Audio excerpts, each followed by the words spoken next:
the future martial arts man. The story unfolds in a world devastated by catastrophe, with the planet in ruins and a rift in the heavens unleashing a legion of monsters. Amidst the desolation stands Lu Shang, a man of immense power and conviction, facing colossal creatures with calm determination. Awakened abruptly in class, Lu Shang, disoriented from a recurring nightmare, faces ridicule from classmates and scorn from his teacher regarding his potential career prospects. Despite his friend Ming's offer of solace, Lu Shang, drained from his nightmares, declines and heads home, where he unwittingly finds himself transported to a new world. In this unfamiliar realm, he recognizes parallels with his old world, but is astounded by the advanced martial arts prowess. Witnessing a delivery woman effortlessly handling heavy packages, Lu Shang marvels at her strength, envying her power. Returning home, Lu Shang encounters his parents, who, despite their own struggles, support him wholeheartedly. Touched by his father's sacrifice and determination to alleviate his pain, Lu Shang is overcome with emotion when presented with an expensive supplement. Determined to meet his parents' expectations, Lu Shang sets out to improve his blood energy levels through rigorous training. Despite his efforts, Lu Shang struggles to achieve the desired level of energy, feeling the weight of his parents' expectations. Exhausted from his training, he collapses, only to awaken in his recurring nightmare, facing imminent danger from a zombie attack. In recent nights, Lu Shang had fled from the pursuing monster in fear, but this time, something primal within him snapped. With a fierce roar, he channeled all his energy into his legs, delivering a powerful kick to repel the zombie. Not satisfied with mere defense, Lu Shang seized a nearby rock, relentlessly pounding the undead creature until it lay defeated, leaving behind a strange black liquid that crept toward him. As the liquid approached, a torrent of unfamiliar memories flooded Lu Shang's mind, vivid yet disorienting. Among them, he witnessed a man he didn't recognize discussing joining the elite defensive squad on a beach, followed by scenes of the man undergoing rigorous training at base and its subsequent breach by monstrous creatures. Overwhelmed by this sudden influx of memories, Lu Shang's heart raced as he struggled to comprehend the deluge of information. As he stood in disbelief, he was caught off guard by a sudden attack from behind. Reacting swiftly, Lu Shang dispatched the zombie with a graceful motion, feeling a surge of energy pulsing through his veins. With astonishment, he realized not only could he retain the memories of his defeated foes, but he could also absorb their power. Despite the surreal experience, Lu Shang recognized he was within his own dream realm. Taking a deep breath, he questioned the reality of his surroundings. Yet, despite the strangeness, he felt an urging to uncover the significance of the memories, particularly those of base, hinting at secrets within the dream world. Abruptly, the dream shifted, and Lu Shang found himself back in the real world, summoned by his sister for dinner. Lu Qing, his younger sister, noticed Lu Shang's glistening physique and blushed before quickly retreating. Reflecting on their changed dynamic since Lu Qing's remarkable evaluation results, Lu Shang contemplated his newfound abilities and memories from the dream realm. Perplexed yet determined, he wondered if he could manifest these powers in the waking world. After devouring dinner with voracious appetite, Lu Shang visited a nearby martial arts school, intrigued by the hierarchical structure of martial arts levels. Despite his modest background, he approached the reception desk to undergo a test of his blood energy level and combat strength. With a significant improvement in both metrics, Lu Shang marveled at the possibilities, contemplating the heights he could reach with further training in the dream realm. As Lu Shang lay in bed, unable to sleep despite a myriad of sheep-counting attempts, he decided to engage in additional exercises. However, as he began the body-strengthening technique, he noticed unfamiliar movements flowing effortlessly from his body, seemingly derived from the memories of the fallen soldier. With each repetition, he discovered over 200 new maneuvers, accompanied by a surge of energy that enhanced not only the technique, but also his breathing method. Completing the session, Lu Shang felt a sensation akin to his soul being pulled from his body, accompanied by extreme hunger and dehydration, indicating the need for high-quality supplements to sustain his newfound strength. Realizing the astronomical cost of such supplements, Lu Shang understood the necessity of finding a means to earn money. The following day, during combat class, Lu Shang found the techniques taught by Mr. Zhang, a level 2 martial artist, lacking compared to what he had learned in his dreams. Observing Jake, a popular and wealthy student with impressive blood energy levels, Lu Shang accepted the challenge to spar despite Ming's concerns. Despite Jake's warning, Lu Shang effortlessly dodged his attack and landed a precise blow, stunning the onlookers. As Jake was rushed from the gym, Lu Shang apologized to Mr. Zhang, who, after a moment of silence, invited him to his office. In Mr. Zhang's office, Lu Shang faced accusations of using illegal substances to enhance his performance. However, when Lu Shang placed his hand on the crystal ball, revealing his blood energy level of 1.532, Mr. Zhang was astounded. Recognizing Lu Shang's extraordinary talent, Mr. Zhang struggled to comprehend the revelation before being interrupted by a loud noise.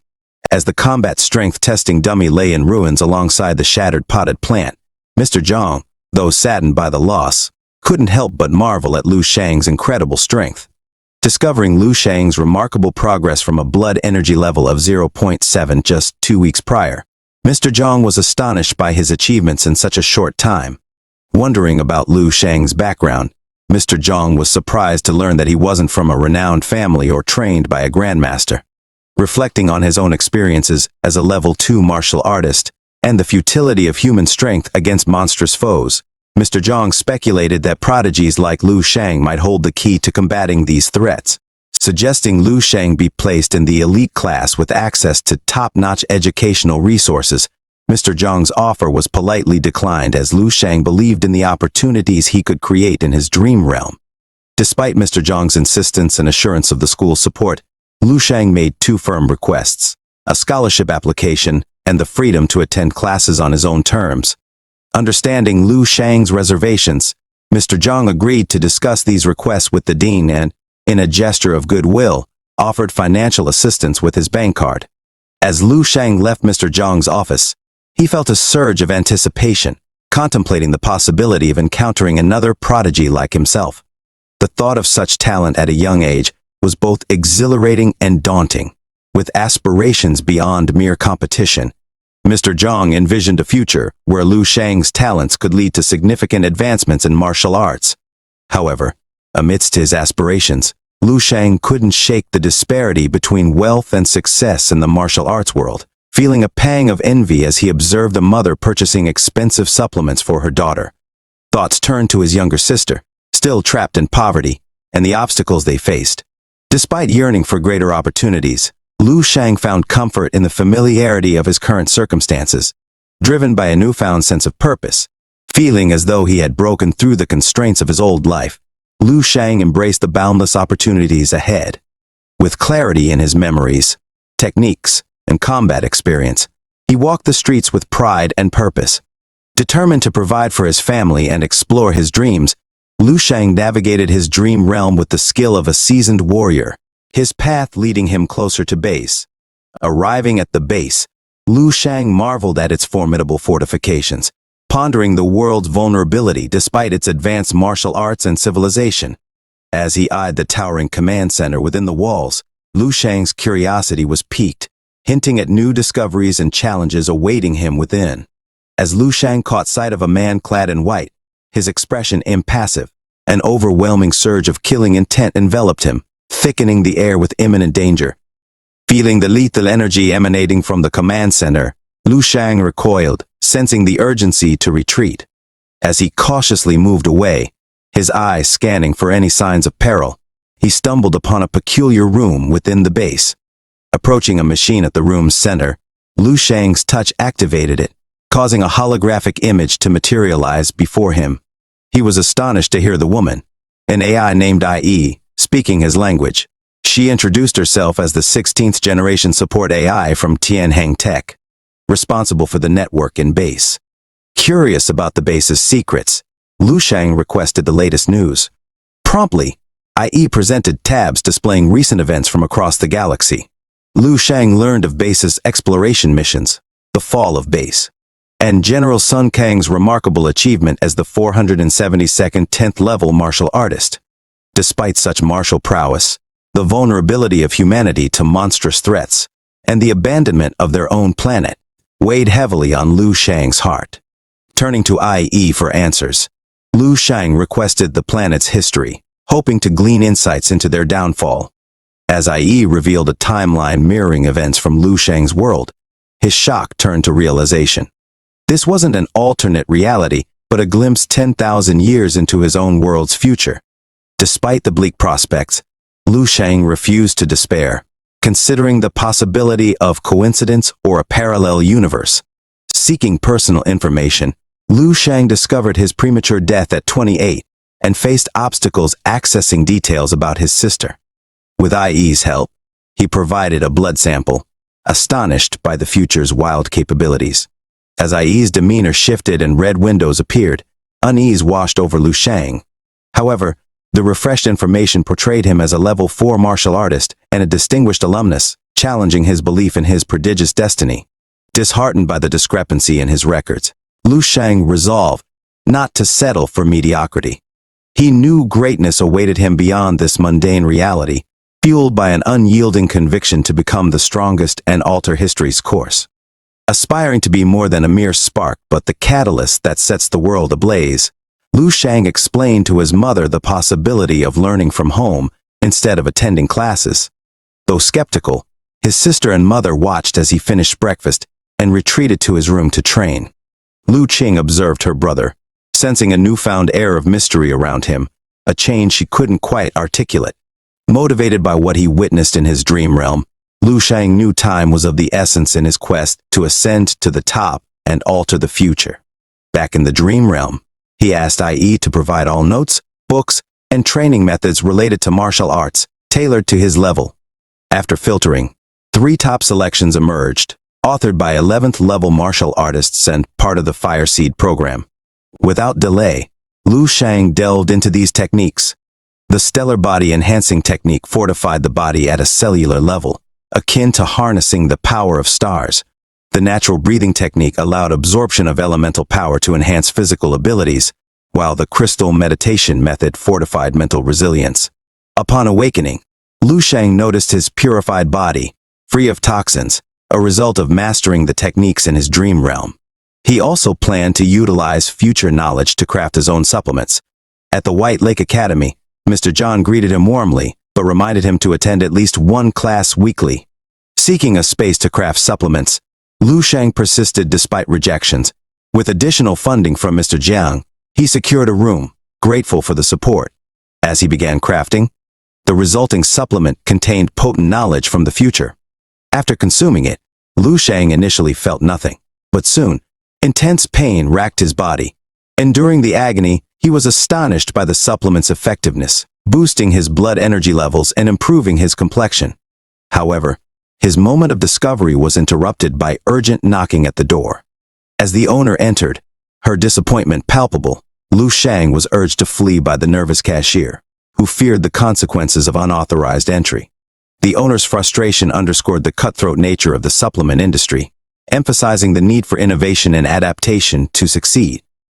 The cashier, overwhelmed and flustered, was unable to offer a coherent response. With a snarl of frustration, the owner fired him on the spot before swiftly tidying up the lab. Her curiosity piqued. She examined the scattered remnants of Lu Shang's supplements and discovered their astonishing potency, even in small doses. Racing out of the shop in pursuit of the cashier, she promised to double his salary if he could identify the person who had used her lab. Trembling, the cashier handed over his phone, revealing the supplement's potential to revolutionize the market. Meanwhile, Lu Shang received an unexpected call from Ling Su, the pharmacy owner, expressing keen interest in his revolutionary supplements. Agreeing to a meeting, Ling Su eagerly anticipated the encounter, only to learn from the cashier that the lab user was merely a high school student. This revelation intrigued her further, sparking curiosity about Lu Shang's true identity. In his dream realm, Lu Shang faced a formidable opponent, a 4th-level martial artist zombie. Despite initial setbacks, he eventually triumphed, viewing the fallen soldier with reverence before leaving. Mastering the 3 techniques, Lu Shang's power grew exponentially. Testing his skills at the Red Mountain Martial Arts School, he achieved remarkable combat strength, propelling him to the rank of a level 2 martial artist. As Lu Shang left the school, he encountered a pair of young martial artists. Despite the male student's arrogance, the girl rebuked him, emphasizing the importance of martial attainment over superficial judgments. Upon reviewing Lu Shang's testing results, both were astonished by his exceptional blood energy level, surpassing anything they had seen before. They couldn't help but wonder if the machine had malfunctioned somehow, but the receptionist assured them that it had been checked and calibrated just the day before. Realizing that Lu Shang was no ordinary student, they were overcome with a sense of urgency to find him and learn more about him. As Lu Shang stepped out of the taxi, the driver seemed to really like him and even offered to set him up on a date with his daughter. With a polite smile, Lu Shang thanked the driver and made his way toward the White Lake City Martial Artist Association. Approaching the building, he witnessed a young martial artist rushing out, tears streaming down his face. It seemed that the results he had received from testing at home were slightly different from the ones he had received at the association. Undeterred, Lu Shang made his way to the front desk and inquired about the martial artist identification assessment. After filling out a form, he was directed to the testing site, which was packed with applicants of all ages, most of whom seemed to be around 25 years old. Among them was a young girl who looked even younger than Lu Shang. As Lu Shang waited in line, a towering figure emerged from the elevator and began cutting through the line, causing a commotion among the applicants. A female applicant called him out on his brazen behavior, but security brushed her off, claiming that he was there for the level 3 assessment and was thus qualified to bypass the line. The crowd was left astounded, as there were only a handful of level 3 martial artists in the city, and the towering figure before them boasted an impressive score. His blood energy level was an astounding 107, and his combat strength reached an absurd 10,831 with a single strike, sending shockwaves that caused many onlookers to lose their balance and fall to the ground. After his assessment, the towering figure turned around and noticed two individuals who seemed unfazed by the power of his strike. One of them was Lu Shang, who walked towards the assessment machine with a nonchalant demeanor that suggested he wasn't overly impressed by the display of power. The young girl standing nearby was convinced that Lu Shang was just an arrogant kid, but she was about to be proven wrong. With no one else in line for assessment, Lu Shang stepped up to the machine and placed his hand on the crystal. To everyone's surprise, Lu Shang's blood energy level was 15,701, a remarkable feat considering he was just a high school student. Even the towering figure was taken aback by this unexpected turn of events. As Lu Shang turned towards the combat strength dummy, he got into his form, his eyes blazing with determination and his arm filled with a powerful aura. With the strength of 1,000 suns, Lu Shang unleashed a crushing blow on the testing dummy. The force was so powerful that it shattered the glass behind it, leaving everyone stunned. To their surprise, Lu Shang's combat strength was a whopping 15,709. He tapped into the power of nature's breathing and stellar techniques, reaching 10 times the standard combat strength for second-level martial artists. Lu Shang was so absorbed in the art of martial combat that he didn't even notice the worker trembling with excitement as he announced that Lu Shang had passed the level 1 martial artist assessment, then corrected himself. Lu Shang had actually passed the level 2 or even 3 assessment. The worker was so confused, he didn't even know what the final assessment was, but he promised to report the good news to his seniors and bet his career on it. Before Lu Shang could even react, the worker had sprinted away, leaving him standing there. As the worker sprinted away, Lu Shang turned to face the towering figure standing behind him. The atmosphere was electric as they locked eyes. Suddenly, the towering figure outstretched his hand and introduced himself as Jai. Lu Shang took a closer look and realized that this guy was quite tall. Jai must have been at least 7 feet tall with biceps the size of tree trunks. But Lu Shang wasn't intimidated. He outstretched his own hand and shook Jai's. Jai broke into a huge smile. It was clear that he was genuinely happy to shake Lu Shang's hand. The rest of the people there saw this as the opportunity of a lifetime and rushed over to shake Lu Shang's hand and take selfies with him. Lu Shang was the man of the hour, the martial arts prodigy everyone wanted to meet. Lu Shang didn't want to be stuck in the middle of a crowd, so he saw an opening and bolted away. Hundreds of people were chasing him, but they couldn't keep up with Lu Shang's lightning-fast reflexes. Outside of the Martial Arts Association, A group of young girls stood waiting for their seniors' results. Among them was Lu Sheng's sister, who shouted his name and grabbed his attention. Lu Sheng walked towards them, wondering why his sister was there in the first place. His sister was equally confused and stood tall with her hands on her hips, questioning why Lu Sheng had been sleeping all day. Lu Sheng coughed awkwardly and tried to play it off, saying he was actually out doing something. The two girls who were accompanying Lu Sheng's sister were classmates, and they were both drawn to Lu Sheng's handsome looks. They introduced themselves to the more outgoing one named Fan Fan and the shyer one named Suna. They were there to accompany their senior Yang for her assessment. As Fan Fan kept swooning over Lu Sheng's dashing appearance, it was obvious that these ladies were head over heels for him. But the man himself was as humble as a slice of bread and twice as polite. Even Lu Sheng was blushing at the compliment parade. So, Lu Sheng did what any good brother would do. He patted her on the head and bid them farewell. Fan Fan couldn't believe her eyes. Who knew that siblings could get along so well? Meanwhile, Yang walked out of the assessment center with a look of defeat on her face. The girls gathered around to ask what happened, and Yang let out a deep sigh. Turns out there was an accident that halted the entire assessment until the afternoon. Everyone was shocked and wondering what could have caused such a catastrophe. Yang stammered as she recounted the encounter with a man she referred to as a monster. This guy was about her age but had a blood energy level of 15.7 and a combat strength of 15,000, to put it mildly. Yang was feeling pretty small compared to him. She always thought she was hot stuff, but compared to this dude, she might as well be a twig in a hurricane. The girls were in shock. This was the first time they'd seen their always proud senior so set back. They couldn't help but ask for the name of the guy who made Yang feel like a chump with a serious expression. Yang opened her eyes and revealed that the man's name was none other than Lu Sheng. The group went silent as the two girls exchanged a glance toward Lu Sheng, even though she was shocked to hear it was her own brother. Meanwhile, Lu Sheng was heading home, chomping on a giant dumpling like it was his last meal. As he strode closer to his house, he noticed a bunch of middle-aged moms huddling together, looking quite concerned. Apparently, there were some strangers in the neighborhood from the Red Mountain Martial Arts School, where Lu Sheng usually goes to check his combat strength, so he was curious about what was going on. After finishing his giant dumpling, Lu Sheng pulled out his phone and saw the clerk calling him. Lu Sheng knew his supplement had the potential to bring in a huge fortune, so he needed to conduct more research and see if this pharmacy had the qualifications for it. After a peaceful slumber, Lu Sheng found himself in the dream realm. Once again, he beckoned for IE, his trusty assistant in the dream world, to pull up his life record. As he scrolled through the pages, Lu Sheng was ecstatic to see that his future had been altered this time. This time he was married and had 3 kids and died at the old age of 87. As he scanned through the details of his new life, relishing in the small victories he achieved along the way, Lu Sheng felt a surge of power coursing through his body.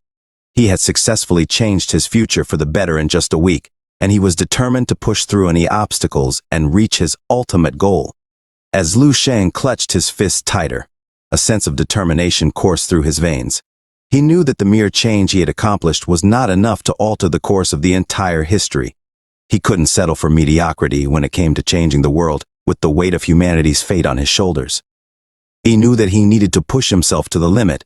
Higher than the 7th, 8th, or even 9th martial artists were no match for the challenges that awaited him in the future.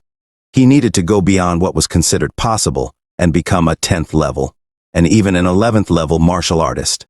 Lu Sheng understood that his journey wouldn't be easy, but he was determined to persevere. He knew that the road ahead would be difficult, but he was ready to face whatever obstacles lay in his path. The fate of humanity rested on his shoulders, and he knew that he couldn't let them down.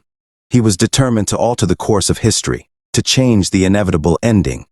In a brightly lit room, Chairman Xiao sat at his desk with a Chinese brush in hand. He carefully crafted each stroke of the character with precision, his brush gliding across the page with ease. The person on the other side of the screen couldn't help but compliment his impressive skills and claimed that Chairman Xiao was one step closer to perfection. However, the tone shifted, and the person let out a deep sigh, followed by a sarcastic remark, suggesting that if Chairman Zhao could put equal effort into education, he'd be even closer to his goals. The comment hit Chairman Xiao like a punch to the gut. causing his hand to twirl and his last strokes to go crooked. He lifted his brush, eyes fixed on the screen, with an awkward smile, while he replied that he had always dreamed of prodigies rising up city. Unfortunately, due to historical reasons and a lack of resources, the city struggled to support and cultivate talent. Even if a prodigy emerged, they would likely leave in search of better opportunities elsewhere. Chairman Xiao couldn't help but feel a sense of despair wash over him. However, the person on the screen's frustration was palpable as he emphasized that there could be no excuses with the prodigy camp right around the corner. It had been years since their city had sent a representative, and the lack of promising results was becoming embarrassing. To make matters worse, the absence of any candidates was a disgrace. The man's voice dripped with fury and contempt as he delivered this scathing message. His final words were resolute. No matter what, the face of the city must be saved. With an abrupt click, he ended the call, leaving Chairman Xiao sitting there, livid with frustration and anger. He clenched his fists around the pile of papers, knuckles turning white as he covered his face in exasperation. Just then, a secretary burst into his office with urgent news. Chairman Zhao was in no mood for distractions, but the secretary was adamant about delivering the news. She relayed the message of an 18-year-old level 2 martial artist with a staggering combat strength of 15,000. This news was like a breath of fresh air for Chairman Zhao, a ray of hope on his dark day. Upon hearing the news, he eagerly checked the recordings. The force even shook the secretary's ample bosom, and they scrutinized the recording together. Chairman Zhao's sharp eyes caught something remarkable. This young man was executing a perfect state punching technique, a terminology used only in the most elite martial arts circles.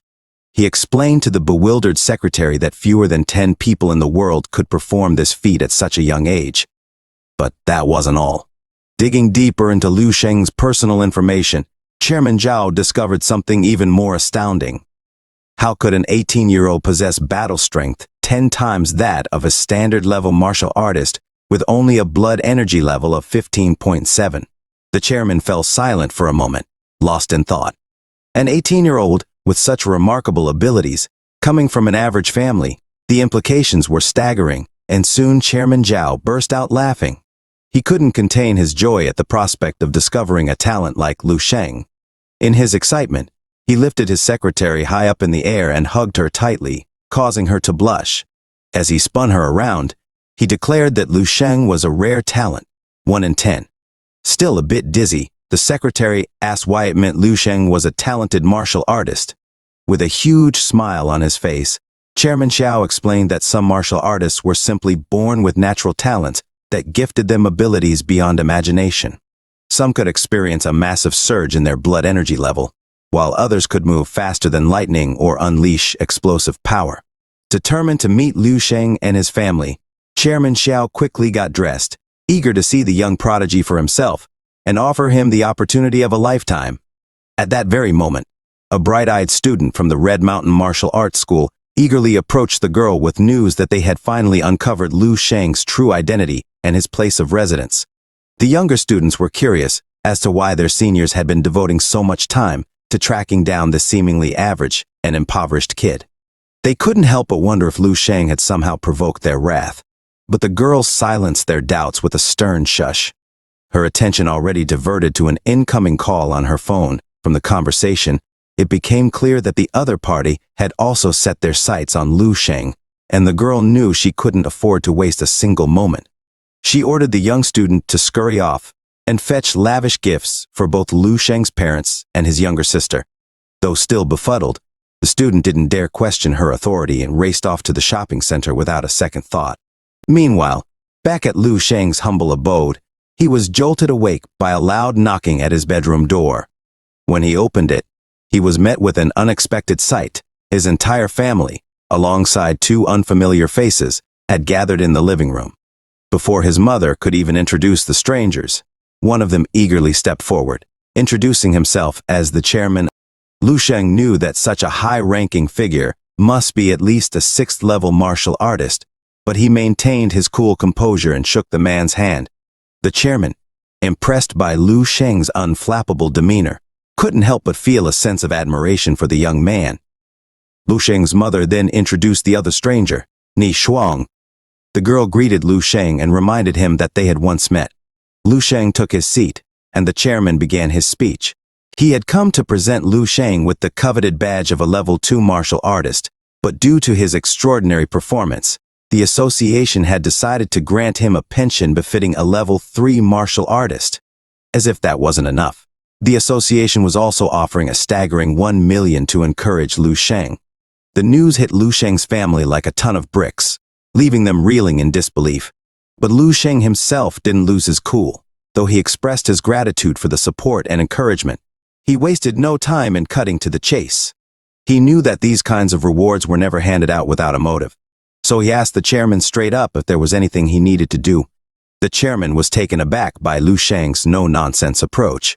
He reached for an envelope in his suit pocket and produced an invitation to attend the prodigy camp in the province.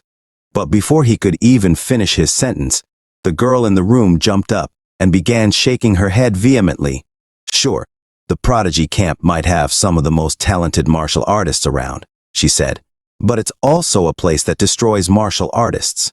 Everyone watched as the girl launched into her speech, leaning in with eyes lit up with a hint of mischief, spinning a tale of her senior brother. He was a senior at the same school who had once been a prodigy with remarkable martial prowess. He had high hopes of going into the camp, but when he returned, he was defeated and lost.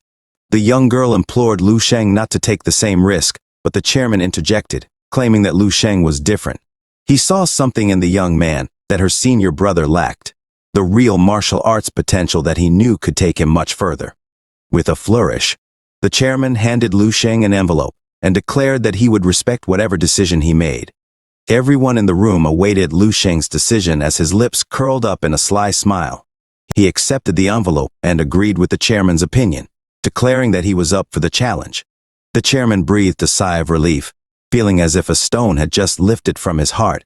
He bid farewell to the family, promising to come and pick up Lu Sheng in a few days. As the door clicked shut behind the chairman, Lu Sheng turned his attention to the young girl sitting before him. The girl's heart raced as she took a closer look at Lu Sheng. He seemed much more handsome in person. Suddenly, she coughed and regained her composure. She came to invite Lu Sheng to become an honor student. As an honor student, he would have access to all the school's classes and equipment, and even have one-on-one sessions with her father. On top of that, he would receive a generous wage with no liability, only asking to use his talents. Lu Sheng sensed that she had an ulterior motive, and he was right. The girl was thinking of using his prodigious talents and name as a publicity stunt to make her school even more popular in the city. Despite her persuasive arguments, Lu Sheng calmly declined her offer. Shuang leaped up from her chair, brimming with enthusiasm as she confidently proclaimed that she could offer even greater benefits. Lu Sheng simply shook his head calmly, stating that being an honored member was enough and that she could publicly declare to everyone that he regularly used their equipment and trained there because it was all true. However, he politely declined her offer to become a student, as he had no need for it. The girl took a deep breath, realizing that there was nothing more she could do.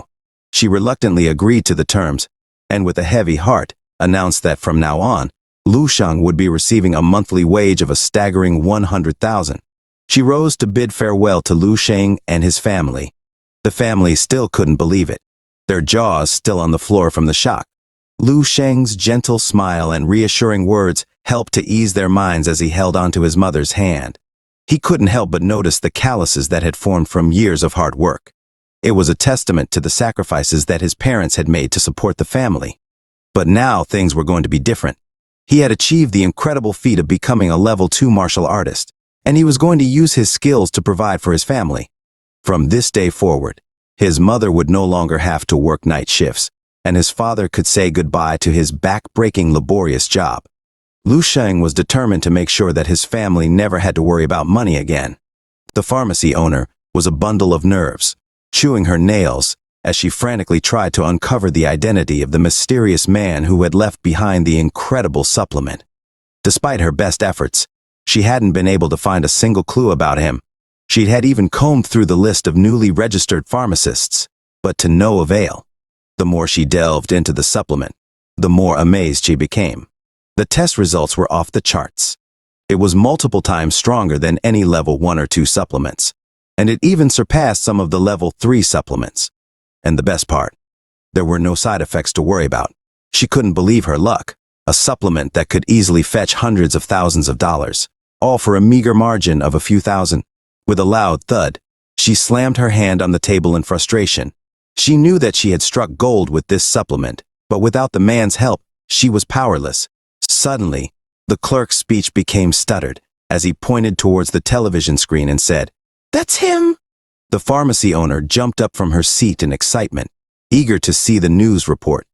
She couldn't help but let out a sigh of relief, her ample bosom bouncing with joy. It seemed that the mysterious master was nothing more than an 18-year-old prodigy from White Lake. Later that evening, deep in the heart of Gu Mountain, a shadowy figure darted through the treacherous terrain. It was none other than Lu Sheng, his bag slung over his back as he utilized the stellar technique to increase his agility and speed. It wasn't long before he reached the summit, his breaths coming in short gasps as he used the natural breathing technique to recover his energy and stamina. With a sudden burst of energy, Lu Sheng broke through the bottleneck. Once again, it was a feeling like no other, a rush of power coursing through his veins as he stood atop the mountain, his eyes focused. Lu Sheng had come to this mountain for a very specific reason, to collect rare and potent herbs for his new supplement. He knew that there were countless herbs and plants here that had yet to be discovered and used in this era. As he journeyed deeper into the mountain, he plucked the most promising specimens, storing them carefully in his satchel. Finally, he reached the bottom of the mountain where he had pre-ordered additional herbs from a man wearing a green shirt and a hat. The man presented his wares with a sly grin, and Lu Sheng couldn't help but feel a twinge of suspicion. Examining the herbs closely, Lu Sheng could tell that they were all in excellent condition and incredibly fresh. Just as he reached for his wallet to pay the man the agreed-upon price, suddenly the man's tone changed, with a sneaky glint in his eye. He raised the price twice, pointing to the remaining herbs and insisting that Lu Sheng purchase them all. Lu Sheng narrowed his eyes, unimpressed by the sudden scam. The man arrogantly declared that Lu Sheng was an outsider and needed to follow his rules. As he spoke, a group of menacing men emerged from the forest, brandishing weapons in their hands. Lu Sheng instantly recognized their intentions. The group advanced menacingly toward him, cracking their knuckles and filling the air with laughter and threats. However, Lu Sheng was not one to be intimidated easily. In a swift motion, he gripped a giant rock and squeezed it with all his might, shattering it into tiny pieces. The group stood stunned, realizing they were no match for him. With a calm and steady gaze, Lu Sheng locked eyes with the group, wondering if they still had the foolishness to try and take him on. Their uncertain expressions spoke volumes as they backed away, realizing they had met their match. In a flurry of apologies, they begged for his forgiveness, even going as far as calling him daddy. Lu Sheng grinned at their sudden change of heart, informing them that he would be on his way. He picked up the bucket of herbs the green-shirted man had instructed him to take, pleasantly surprised to find that they were all free. The group watched in awe as Lu Sheng casually strolled away, the encounter serving as a wake-up call for them to turn their lives around. As the sun rose on a new day, Lu Sheng arrived at the prodigy camp, a sprawling compound that looked like something out of a military movie.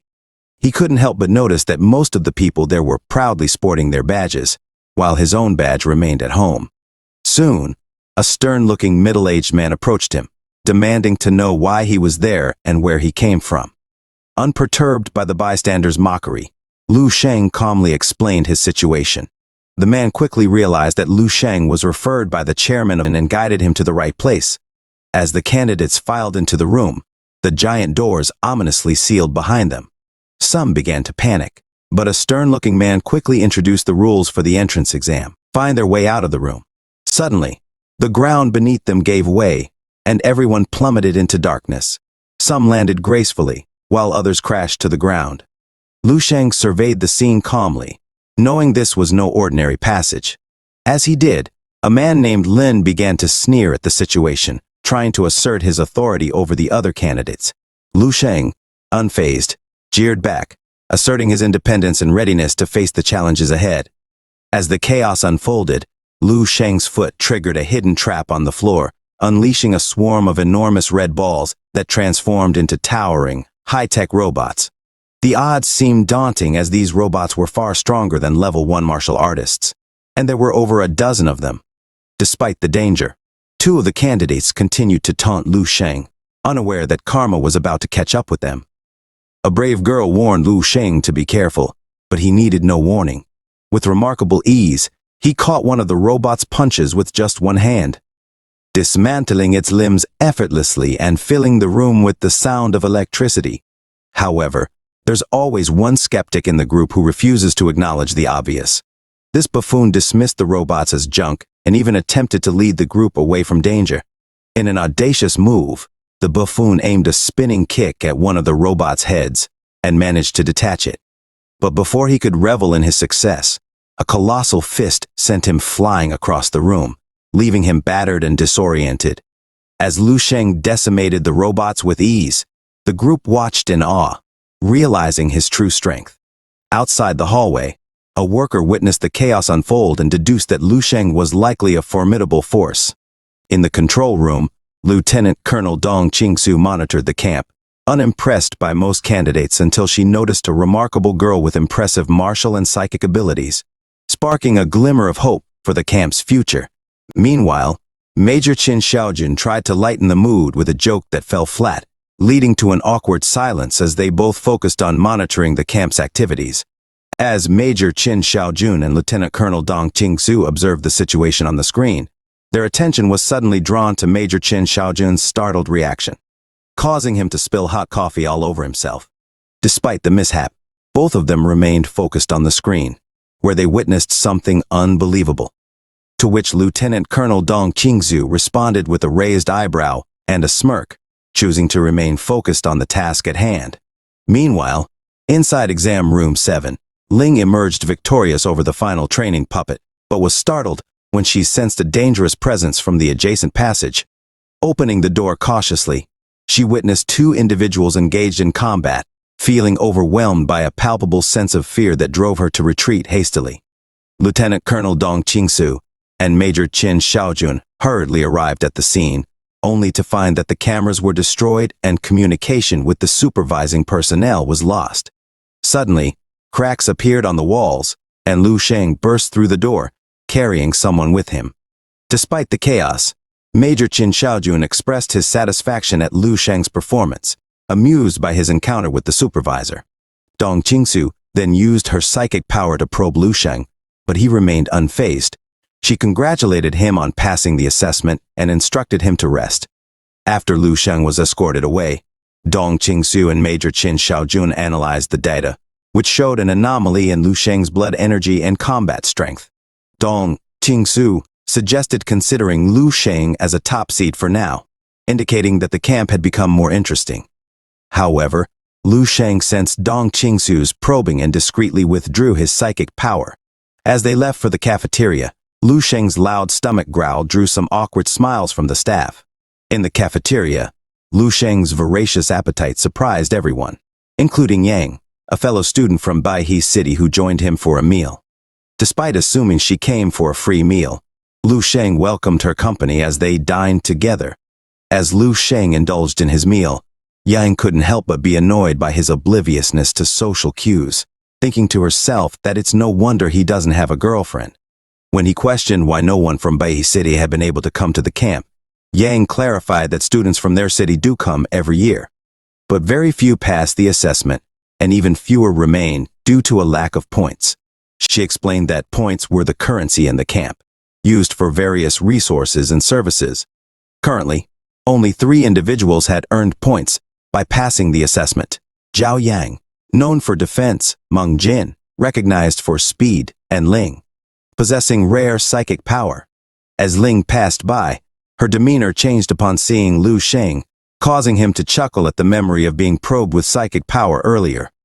When Yang mentioned a rumored 4th person with terrifying strength, Lu Sheng choked on his water, amused by the idea. Yang, while encouraging Lu Sheng not to give up on himself, didn't notice the arrival of camp staff behind them. The leader requested Lu Sheng's presence for an investigation into the destruction of training puppets and the incident with the supervisor. Everyone in the cafeteria turned their attention to Lu Sheng, shocked by the unexpected turn of events. Lu Sheng stood up awkwardly, expressing his desire to finish his meal before leaving. The staff member, taken aback, agreed to his request, and Lu Sheng waved to Yang before being escorted away, leaving everyone in the cafeteria stunned by the turn of events. Yang realized the truth behind the rumors and regretted her earlier remarks about Lu Sheng. In the command room, Dong Qingsu informed Lu Sheng of the extensive damage caused and the significant financial loss incurred. However, she reassured him that he wouldn't need to compensate for the damage, as it wasn't entirely his fault. Just then, Qin and the three successful candidates entered the room. Dong Qingsu congratulated them and handed each a card for storing their points, with Lu Sheng receiving a white card. Upon reading the card's usage rules, Lu Sheng felt disappointed by its apparent lack of value. However, Qin revealed that Lu Sheng's card was worth 1,000 points, thanks to Dong Qingsu's intervention to prevent him from facing further consequences. When the other candidates learned of Lu Sheng's points, they were surprised, with Cao Yang expressing disdain and skepticism. He challenged Lu Sheng, believing him incapable of defeating the instructors due to his small stature and presumed low blood energy level. Ignoring warnings, Cao Yang charged at Lu Sheng, who swiftly incapacitated him with a flick of his finger, leaving everyone shocked and speechless. Lu Sheng was now concerned about potential repercussions for the damage caused, while the instructors appeared unsurprised by the outcome. As Lu Sheng was about to depart, Dong Qingsu inquired about his plans for further training and offered personal guidance using his points.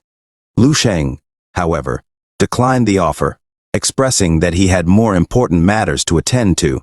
With a serious demeanor, he turned and left, leaving everyone curious about what could be more important than receiving personal guidance from Dong Qingsu.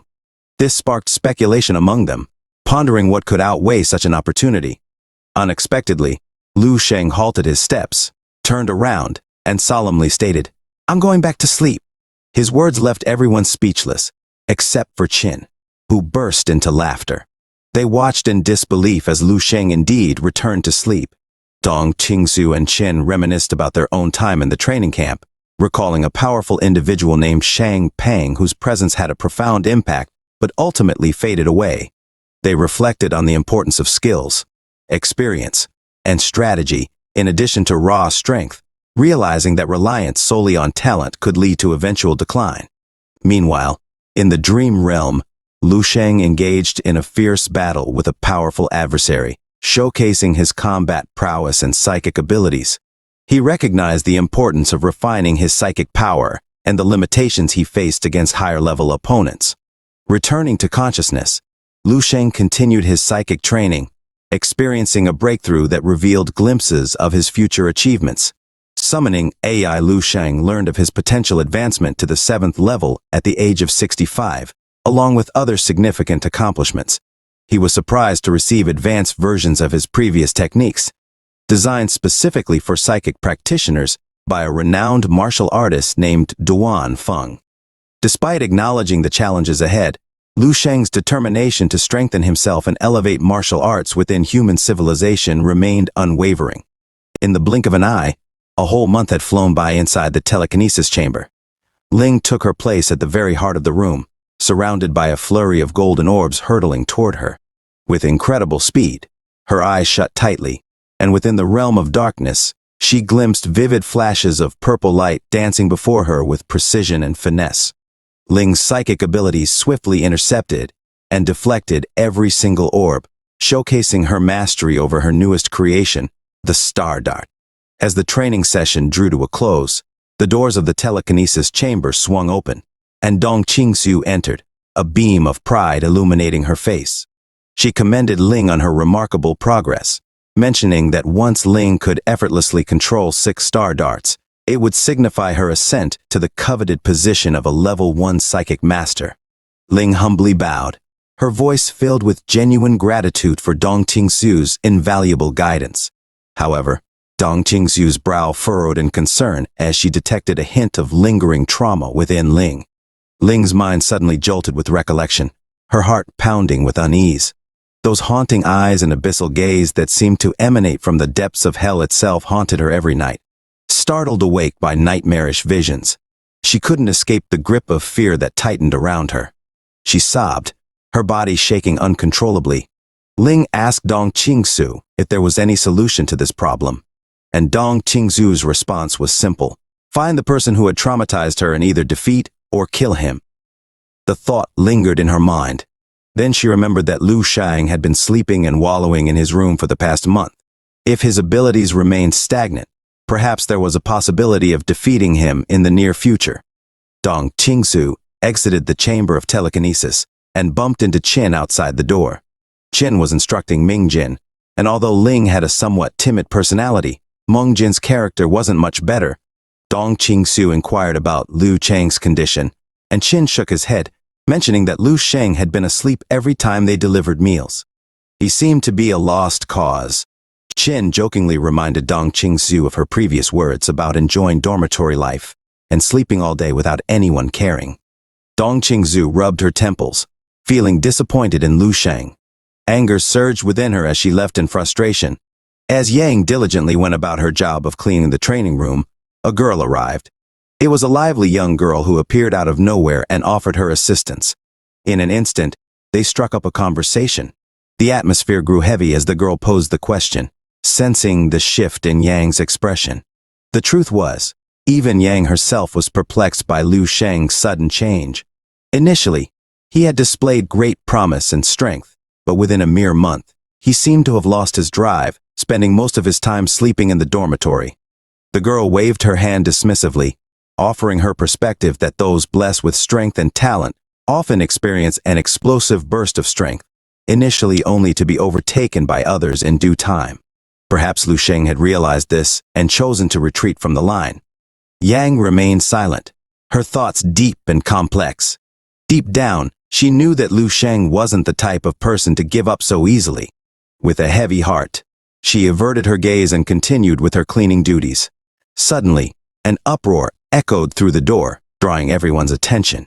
The atmosphere brimmed with anticipation as Cao Yang prepared to challenge quadruple time gravity. Yang was shocked. She had attempted the one-time gravity chamber. However, she only managed to last a mere 20 minutes before passing out. Eager to see what was going on, the girl eagerly tugged Yang's arm, urging her to check it out. Yang's mind raced with curiosity, whispering to herself, Lu Sheng, what in the world are you up to? Unbeknownst to them, Lu Sheng remained immersed in the depths of his dream world, diligently honing his skills and grinding. Inside the gravity room, Cao Yang prepared himself to face the challenge of 3 times gravity as he stood tall, his skin taking on a stony texture, adorned with shimmering golden lightning. Gritting his teeth, he endured, surpassing the 4-minute mark within the chamber. Moments later, Colonel Young emerged from the gravity room, greeted by a chorus of praises from the onlookers. Taking in a deep breath, he cast a smug glance toward the crowd, savoring the satisfaction of their admiration. A loyal henchman approached, extending his congratulations, confidently asserting that it wouldn't be long until Cao Yang would conquer quadruple gravity. Absent-mindedly rubbing his forehead, his thoughts drifted towards Lu Sheng. In response to Cao Yang's musings, the henchman burst into laughter, mocking Lu Sheng for spending his day daydreaming and sleeping. Cao Yang's grin widened, accompanied by a sneer fueling his determination to surpass the supposedly arrogant Lu Sheng. Deep down, he knew all too well about the timeless tale of the turtle and the rabbit, and he relished the prospect of emerging as the victor in this race. In a split second, a blur of movement caught Cao Yang's attention, causing him to swiftly turn his head. To his surprise, it was Lu Sheng who passed by, making his way toward the gravity chamber. Cao Yang glanced around the surroundings. Cao Yang, unable to resist his disdain, mocked Lu Sheng for his month-long slumber. Ignoring Cao Yang's taunts, Lu Sheng's mind was preoccupied with more practical matters. Reflecting on the number of points he had spent on meals throughout the month, he had a clear plan in mind. He resolved to commence his training with a 3-hour session at 2 times the gravity. As the door was about to close, Lu Sheng locked eyes with Cao Yang while saying, "It's been a month's time to test my program." Cao Yang, pointing an accusatory finger, couldn't contain his anger at Lu Sheng's audacity. "Do you honestly believe that you can gain strength by idling away your days sleeping? Are you kidding me?" he exclaimed. Cao Yang's disbelief only intensified as he observed Lu Sheng's entry into the gravity chamber without any apparent warm-up. The chamber door sealed shut, and the countdown commenced, each passing second fueling Cal Young's sneering demeanor. He took delight in ridiculing Lu Sheng's perceived arrogance and ignorance. Minutes ticked by, accompanied by an eerie silence emanating from within the gravity chamber. It was as if the doubled gravity had no effect on Lu Sheng at all. Suddenly, the ground beneath them began to tremble, causing the bystanders to gasp in shock. Their eyes widened in disbelief as they witnessed Lu Sheng's lightning-fast kicks and punches, each strike generating thunderous sonic booms even within the confines of the chamber. Lu Sheng was enjoying the chamber, relishing the effect of the intensified gravity. He moved closer to the control panel. Cal Young, assuming Lu Sheng's intentions to quit, was utterly surprised when a piercing sound reverberated from outside the chamber. His jaw dropped in disbelief as he witnessed what unfolded before him. Lu Sheng, against all expectations, had increased the gravity from 2 times to an astounding 4 times. With his eyes closed, Lu Sheng basked in the enhanced gravitational force. He gracefully knelt on one knee, causing onlookers to mistakenly believe that he had reached his limit. But then, in a display of sheer audacity, Lu Sheng slowly raised 2 fingers. As Ling made her way toward her dormitory, she noticed a crowd gathered near the gravity chamber. Intrigued by the commotion, she approached the onlookers only to find their jaws hanging open in disbelief. Ling's gaze shifted towards the chamber's glass, where she witnessed an astonishing sight. Lu Sheng effortlessly performing a handstand on 2 fingers under the daunting 4 times gravity. Cal Young, overwhelmed by a million questions flooding his mind, collapsed to the ground in shock. He struggled to comprehend how Lu Sheng had attained such incredible strength. Clenching his teeth and holding back tears of frustration, Cal Young raised his hands in disbelief, his mind filled with confusion. After all, hadn't Lu Sheng been sleeping for over a month? Meanwhile, Lu Sheng appeared unfazed by the intensified gravity as he grew more accustomed to its force. He decided to push himself further, increasing it to 5 times while using the earth-breathing technique. News of Lu Sheng's remarkable feat spread like wildfire, drawing more and more people to the gravity chamber. Among the growing crowd was Yang, along with numerous others. Lu Sheng deemed the 5 times gravity to be meeting his training standards, but he needed more pressure, something more intense that would push him to his absolute limit. With a resolute stride, Lu Sheng approached the control panel once again, his actions drawing the attention and curiosity of the crowd. Many believed that Lu Sheng had reached his limit, but to their astonishment, his hand descended upon the control panel, unhesitatingly hammering the green button 2 more times. Lieutenant Colonel Dong Qingsu sat frustrated in the control room, disheartened by the increasing number of students quitting the camp. In just a month, numerous participants had already left, unable to withstand the challenges. Qin, sensing her distress, handed her a cold and refreshing beverage, offering words of solace. They are just spoiled brats. It's only natural for some to falter if they can't handle the challenges here. How can they face the real monsters on the battlefield? He remarked, attempting to ease Lieutenant Colonel Dong Qingsu's concerns. He added that the overall quality of this year's students was quite impressive. As Qin's eyes drifted toward the screen, his expression suddenly changed. Something remarkable had occurred. The gravity chamber record had been shattered. Lieutenant Colonel Dong Qingsu's curiosity was piqued, and she cast her gaze toward the screen, assuming it would be Cal Young who had achieved this feat. However, to her utter surprise, it was Lu Sheng attempting an astounding 8 times gravity. The shock of this revelation caused Lieutenant Colonel Dong Qingsu to inadvertently shatter the glass in her hands. Utilizing her ability to control liquids and shattered glass, she prevented the fragments from falling to the ground. Both Lieutenant Colonel Dong Qingsu and Major Qin Xiaojun were left dumbfounded, unsure of what was happening. But one thing became clear. Lu Sheng was the person they were looking for. Lu Sheng took a deep breath and unleashed the power of the divine technique. Instantly, he felt a surge of psychic energy coursing through his veins, akin to a vibrant purple thread creating another heart within his body. As this ethereal heart merged with his own, his entire body pulsated with purple energy flowing harmoniously throughout every inch of him. As Lu Sheng activated the divine technique, his body felt lighter, as if the burdens of gravity had been lifted. He took a few steps forward, ready to push himself to his true limits. However, as his fingers made contact with the control panel, the glass walls of the chamber began to crack under the immense pressure emanating within. Spectators felt the sudden weight of this force bearing down upon them, compelling them to kneel and rendering them unable to lift their heads. Inside the chamber, Lu Sheng found himself almost glued to the ground, the floor beneath him shattering into pieces. The gravity intensified, causing his bones to tremble and his blood to freeze. Summoning every ounce of strength within him, Lu Sheng rose to his feet. The sheer force of his ascent shattered the ground beneath him, setting off a breathtaking shockwave that reverberated throughout the chamber. Outside of the chamber, onlookers found themselves unable to withstand the pressure, their heads bowed low, unable to move a single muscle.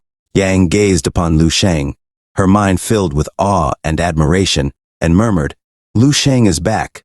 As the door to the gravity chamber swung open, a hushed silence fell upon the onlookers, who instinctively made way for Lu Sheng. Their fear rendered them speechless, their eyes filled with a mixture of awe and reverence.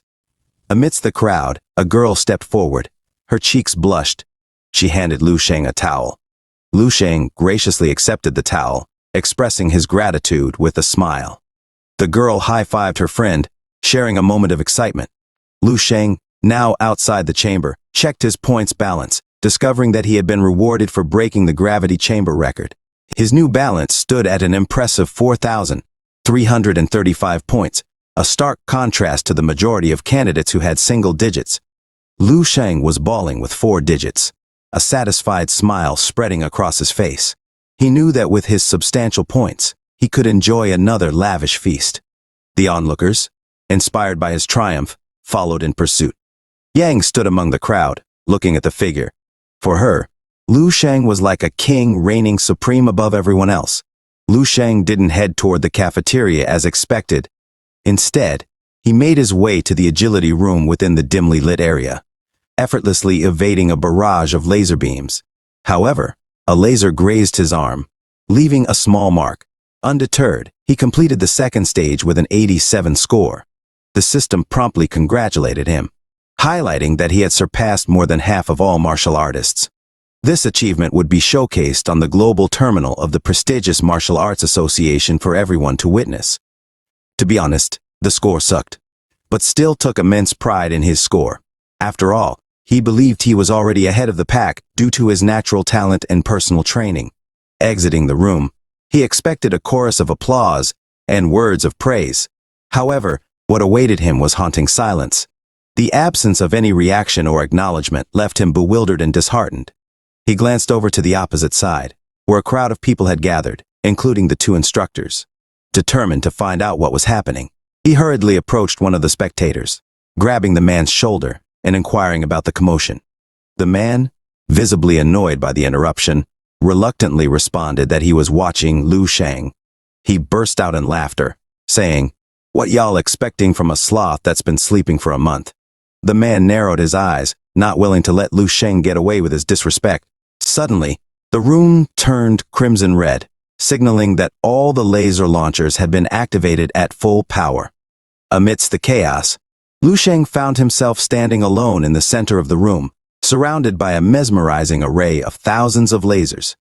Unleashing his latent psychic powers, Lu Sheng tapped into his heightened intuition, allowing him to anticipate the trajectory of each laser attack. He effortlessly dodged the deadly beams, moving with an elegance and grace that seemed almost otherworldly.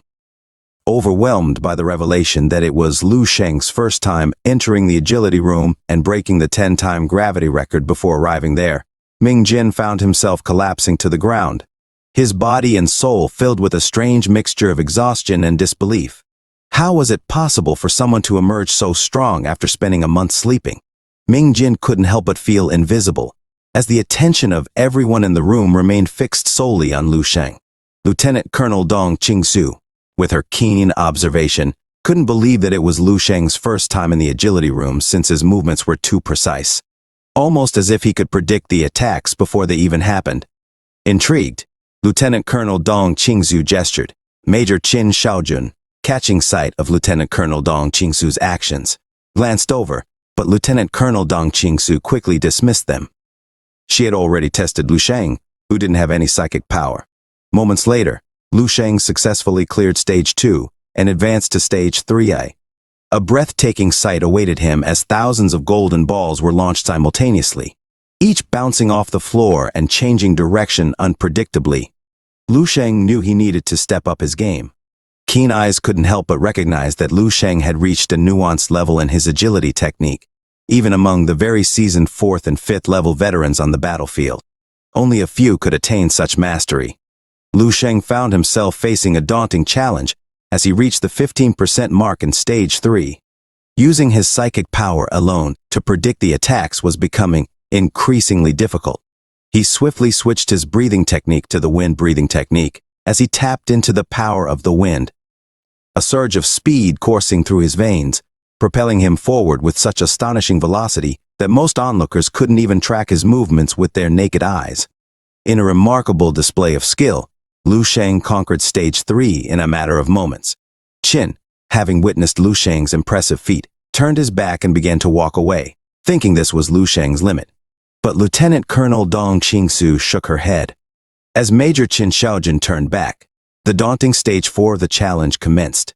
Even Major Qin Shaojun himself had only recently begun tackling this stage, so he was taken aback by what unfolded before him. In the room, a peculiar machine emerged from the floor and ascended into the air. Lu Sheng, momentarily caught off guard, suddenly found himself confronted by over a dozen tiny spears launching upward, creating a dense web of laser beams descending from above. Within seconds, Lu Sheng was ensnared and trapped inside the intricate network. However, a surge of otherworldly energy emanated from Lu Sheng's body as he activated his divine technique. With this powerful ability, he created an invisible barrier encompassing him, forming a protective sphere. Within this sphere, time seemed to come to a standstill.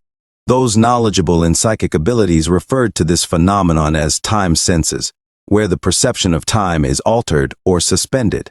Lieutenant Colonel Dong Qingsu was left utterly speechless, witnessing Lu Sheng achieve a feat that typically only level 3 psychic masters could accomplish.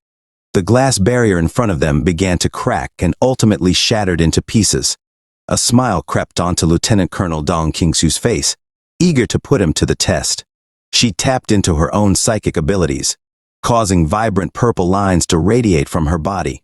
These lines coalesced into a giant version of herself, with even her facial features enlarged. Major Qin Shaojun, filled with astonishment, watched the scene unfold before him. Lieutenant Colonel Dong Qingsu had summoned her doppelganger into the chamber, intending to gauge Lu Sheng's abilities. However, Lu Sheng's attention swiftly shifted toward the doppelganger. With a composed demeanor, he swung his arms skillfully, and in an instant, Lieutenant Colonel Dong Qingsu's doppelganger dissipated into thin air. The impact of this realization hit Lieutenant Colonel Dong Qingsu like a hammer to the head, leaving her breathless. She knew at that moment that Lu Sheng was not only a psychic master, but potentially even stronger than herself. Lu Sheng had pushed himself to his limits, achieving an impressive 56% completion rate in stage 4. His score surpassed a staggering 97% of all participants, causing the crowd to erupt in excitement. They recognized that they might have just witnessed the rise of a legend. On the sidelines, tears streamed down Ming Jin's face as he faced the harsh reality. Despite his remarkable performance, Lu Sheng remained humble and acknowledged that there were still 3% of individuals faster than him. He felt a sense of humbleness and understood the need to continue honing his skills. The two instructors approached Lu Sheng, extending their congratulations for his record-breaking achievements. Lieutenant Colonel Dong Qingsu wondered where his next destination would be, whether it would be the combat training chamber or the psychic training chamber. However, to everyone's surprise, Lu Sheng shook his head and glanced at the menu item for dinner. He expressed his desire to head to the cafeteria instead. 3 hours later, Lu Sheng was summoned to the control room, where the two instructors awaited him. They wanted to conduct some simple tests on him, including checking his blood energy levels. Each dorm had a designated needle for this purpose, but to their astonishment, the needle could not penetrate Lu Sheng's fingertips. Lieutenant Colonel Dong Qingsu reached into her clothes, seemingly unfazed by the surprising turn of events. She retrieved a golden needle from her chest pocket, a needle typically reserved for level 5 martial artists. Lu Sheng extended his hands, allowing Lieutenant Colonel Dong Qingsu to extract a sample of his blood for testing. The results revealed that Lu Sheng possessed a blood energy level of 2465, indicating his proficiency as a level 3 martial artist. Major Qin Xiaojun was astonished by this test, as it had been over a decade since he had encountered such a young third-level martial artist. Moving on to the combat strength test, Lu Sheng assumed his attack stance, transitioning to the fire-breathing technique. He combined it with the 8-times stellar technique and unleashed a punch with full force. The power behind his strike measured an astonishing 271,000, nearing the level of a martial artist at level 5 in terms of combat. Major Qin Xiaojun couldn't contain his excitement and tapped Lu Sheng on the shoulder, congratulating him on his graduation from the camp. He informed Lu Sheng that he now had the freedom to pursue his own path.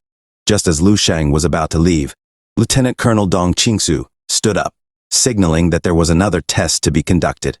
She presented a floating cube, a rare and special mineral discovered a century ago, capable of testing psychic strength. Lieutenant Colonel Dong Qingsu conducted the test using the floating cube. Her psychic strength registered at 143.2, and her psychic purity was 4.2. Intrigued, Lu Sheng placed his hand on top of the cube, and a dazzling golden aura emanated from his body. A powerful beam of golden light shot out from the cube as it detected his presence. To their astonishment, Lu Sheng's psychic strength was measured at 113.5, slightly lower than Lieutenant Colonel Dong Qingsu's. However, his psychic purity was surprisingly 20.35 times that of Lieutenant Colonel Dong Qingsu's. Each point of purity was achieved through great training, comparable to repeatedly bending a towel until it became the size of a coin. Curious about Lu Sheng's rapid progress, Lieutenant Colonel Dong Qingsu inquired about his mentor.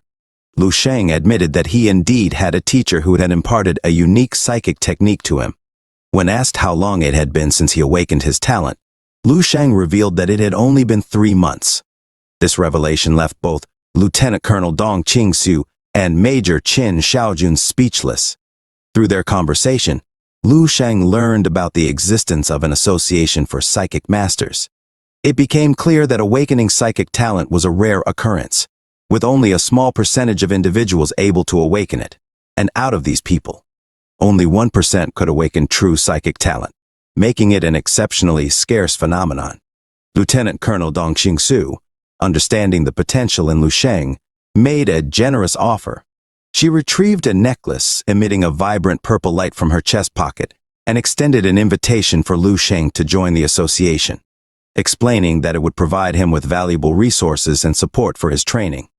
To authenticate his membership, Lieutenant Colonel Dong Qingsu removed the necklace and handed it over to Lu Sheng as a token, instructing him to bring it to the association. Lu Sheng realized that he needed a way to dispel any suspicion surrounding his rapid progress. He decided to credit his achievements to his mentor, emphasizing that he had never met his mentor in person but had received extensive teachings from him. Lieutenant Colonel Dong Qingsu believed his explanation, understanding that sometimes mentors preferred to remain anonymous. As the conversation continued, Major Qin Xiaojun handed over a card containing 5 million, which included the rewards for Lu Sheng's exceptional performance. Lu Sheng stood frozen to the ground, causing Lieutenant Colonel Dong Qingsu to mistakenly assume that he found the amount insufficient. She explained that it was the maximum they could apply for, and that a significant portion of the budget had already been spent on food. Lieutenant Colonel Dong Qingsu estimated that Lu Sheng's meals alone had likely cost over 7 to 8 million. Lu Sheng felt a sense of sadness, realizing that he might never be able to afford such extravagant meals again. Lieutenant Colonel Dong Qingsu emphasized that although the amount of money might not be significant, it was a token of appreciation from the Eastern Military District. Lu Sheng then examined the bank card and asked if this was a recruitment offer. Major Qin Xiaojun snapped his fingers and nodded in confirmation. Lieutenant Colonel Dong Qingsu then revealed that someone as gifted as Lu Sheng was destined for the battlefield. She explained that martial artists were granted privileges, but there were also costs associated with them. Knowing that Lu Sheng's path would eventually lead to the battlefield, they wanted him to consider joining the Eastern Military District first. Major Qin Xiaojun playfully hugged Lu Sheng's shoulder and grinned, mentioning one advantage of the Eastern Military District. They were known for having the most beautiful female soldiers with long legs, pretty faces, and ample bosoms. Take Lieutenant Colonel Dong Qingsu as a reference. Before he could finish his sentence, Major Qin Xiaojun was sent flying, likely due to Lieutenant Colonel Dong Qingsu's swift reaction. Blushing slightly, Lieutenant Colonel Dong Qingsu continued, stating that they wanted Lu Sheng to represent the camp and attend the Eastern Provincial Military Star Selection. The purpose of the talent camp was to identify individuals with exceptional potential. Lieutenant Colonel Dong Qingsu asked Lu Sheng if he understood the significance of becoming a military star. Lu Sheng nodded, acknowledging that a military star is a person who is likely to become a future military general and a renowned level 7 Grand Master in the future. He understood that only one person from the eastern provinces would be chosen each time. Without hesitation, Lu Sheng agreed to attend the Eastern Provincial Military Star Selection. Living in an era where the fate of the entire human race hangs in the balance demands extraordinary courage. The task of single-handedly changing the course of history requires a Herculean effort. Lu Sheng, driven by his ambition and sense of responsibility, is willing to take on this monumental role. Major Qin Xiaojun dropped a subtle hint that the Eastern Military District held the key to all the coveted rewards. Sensing the opportunity to secure greater rewards, Lu Sheng realized he needed to showcase even more of his untapped potential. With several months left until the election, Lu Sheng asked if he could stay in the camp in the meantime. He got the confirmation and swiftly exited the room, leaving Major Qin Xiaojun chuckling to himself, fully aware that Lu Sheng's ulterior motive for staying behind was simply because of the meals.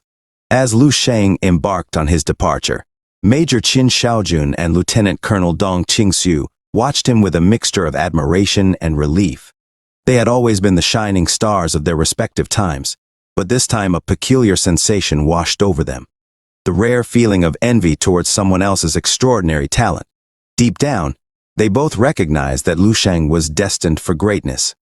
He would never be ordinary and was poised to reshape the very fabric of this era. Lu Sheng made his way to the Martial Artists Association in the bustling Baihe city. He was going to submit his important documents and meet Chairman Xiao on the 6th floor. As he approached the office, the distant echoes of Chairman Zhao's fervent voice reached his ears. The secretary, struggling to block out the noise, welcomed Lu Sheng and guided him into the room.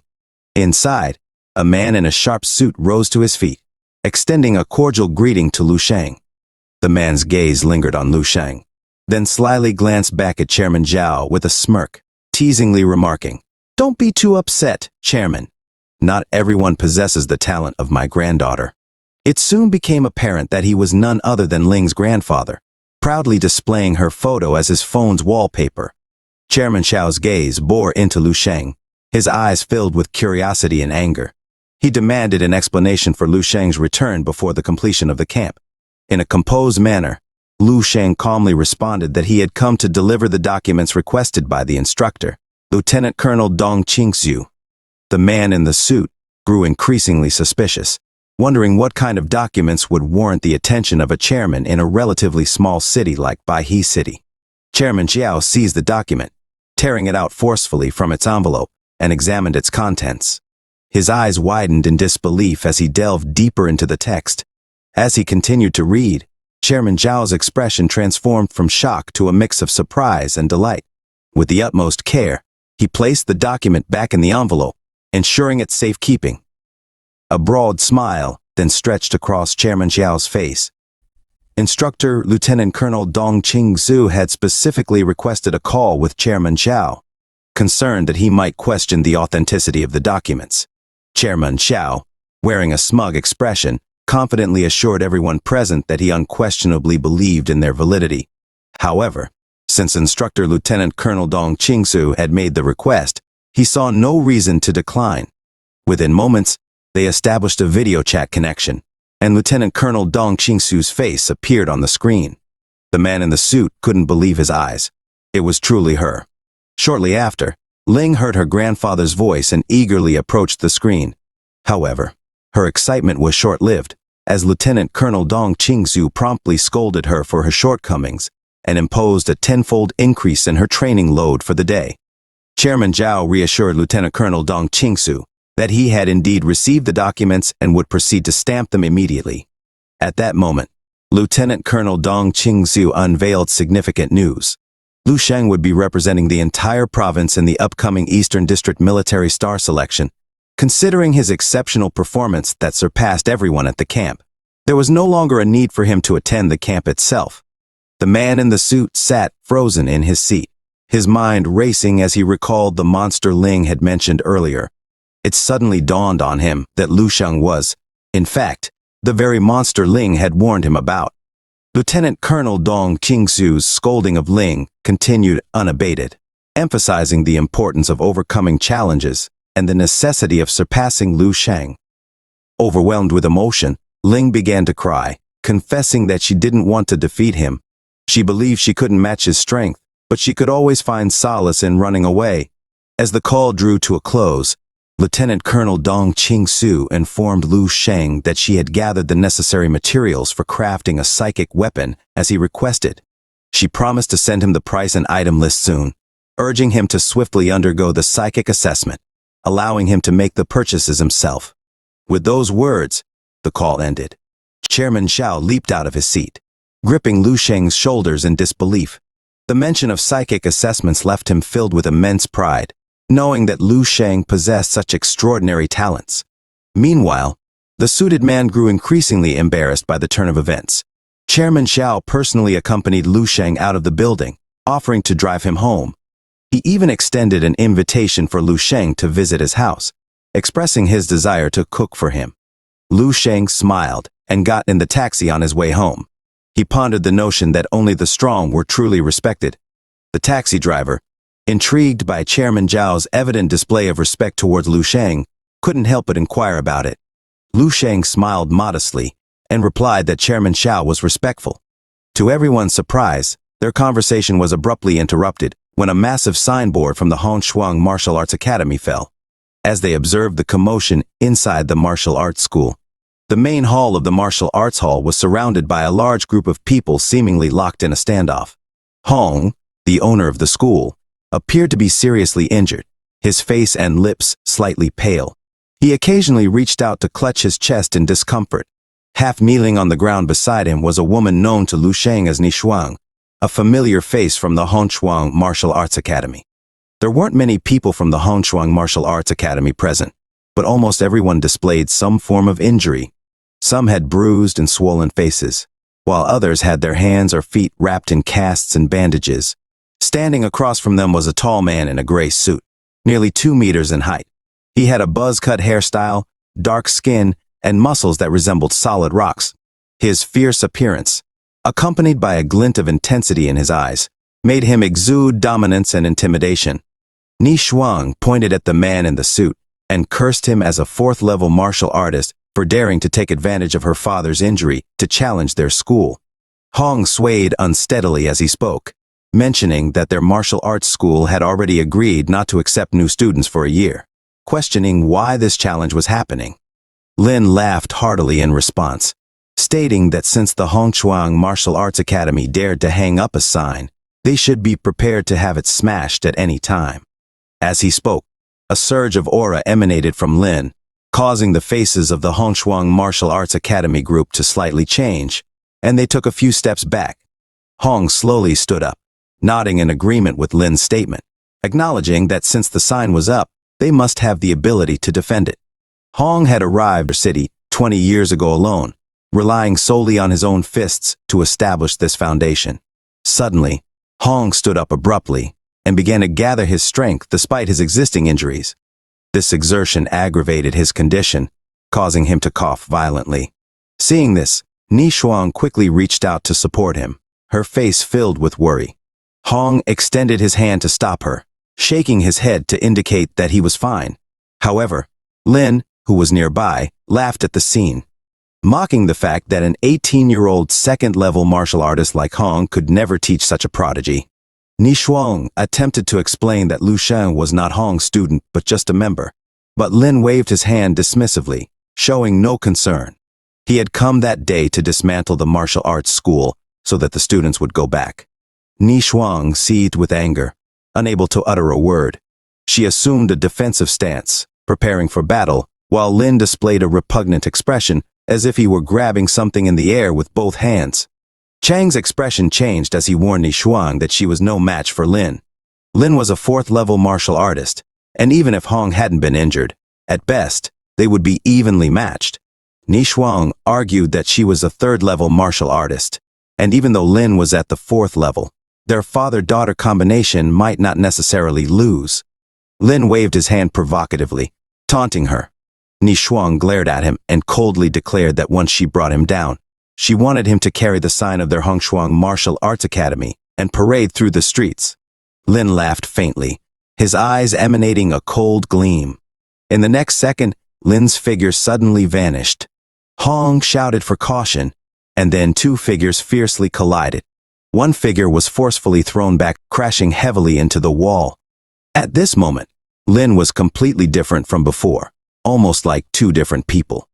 Hong coughed up blood, and his hands trembled, his face filled with astonishment.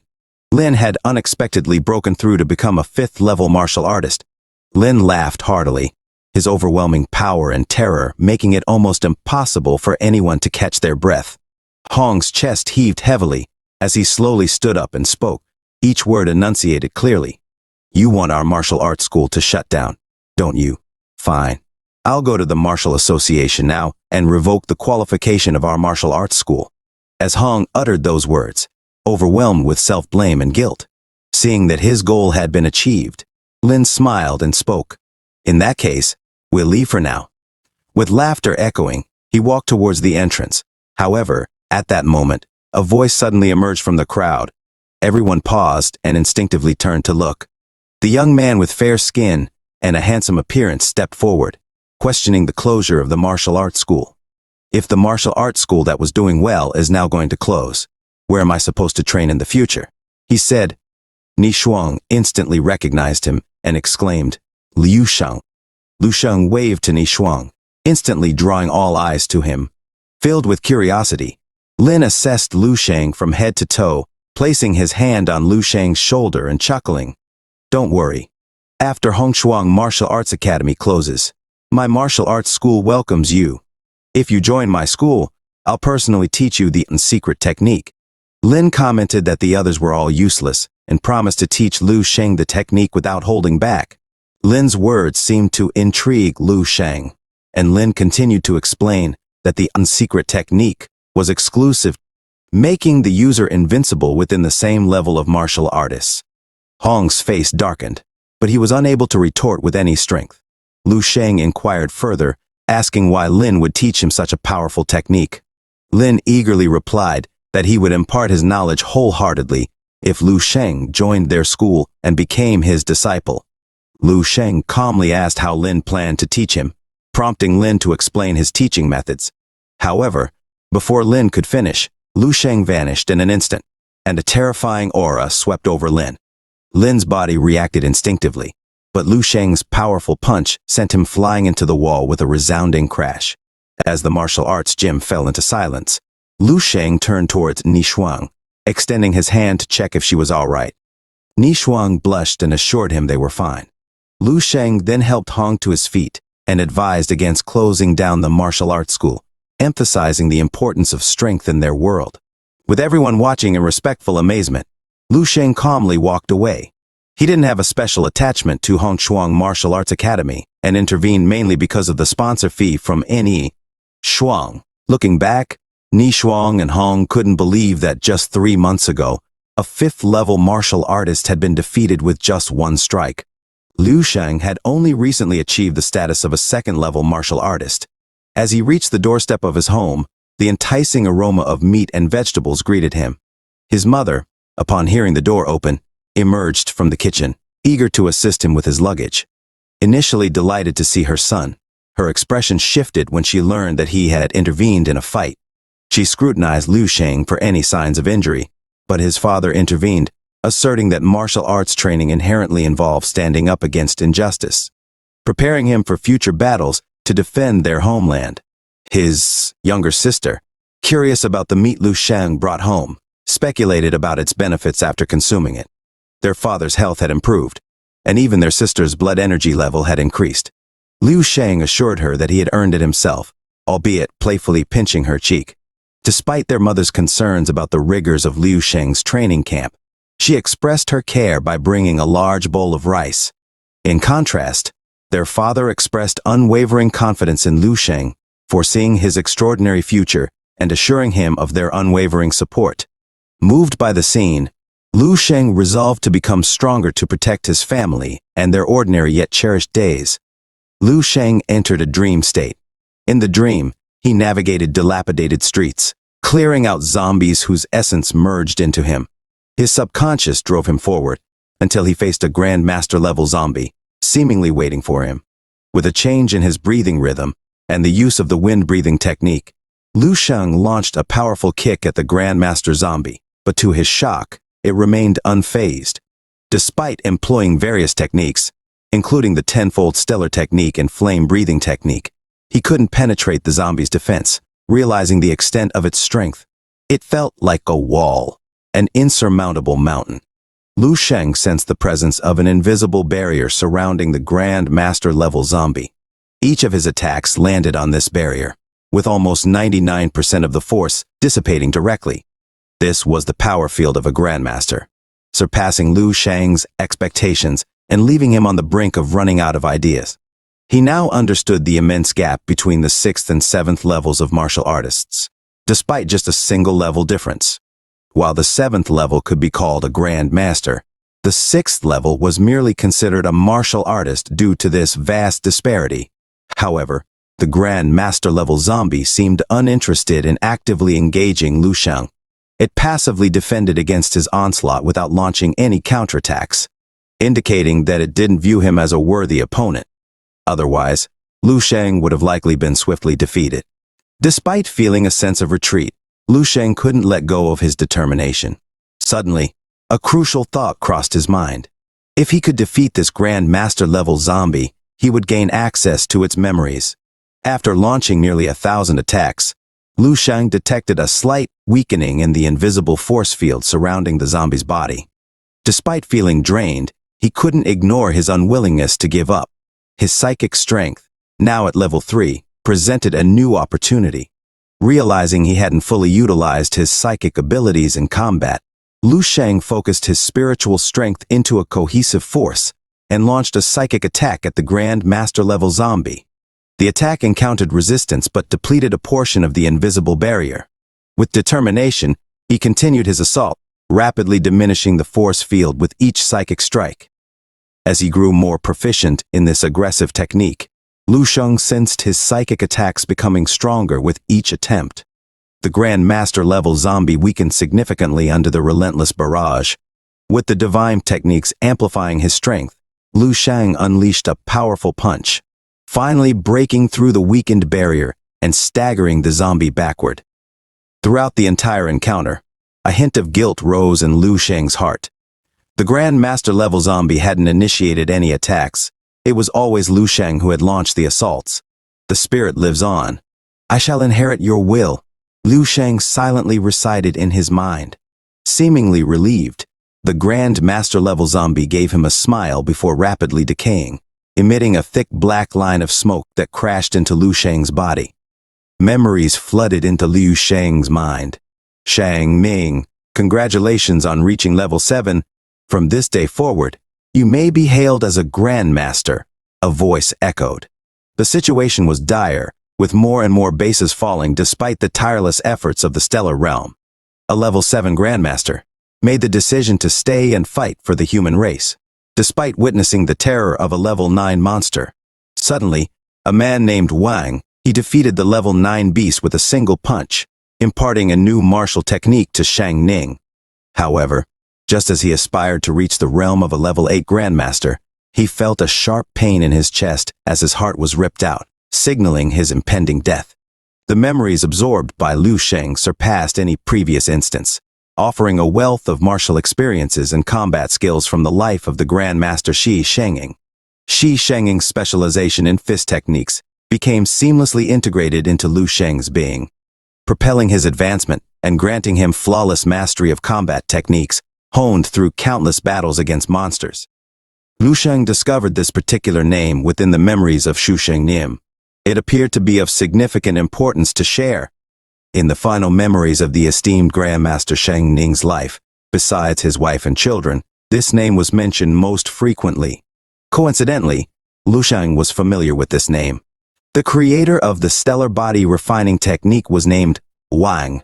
Shu Sheng Ning seemed to have been deeply inspired by witnessing Wang's martial prowess and subsequently created an extraordinarily powerful martial art. However, Lu Sheng couldn't understand why he couldn't find it. Lu Sheng was puzzled, continuously searching through Shu Sheng Nim's memories. Just then, he noticed a golden dot appearing within the memory fragments. In an instant, a previously unseen memory unfolded in his mind. It depicted a vast, desolate wilderness. Thick black mist pervaded the surroundings, and countless indiscernible beasts and blazing stars surged from the earth and sky, tearing through the darkness. A profound sense of despair enveloped Lu Sheng. At that moment, a figure suddenly appeared in his field of vision. This figure moved at incredible speed, radiating brilliant golden light akin to the rising sun. 10 suns simultaneously appeared in the dim sky, emitting incredibly dazzling golden radiance that illuminated everything, causing tears to flow from Lu Sheng's eyes. He struggled to widen his eyes but could only see a sea of golden light. It was unknown how much time had passed. The golden light gradually faded, and Lu Sheng's vision returned. He saw that the countless beasts that had previously covered the sky and the pervasive black mist had all vanished, leaving the entire world empty and desolate. As the 10 suns appeared simultaneously in the sky, rivers dried up, the earth cracked, and infinite light and heat burned everything. Grandmaster Shang Ning exhausted his lifetime of talent and painstakingly studied, pouring his heart and soul into it with the intention of reaching the pinnacle of the 8th level. The supreme technique he sought to achieve was called the 10 suns in the sky. Back home, Lu Sheng felt a qualitative change in his psychic power. If Ling's psychic power was like air, then Lu Sheng's felt like solid steel, both in terms of mass and hardness. It was much stronger. While experimenting with his latest psychic power, he accidentally lifted a nearby tall building. Lu Sheng awkwardly set the building back down. He felt as if he had broken through a certain level and was no longer an ordinary martial artist. He was confident that with the oppressive force of his psychic power alone, he could kill a 3rd, or even a 4th-level martial artist just by staring at them. Additionally, a faint aura of a force field appeared around him. Of course, it was weak and faint. If the force field of the previous Grandmaster Zombie was an ostrich egg, then his was an ordinary chicken egg. Although it was currently just a seed, it would eventually grow into a towering tree. Lu Sheng sat in his seat at the restaurant, eagerly awaiting his meeting with the person in charge of the pharmacy. Since leaving the training camp, he had been deprived of his daily supply of exotic beast meat, and he was in desperate need of supplements to assist in his cultivation. Soon enough, a breathless woman hurriedly ran over. She had been anxious all along, as she had been waiting for this day for a long time. She had thought that all hope was lost. However, there was a glimmer of hope as the situation took a turn. Surprisingly, the other party took the initiative to propose a collaboration with her. Upon seeing only a young student in the room, she breathed a sigh of relief. If it was just Lu Sheng, a high school student, then it would be easier to handle. She was confident that they could successfully reach a collaboration in her favor. Lu Sheng's expression remained unchanged. He gestured for her to take a seat and picked up the menu to order. As she contemplated how to begin the conversation, she heard the young man across from her ask the server, who had been following them, "What is the best quality steak you have?" After the waitress finished her introduction, Lu Sheng ordered 40 servings, all medium rare. Healer Su choked for a moment and deliberately glanced at him. Was he a pig? He wanted to eat 40 servings of steak in one go. Each serving cost 1,280, so 40 servings would amount to 1,200. Healer Su quickly calculated the amount in her mind and felt a twinge of pain. However, she reassured herself that considering he was eating so much, he probably wouldn't feel comfortable letting her take the bill. Lu Sheng held the menu and asked if Ling Su wanted to join him, but she shook her head, saying they hadn't even started discussing the matter, so she had no appetite. Seeing that Lu Sheng made no further moves, Ling Su collected her thoughts and prepared to speak. But before she could, Lu Sheng began talking about her information, including his ancestral background. In the decades when martial arts were just emerging, her ancestor became a fifth-level pharmacist with impressive martial talent and exceptional pharmaceutical skills, establishing the benevolent pharmacy. The benevolent pharmacy enjoyed some success in its early years, with branches spread across more than 20 cities in the Dongning province. Unfortunately, due to poor management, it rapidly declined during the generation of her father. Ling Su's face darkened, and she sarcastically interjected, "Mr. Lu, you start off by reciting a lengthy piece of information that anyone can easily find online. What exactly are you trying to convey?" She thought Liu Sheng wanted to show off his astonishing memory. Soon enough, Lu Sheng's 40 servings of steak arrived, filling the entire table. He ate while divulging more details about Ling Su. He mentioned that her mother hadn't returned to Dongning province for 20 years due to family reasons and had never visited her. Regarding the swift rise of the benevolent pharmacy, besides the outdated concepts and poor management, the most significant reason was the covert suppression from her mother's Chen family over the years. Ling Su was deeply shocked, so much so that she accidentally knocked over the glass of lemon water on the table in front of her. She stared intensely into Lu Sheng's eyes, her expression turning into anger. She demanded evidence for his claims, but Liu Sheng looked at her and told her to ask her father. When she returns home, then she will know. Liu Sheng remained silent and focused on eating the steak in front of him. For Liu Sheng, the taste of the steak didn't matter. What he cared about was the quality of the meat. Good meat meant high nutritional value, providing him with more energy for his martial arts cultivation. Meanwhile, Ling Su was caught in deep shock and confusion. There were many things about her mother that she didn't even know. However, it was true that her mother had left when she was 2 years old. When she was younger, Ling Su had often complained in her heart about her mother being too heartless. Even after the divorce, why hadn't her mother visited her even once while she lived with her father? It was also true that their family pharmacy had started declining after her mother's departure. These doubts, buried deep in her memory, had almost been forgotten. Now, with Liu Sheng's words, they were connecting in a way that evoked a sense of terrifying contemplation. Liu Sheng finished the last piece of steak and looked at the girl across from him. By observing Ling Su's expression, he knew that she had already believed most of it. All this information was obtained by Liu Sheng from the resource library in his dream.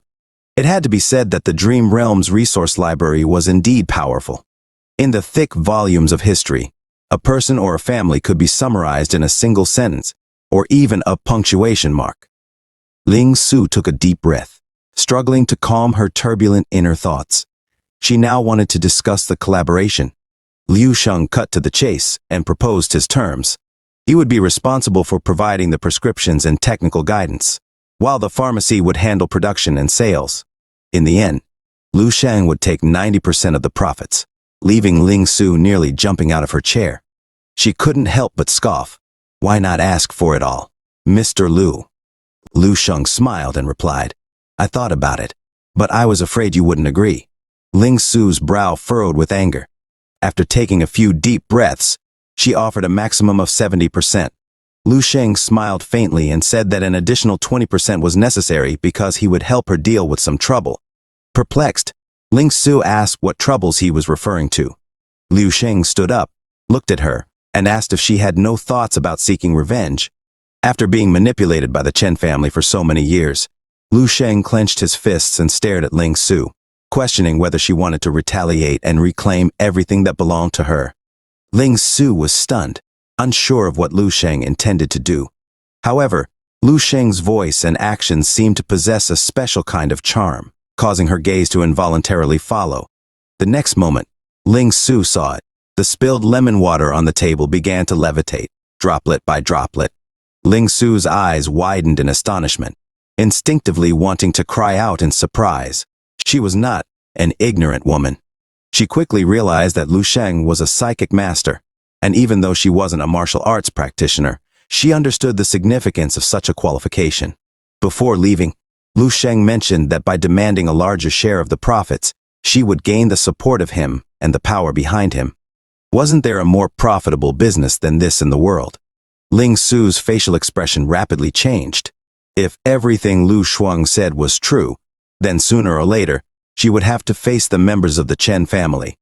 Even if she had no grievances or desire for revenge regarding the past 20 years, however, the other party may not be willing to let her go so easily. After a moment of deliberation, Ling Su finally made up her mind. She agreed to give 90% to Lu Sheng. Lu Sheng smiled, and then took out a USB from his pocket, handing it to Ling Su. He then left the room, leaving Ling Su staring blankly at his departing figure, dazed for quite some time. The realization that despite all her careful preparations, she ended up giving away 90% of the benefits left her with a sense of disbelief. It was completely different from what she had anticipated. "Excuse me, miss." A person's call interrupted Ling Su's train of thought. Ling Su looked up and saw a waitress from the restaurant standing in front of her. "Can I close the bill?" The waitress. Ling Su was taken aback but quickly understood that Lu Sheng wanted her to pay the bill. Although she felt a bit annoyed, Ling Su still nodded and asked how much it was. The waitress glanced at the bill and replied, "The total is 115,200, but we'll round it down to 115,000. The waitress patiently explained, the stakes were 1,280 each, but the gentleman ordered a total of 90 portions. 90 portions. Where did the other 50 come from? He only ate 40, and he said he was full. He also packed 50 portions to take home for his family to try." The waitress replied. Ling Su's mouth dropped open, and she stood there motionless, unable to move. Then her breathing became rapid, her bowing, heaving up and down rapidly, and it felt as if there were animated flames burning behind her as she pulled out her card. Lu Sheng happily returned home, carrying a total of 50 neatly packaged premium steaks. He had obtained everything he desired and even exceeded his expectations. As soon as Lu Sheng entered the door, his mother caught a whiff of a tantalizing meat fragrance and followed it from the kitchen to the living room. Lu Sheng placed the packed boxes on the table and smiled, saying there was no need to cook today. Hearing that it was premium steak, his mother's face lit up with a mixture of heartache. Lu Sheng casually mentioned that a friend had treated him to dinner and offered him takeout. And that friend happened to be a wealthy individual. It's hard to say what Ling Su, who had just walked out of the restaurant after maxing out her credit card, would feel upon hearing those words. Upon hearing that, his mother's expression immediately relaxed, and she informed Lu Sheng that Mr. Zhang had come to inquire about their family several times. Lu Sheng pondered for a moment, realizing that he hadn't been to school in a long time. He decided to pay a visit tomorrow. The next day, after a long absence, Lu Sheng returned to school. When Mr. Zhang heard a knock on the door and opened it, he was pleasantly surprised to find Lu Sheng standing there. Lu Sheng held a potted plant as he entered the office. It was the one he accidentally broke last time. Mr. Zhang could sense a remarkable change in Lu Sheng's aura, exuding incredible strength. Mr. Zhang handed Lu Sheng a cup of tea while he lit a cigarette and sighed, remarking that after this meeting, perhaps in the future, they would only be able to see Lu Sheng on television. When asked about his future plans, Lu Sheng calmly stated that he was going to participate in the selection for rising military stars. This statement left Mr. Zhang so astonished that he dropped his cigarette. Lu Sheng added that he will also be attending the assessment to become a psychic practitioner. Mr. Zhang jumped up from the couch, covering his forehead with his hand. He didn't know what to say, but he enthusiastically patted Lu Sheng's shoulder and told him to go and conquer his own world. He promised to support and cheer for him from behind. As Lu Sheng left the office, Mr. Zhang watched his figure and realized that he had underestimated him all along. Lu Sheng was not only the school's pride, but also the pride of Baihe City. He would one day become the pride of the entire human race. The mundane academic subjects made many students feel drowsy, and some even played mobile games discreetly. The class teacher shook his head disapprovingly at the sleeping students and slammed his book on the desk, commanding everyone's attention. He tapped on the blackboard, knowing that many students were aspiring to attend martial arts university. But their grades and academic subjects were equally important. He had already lectured them on this countless times, but some students simply didn't care. Ming shook his head and refused, as he had enrolled in an intensive study program and planned to study after school. The student couldn't understand why Ming had been working so hard lately. The teacher noticed them whispering and asked them to stand up just as he was about to give them a lecture. However, at that moment, Lu Sheng walked into the classroom. Lu Sheng greeted the teacher first, and then greeted his classmates. The entire class was astonished, never expecting Lu Sheng to come back for mass. Many believed they would never see him again. There were even rumors circulating that Lu Sheng had become the closed-door disciple of Chairman Xiao, or that the mayor's daughter was going to marry him. Some students even rushed to ask for his autograph. Ming was also shocked, and the class teacher looked at Lu Sheng, hastily returning the greeting. Lu Sheng, on the other hand, didn't hold any grudges from the past. When the class teacher had looked down on him and ridiculed him in the classroom, he politely asked if he could join the final lecture class. The class teacher quickly agreed, and as Lu Sheng walked into the classroom, everyone suddenly found a renewed motivation for studying. The atmosphere completely changed. The class teacher delivered an engaging lecture, and the students listened attentively. It was incredible to think that they could attend class together with Lu Sheng. Ming stared at the back of his former friend, reminiscing about the times they used to play together. The distance between them seemed to have grown over time. Lu Sheng's aura was different now, as if he possessed the presence of a leader. Soon, the bell rang, signaling the end of class. The class teacher closed his books, and it was the first time in many years that he had delivered such a powerful lecture. Lu Sheng also stood up and bid farewell to his classmates, assuring them that he would never forget them. Upon hearing these words, the students in the class suddenly felt the urge to cry. A strong sense of honor emerged from within them, and they vowed to get into martial art university. Lu Sheng turned to Ming, placing his arm on Ming's shoulder, just like a few months ago. He gave him a nudge, as if nothing had changed. The former classmates and teacher had all looked down on Lu Sheng, except for Ming, who genuinely regarded him as a friend. Thinking about this, Lu Sheng encouraged Ming, telling him to keep up the good work. Ming's eyes welled up with tears, deeply moved. He made a firm decision to strive for excellence and work hard to get into a martial art university, following in the footsteps of his best friend. Seated at his desk, Lu Sheng contemplated his next plan while staring at the computer in front of him. Lu Sheng had already informed Lieutenant Colonel Dong Qingsu about purchasing materials and upgrading his gear. Now he needed to focus on acquiring a psychic practitioner's weapon. He opened Lieutenant Colonel Dong Qingsu's email, which presented him with two options: the indomitable Wheel of Blades and the Silver Void. 5 minutes later, Lu Sheng's expression turned somewhat disappointed. Both weapons cost between 30 to 40 million. He closed his eyes and began calculating the required materials for crafting the weapons. Considering the significant amount of primary material mithril needed for both the wheel and shuttle, approximately 9,000 per ram, a single wheel alone would weigh over half a kilo. That was already over 5 million spent, and he hadn't even accounted for the other auxiliary materials yet. After conducting the calculations, Lu Sheng realized that he couldn't even afford to craft a single item, let alone a complete set of psychic gears. With no other option, he decided he would have to go out and dig for materials himself. Previously, Lu Sheng had found a strategic resource distribution map for materials in the Dream Realm library spanning 300 years. It would come in handy now. His first step would be to unearth the unexplored mithril mines, and then he could take the materials to a blacksmith for weapon crafting. If he managed to acquire a substantial amount of mithril or iron, he could even sell some to earn money. A win-win situation.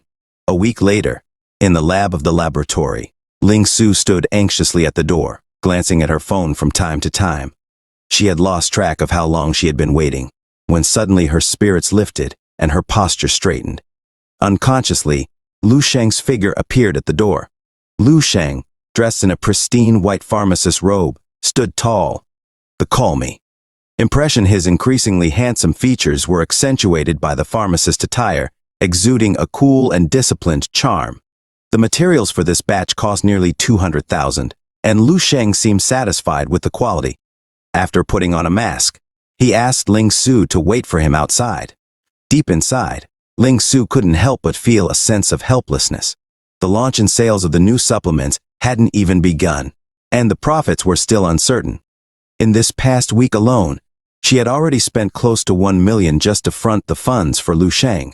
3 hours later, the refining process was complete. Lu Shang seemed to sense Ling Gui's slight emotional state and casually reassured her, mentioning that he would be going out if all went well. He would have the startup funds, and he promised to send her the money. Ling Su nodded obediently, refraining from asking about Lu Shang's specific plan. Before leaving, Lu Shang smiled and remarked that she was quite a tsundere. He bid Ling Su farewell and quickly walked away. As soon as Lu Shang's figure was no longer in sight, Ling Su took a deep breath and swiftly rushed into the laboratory. The air in the laboratory still carried a faint scent of herbs. Ling Su's eyes scanned the surroundings like a radar, and soon enough, she locked onto a small vial that had been used but not yet cleaned. She held the small vial as if it were a precious treasure and began a series of skilled maneuvers. This supplement was incredibly powerful, capable of strengthening the bones on the market. Such a supplement, a single unit, would cost 4 to 5 million. Yet Lu Shang had managed to produce it with only 20,000 worth of materials.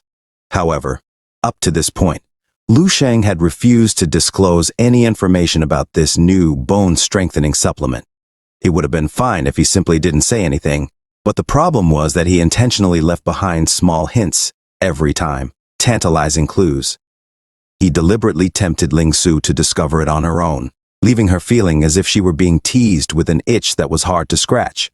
And the thought of the bulging backpack he carried, surely filled with many of these new supplements, only further infuriated Ling Su. Ling Su had also considered the idea of secretly learning the technique, but the receptionist came over and reported that the surveillance had been malfunctioning the entire time and that they couldn't fix it. As soon as Lu Shang left, it immediately started working properly again. Ling Su sighed, nodded, and waved the receptionist away. Lu Shang being a psychic master meant that he could easily nullify all of Ling Su's attempts and render her efforts to steal the technique completely futile. Ling Su shook her head and casually threw the vial she was holding into the trash bin. In a neighboring city on a mountain road, inside a tourist bus, a young and beautiful tour guide enthusiastically introduced the itinerary and provided information about the scenic spots to the group of tourists. Only a few middle-aged women wearing red travel hats listened attentively, occasionally asking a few questions. During this time, Lu Shang had been flipping through the resource distribution map every day. Combined with the current map of Dawning Province, finally, he found a suitable location. He calculated that he had successfully refined a total of 93 marrow-nourishing pills throughout the week, which should be sufficient for his needs. Lu Shang noticed a rolling toy ball and heard the cheerful laughter of a little girl, which brought a lively atmosphere. The little girl asked Lu Shang if he wanted to play a game with her. The woman with long hair who appeared to be the girl's mother quickly apologized and pulled the little girl back to her seat. Sitting next to the woman was a man wearing glasses whose middle-aged eyes seemed to contain a powerful aura. He exuded the presence of a level 2 psychic master. Lu Shang smiled, realizing that this trip would likely be quite interesting. At the back of the bus, a girl with long pink hair and a tight-fitting purple crop top let out a howl, venting her frustrations. Sitting next to her, a beautiful girl with long hair and a quiet demeanor withdrew her gaze from the window scenery and said that Zheng Dandan insisted on coming. Zheng Dondon snatched Lin Zishan's fan and retorted irritably, accusing her of mistaking her concern for Lin Zishan's potential heartbreak breakup as meddling. Lin Zishan gently patted Zheng Dandan's hand, leaning closer to comfort her, saying that it was good for them to come out and relax together.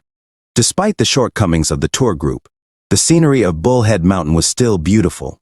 Zheng Dandan glanced in a certain direction where the laughter of the little girl could be heard. The little girl was currently playing a ball-throwing game with a young guy sitting in the second-to-last row on the right side. The yellow ball flew back and forth between the seats, eliciting continuous giggles from the little girl. When Zheng Dandan saw Lu Shang, her face turned red. His clean and handsome features resembled a male protagonist straight out of a Manhwa book. The little girl missed catching the ball, accidentally hitting the seat in front. Zheng Dandan leaned back and reached out to catch the ball, then tossed it to Lu Shang. Lu Shang smiled and thanked her, and Zheng Dandan blushed and giggled. Lin Zishan chuckled and teased.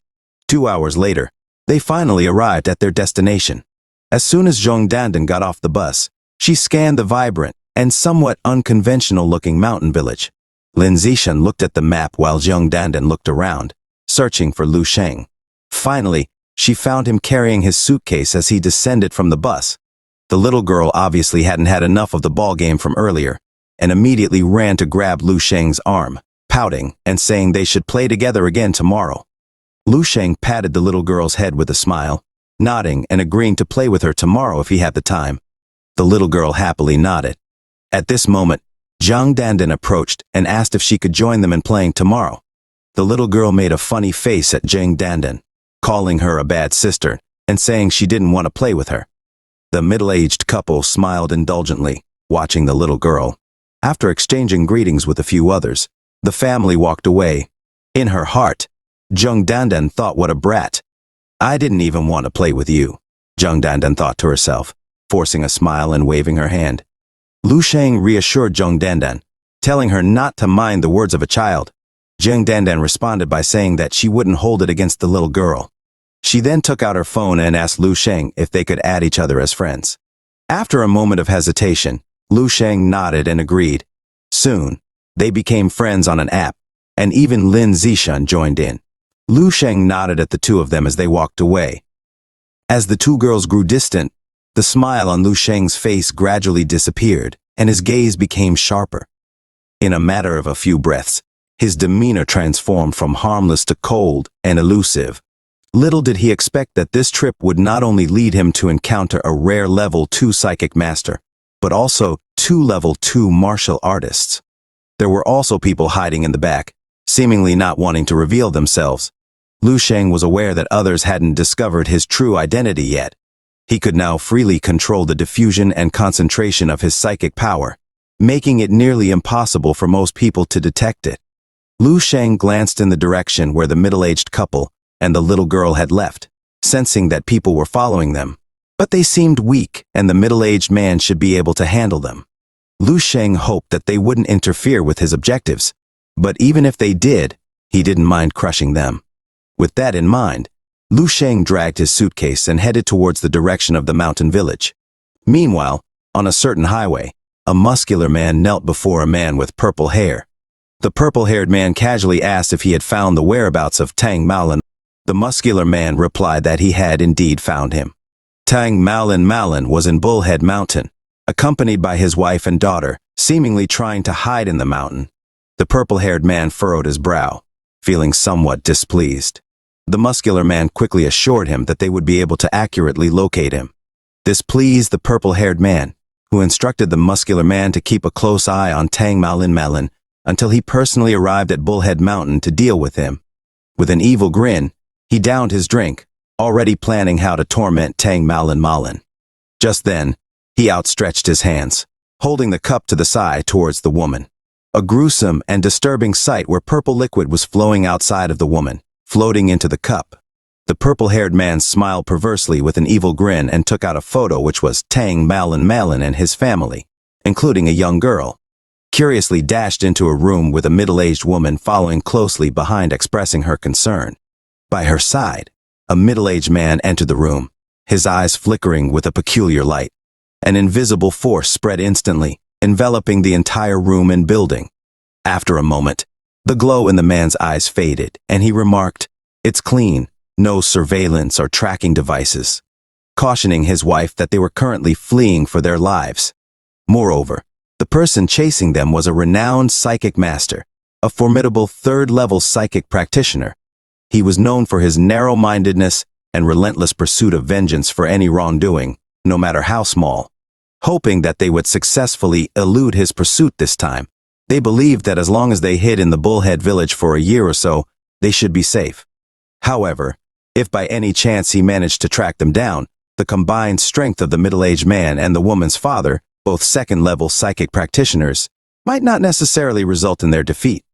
The woman let out a sigh, expressing her hope that it would turn out that way.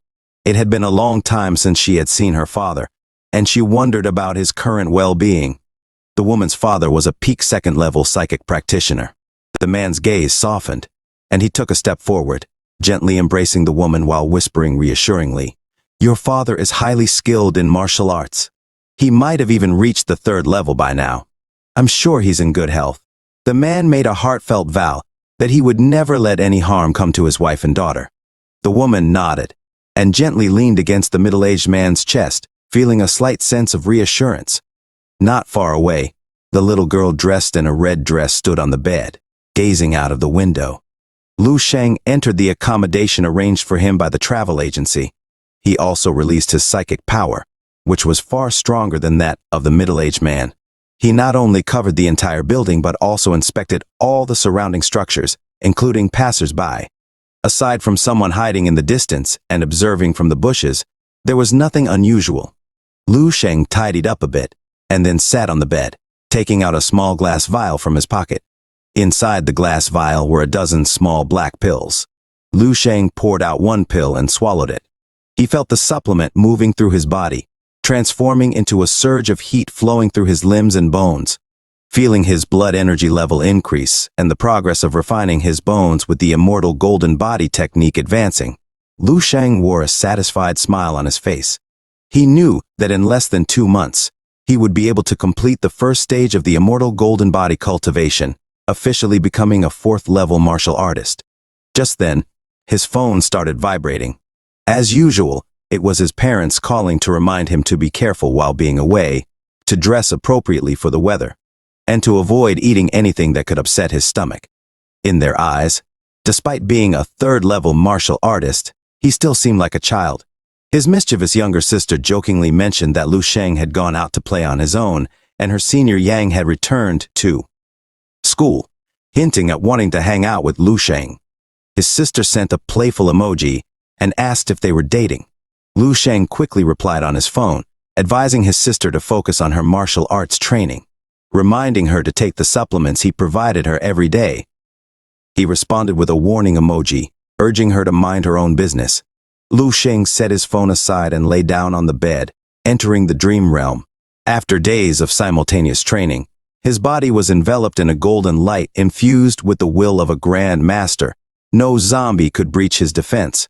Suddenly, he noticed the appearance of another Grand Master-level zombie on the street, a female Grand Master clad in battle armor befitting a knight wielding a shattered long spear. Her figure was both symmetrical and perfect, resembling a mythical goddess of war. As Lu Sheng approached within 100 meters of the female Grand Master, she sensed his presence. In an instant, her figure vanished from his line of sight. When he tried to release his spiritual power to perceive her presence, he finally sensed her figure. However, by that time, the female Grand Master had already closed in to within 5 meters of him. In an instant, Lu Sheng found himself surrounded by numerous red exclamation marks, accompanied by an urgent and piercing alarm. Before Lu Sheng could react, the female Grand Master swiftly took him down with a single spear strike. Just before dying, Lu Sheng saw a magnificent and majestic aura, as if waking up from a nightmare. He felt his heart racing and a splitting headache. He was startled awake, feeling intense pain as if he had been torn apart. This was his first experience of death within the dream realm, and it felt overwhelming and powerful. Lu Sheng was deeply shaken. Until now, his exploration in the dream realm had been relatively smooth. However, he was completely defenseless against the female Grand Master. The previous smooth progress had made him somewhat complacent, but the dream realm was not his personal paradise. Lu Sheng had a profound realization. His state of mind returned to its original calmness, and the negative effects brought about by his inflated strength over the past 3 months dissipated in that moment. The immense power of the female Grand Master was undeniable, surpassing Shi Zhangning in battle. She must be a Grand Master-level expert, stronger than Shi Zhangning, possibly even an 8th-level Grand Master. Lu Sheng recalled the radiant glacier that appeared with the thrust of her spear, perhaps a manifestation of the technique of the female Grand Master. If he could obtain it, Lu Sheng shook his head self-deprecatingly, dismissing the thought. If he hadn't underestimated the situation and fought at full strength with his mastery of all his techniques and newly acquired Grand Master technique, he might have had a chance to contend with the female Grand Master. However, he still wanted to go back and test himself, but no matter what he tried, he couldn't enter the dream realm again. It seemed that the dream realm had entered a cool-down period. Just then, his phone started vibrating. It was a series of messages from Zhang Dandan, one after another, flooding in like a stream. Lu Sheng stared at his phone in silence for a few seconds, suddenly regretting adding her as a friend. He quickly turned off his phone without replying. Walking out of the room and heading towards the dining hall, Lu Sheng thought he would be the only one there at this late hour. However, to his surprise, he saw the little girl's family as well as Zhang Dandan and Lin Zishan, all seated in the dining hall. As soon as Lu Sheng appeared, he immediately caught the attention of the two girls. The little girl and Zhang Dandan both stood up, waving to him loudly, completely oblivious to the gazes of others. Lu Sheng waved back, then found a seat nearby and sat down. The seat wasn't far from the little girl's family. The little girl's father smiled at Lu Sheng and nodded slightly. Lu Sheng nodded in response and picked up the menu to order his meal. Zhang Dandan pulled Lin Zishan, who had a helpless look on her face, and sat down beside Lu Sheng as if they were old friends. Lu Sheng coughed a couple of times and politely asked if they had eaten yet. Both of them responded at the same time. One said they had eaten while the other said they hadn't. Zhang Dandan gave Lin Zishan a fierce glare and said with a smile, "I wasn't hungry earlier, but now I'm hungry again." Lin Zishan teased her for a bit, but Zhang Dandan acted as if Lin Zishan didn't exist and continued talking to Lu Sheng. She began introducing the menu. Meanwhile, the little girl beside them looked eagerly at Lu Sheng's table and then lifted her head to ask her parents if she could go and have a meal with big brother Lu Sheng. The woman gently touched the little girl's head and said tenderly, "You can still have a good meal here." The little girl insisted, saying that she thinks the food will taste better sitting next to big brother Lu Sheng. The woman glanced at her husband. The middle-aged man smiled and agreed. Seeing her husband's agreement, the woman couldn't say much and could only admonish, "Behave yourself." Only when she saw the little girl successfully join the table did the woman's eyes relax slightly. She turned her head and complained to the middle-aged man, asking why he allowed their daughter to go to a table with strangers. The middle-aged man smiled and replied, "It seems like you're being overly protective. That young man has a good character and his eyes are pure. He doesn't seem like a bad person. Besides, he's just a high school student. Even if Lu Sheng has trained in martial arts for a few years, his strength wouldn't be very powerful." However, the other two individuals were already second-level martial artists. The middle-aged man remained calm, exuding a strong sense of confidence in his words. As long as they were within his line of sight, a single thought from him would be enough to end their lives. Zhang Dandan's eyes widened as she looked at the table filled with food that Lu Sheng had ordered, her expression showing some surprise. Lu Sheng handed a cute dessert to the little girl, and the two of them began a competition to see who could eat faster. The little girl responded with a sweet voice and diligently shoveled the food into her mouth. Lu Sheng also ate. Lin Zishan glanced at the table full of food, and her gaze towards Lu Sheng lightened a bit. Only those with average family conditions who hadn't become formal martial artists would eat so much in one meal. Once martial artists reached a certain level, those who had the means would typically rely on supplements to meet their daily energy requirements for cultivation. Those without means would choose higher quality ingredients as substitutes. Otherwise, eating so much food in every meal would result in extended trips to the bathroom. Zhang Dandan, on the other hand, didn't mind at all that Lu Sheng ate so much. She kept her promise and ate alongside him, even finding him quite handsome while eating. Lin Zishan looked at her best friend and asked, "You don't really have feelings for Lu Sheng, do you?" She pointed out that Lu Sheng was younger than both of them, just a high school student, and judging from Lu Sheng's unstable figure and dark circles around his eyes, his martial arts talent and family background were probably not good. Even though Lu Sheng had exceptional looks, physique, and demeanor. However, Zhang Dandan didn't mind and replied, "Age isn't a problem when they're just 3 or 4 years apart. Besides, it's all about fate." Lin Zishan disagreed, saying that they couldn't be together with Lu Sheng's current situation. After graduation, he would probably only earn a monthly salary of 5,000 to 6,000, not being able to afford a house or car. She emphasized that love isn't just about temporary passion, one must face reality. Zhang Dandan's martial arts strength was getting stronger, and the gap between them would only grow over time. Eventually, conflicts would accumulate, and there would come a day when everything explodes. Jing Dandan shook her head and said she could help guide Lu Sheng in his martial arts journey. Even if he couldn't get into a prestigious martial arts university, she would be willing to travel to see him every week. It didn't matter if he didn't have a car or a house, because she did. Even if Lu Sheng could only be an ordinary person, she would be willing to accompany him as an ordinary person. Furthermore, she didn't believe that Lu Sheng was just ordinary. She firmly believed that his future held so much more than that. She couldn't believe her best friend would give up her decade-long martial arts practice for a high school student. Due to Lu Sheng's martial prowess, he could clearly hear their conversation. He rubbed his head, feeling somewhat troubled, and couldn't help but sigh. The younger girl overheard and asked what troublesome meant. Lu Sheng thought for a moment and casually replied, "It means praising both of the sisters for being beautiful." The little girl nodded thoughtfully. Suddenly, she turned around and loudly pointed at Zheng Dongdan and Lin Yishan, who were walking towards them. She jumped around and said, "The two sisters are very troublesome." Lu Sheng was taken aback for a moment, then burst into laughter, nodding vigorously. Zheng Dandan and Lin Zishan looked stunned, unsure of what had just happened. The next day, everyone gathered downstairs as planned. The tourists were not very satisfied with this trip, and one elderly man noticed that a family of 3 was missing. As for when or where they disappeared, no one knew. The young tour guide hurriedly took out her phone and tried calling them, but she couldn't get through.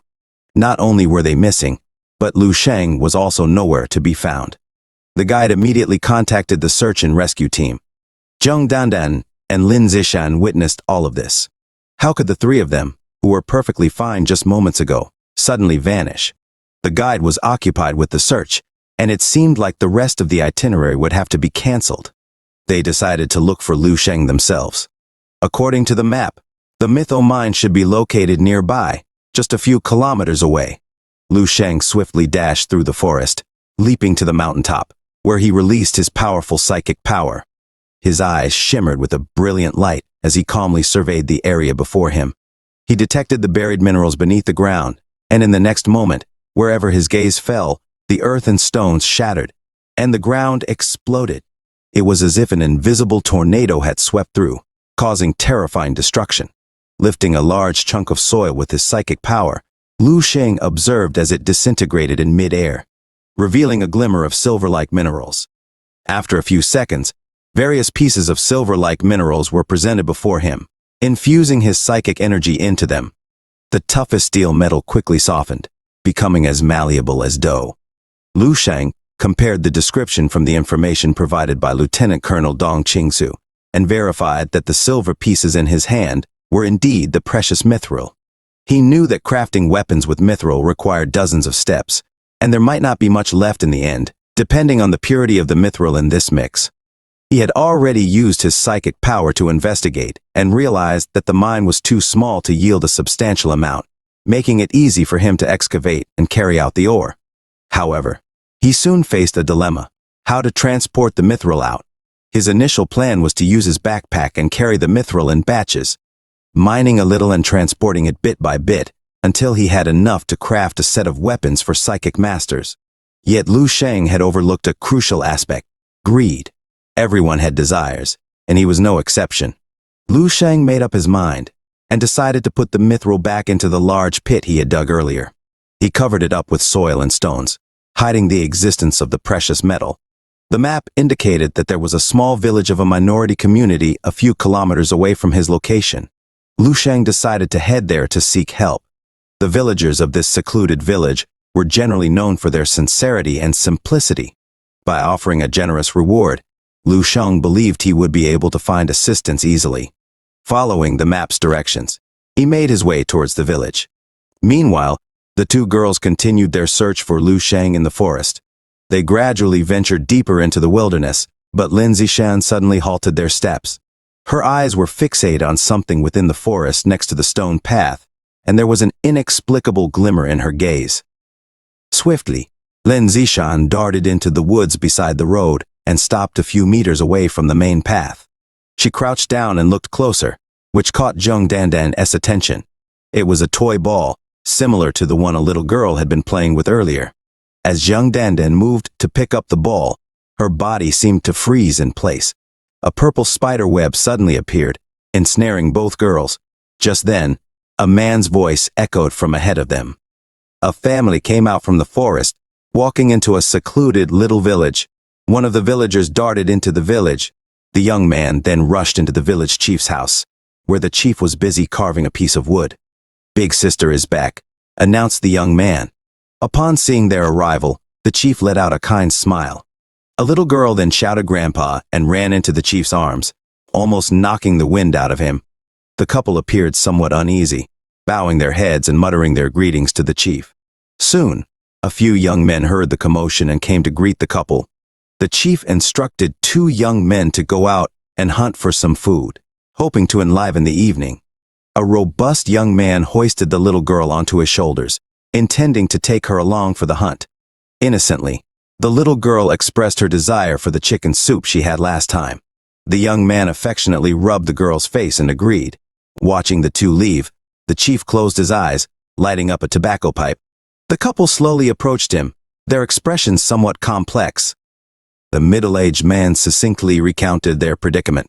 Upon hearing that they had provoked a 3rd-level psychic master, the chief let out a series of coughs, his cold laughter not ceasing. Pointing at the middle-aged man, he said he knew that no good would come when he had taken Manhwa, his daughter, away from the village years ago. He knew such a day would come. Manhwa softly called out, pleading for her father to save her. The middle-aged man turned to the chief, remembering that his father-in-law had been attempting to break into the 3rd level for a long time. The chief cut him off, admitting his attempt had failed and had left him with internal injuries, causing a great decline in his cultivation and strength. If he encountered a 3rd-level psychic master, he could only buy them some time, urging them to flee with the child and seek help elsewhere. The man looked confused, not knowing who they should turn to for help. The chief glared at him, instructing him to seek help from the local departments or the Martial Artists Association. He reminded them that they were living in a society governed by law. Even a 3rd-level psychic master couldn't just kill people on the street. However, Tang's expression was far from optimistic. If reporting to the authorities could solve the problem, he would have done so long ago, instead of dragging his family all the way to this remote mountainous area. The chief seemed somewhat tired, dismissively waving his hand, signaling them to leave. Just as Tang Maolin and his wife were preparing to leave the room, suddenly someone rushed in, reporting that an outsider had arrived. Their hearts sank in an instant. Lu Sheng, with his map, looked just like an ordinary mountain tourist, curiously observing the village in front of him while following a few villagers. The entire village was not large and could be fully seen from a high vantage point. The environment, however, was extraordinary, like an idyllic paradise. Suddenly, a dart flew towards him, but Lu Sheng sidestepped it with ease. The young man asked who Lu Sheng was and how he got in. A little girl's head suddenly popped out from the bushes. She cheerfully greeted Lu Sheng and ran into his arms. Lu Sheng was taken aback. He hadn't expected to encounter the little girl and her family here. Seeing the map in Lu Sheng's hand, Tang, whose face was filled with surprise and bewilderment, felt a heavy weight lift from his heart. Tang Maolin took the initiative to approach and asked Lu Sheng how he ended up there. Lu Sheng scratched his head in embarrassment, explaining he didn't like traveling with the tourist group and had accidentally lost his way while exploring the mountain alone. Tang Maolin laughed heartily, explaining that this was his father-in-law's village, and they returned here every year to visit. Tang Maolin subconsciously looked toward his father-in-law. The chief squinted, sizing up Lu Sheng. He nodded and commented that Lu Sheng's eyes were very pure, then welcomed him with a smile to Celestial Village. The young man who previously attacked Lu Sheng flashed a smile, extending his hands towards Lu Sheng, apologizing for the earlier incident. Lu Sheng waved it off, indicating he didn't mind, but in his mind, he was considering the uniqueness of this village. Psychic practitioners were rare, yet there were 3 in this village, and the old chief was a surprising peak 2nd-level psychic master. Lu Sheng had originally intended to ask if he could hire help to transport the mithril, but given the circumstances, he didn't know how to broach the subject. As psychic practitioners, they would undoubtedly understand the value of mithril. While Lu Sheng was contemplating how to proceed, the little girl plaintively told him that she had lost her ball. It took him a moment to realize that she was referring to the plastic ball they had been playing with earlier. Lu Sheng patted the girl's head gently, promising he would help her find it. He released his psychic energy, spreading it around, discerning the scenes in that direction. The smile on his face gradually faded, until it disappeared entirely. Suddenly, he sensed Zheng Dandan and Lin Zishan as presence, and the once lively and cheerful celestial village suddenly quieted down. Everyone looked in wonder. Tang's face grew grave and tense, and the old chief put down his burning pipe, his eyes slowly narrowing. At the entrance of the village, a group of people was steadily approaching. Leading the group was a man in a purple suit named Wu Xijing, his eyes emitting an eerie purple glow. A man behind him had Zheng Dandan and Lin Zishan slung over his shoulder. Both of the girls had tapes around their mouths, preventing them from speaking. But the look in Zheng Dandan's eyes seemed to tell Lu Sheng to run. After spotting that the man was a peak third-level psychic master, the old chief unleashed his full power, and his psychic energy radiated around him. He shouted for Tang Malin to flee with his family and the villagers. Several streaks of golden light surged from the chief towards Wu Xijing, who remained calm, waving his hand dismissively. Silver lines and golden light intertwined mid-air, clashing and creating a sound reminiscent of swords clashing. The golden light gradually dissipated, and Wu Xijing looked at Tang Malin with a smirk, taking a step forward. He told the chief that his energy was weak and his power too shallow, unworthy of being called a psychic master. Then he released his psychic energy step by step, walking towards them. Tang's face turned pale, readying to fight back from his sleeves. Countless small black iron beads shot out densely packed, flying towards Wu Xijing, who didn't even flinch, extending a hand toward Tang. The silver line suddenly retracted, clashing directly with the iron beads. All of the iron beads were destroyed and cut in half, and Tang's face turned even paler, with sweat rolling down his forehead as he took steps back in an instant. Wu Xijing shot the silver thread toward everyone, controlling it to wrap around everyone's necks, including the old chief and Tang's. Wu Xijing looked around this deserted place, thinking it was perfect for torturing them at his leisure, and no one would ever find out. He licked his lips as he looked at the little girl, planning to use her to make liquor. Tang Malin was desperate, his eyes bloodshot as he shouted at Wu Xijing, calling him an animal. Wu Xijing, however, burst out laughing, tightening the silver thread around their necks, reveling in the helplessness of the middle-aged man. Lin Zishan's eyes welled up with tears. She knew that Wu Xijing was definitely a third-level peak psychic master, and she knew everyone was going to die. Zheng Dandan looked at Lu Sheng, already accepting her fate, even though she wasn't willing to die here. She hoped that they could meet again in the next life. Wu Xijing ordered his subordinates to bring the little girl over, and his grin grew even brighter. Suddenly, a sound as sharp as a cannon tearing through the air interrupted his words. His silver thread had been broken and loosened. Lu Sheng's eyes gradually grew cold. He held the silver thread in his hand and smiled at the little girl, assuring her that everything was all right now. The two subordinates rushed towards Lu Sheng, and Lu Sheng simply threw a non-serious punch.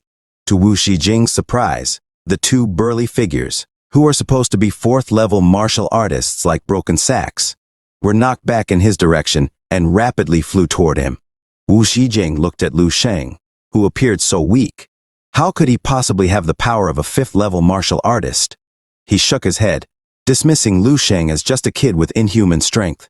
He summoned the silver thread once more, threatening to slice Lu Sheng's body open like butter. Lu Sheng held the little girl with one hand and looked at Wu Xijing with a smirk. His eyes were serene, and he calmly observed Wu Xijing's powerful psychic energy. A third-level psychic exploded out, and dozens of silver threads interwove in front of Wu Xijing, forming a delicate and intricate spider-shaped web that shot toward Lu Sheng. But the next second, Wu Xijing's smile froze on his face. Hundreds of silver threads, so fast they were almost imperceptible to the naked eye, were stopped by Lu Sheng with his bare hands. Lu Sheng calmly extended his right hand. His palm seemed to harbor a black hole vortex. The silver spider threads that shot towards Lu Sheng were all absorbed by the vortex in his palm, converging into it. From a distance, Lin Zishan, who had witnessed all this, couldn't believe what was happening. It was as if she had been electrified, her lips trembling madly. This was control-level martial arts. Lin Zishan had only heard a teacher mention it once in the martial arts class at Dongning University. It was like something that should exist in legends suddenly appeared before her. Far away, Wu Shijing let out a shocking scream that was almost distorted. His eyes were wide open, filled with disbelief. The strength of a psychic master is a presence that transcends ordinary martial artists. What Lu Sheng was doing now was something he couldn't even imagine. It was as if someone had caught a missile with their bare hands.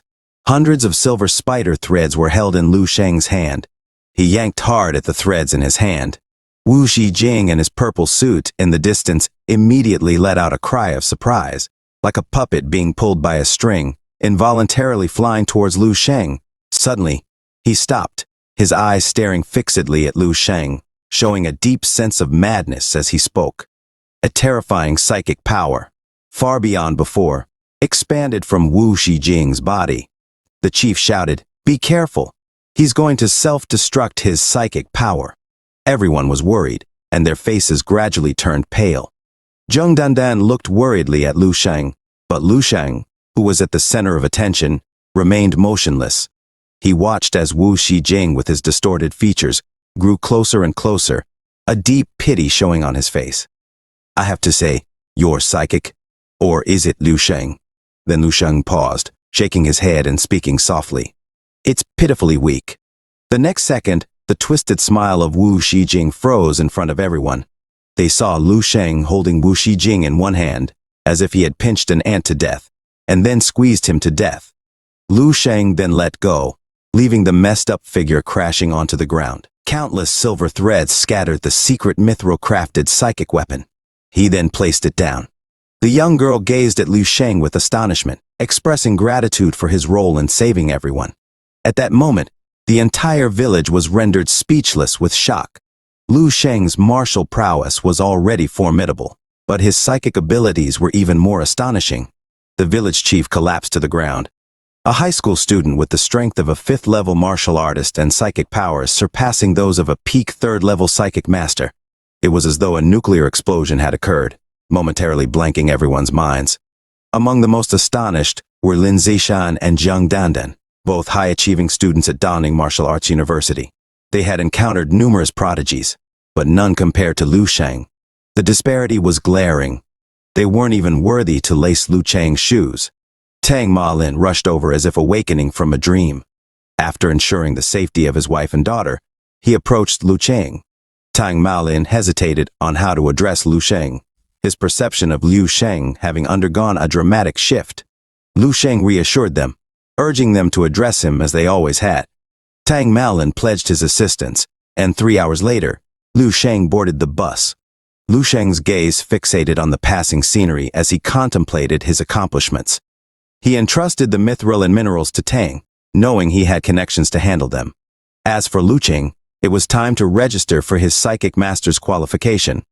Additionally, Lu Sheng acquired an extra set of secret mithril psychic weapons, all crafted from mithril threads. Lu Sheng estimated their weight at around 4 to 5 pounds. On his left, Zheng Dandan and Lin Zishan observed him, particularly Zheng Dandan, who no longer concealed her feelings. As they traveled, Zheng Dandan eagerly asked about Lu Sheng's destination, prompting Zheng Dandan's joy as it was in her city. Despite Lu Sheng's inquiry about her being a student of Dongning Martial Arts University, Zheng Dandan agreed to accompany him, citing her hometown. Lu Sheng agreed, expressing his intention to ask her some questions later. Zheng Dandan offered him lodging if needed, her enthusiasm evident. Lu Sheng appreciated her friendship, recalling her bravery when attacked. Suddenly, a call came from Lieutenant Colonel Dong Qingzu, informing Lu Sheng of the advanced military star selection and her imminent arrival to retrieve him. After disembarking, Lu Sheng mentioned an urgent matter and bid them farewell. Though disappointed, Zheng Dandan quickly offered to arrange transportation. Lu Sheng declined, indicating his friend's arrival. Soon, a roaring engine heralded the approach of a supercar, drawing the attention of onlookers. And 2 individuals emerged. The girl hurried out and embraced Zheng Dandan tightly, a blond young man in vibrant attire. seated in the car, greeted them with a smile. Jung Dandan released the girl from her embrace and cast a somewhat displeased glance at the blonde young man. She hadn't anticipated his presence. Politely, Jung Dandan introduced Lin Zishan as her best friend, also a second-level martial artist at Dongning University. When introducing Lu Sheng, she blushed, mentioning him as a good friend they met during travels. Recognizing Lu Cheng's desire for privacy regarding his martial status, Jung Dandan felt it was difficult to encapsulate his mysterious and impressive qualities in a brief introduction. A fact missed by the girl and the blonde young man. Their attention was solely on Lin Zishan, with the girl extending her hand enthusiastically for a handshake. The blonde young man's eyes brightened notably upon learning Lin Zishan's martial arts background.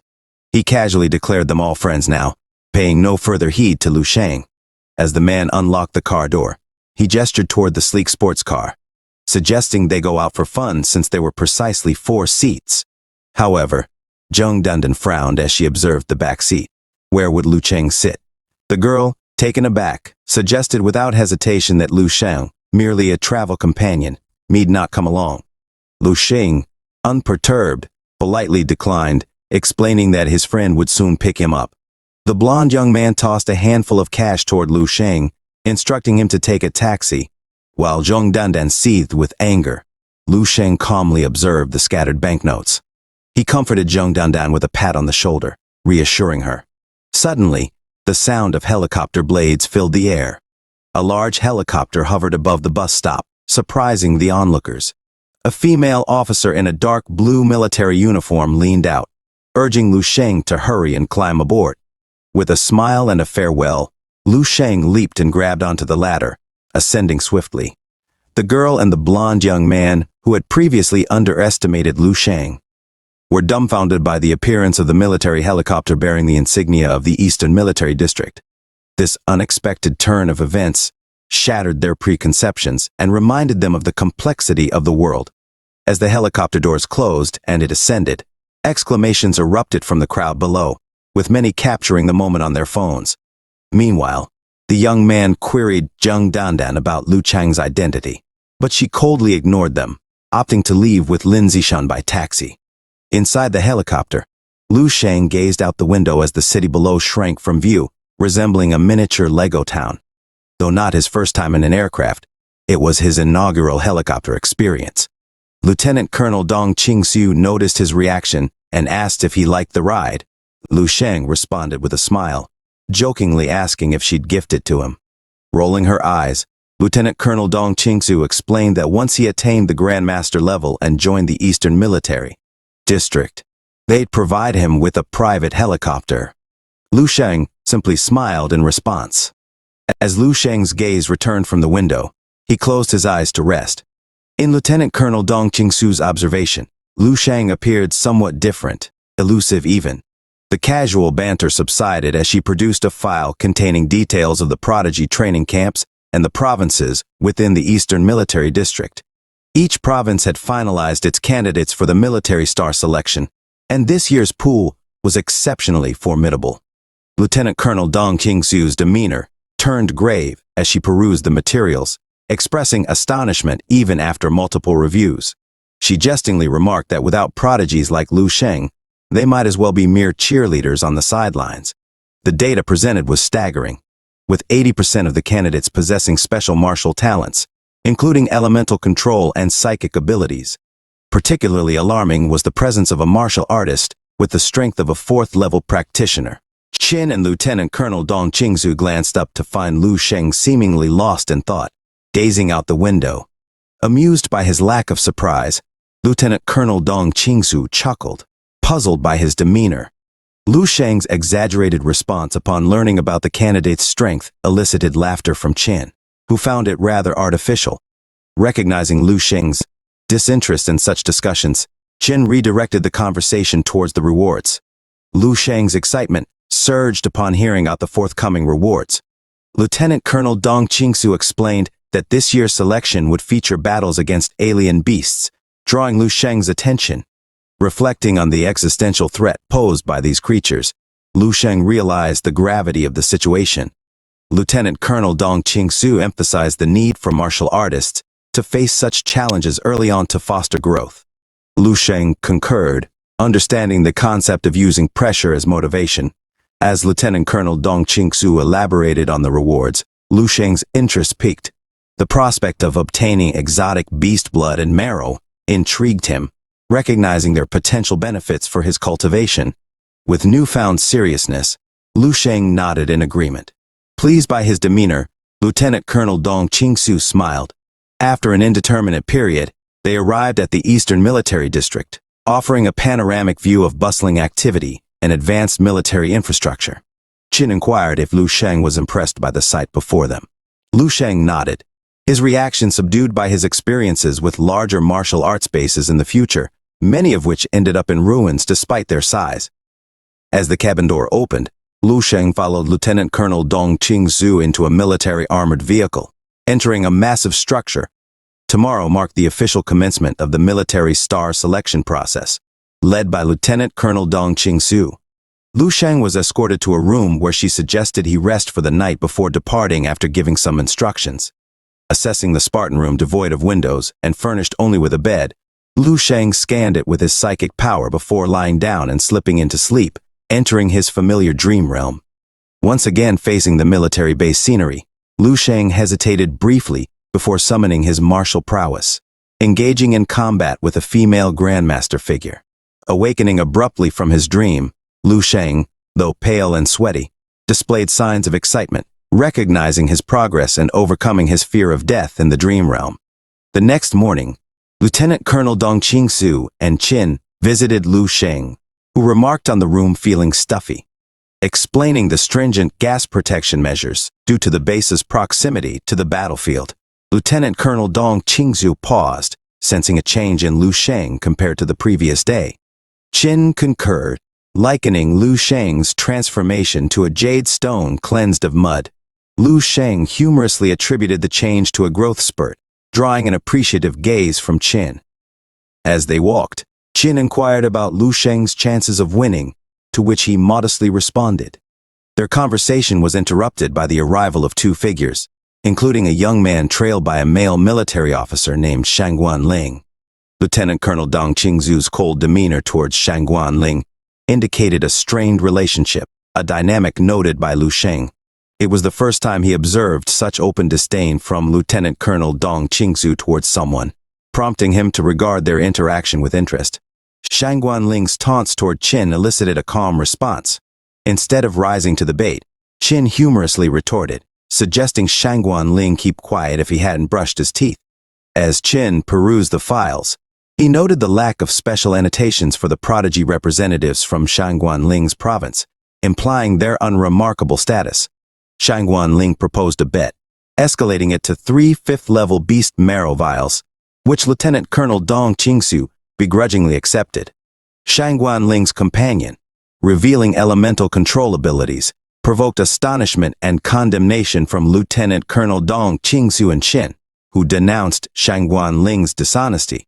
Once Shangguan Ling departed, Lieutenant Colonel Dong Qing-su and Qin regained their composure, joking about Lu Sheng's acting and expressing disappointment in Shangguan Ling's deceit. Lieutenant Colonel Dong Qing-su explained the long-standing rivalry between their families and placed her hopes on Lu Sheng for the selection. At the elevator, Lieutenant Colonel Dong Qing-su and Qin bid farewell, urging Lu Sheng to perform well. As the elevator doors closed, Lu Sheng confidently asserted his 99.9% chance of success, barring unforeseen disqualification. Meanwhile, in the conference room, Major General Yu, a level 7 Grandmaster, oversaw preparations for the selection.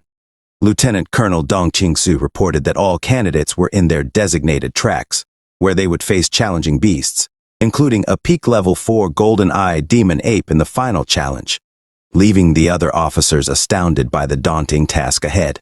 Facing the daunting challenge of a peak level 4 beast, even the experienced officers recognized the excessive difficulty for the young candidates.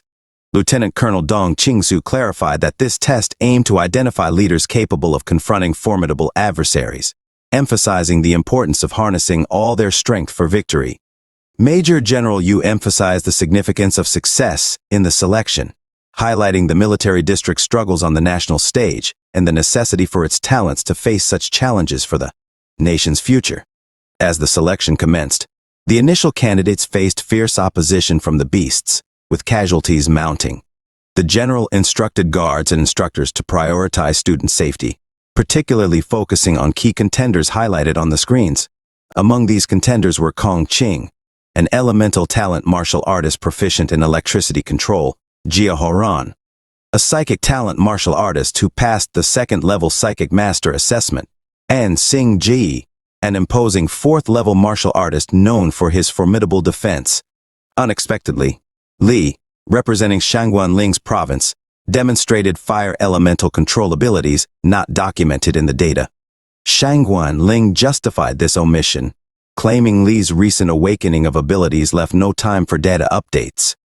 While the general accepted the explanation, other officers viewed it with skepticism, suspecting intentional concealment for dramatic effect. Shangguan Ling, relishing the attention, hinted at a wager with Lieutenant Colonel Dong Qingsu. However, attention soon shifted to Lu Sheng, who astounded all by swiftly overcoming the beasts on his track without hesitation or injury. General Yu, amazed by Lu Sheng's prowess, demanded to know his identity.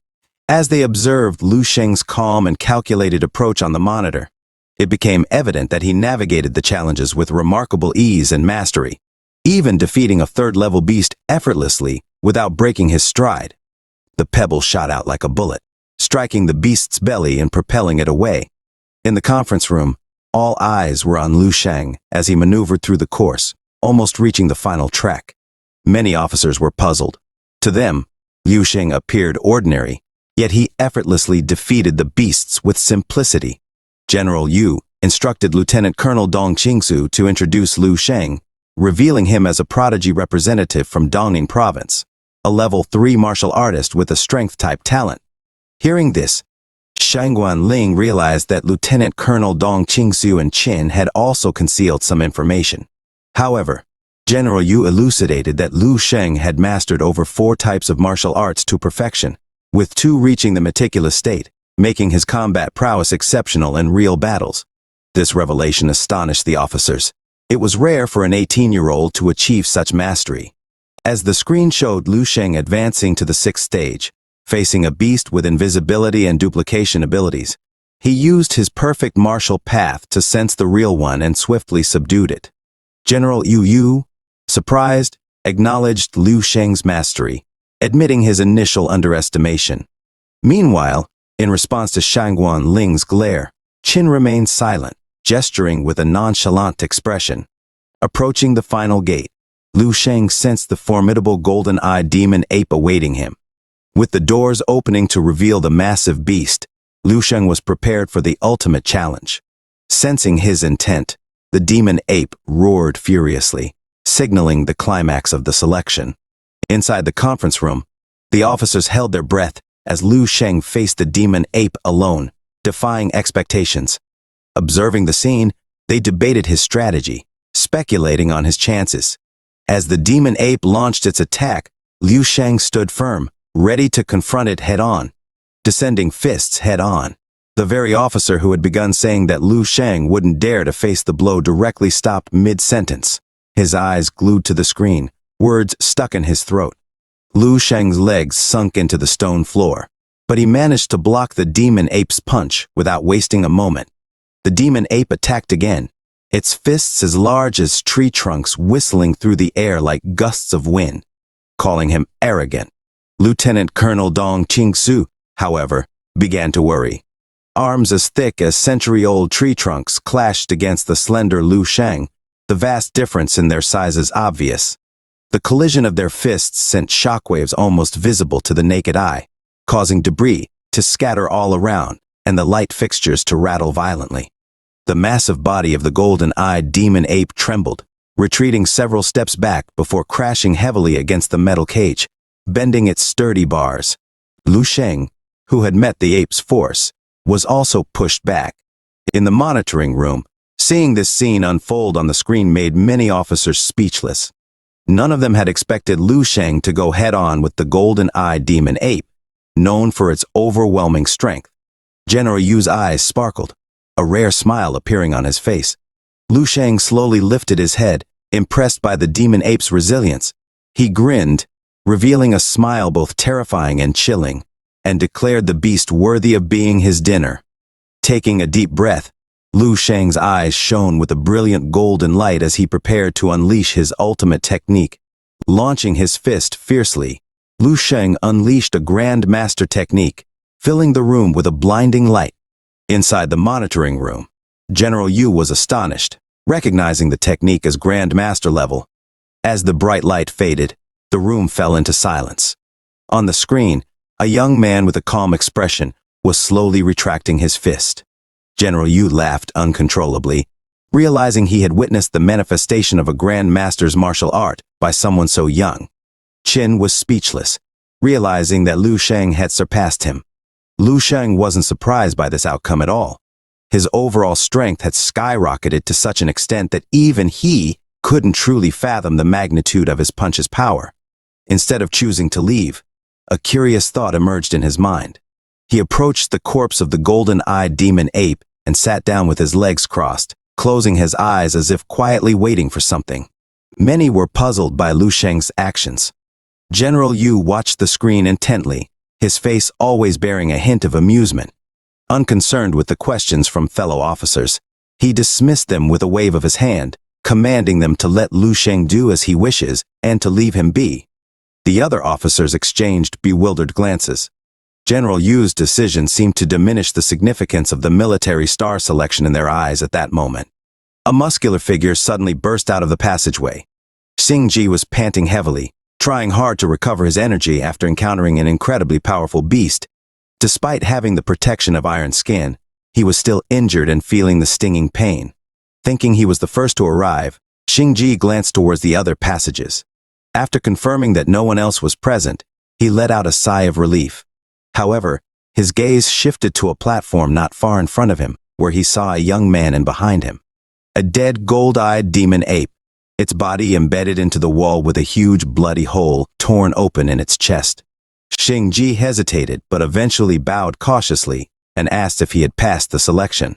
Lu Sheng simply replied with one word. As clear footsteps echoed from nearby corridors, Xingji's expression turned calm, and he quickly looked in both directions. Soon, two figures emerged from the corridors, recognizing each other and displaying mutual wariness. They all noticed the young man on the platform and the scene behind him, surprised by the dead demon ape. Lu Sheng, now standing up and smiling, stretched out both hands invitingly, telling the trio that as long as they defeat him, they will all pass the selection. Xingji's eyes sparkled with realization, relieved that they didn't have to face the demon ape, but now faced a challenge from a young man.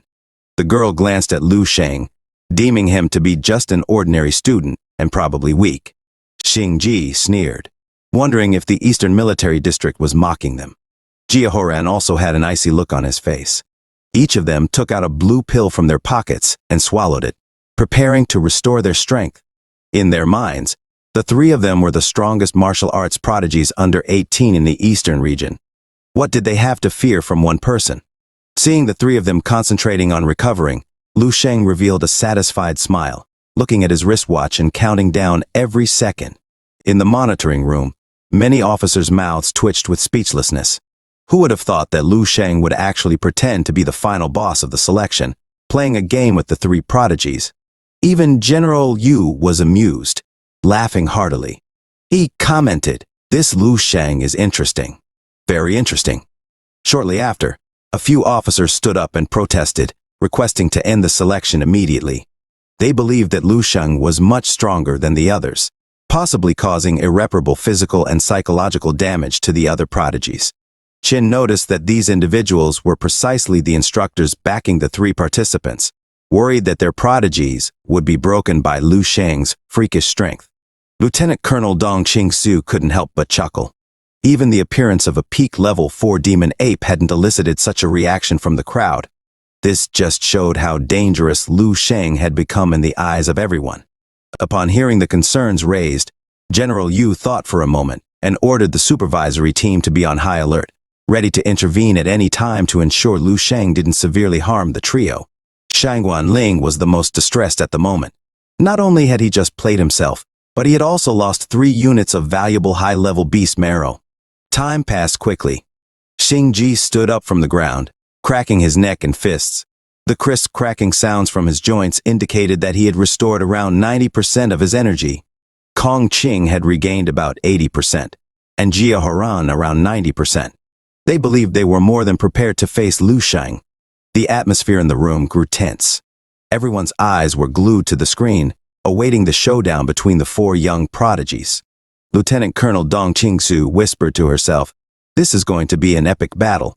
Everyone in the monitoring room braced themselves, ready for what was sure to be an unforgettable match. The eyes of the 3 burned with intensity as they fixed their gaze on Lu Shang, who stood atop the demon ape's corpse. From his elevated position, Lu Shang looked down at the trio, sensing the fiery battle spirit radiating from them. A satisfied smile appeared on his face as he pointed at them, beckoning them to come up all at once. Xingji, however, laughed heartily, believing he alone was enough. He fiercely pushed off the ground, charging straight at Lu Shang. Jia Horan and Kong Qing didn't seem to mind, thinking they could use Xingji to test Lu Shang's strength. Both were well aware that among the 3 of them, Yingji was the strongest, and now he had already leaped into the air. His right fist raised high with a wildly unrestrained posture, aimed at a fierce punch directly at Lu Shang. They all thought Lu Shang might not even be able to withstand a single punch from Xingji. Yet Lu Shang, standing at the very center of the platform, calmly lifted a hand, blocking the punch with just a single finger. Then, with an effortless motion, he counterattacked. A silhouette was sent flying backward at a blistering speed, traveling dozens of meters before shooting straight into the corridor he came from. Jia Horan and Kong Qing stood dumbfounded, their gazes fixed on Lu Shang, who was still looking down at them from his superior position. He pointed at them, asking if they were planning to come at him one by one as well. Jia Horan and Kong Qing were stunned, feeling a cold chill spread throughout their bodies. Lu Shang defeated Xingji with just 1 finger. Kong Qing spoke with difficulty, needing confirmation of what she'd just witnessed. Jia Horan replied with a troubled expression, suggesting that Lu Shang might be one of those who, in their youth, recklessly consume supplements that mess up their internal hormones, causing their bodies to stop developing prematurely. Kong Qing's face filled with horror, as she accused the military of deliberately sending someone like Lu Shang to deceive them. Overhearing their conversation, Lu Shang rolled his eyes and proposed another challenge. If they could make Lu Shang step back or block just one of his attacks, then it would count as them passing. Jia Horan and Kong Qing exchanged glances without much hesitation. The 2 made a simultaneous decision, demonstrating their perfect synergy. Kong Qing suddenly exploded in a flash of electricity, disappearing in an instant. Jia Horan, too, took a deep breath, releasing his psychic power in the blink of an eye. Many purple spikes shot out in front of him, moving so fast they were almost impossible to catch with the naked eye. Lu Shang's eyes gleamed, a small smile gracing his lips. He reached out, trying to intercept the spikes from the air, as if catching flies with his bare hand. Hope flashed across Jia Horan's face, and he muttered to himself, confident in his abilities as a second-level psychic master. However, his expression froze, eyes bulging, as if witnessing something inconceivable before him. Countless arms sprouted from Lu Shang, each snatching a black spike. All the spikes rested in Lu Shang's palm before falling to the ground with a delicate tinkling sound. Lu Shang shook his head, a hint of disappointment in his eyes. He then shifted his gaze from the dumbstruck Jia Horan to Kong Qing, who was rapidly closing in. "Your turn, little Pikachu," he quipped as Kong Qing, with her hand shaped like a claw, aimed for Lu Shang's neck. The comment distracted her, and in that brief moment of distraction, a voice whispered in her ear. The next thing she knew, a pair of slender yet powerful hands gently gripped her wrists instinctively.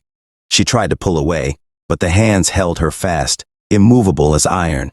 Lu Shang looked deep into Kong Qing's eyes and calmly told her to electrocute him. Kong Qing thought Lu Shang was crazy. She unleashed all her elemental power, streams of deep blue electricity erupting from within her, countless thin lightning waves traveling from her wrists into Lu Shang's arms. Kong Qing gritted her teeth, channeling all her elemental power into the attack. For a brief moment, Lu Sheng's body stiffened, feeling a prickling numbness and sharp pain. However, as his internal energy began to circulate, this numbing sensation and stiffness lessened, especially when he began to utilize the natural breathing technique. All remnants of the numbness and pain faded rapidly, and thus, Lu Sheng's fourth unique breathing technique was born, the breath of thunder. This was the true reason Lu Sheng challenged Kong Qing after he had fully mastered the thunder breath, and the electric current from Kong Qing no longer had any evident effect. Lu Sheng let go of her wrists, laughing heartily, telling her that she did well, and she had now passed the selection. Her cute little face was flushed red from the exertion of releasing electricity, and Kong Qing was momentarily stunned upon hearing Lu Sheng's words. She stood frozen for a good 5 seconds before her face slowly lit up with immense surprise and excitement. Her face became even redder, as if she couldn't quite believe it, mumbling to herself in disbelief. She stood straight and saluted, expressing her sincere and heartfelt gratitude to Lu Sheng and calling him an instructor. Lu Sheng looked at Kong Qing and nodded, telling her she didn't need to thank him. It was her outstanding performance that earned his approval. Jia Horan and Xing Ji had complex expressions on their faces, marked by deep disappointment and defeat. While the two of them were lost in their thoughts, two men in military uniforms walked out from a nearby passage. One of the officers looked at Lu Sheng with a mix of complexity, telling him that the commander said Lu Sheng had his fun, and it's time to return and prepare for the Military Star Award ceremony. Lu Sheng nodded in agreement. Having said that, he followed the officer towards the side door to leave. As for the remaining officer, he looked at the trio with an almost pitying gaze. Kong Qing was completely perplexed at the moment, a sinking feeling of unease welling up in her heart. She asked the real instructor what the officer meant just now. She thought the military star was supposed to be hers, and wasn't that guy the gatekeeper for the final stage of the selection? The officer looked at the three of them with a sympathetic expression, explaining that the guy who just left is also a candidate for this selection, just like the three of them. However, he arrived here 20 minutes before they did, and there isn't really a gatekeeper for the final stage of this selection, but rather a beast. Right over there. The officer pointed in a certain direction. The three of them followed his pointing finger. What they saw was a golden-eyed demon ape specimen nailed to the wall. The man said the beast used to be alive with the strength of a peak level 4. It was meant to be a challenge for those candidates with the ability to reach the final stage, a collective target for all of them. But Liu Shang, he's just too monstrous. He killed the golden-eyed demon ape all by himself. After finishing it off, he wasn't even satisfied, so he posed as the gatekeeper just to toy with them. All this officer seemed to be quite talkative, ranting on without a break. But the trio, particularly Kong Qing, couldn't really focus on anything he said afterward. The only thing that resonated was that the guy, just like them, was a candidate for this selection. The elation on Kong Qing's face froze, and she looked as if she had been turned to stone, standing still in disbelief. Countless voices echoed in Kong Qing's mind, all converging into one overwhelming realization. Meanwhile, inside the selection pathway, Li tightly clung to a level 4 beast, burning it with all his elemental power. The creature struggled desperately, but in the end, it was consumed by the flames. The young man leaned against the wall, gasping heavily for air. Li was panting hard, feeling the sharp pain and throbbing aches from multiple wounds on his body. His face contorted momentarily in pain. Extending his right hand, Li tried to summon a ball of flame, yet despite his utmost effort, he could only produce a tiny spark. Although he was entirely drained of energy, what did that matter to him? After all, he had just succeeded in killing a level 4 beast. Even Li himself could hardly believe he had achieved such a spectacular feat. He imagined the instructors and officers monitoring the selection must be utterly astonished by his innate talent and strength. Smiling with confidence, he brushed his hair back and struck what he believed to be a suave pose. Just as Li was basking in pride, a tall and slender officer holding some documents suddenly jumped in front of him. Li flinched in surprise, but quickly recognized that the instructor held a tablet, uploading Li's results without even looking up. The officer told him to stop advancing. The selection was over, He should pack up and prepare to leave with him. Li's frozen play faced the next moment. His face was lit up with great anticipation. Eagerly, he asked about his results, wanting to know if he was ranked first and had won the military star selection. The officer looked up, sizing Li up with a puzzled expression. He inquired if Li was still half asleep since the military star had been decided half an hour ago. The reason the selection dragged on until now was mainly due to. The officer paused, then decided that explaining further would be pointless. Once again, he urged Li to leave with him, but added that Li's rank was likely somewhere after 5th place. Li stood still, dumbfounded. Not first, not second, but somewhere after the 5th. He was Li, the same Li who single-handedly defeated a level 4 beast on his first try. The instructor looked at him with pity and shook his head.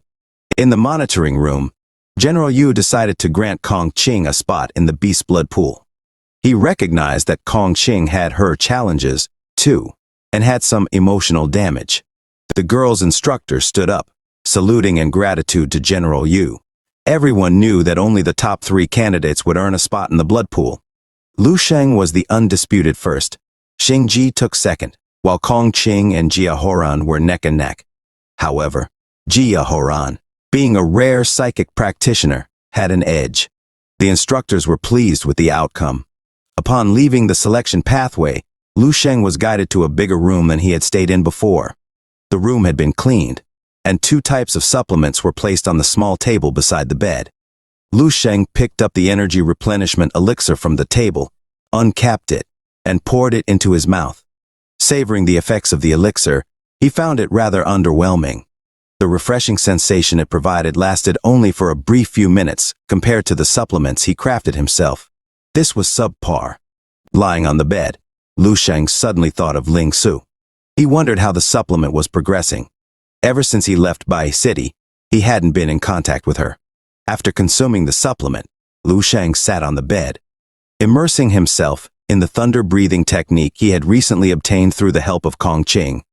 It seemed as though he could hear a deep rumbling, much like the sound of thunder rolling within storm clouds, echoing within his chest. The circulating breath stimulated his entire body, including his muscles, blood, and bones. He felt an increase in both strength and speed. This technique synthesized the advantages of both flame breathing and wind breathing, yet it didn't achieve the peak of either. Overall, it was a balanced and comprehensive breathing technique. After experimenting with the thunder breathing, Lu Sheng sprawled out on the bed, looking at the ceiling. The bed wasn't particularly soft, but Lu Sheng felt utterly relaxed for the longest time. He had been like a tightly drawn bowstring, never getting a moment of relaxation. Now, with the results of the military star selection settled, he could finally take a rest. He reminisced about the times he and his best friend stayed up all night playing games, sleeping in class, and experiencing the life of a normal high school student. Lately, he wondered if he was pushing himself too hard. Lu Sheng raised a hand, peering through the gaps between his fingers at the ceiling above, lost in thought. What did a future 10,000 years from now have to do with him? Without the weight of that distant future, he could lead a relaxed and carefree life. In 10,000 years, he would be long gone. How many of his descendants would even remember him? One might not even know about their next life. Why not live this one to the fullest and be content? He pondered. Wouldn't that be better? Lu Sheng's thoughts began to drift, and it felt as if something inside him was slowly drifting away too. Yet in the end, the fingers he held up before his eyes slowly clenched into a fist. His expression became serious and resolute. Having witnessed the future firsthand, how could he pretend he hadn't? Having made a choice, how could he easily give up? He wasn't just fighting for the people 10,000 years from now, but also for himself, to give it his all, gritting his teeth, persisting even when broken. Not everyone can have such conviction.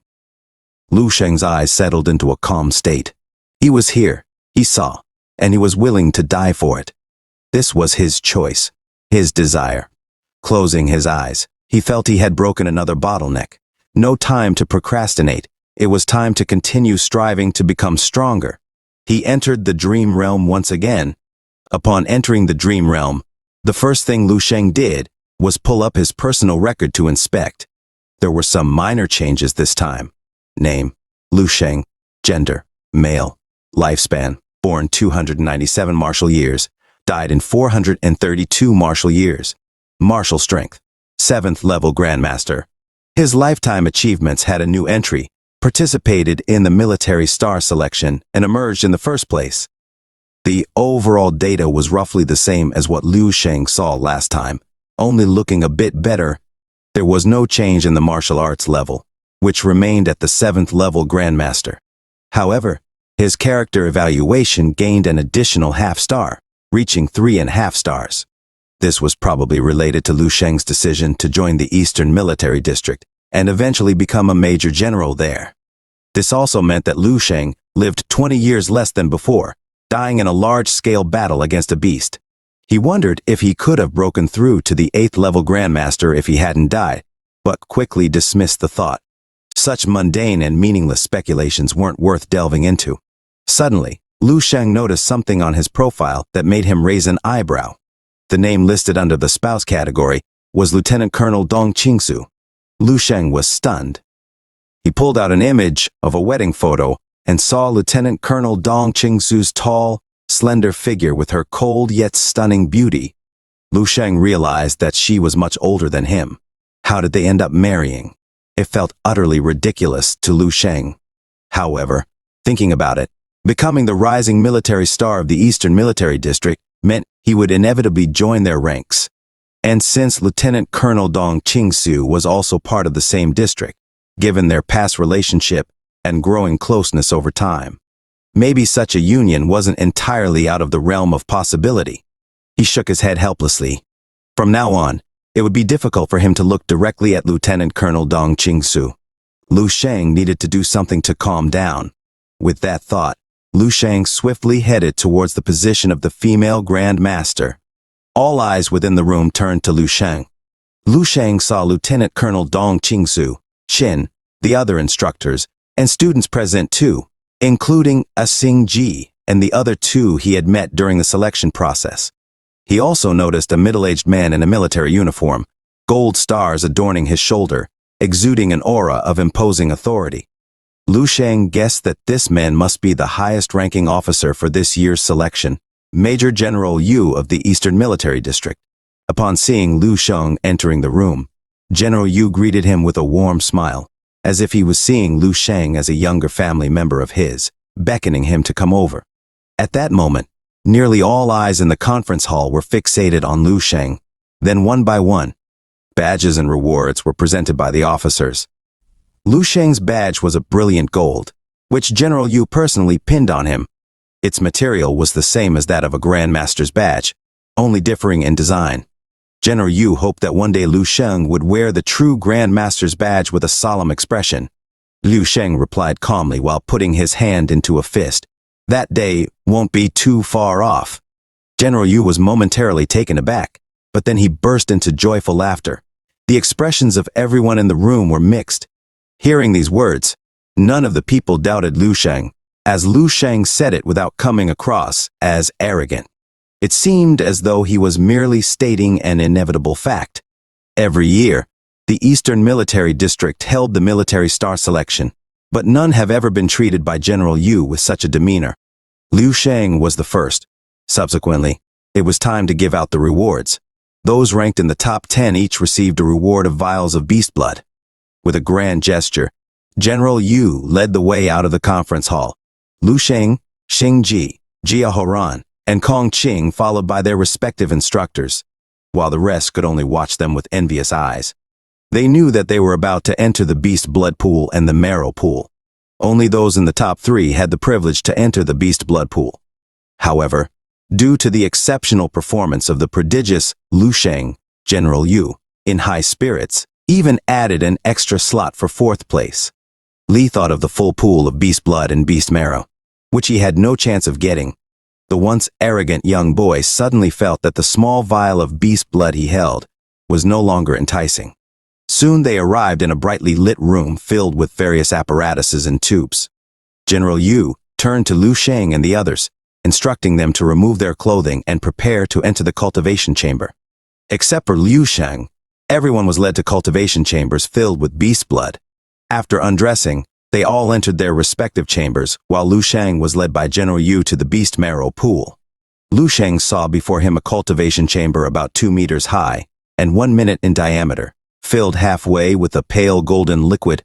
He curiously gazed at the amber-like fluid flowing gently behind the clear glass and couldn't help but ask, why is it only half filled? Why not fill it up? Lieutenant Colonel Dong Qingsu rolled her eyes and said exasperatedly, questioning if Lu Shang was aware of the cost of these valuable beast marrows. This alone cost over 1.5 billion, and that's just the cost. If sold, the price would be 10 times more. Lu Shang nodded in amazement, but then asked seriously, what if it's not enough for him to absorb? Can he get a refill? Lieutenant Colonel Dong Qingsu was speechless, and another officer chimed in chuckling. After stripping down, Lu Shang entered the marrow pool. Lieutenant Colonel Dong Qingsu looked him over and couldn't help but blush, while admiring the fluidity and perfection of his muscles and his tall, proportionate physique. She commented softly that she didn't expect that Lu Shang had a pretty good build. With a splash, Lu Shang jumped into the cultivation chamber, and as he submerged, the pale gold liquid reached up to his neck. It felt as if needles were desperately pressing against his skin, trying to burrow into him. He dove deeper, letting the pale golden liquid engulf him completely. Now the energies inside the chamber, which felt almost alive, rapidly surged into his body. The overwhelming energy rampaged inside him like a raging mud. Every inch of his skin, every fiber of his flesh, even every strand of his hair, was immersed in the embrace of energy, greedily absorbing it. The influx of massive energy propelled his physique further down the path of the indestructible golden body technique. His blood energy level was skyrocketing every second, roaring through his veins, evolving to a consistency as thick as mercury. Jia Horan was the first to emerge from the cultivation chamber. Throughout the process, there was a constant buzzing sound from his body, indicative of his rapidly advancing martial prowess and vastly improved physical strength. An officer nearby handed him a large towel. Jia Horan took it, wiping away the residual liquid. The officer complimented Jia Horan, saying he nearly drained the chamber, truly worthy of being called a prodigy. Jia Horan chuckled, but then curiously asked what about the others. The officer glanced to the side, informing him that he was the first to come out. Upon hearing that he was the first to come out of the chamber, the smugness he had just felt disappeared instantly. The officer comforted him, saying he relies on psychic power and not physical strength. Jia Horan knew that the longer one stayed in the beast blood pool, the more energy they absorbed and the greater the benefits received. Minutes later, Kong Qing also came out of the chamber. She was extremely excited that she would soon break the bottleneck and become a level 4 martial artist. Finally, Xing Ji's chamber opened. Among the three, Xing Ji was the strongest, and through the beast's blood, he directly advanced to the 5th level. Jia Horan and Kong Qing's pupils constricted slightly, their hearts throbbing with shock. Seeing that Xing Ji reached level 5 without fully absorbing the first chamber was very surprising to them. The officer next to them said they got it wrong. This was the second batch. Sure enough, the two saw an empty container next to Xing Ji's cultivation chamber, still containing some remnants of the beast's blood.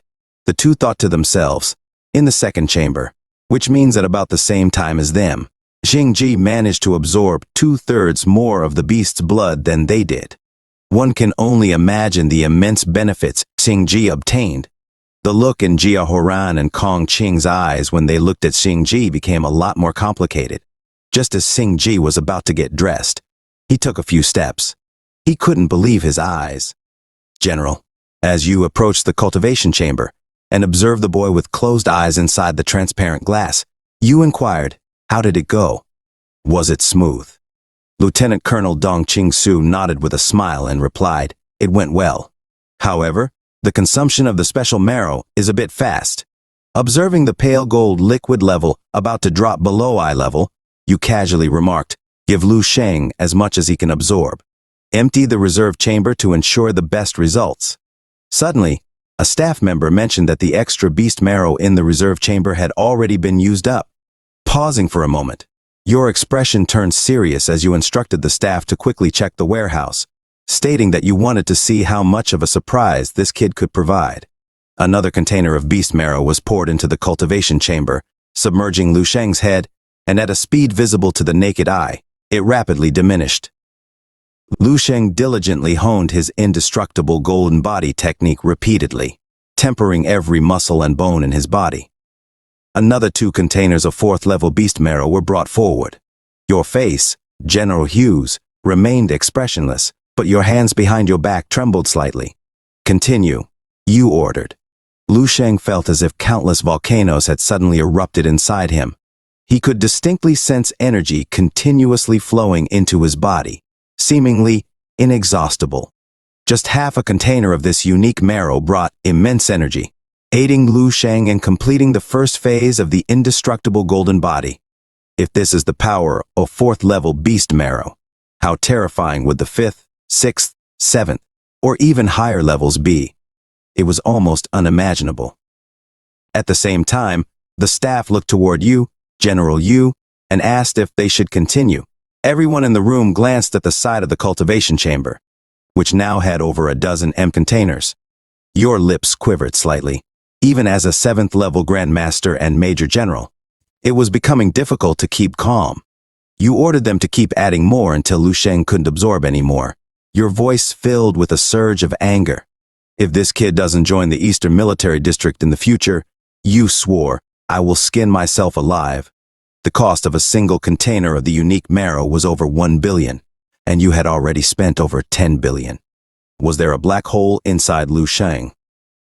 Lu Sheng saw that every bone in his body had turned golden, gleaming brilliantly. The first phase of the indestructible golden body was complete, between his bones and muscles. Something seemed to be germinating and growing. He had successfully advanced to a 4th-level martial artist. His physique in martial arts had made a monumental breakthrough, and his overall combat capability was about to witness an unprecedented enhancement. The chamber suddenly burst open. General Yu could hardly believe that Lu Sheng had absorbed all the beast's marrow. Lu Sheng leaped out of the cultivation chamber, and as his feet touched the ground, the floor cracked beneath him. A tall, statuesque figure stood there, with droplets of gold and liquid trickling down the contours of his chiseled muscles, creating small puddles on the floor. The female officers and Lieutenant Colonel Dong Qingsu in the room all stared at Lu Sheng. His entire body radiated a golden glow. When Xingji, Jia Horan, and the others arrived, they knew that the gap between them and Lu Sheng had grown even larger. Lieutenant Colonel Dong Qingsu gave a bitter smile, acknowledging that in just 2 months, Lu Sheng had become even more powerful than her. General Hughes's gaze was intense, and suddenly he took a step forward, reaching out to grab the spirited young man in front of him. However, Lu Sheng didn't avoid the grasp.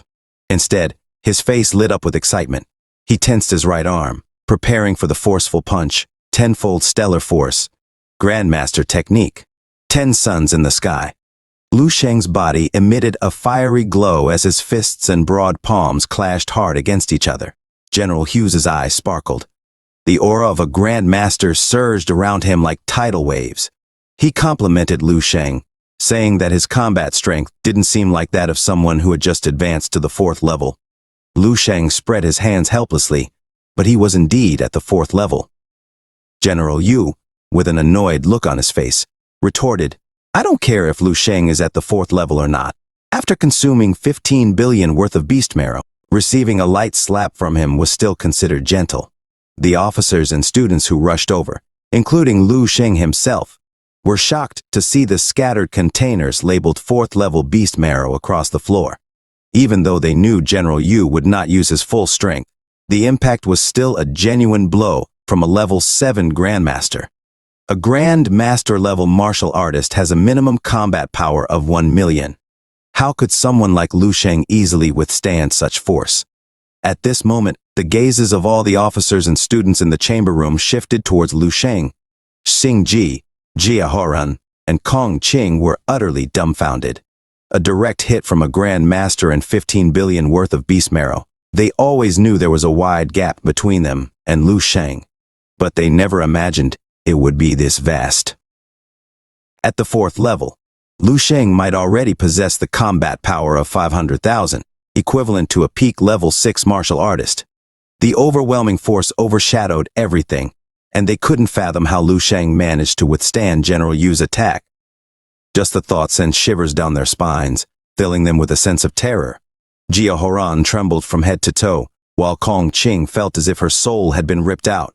Lieutenant Colonel Dong Qingzhu and Qin gazed at Lu Sheng, considering the fact that he was still a high school student who hadn't even taken the unified exam yet. At that thought, Qin turned to Lieutenant Colonel Dong Qingzhu, who nodded in agreement. They both reached the same conclusion. Lu Sheng would undoubtedly score at the top of the unified exam. Xing Ji stared at the scattered containers on the ground, recalling that Lu Sheng, of the same age as him, already had a combat power of 500,000. What would happen when he advanced to level 5 or level 6? Would he truly be on par with a Grand Master? Recalling that Lu Sheng had already displayed the will of a Grand Master, becoming one seemed inevitable. Only then did Lu Sheng realize something. He had absorbed a significant amount of 4th-level beast marrow. No wonder he felt that the energy was a bit exaggerated earlier, and for some reason, it had been continuously replenishing. He gave an awkward smile while thanking General Yu. General Yu wasn't stingy. The favor he had shown to Lu Sheng was indeed generous. General Yu waved his hand dismissively, lightly telling Lu Sheng there was no need to thank him. When you get on the battlefield, just slay a few more beasts. That way, it won't be a waste of all this beast marrow from my Eastern Military District, he said. Lu Sheng nodded, clasping his hands together in a respectful gesture. With a serious expression, he believed that facing the enemy on the battlefield was every martial artist's duty. He would let his actions speak for him. General Yu looked at the young man with satisfaction, as if he saw a glimpse of a future marshal in him. Turning around with a joyful laugh, he briefly bid farewell to Lu Sheng. However, he believed that the next time they met, Lu Sheng would surely become a Grand Master, and he was confident that day wasn't far. Lieutenant Colonel Dong Qingsu approached Lu Sheng, informing him that the military star selection had concluded successfully. She offered her congratulations, and then inquired about Lu Sheng's preparation for the unified exam. When she asked which university he was aiming for, Lu Sheng was puzzled and wanted to listen to Lieutenant Colonel Dong Qingsu's recommendations. Lieutenant Colonel Dong Qingsu smiled, saying that, with Lu Sheng's current strength, any university in the country was within his reach. If Lu Sheng was considering the eastern region, then Donging Martial University would be the best choice. After all, Lu Sheng was originally from Dongning Province, so he would undoubtedly receive special treatment and benefits there. However, her expression suddenly turned serious. This was her opinion and recommendation up until a month ago. She would have advised Lu Sheng to attend Donging Martial University. But now, Lieutenant Colonel Dong Qingzhu wanted Lu Sheng to head to the royal capital. Continuing, her voice earnest, she explained that in the royal capital, there are 7 divine martial universities, the birthplaces of their nation's martial arts. It's where the most elite martial talents of the entire nation gather. Joining one of the 7 divine martial universities, if Lu Sheng could break the record of the divine martial tower, he could earn the favor of a marshal. Under the guidance of a martial saint, there was a high possibility of breaking through and becoming an 8th-level Grandmaster Martial Saint, a distant and unfamiliar title. Lieutenant Colonel Dong Qingsu's expression grew solemn as she explained that martial saints are the pillars of their world, possessing martial prowess beyond imagination. Their authority even surpasses that of military districts and national power. Currently, their nation boasts 3 9th-level martial saints: the Supreme Martial Saint Jiaoji, the Jade Martial Saint Tanjung Yu, and the only female martial saint. Lu Sheng recalled his time viewing the timeline in the dream realm. At this stage, the strongest in the world were only at the 9th level, which meant that the martial saints stood at the pinnacle. After a brief moment of silence, Lieutenant Colonel Dong Qingsu spoke first. She couldn't make decisions for Lu Sheng because she couldn't predict his future. But she believed that Lu Sheng's future might reach farther than anyone else's. Lu Sheng looked at her slightly surprised. He hadn't expected Lieutenant Colonel Dong Qingsu to hold him in such high regard. However, considering his 3 martial techniques passed down by the strongest level 11 martial artists in the future, along with the knowledge and martial arts experience, he was confident that his future achievements would indeed surpass that of a martial saint. Watching from a distance, Qin observed the two. Hearing Lieutenant Colonel Dong Qingsu speculate that Lu Sheng, currently only at the 4th level, might one day surpass the level of a martial saint. He was initially skeptical. However, in an instant, he felt he might have misjudged. The unparalleled talent that Lu Sheng demonstrated suggested that his future might not be so limited. Lieutenant Colonel Dong Qingsu looked downcast, remarking that the highest rank in the entire military district is the Grand Marshal, who has only reached the 8th level Grand Master level. He's never been able to break through to the 9th level. Lu Sheng asked, even with the resources of the entire military district, can he not break through? Qin slowly approached, shaking his head. It's far more complicated than one might think. There may be only one level difference between the 8th and 9th levels, but to cultivate an 8th level Grand Master, the military has already exhausted all its top-tier resources. The 9th level isn't something that can be achieved just by relying on resources. The gap between the two levels is immense and almost unfathomable. Hence, why the 8th level is still the Grand Master, while the 9th level is the Saint. Having a 9th grade martial saint has always been a long-cherished wish of our military. Alas, it remains unfulfilled. As an officer of the Eastern Military District, Lieutenant Colonel Dong Qingsu said she should encourage Lu Sheng to stay there. However, she didn't want to hold Lu Sheng back. She hoped that Lu Sheng could choose his own path, and she would always support his decision. Hearing this, Lu Sheng's heart skipped a beat. Standing before him was Lieutenant Colonel Dong Qingsu, clad in a deep blue military uniform. Under the brim of her cap, she had a perfect oval face, flawless skin, and exquisite features. He thought about the potential future if he stayed in the Eastern Military District. He might indeed end up marrying Lieutenant Colonel Dong Qingsu. Avoiding Lieutenant Colonel Dong Qingsu's gaze, Lu Sheng spoke with conviction. Lu Sheng is grateful for all of Lieutenant Colonel Dong Qingsu's help. Just as he promised General Yu, Lu Sheng will one day set foot on the battlefield to defend our homeland. It's both his duty and obligation. Lu Sheng will never forget or leave behind the Eastern Military District and Lieutenant Colonel Dong Qingsu. Lieutenant Colonel Dong Qingsu's face lit up with a relieved smile as she looked deeply into Lu Sheng's eyes, anticipating the day Lu Sheng would return to the Eastern Military District. After a few seconds, they both blushed, and Lu Sheng coughed awkwardly. He didn't want to linger in this odd atmosphere alone with Lieutenant Colonel Dong Qingsu. However, Qin seemed to have noticed something. Looking left and right, he appeared as if he had discovered a whole new world. Before parting, Lieutenant Colonel Dong Qingsu informed Lu Sheng that the military star selection was over and the unified exam was just around the corner. She wanted Lu Sheng to make sure to get a certificate from the Psychic Association before the exam. This would grant him access to the StarNet, allowing him to freely trade goods online. Lu Sheng nodded in acknowledgement. Watching Lu Sheng, Lieutenant Colonel Dong Qingsu hesitated. There were words lingering on the tip of her tongue, emotions she wanted to express, but she couldn't find the right words. As Lu Sheng grew distant, Qin approached with a mischievous grin on his face. In all the years of knowing Lieutenant Colonel Dong Qingsu, it was the first time he had seen such an expression from her. He began to suggest that perhaps Lieutenant Colonel Dong Qingsu had some feelings for Lu Sheng, but before he could finish, Lieutenant Colonel Dong Qingsu flustered and playfully punched him, shushing his presumptuous remarks. Frustrated, she stormed off, hiding behind a door. There, she took a moment, her heart fluttering, realizing that this was the first time she had felt this way about someone of the opposite gender. And it happened to be a man much younger than herself. After a day's rest above a forest located in Dongning Province, a massive black military helicopter hovered over a hill. The cabin door slid open amid the gushing winds that tousled everyone's hair. Lieutenant Colonel Dong Qingsu shouted over the noise, asking Lu Sheng if he was sure about alighting here. Clutching the helicopter's door, backpack strapped to his back, Lu Sheng turned, giving them a reassuring smile. Lieutenant Colonel Dong Qingsu was about to instruct the helicopter to lower its altitude so she could release a ladder. But before she could, Lu Sheng said there was no need.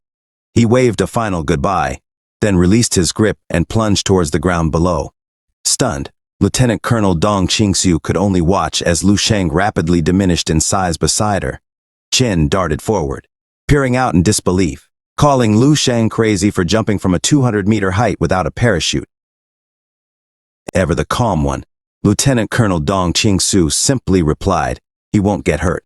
She stared below, realizing that the young man's abilities had long surpassed both of theirs. Relieved, Chen let out a sigh. On the mountain below, a father and son were hiking. The dad held his son's hand, guiding him step by step. Suddenly, the little boy looked up and pointed to a figure in the sky. Above them, a dot rapidly grew larger, a silhouette descending from the heavens enveloped in a golden glow. "Is that Superman?" the boy asked. The man's gaze followed his son's, his pupils constricted. The next second, he knew that the figure from the sky must have been a very powerful martial artist, at least of the 6th level, perhaps a grandmaster. The gales whipped past his ears. Lu Sheng, having undergone the first phase of immortal golden body refinement, felt every inch of his body, muscles, bones, skin, and even his internal organs undergo an immense transformation, far surpassing the usual 4th, 5th, or even 6th level martial artists. He landed heavily on the mountain peak. The terrifying force shattered the ground beneath him, creating a massive crater. Looking down at the city below, he could still feel the vigorous energy coursing through him after reaching the 4th level. It might take about a month for this energy to fully integrate. He dashed forward, making his way down the mountain path. Lu Sheng noticed that his inner strength was golden in hue. Glancing at his hands, they seemed unbreakable. The father and son watched Lu Sheng in awe. The father, being a martial artist himself, managed to catch a brief glimpse of the falling figure, an extremely young-looking teenager, appearing to be around 18 years old, just like a high schooler. And this high schooler had just fallen hundreds of meters without a scratch. The man chuckled, shaking his head, thinking to himself that maybe Lu Sheng was equipped with some high-tech gear. Yet, his expression was complex as he looked at the crater Lu Sheng left behind. His son persisted, asking his father once again, was that big brother a Superman? The father took his son's hand, trying to divert the boy's attention, saying, "There's no Superman. They're just shooting a movie." The boy followed his father uphill, albeit reluctantly. Lu Sheng quickly arrived at the Psychic Association. The place seemed deserted, and he made his way directly to the front desk to ask for assistance. He found a young man engrossed in his smartphone. Lu Sheng entered a room where he saw 3 people, 2 young women, and a balding middle-aged man. The middle-aged man was visibly shaking, focusing intently on controlling a metallic orb. As Lu Sheng observed, orbs of sweat formed on the man's forehead as he tried guiding the orb through a glass wall. Suddenly, the ball wobbled, and not long after, it collided with the glass, causing a clear, shattering sound. Large cracks spread rapidly across the surface of the glass wall. The middle-aged man's concentration wavered, and the metallic orb dropped to the ground. Distraught, he stared at the orb. This was already his 6th attempt within the last decade. A staff member from the side consoled him, suggesting that breakthroughs at the man's age were hard to come by. Tearfully, the balding man left the room. Next up was a girl named Fei Fei. She had long, wavy blonde hair and a striking figure. The staff seemed familiar with her, noting that this was her 3rd time taking the test. Fei Fei responded with a huff, boasting that she became a level 1 psychic at the age of 20, and being 25 now. She felt that, failing the level 2 exam a few times, the staff member now turned his attention to Lu Sheng. The young man from the front desk gestured toward him and mentioned that he came with a recommendation from Lieutenant Colonel Dong Qingsu and had a referral letter from the military district. Fei Fei looked at Lu Sheng with curiosity, finding it hard to believe that such a young face could belong to a psychic practitioner. But regardless of Lu Sheng's abilities, she found him very appealing. Drawing closer, she introduced herself and complimented Lu Sheng on becoming a psychic practitioner at such a young age. She generously offered her help should he have any questions. Lu Sheng nodded in gratitude, then inquired if the task the bald man was attempting earlier was part of the assessment. Fei Fei, speaking from experience, began explaining to him the stages of the test. The first stage measures the strength and purity of one's psychic power using a machine.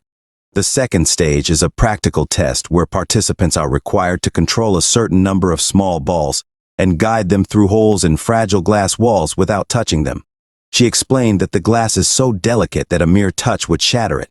The bald man, being a level 1 psychic practitioner, had only 1 layer of glass to navigate through. But for her as a level 2 psychic practitioner, she'd have to pass through 5 layers. Fei Fei clasped her hands and prayed fervently, hoping for a smooth process.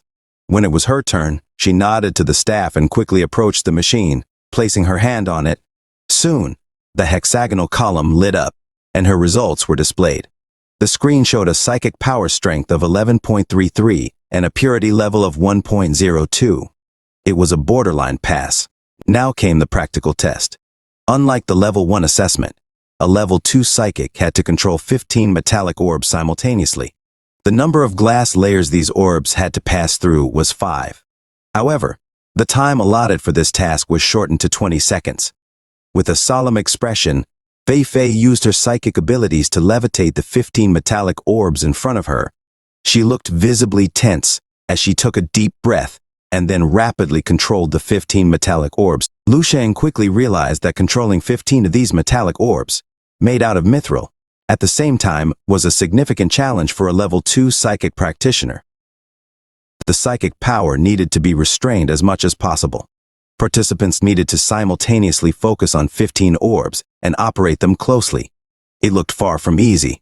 Fei managed to swiftly pass the first layer of glass full of confidence, and the second layer followed shortly after. She quickly adjusted their positions and managed to get through the third layer as well. Just as she was confident that she could reach the fourth layer, the staff member called out, stating that her first attempt had failed due to time being up. Deflated, Fei didn't appear too upset.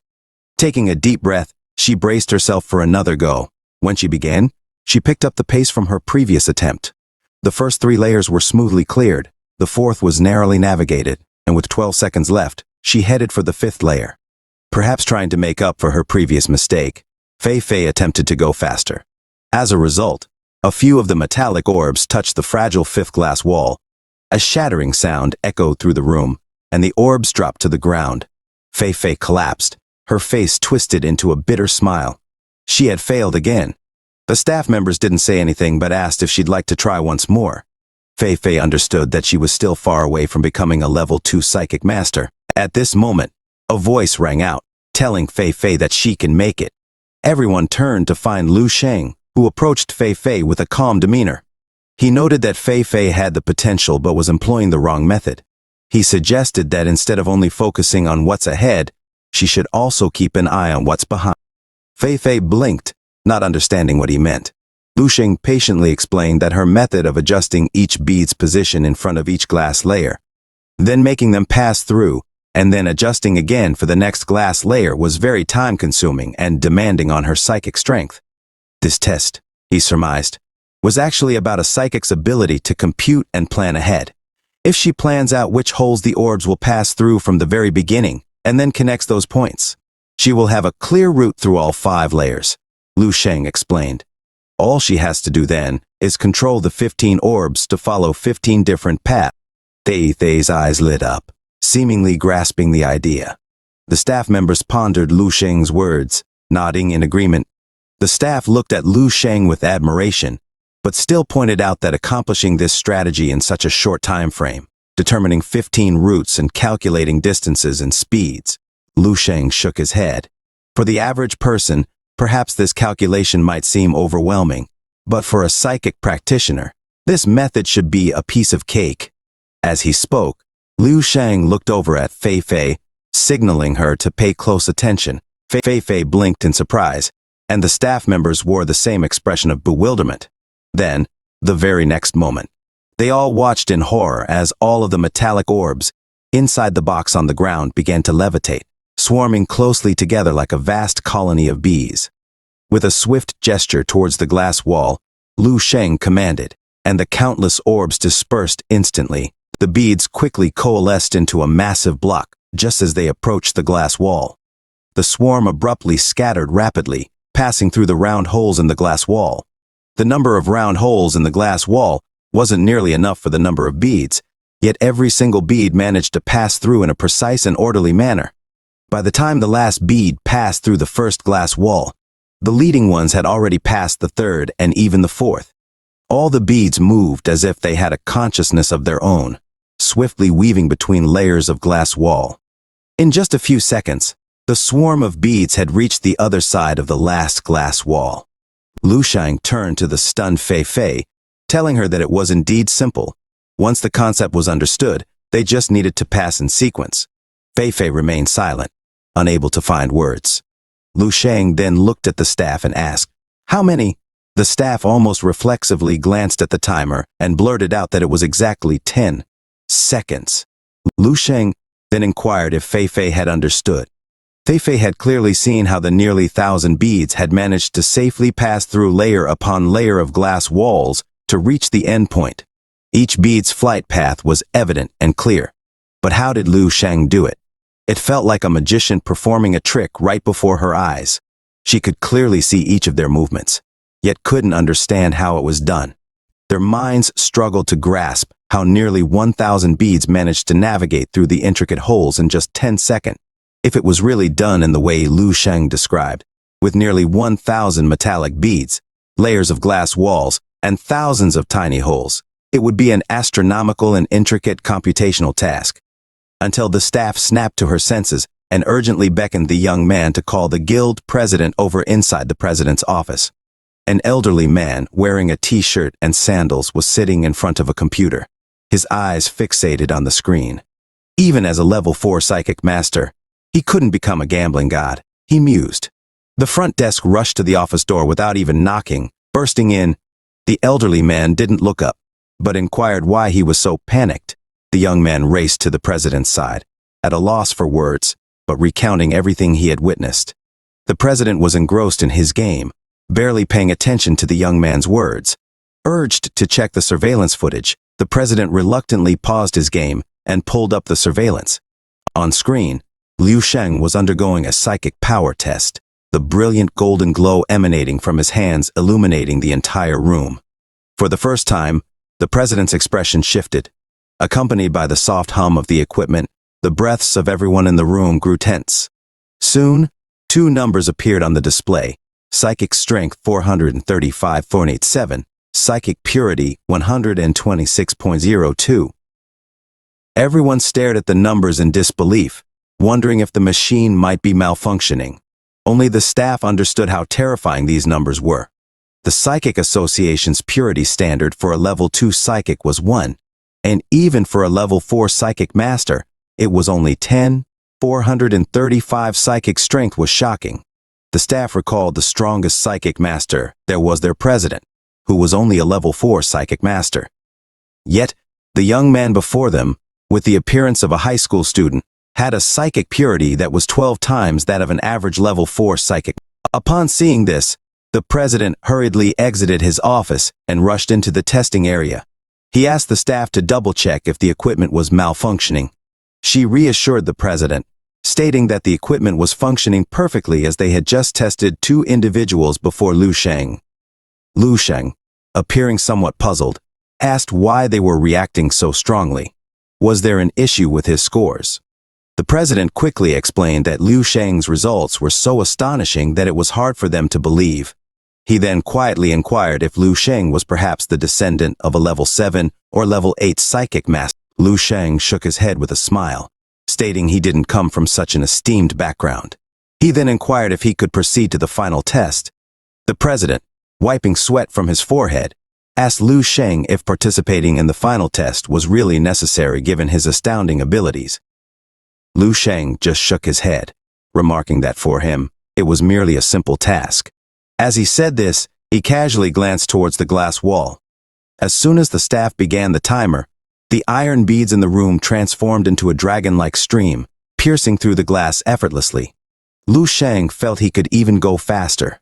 In no time, all the iron beads passed through the final layer of glass. This second attempt was even faster than the last attempt. The staff, trembling, looked at the timer. 4.25 seconds. At that moment, everyone in the room felt as if the air had been sucked out, leaving them breathless. This task was even more difficult than the one Lu Sheng had performed earlier. Yet he managed to reduce the time by half. Observing Lu Sheng's effortless demeanor, it was clear that he had not reached his limit. As the president of the Psychic Masters Association, he was well aware of the difficulty of what Lu Sheng had just accomplished. Even he couldn't achieve what Lu Sheng did. The president believed Lu Sheng's ability was approaching the level of a grandmaster's psychic control. He was at a loss for words, overwhelmed by what he had just witnessed.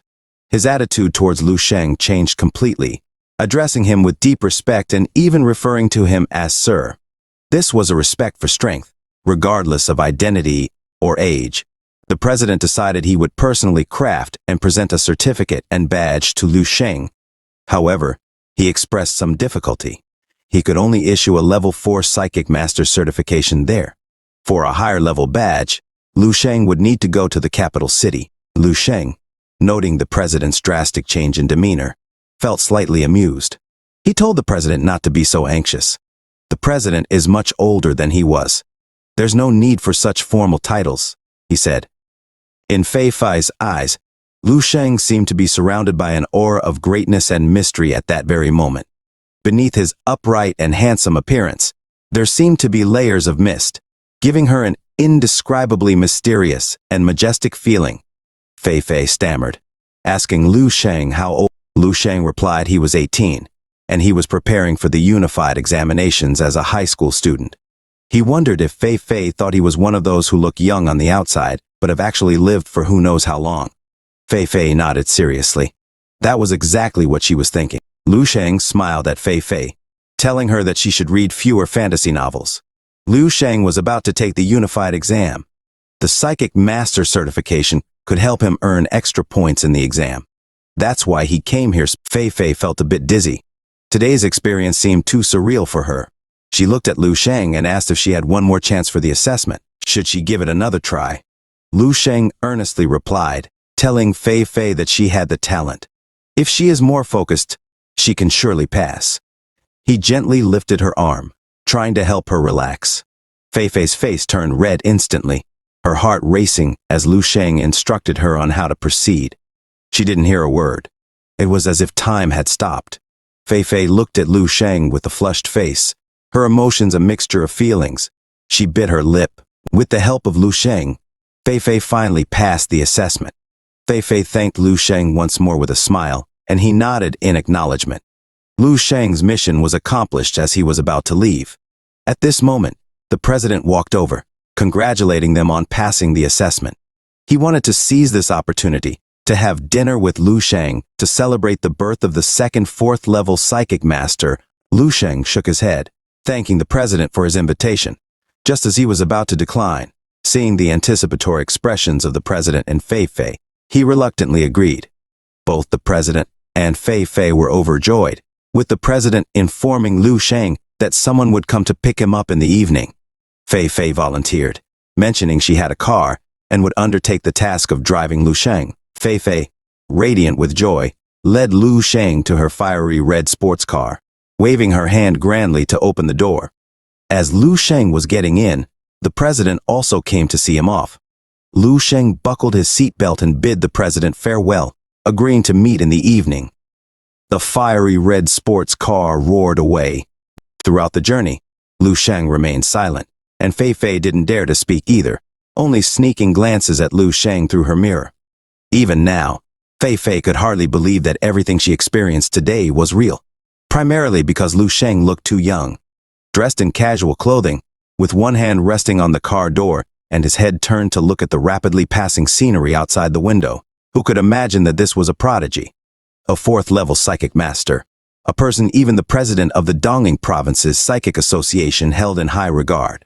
So young, so handsome, and with such great physique. Moreover, his talent was incredibly astonishing. Compared to Lu Sheng, those self-proclaimed elite second generations that Fei Fei usually meets are simply worthless. A pile of garbage. Lu Sheng suddenly turned his head and glanced at Fei Fei, giving her a confused look. Fei Fei's pretty face instantly turned red, her heart racing wildly. What did Lu Sheng's gaze mean just now? A bold yet shy thought suddenly popped into Fei Fei's head. It's impossible. She has only known him for such a short time. But then again, she thought, it's not entirely impossible.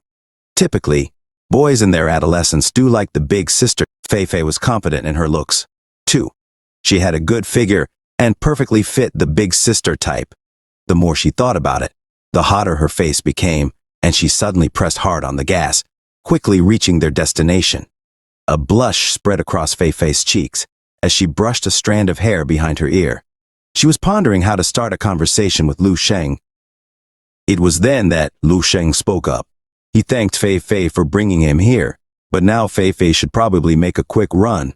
Fei Fei was taken aback. Why should she run? The next moment, she saw Lu Sheng looking at her and then pointing at the police cars behind Fei Fei's car with a strange expression. He mentioned that Fei Fei had been speeding and had also run 5 red lights just moments ago. There were 2 police cars after them. Lu Sheng, seeming helpless, remarked that even if Fei Fei was a psychic master, she should still drive safely. After dropping off Lu Sheng at his hotel, Fei Fei drove hurriedly, leaving a message addressing Lu Sheng as Mr., and said she would be picking him up later tonight. Behind her were a dozen persistent police cars.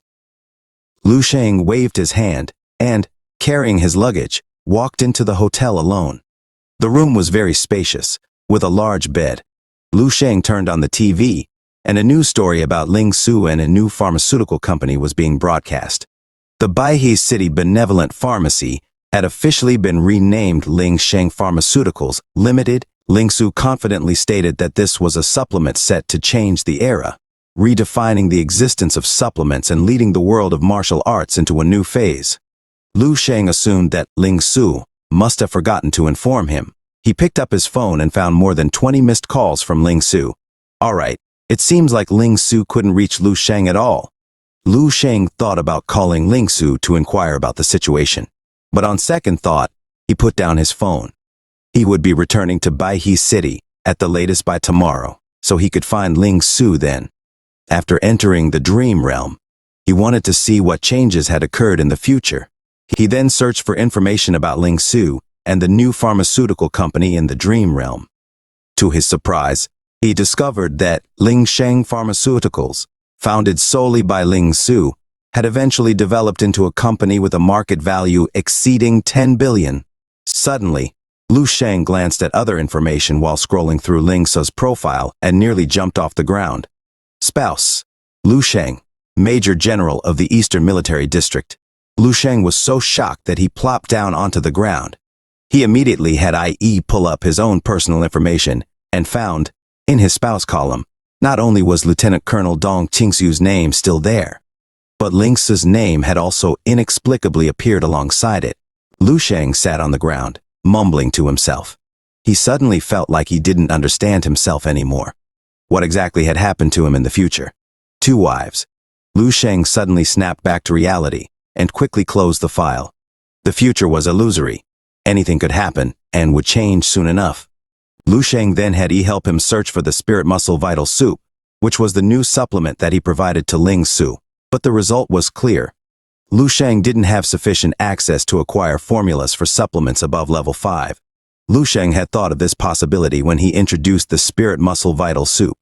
If he introduced a future supplement and its formula today, it would then be refined and improved after 10,000 years of development, becoming a higher quality formula.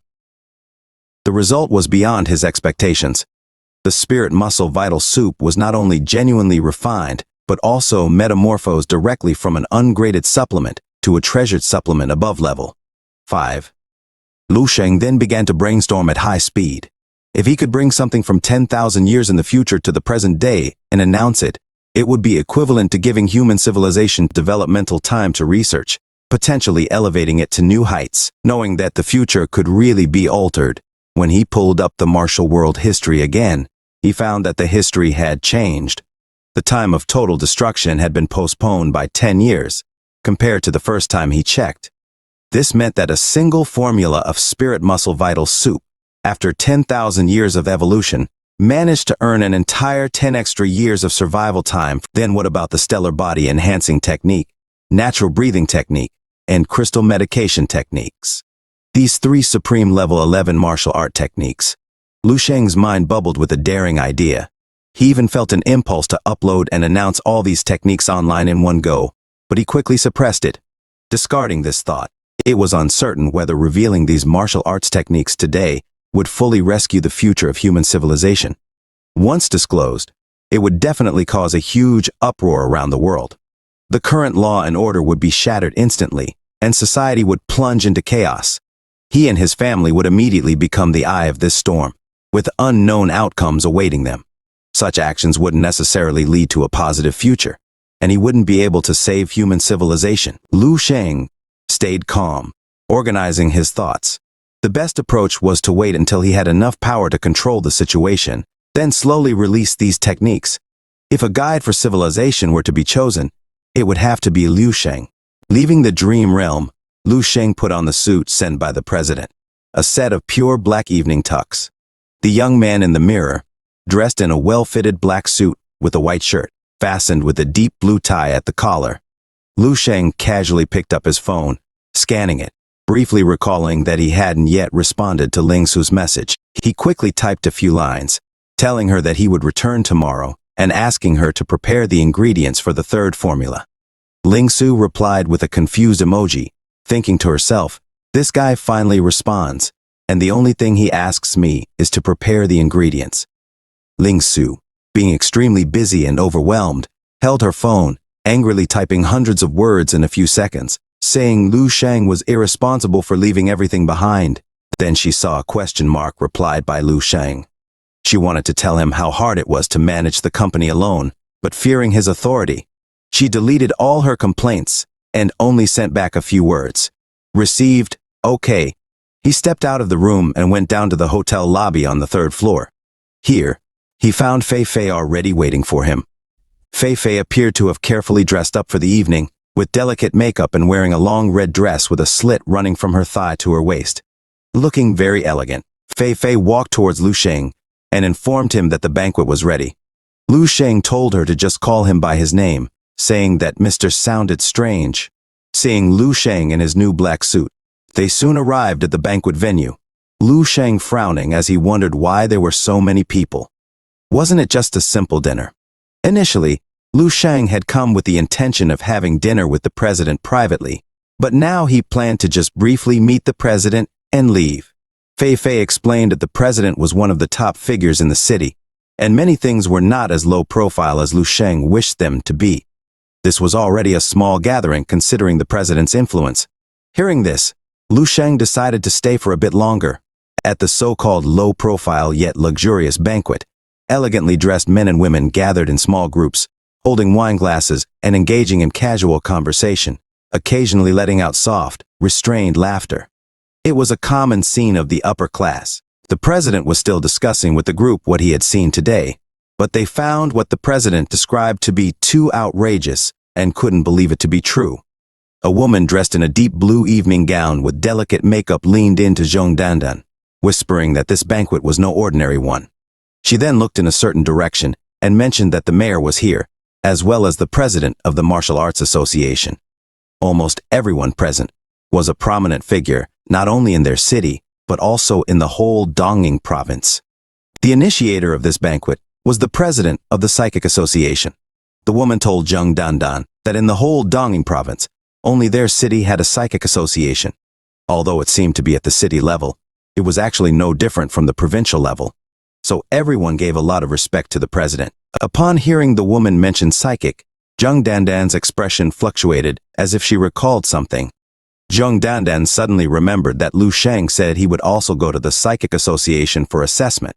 She asked her friend if she could inquire whether there was someone named Liu Sheng in the association.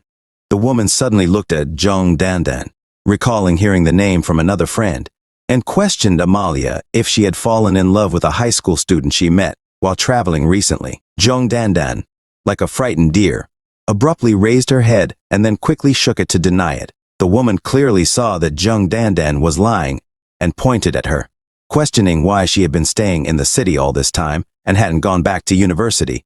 Was Zhong Dandan waiting for that boy? She heard from her friend that Liu Sheng was quite handsome and had some connections with. The woman looked at Zhong Dandan with a somewhat helpless expression, saying that even if Zhong Dandan, while in university, casually dated a poor boy with no background, she wouldn't interfere. After all, she's young, and dating a few people is normal, as they will eventually break up anyway. But how could Zhong Dandan be like a high school student? The woman, with a baffled expression, reached out to touch Zhong Dandan's forehead, but Zhong Dandan avoided her hand strenuously, retorting that Liu Sheng was not an ordinary high school student. The woman was speechless, saying he's still a high school student.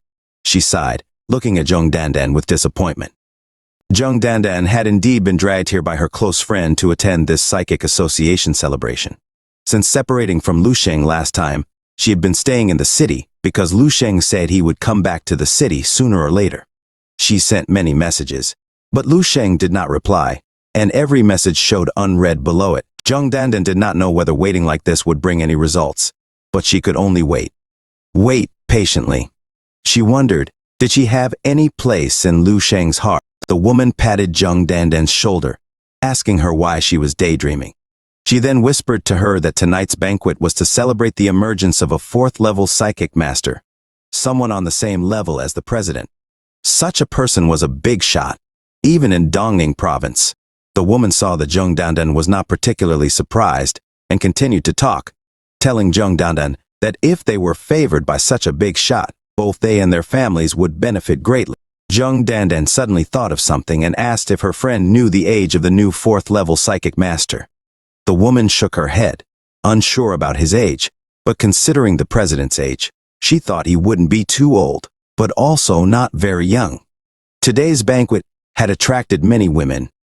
Jung Dandan sighed for a moment. She even thought the fourth-level psychic master was Lu Sheng. The woman looked at Jung Dandan and told her to stop thinking about the high school student, urging her to cherish this opportunity among their circle of friends.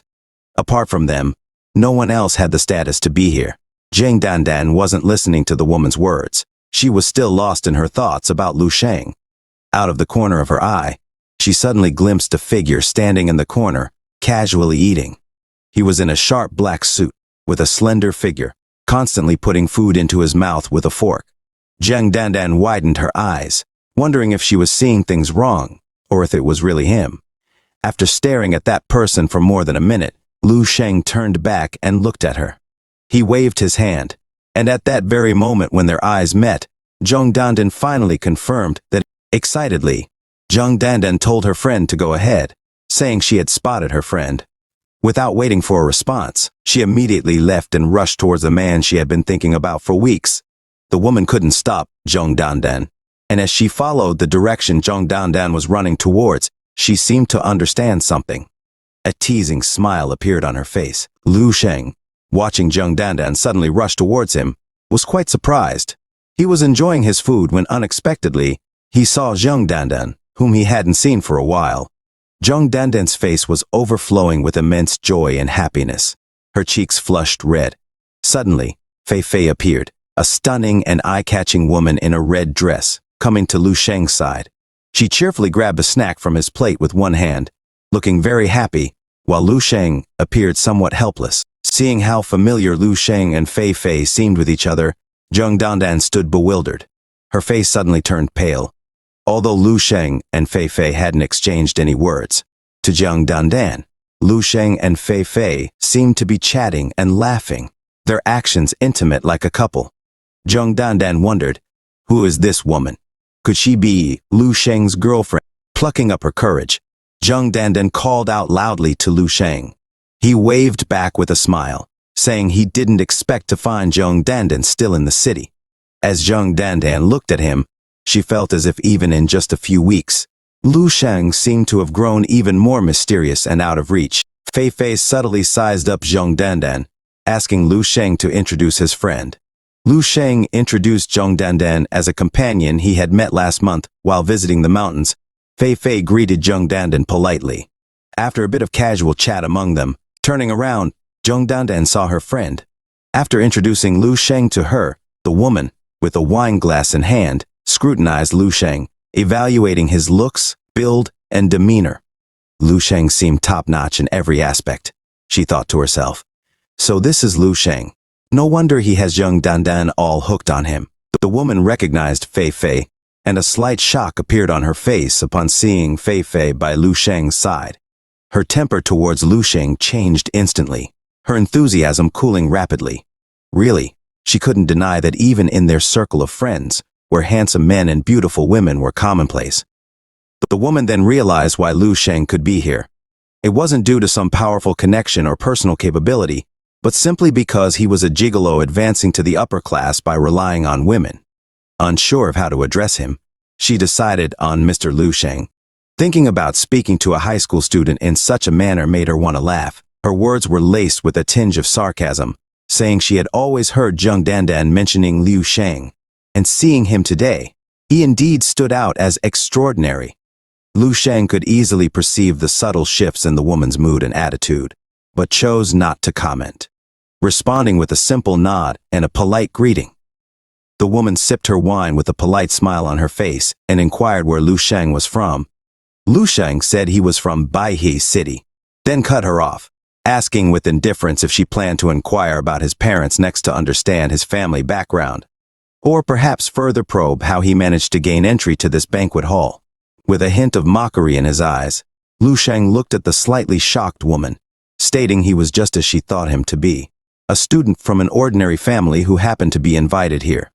Liu Shang waved goodbye while telling her there was no need for such cliched scenes. He smiled at Jung Dandan and excused himself, saying he'd be going first and they could chat some other time when they were both free. After saying that, he turned around and left. Perhaps this was why Liu Shang despised such occasions with outsiders.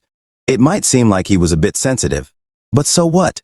The night was young, and Liu Shang had other things on his mind than to entertain idle curiosity. No one is perfect, and Liu Shang was a child from an ordinary family.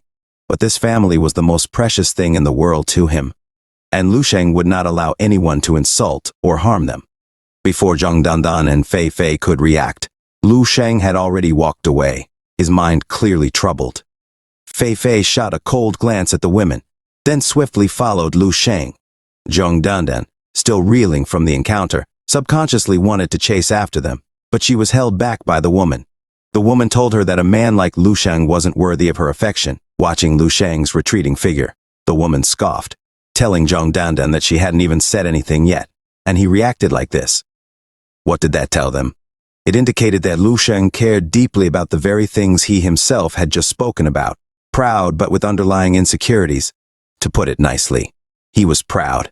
To put it bluntly, he was just a low self-esteem brat, the woman claimed, her tone sharp with criticism.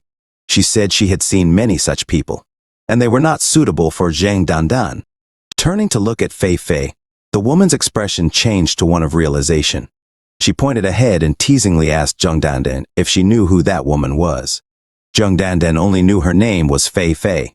The woman nodded and explained that Fei Fei came from a prestigious family and was herself a psychic practitioner, seemingly approaching level 2.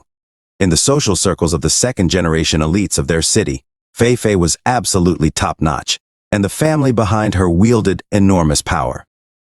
Observing how familiar Liu Shang and Fei Fei seemed, the woman speculated that Liu Shang, either by his appearance or some other means, had managed to connect with Fei Fei to get the chance to attend this banquet. Placing her hands on Zhang Dandan's shoulders, she declared loudly that Liu Shang was nothing but a freeloader and a gold digger, urging her to open her eyes and see him for what he truly was. Each word from the woman hit Zhang Dandan's heart like a hammer. Standing there, she muttered, bewildered, "That can't be. Liu Shang can't be that kind of person." The woman looked at Zhang Dandan helplessly, trying to get through to her. She said that sometimes the truth is cruel, but it's something everyone has to face. She hoped Zhang Dandan would think about it carefully. Still immersed in shock from the woman's words, Zhang Dandan refused to accept that what she had heard was true. She remembered the image of Liu Shang, the young man who had saved her, radiant as the sun, slapping herself on the cheek. She chided herself for doubting, even for a moment, that Liu Shang could be a freeloader, living off of women.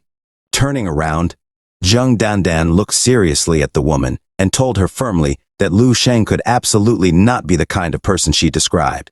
However, the woman thought Zhang Dandan was still blinded by her feelings and wanted to continue her remarks about Liu Shang.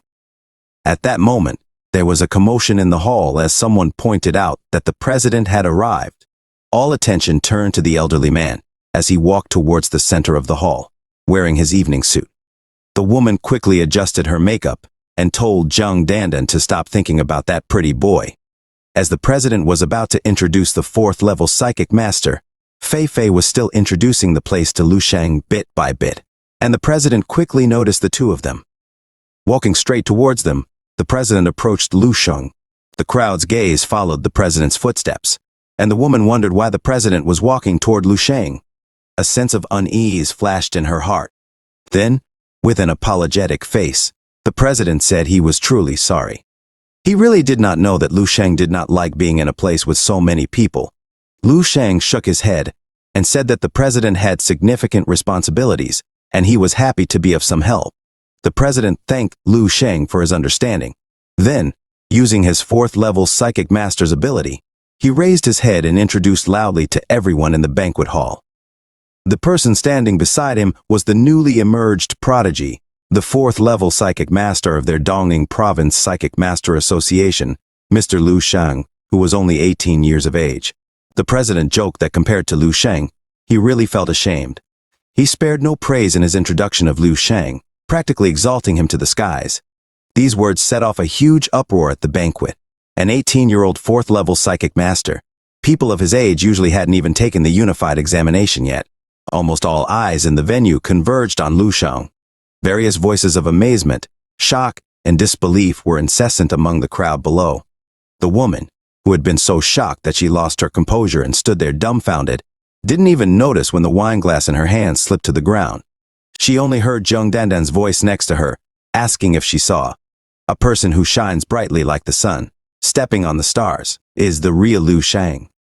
The woman's mind went blank, and she trembled uncontrollably. She couldn't believe that the main character of this banquet was the very Lu Sheng she had just belittled. Standing up, tapping on Zheng Dandan's shoulders, she pleaded with her to help her fix the relationship with Lu Sheng. Zheng Dandan motioned for her to look at the crowd, those chasing after him, stretching on tiptoes, craning their necks, trying to hand over their business cards. Lu Sheng was no freeloader. He was a rising star, a prodigy in their midst. The woman realized her mistake, her heart filled with regret and disbelief. Lu Sheng seemed to ignore the guests and their attention, not showing much interest in the high society banquet. To others, he might have appeared a bit arrogant, but considering his accomplishments at such a young age, was it not natural for him to have a sense of pride? However, for Zheng Dandan, perhaps it was just her infatuation that made Lu Sheng seem so distant. In the end, their relationship seemed to end before it even began. Lu Sheng made a brief appearance to honor the president, skillfully evading the tedious crowd, and left the banquet without much notice. Even the president didn't seem to realize exactly when Lu Sheng had departed. Hailing a taxi, he planned to head back to Baihe City. Leaning against the car window, watching the passing night scenes, Lu Sheng felt relaxed. This high society event was not something he truly appreciated. He was there as a courtesy to the president, but all he wanted was to be back home, surrounded by his family and martial arts. As the taxi sped along the dark road, Lu Sheng gazed at his reflection in the window. A contented smile graced the young man's face. Upon arriving home, a knock sounded at the door. Lu Sheng's mother opened it, her face lighting up with joy at his return. His younger sister welcomed him eagerly, marveling at how much taller he seemed after just one trip. Lu Sheng playfully teased her, claiming it was she who had shrunk. Sitting down at the dining table, Lu Sheng was welcomed warmly by his family. He mentioned to Lu Qing, his sister, that since she was on school holiday, he'd like to test her martial arts skills later. Lu Qing, feeling a bit apprehensive after noticing the changes in her brother, agreed nervously. She found Lu Sheng increasingly enigmatic, his presence more intimidating than even the martial arts teachers at her school. Their mother served Lu Sheng a bowl of steamed buns, and he casually took a meat bun, taking a small bite. Today was a rare day when Lu Sheng's father was off from work, and with Lu Sheng's return, the atmosphere in the house was joyful. Lu Sheng's father asked about the supplements and the meat in the fridge, expressing concern about their cost.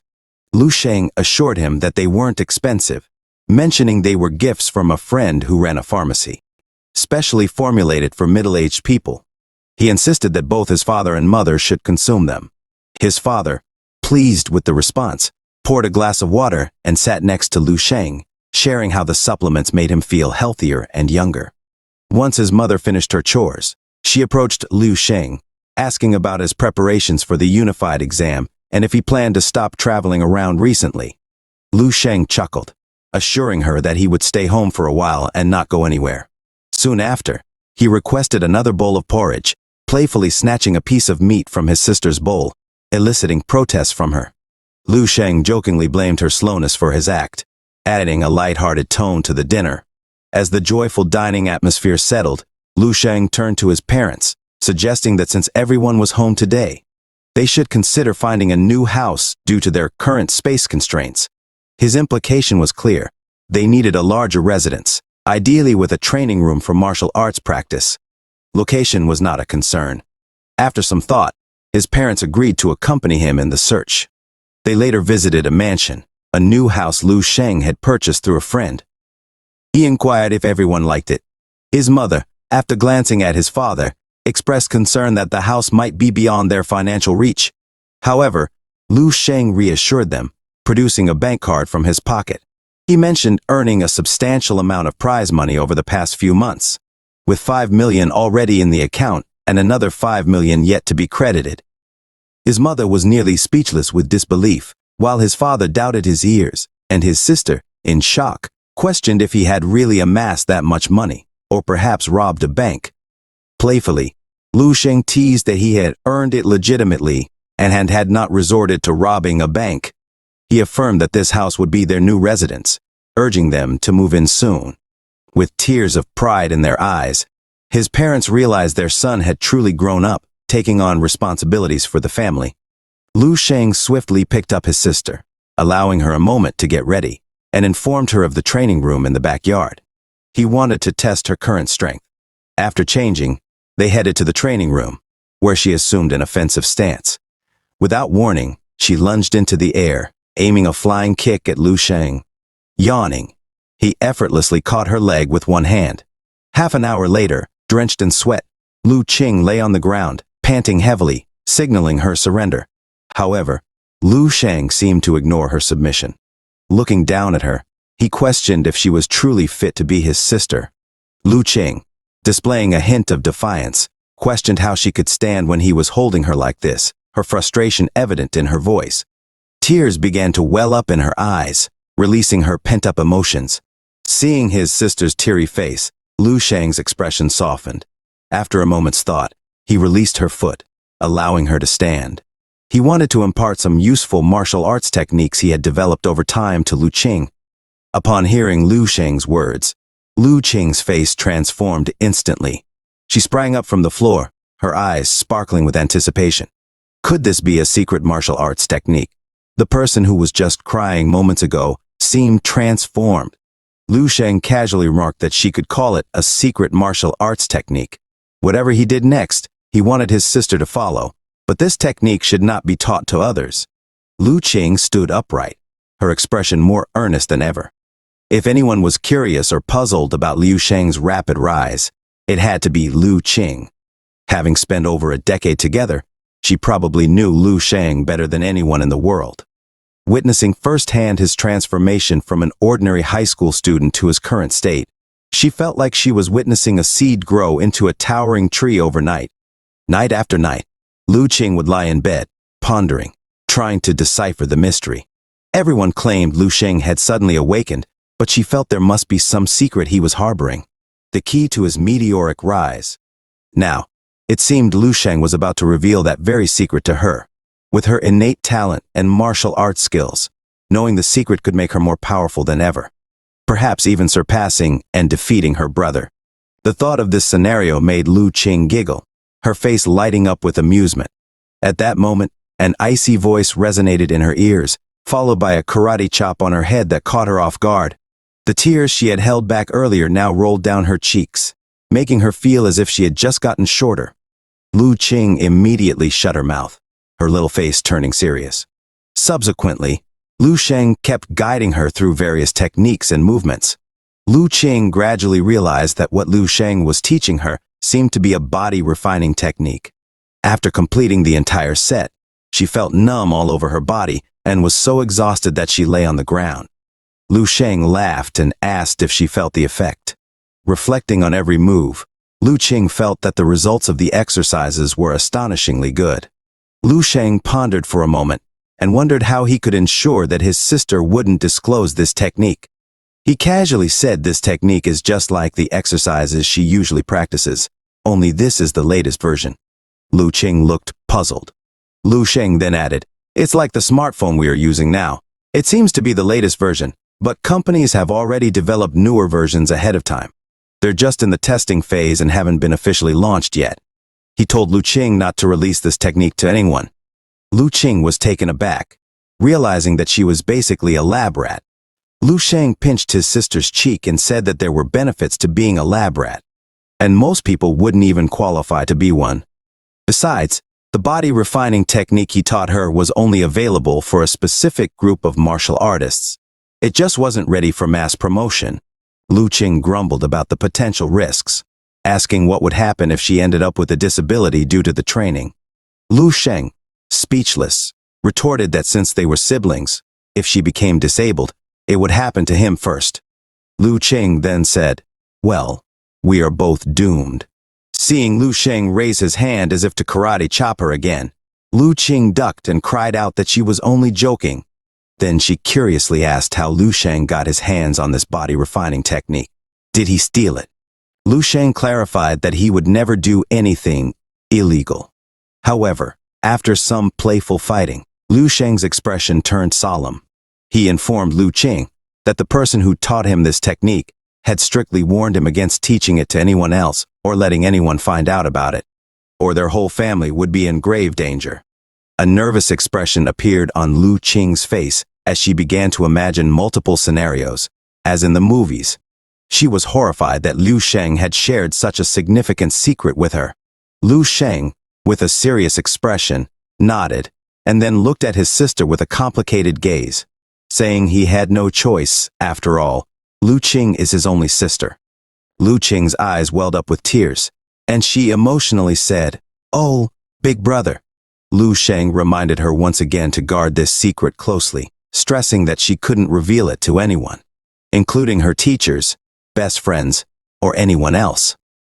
Lu Qing nodded seriously, and Lu Sheng felt satisfied seeing his sister's commitment. He instructed her to practice the technique several times, and once she was familiar with it, she could practice on her own.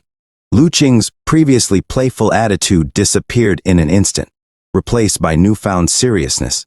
She seemed to have matured significantly in just a short span of time, even her behavior towards Lu Sheng becoming more affectionate and close.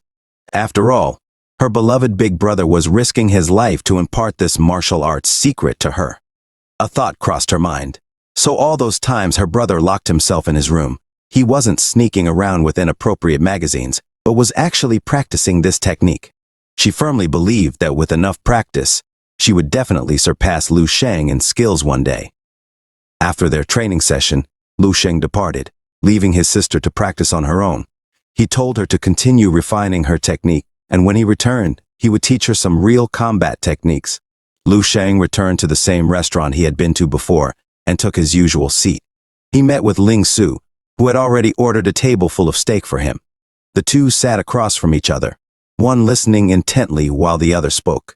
Ling Su reported that the initial market price of the Spirit Muscle Vital soup was set at $49,888, which wasn't extremely high, but still not affordable for the average person. She was targeting this product at the mid to high-end clientele with a certain financial capability, and the sales had been pretty good in less than a week since its launch. 1/5 of the initial 200 portions had already been sold, and the repurchase rate was exceptionally high. Ling Su believed that after some time with people sharing and spreading the news, it would undoubtedly become the star product in the martial arts supplement industry of Baihe City and even the entire Dawning province. Lu Sheng nodded as he listened to Ling Su's report, expressing his confidence in her. He inquired if their financial situation was still stable. Ling Su nodded, mentioning that for now, they could manage, but as sales expanded and they considered opening branches, they would likely need to take out bank loans. Moreover, she didn't have much of her own money. Lu Sheng took a sip of his drink and assured her that he would be transferring some funds to Ling Su shortly, telling her not to worry about it. Ling Su suddenly recalled and asked if Lu Sheng's unified examination was about to start. Nodding, Lu Sheng mentioned that he would focus entirely on the upcoming exam and wouldn't travel elsewhere. He also mentioned that he'd be moving soon and would send Ling Su the new address. After a while, Ling Su's expression became complicated. Sometimes, even she would almost forget that the man sitting in front of her, exuding an overpowering aura with every gesture, was still a high school student who hadn't even completed his Unify D exam. Half a year ago, she probably couldn't imagine entrusting the fate of her family to such a young individual. On the silent nights when Ling Su would suddenly wake up, she would often ask herself if she had go, nay mad. But judging by the current situation, her decisions seem. Ling Su sat for a moment, realizing that after finishing their business talk, there wasn't much left to chat about with Lu Sheng. Thus, she stood up, preparing to leave. Before departing, she informed Lu Sheng that she had promoted Ma Fei to the position of store manager. He told Ling Su to make decisions as she saw fit. Without any further conversation, Ling Su nodded and quickly left the restaurant. Ever since the steak incident, Ling Su felt awkward dining with Lu Sheng at the same table. Lu Sheng watched as Ling Su's figure faded into the distance. He had fully entrusted Ling Su with the pharmacy and believed that she would not betray him. Lu Sheng raised his hand and ordered 50 portions of steak to be packed. Right now, his primary focus was on enhancing his martial strength, forging his psychic weapon, and achieving further breakthroughs. Additionally, he also had the female Grand Master in his sights. The next time he faced her, Lu Sheng was determined to defeat her. Time had flown by with months passing in the blink of an eye. After winning the military star selection and passing the Psychic Master's evaluation, Lu Sheng returned home. Using his prize money and personal earnings, he had purchased a new home for his family. Upon hearing the news, the people from Hongchuan Martial Arts School had voluntarily offered to help Lu Sheng's family move. Soon, the family was ready to move out of the old neighborhood and into a large mansion on the outskirts of the city. By evening, the entire Lu Sheng family had settled into their new home. However, one of their new neighbors seemed to regard the Lu Sheng family with a somewhat curious gaze. Tomorrow was the day of Lu Sheng's unified exam. Lu Sheng exclaimed with joy. She finally had her own martial arts training room. Lu Sheng's parents prepared some gifts, planning to visit their new neighbors. Lu Sheng wanted to accompany them, but his father suggested he rest instead, telling him not to worry about such trivial things, especially with the exam tomorrow. He patted Lu Sheng's shoulders and looked at him with pride. If Lu Sheng truly became the top martial arts scholar, their family would bring honor to their ancestors. By evening, Lu Sheng lay on his bed and entered the dream realm. His inner strength now stood at the pinnacle of a 4th-level martial artist, although he could advance to the 5th level at any time. He continuously refined his inner strength. The once faint golden energy now shimmered like golden amber throughout his body. He was close to completing his 3rd refinement, which had multiplied its power several times over.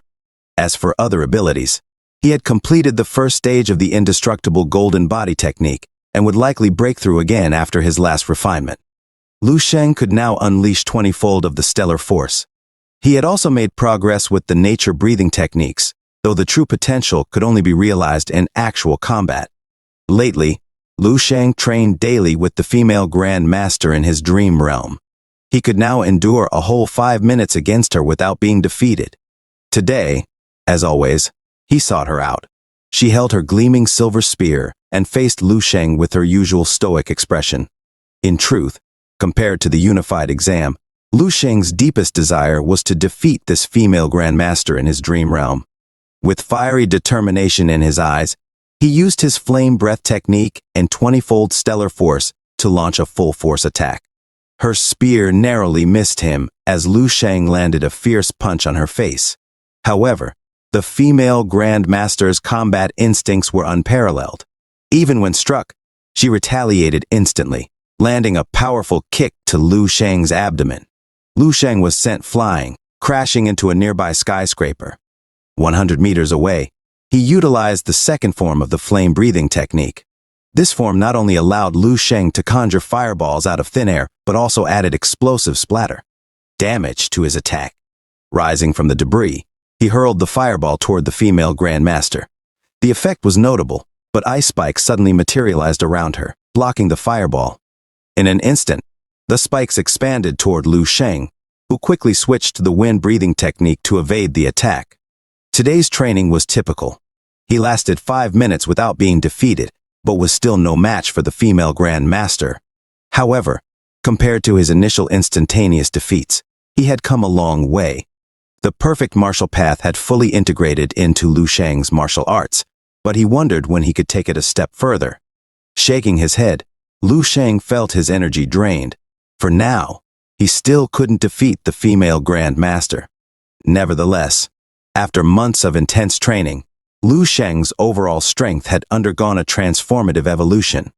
After the unified exam, he would surely be able to acquire the subsequent parts of the 3-level 11 martial arts. With his power advancing, he envisioned stepping into the ranks of 5th-level martial artists, feeling confident in his ability to defeat the female Grandmaster. The more he sparred with her, the more he yearned for her magnificent spear techniques. The image of the dazzling glacial river lingered in his mind, despite already possessing his own weapon. Now, Lu Shang had his own weapon. He summoned his latest creation with a sound reminiscent of blades clashing. Hundreds of large silver blades flew out in front of Lu Shang, filling the air. These blades circled rapidly, emitting sharp whistling sounds as they sliced through the air. They were crafted from mithril, which Lu Shang had discovered earlier, managing to extract a whopping 27 kilograms of it. Every bit of it was invested in this creation. After all the effort, Lu Shang was left almost penniless. No wonder psychic masters were so expensive. Thinking about it, Lu Shang felt a pang of distress, likening the profession to a money-burning pit. Despite the expense, after obtaining the indomitable wheel of blades, Lu Shang felt it was worth it. Even with the cost of 10,000 years of martial arts history, psychic masters remained the most sought-after elite martial profession. In these few months, Lu Shang had successfully mastered one of the techniques within the indomitable wheel of blades. The description of this technique in the Fireseed Resource Library was succinct. Justice. A few words able to slay grandmasters. If Lu Shang could utilize this weapon to defeat grandmasters now, then what about the 6th level, the 7th level, and the combat techniques of the psychic master? Even more potent than the indomitable wheel of blades. Every nerve in Lu Shang's body trembled with anticipation. He couldn't contain his excitement. Of course, this was just a demonstration of the power behind a single move. Grandmasters wouldn't simply stand there and let him strike them down. The female Grandmaster before him possessed an incredibly strong combat instinct, unmatched by most regular Grandmasters. Lu Shang's weapon attack still couldn't land a hit on her. If he unleashed his full-powered indomitable wheel of blades technique, he could deal a devastating blow to the female Grandmaster. But using such a move would drain his psychic energy completely, rendering him an easy target afterward. In the next moment, he would undoubtedly be reduced to dust by a single thrust from the female Grandmaster. However, Lu Shang knew his speed was now on par with the female Grandmaster. As for his full strength, he wasn't even sure of its extent. The unified exam tomorrow would be the perfect opportunity to test himself. City's top martial artist, scholar, provincial top martial artist scholar, Lu Shang muttered to himself, a glint of determination shining in his eyes. But Lu Shang's ambitions extended far beyond these titles. Lu Shang's sister called out from the first floor, telling him to wake up and come down for breakfast. As Lu Shang got ready and approached the living room, he could already smell the tantalizing aromas of the feast his mother had prepared on the dining table. She hoped the hearty meal would bless Lu Shang with good results in his upcoming unified exam. His younger sister remarked that she would accompany him to the exam site as well. With a smile, Lu Shang patted her head, noting that it would be good for her to get a feel of the exam atmosphere so she wouldn't be too nervous when it was her turn. She pouted, but didn't say anything. They quickly finished breakfast, and as they prepared to leave, their mother reminded Lu Shang not to be too anxious and to do his best. The sound of a car beeping echoed from outside, and turning around, they saw their father radiating excitement from his car, waving energetically at Lu Shang. Today, with Lu Shang taking his unified exam, the trio chatted and laughed as they headed towards the exam site, finally stopping at the City Martial Arts Center. The entrance, usually empty, was bustling today, filled with anxious parents and exam-taking students, not to mention numerous cars parked along the roadside. Activating his psychic power, Lu Shang could hear the voices of concerned parents speaking with their children. Lu Shang looked at the group of young exam takers. It had been a long time since he had lived a life like an ordinary high school student. Now, he was about to experience what every high school student goes through, taking the unified exam. Their dad gazed at the martial arts center, reminiscing. Back in his day, he had also taken the unified exam there. Unfortunately, his talent wasn't up to par, and the required supplement regimen was too much for him. He ended up just making a simple appearance before getting weeded out. Turning back to face Lu Sheng, his dad's eyes were filled with pride, telling Lu Sheng that he was 100 times stronger than his old man. He wouldn't say much else, just advising Lu Sheng to give it his all and not let any regrets get to him. Lu Sheng replied earnestly. He understood. Lu Sheng also encouraged her brother, "Do your best. Dad and I will wait for you outside." Lu Sheng smiled, then bid farewell to the two of them and headed alone to the entrance of the martial arts center. He joined the queue to check IDs and was given a number. Once past the yellow line, tens of thousands of students surged towards the entrance. Behind him, countless eyes filled with anticipation watched as the annual Grand Martial Arts Unified Examination was finally underway. Lu Sheng could tell that the examinees around him were all quite nervous. The Baihe City Martial Arts Center, capable of accommodating over 100,000 people, was now partitioned into numerous individual small rooms. Inside each of these rooms stood a device to measure one's blood energy level, as well as another device to gauge one's combat strength, and a third at the door ensuring order and managing the entrance of the examinee. Each student had a designated number. As a group was being called in by one of the supervisors, another supervisor suddenly walked towards where Lu Sheng stood, frowning, wondering what was going on. "Why can't the students line up properly?" he muttered to himself. He had been observing this area for a while and noticed a peculiar scene.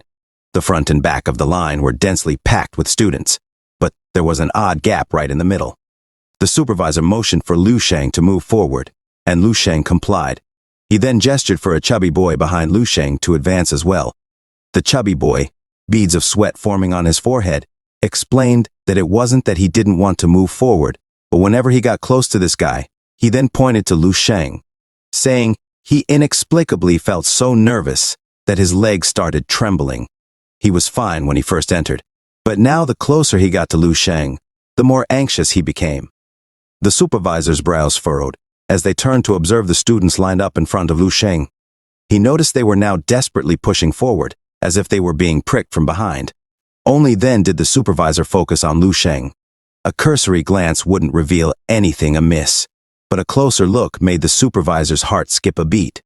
It was no wonder that the students both in front of and behind Lu Sheng were reluctant to come close to him. Lu Sheng exuded an imposing aura, like an intangible force field surrounding him. It was so overpowering that people nearby instinctively wanted to distance themselves from him. At that moment, even the supervisor standing next to Lu Sheng felt an eerie tingling on his scalp, and the hair on his arm stood on end. The supervisor was well aware that such a presence was the result of a martial artist's blood energy concentration reaching such a high level that it radiated outwards. While the supervisor had encountered such situations before, witnessing this from an 18-year-old high school student was a rare sight. The supervisor decided to have Lu Sheng enter the testing room first, instructing the others to line up behind. Grateful for the chance to be away from Lu Sheng, the other students quickly scattered, eager to distance themselves from this intimidating aura. Resignedly, Lu Sheng made his way to the testing room. As soon as he entered, he overheard a young man protesting loudly that he hadn't taken any prohibited substances, only consuming chicken soup brewed by his uncle, who claimed it was beneficial for the exam. The supervisor wasn't convinced and took him away.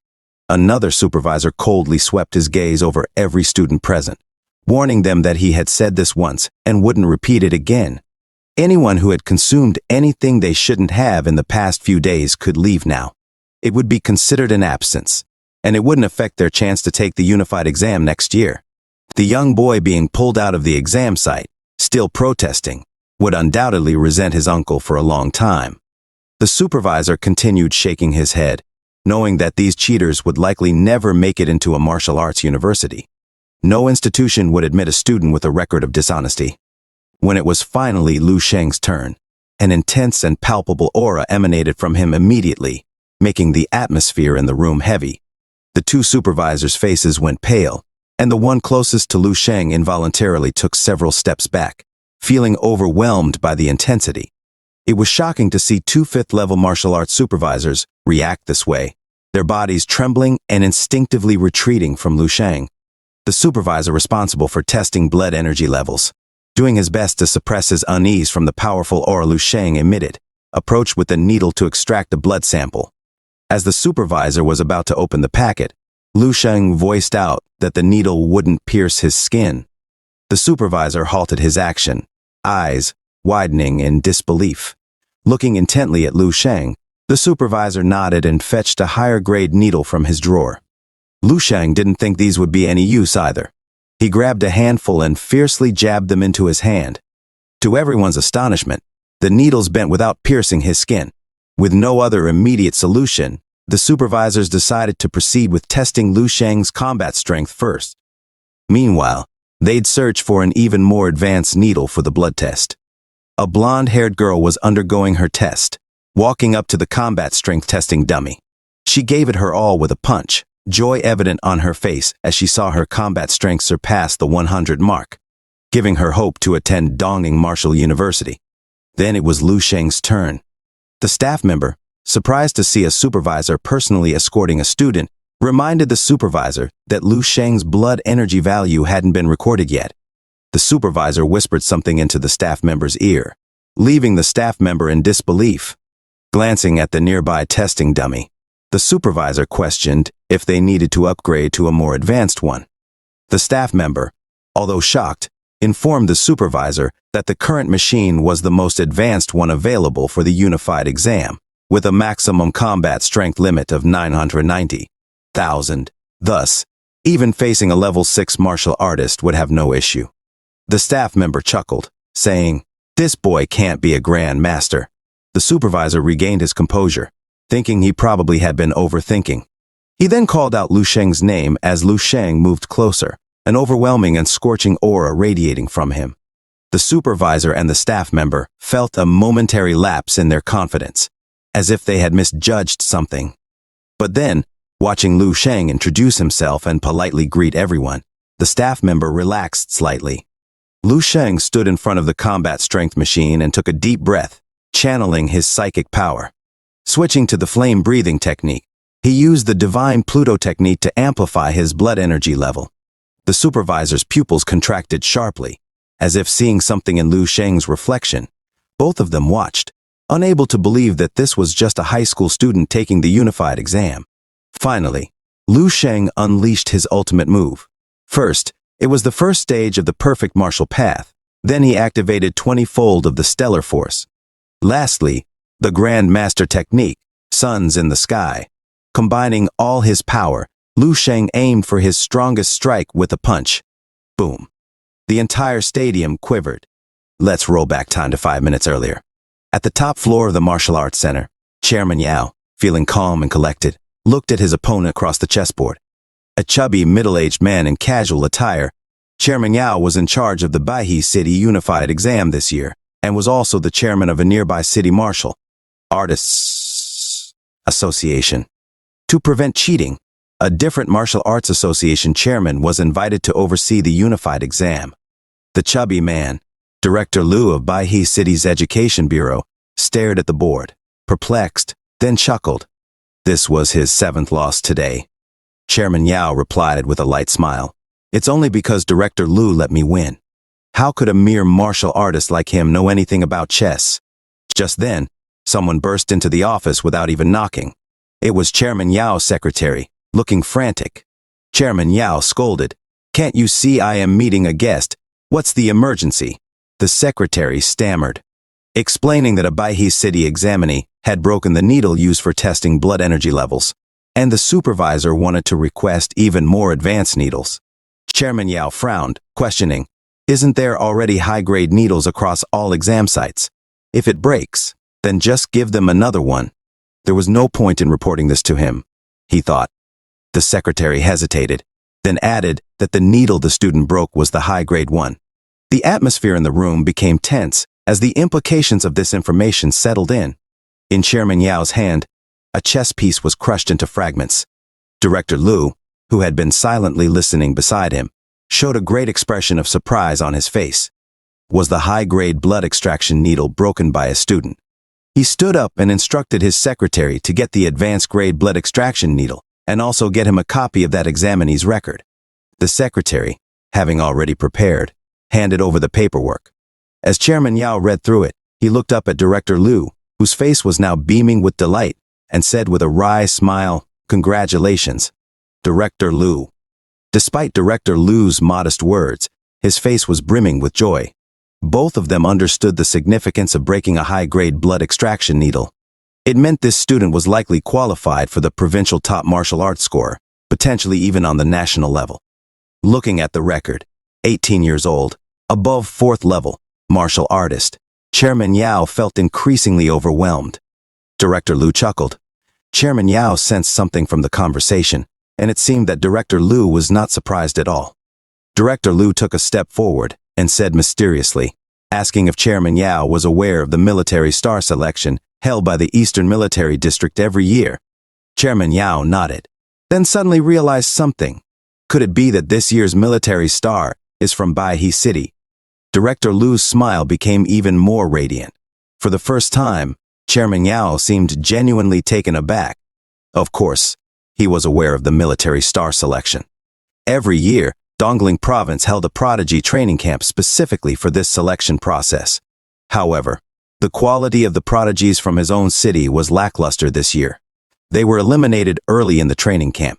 As a result, Chairman Yao hadn't paid much attention to the subsequent military star selection and was even unaware of which city's prodigy had triumphed. The two shared a mutual chuckle, saying, "This isn't just qualifying to challenge for the provincial top martial scholar. This is practically securing the title and aiming straight for the national martial scholar." A sense of awe washed over Chairman Yao's face, and in his eyes, a touch of envy. When he looked at Director Liu, he had always wished to encounter such a high-caliber martial arts prodigy in his lifetime. Now that he had the chance to meet one in person, he wouldn't miss this opportunity. The two nodded in agreement and headed toward the exam sites on the lower floors. Suddenly, a deafening noise erupted from the center. It sounded as if something had exploded inside, also feeling like an earthquake. Chairman Yao's gaze turned toward the direction of the blast. Wasn't that the combat strength exam site? What on earth had happened there? Full of suspicion, Chairman Yao, along with Director Liu, who had hurried over, both ran towards the exam site. The supervisor and staff member inside the room were jolted by the massive sound. Then they saw a wave of energy radiating from the point where Lu Sheng's fist had struck. The display of the testing dummy showed no value, and the machine emitted a strained, creaking sound before shattering completely. The staff member responsible for testing combat strength stood dumbfounded, mouth agape and eyes bulging. The equipment in front of them had a testing limit as high as 990,000, capable of measuring the combat strength of peak level 6 martial artists. Yet now, it was destroyed by a single punch. Chairman Yao, with a grave expression, stepped inside the room and questioned what had happened. Recognizing Chairman Yao, the supervisor hastily tried to explain. But before they could speak, Chairman Yao's gaze had already landed on the side of the room. There lay the machine emitting smoke and looking like scrap metal. And there stood the calm young man in front of the shattered device, turning halfway to look back at him. A staff member came over sobbing, pointing at Lu Sheng and exclaimed, "He's a grandmaster." Chairman Yao quickly directed the supervisors to evacuate the other examinees, asking the students waiting outside to be patient for a while longer. Following that, he ordered his secretary and the supervisor to urgently bring the master-level combat strength testing dummy from the Martial Arts Association, emphasizing that they needed to be as fast as possible. After seeing them quickly leaving the testing site, Chairman Yao then thought to himself, "This young man is truly extraordinary." Director Liu was the first to break the silence, smiling gently at Lu Sheng. He told Lu Sheng not to worry about the machine breaking, instructing him to sit down and rest for a bit. The new equipment would arrive shortly. Chairman Yao gazed intently at Lu Sheng, his eyes filled with countless thoughts. Even from a distance, he could distinctly feel the overwhelming aura emanating from Lu Sheng. It was truly unbelievable. As the chairman of a martial arts association, and at the peak of 6th level martial artist, He actually felt a hint of trepidation towards an 18-year-old student. Although Chairman Yao was certain Lu Sheng was above 6th-level martial artist, he still wanted to verify it first. Time seemed to slow down. Everyone sat and waited. The supervisor rushed back into the room, dragging a large box, and with the help of several people, they finally finished setting up the combat strength testing dummy. Chairman Yao took out an advanced-grade blood energy testing needle, ready to test Lu Sheng's blood energy. As the needle gently pricked Lu Sheng's fingertip, a drop of red blood fused with a golden hue came out. This scene plunged the room into a breathtaking silence once more. The first to react was Chairman Yao. He stared at the droplet of blood.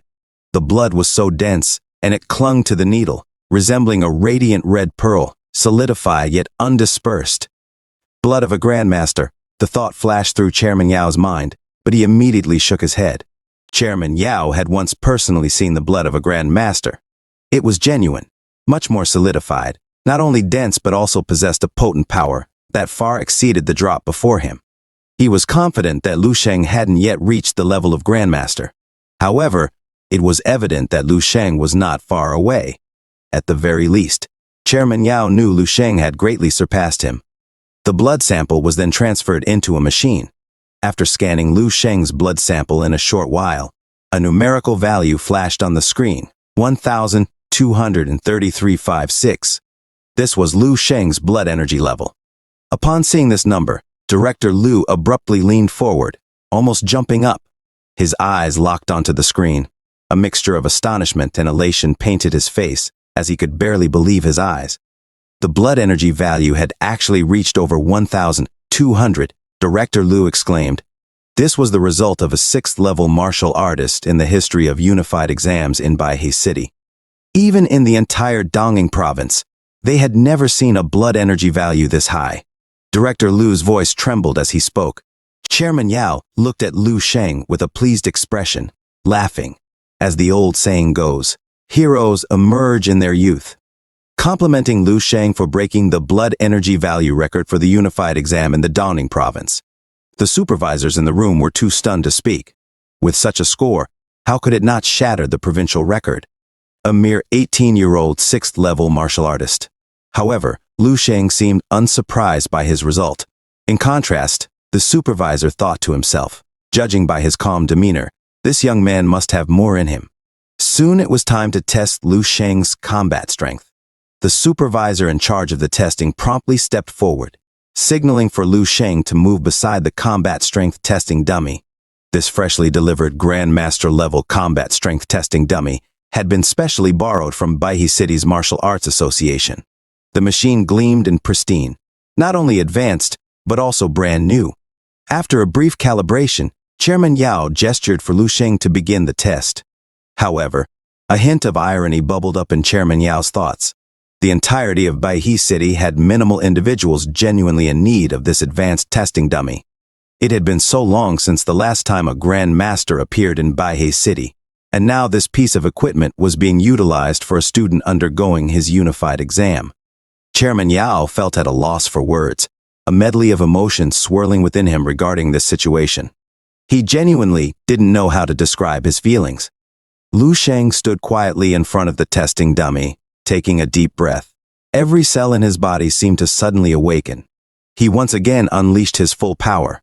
Every inch of his muscles and every drop of blood seemed to be filled with immense power.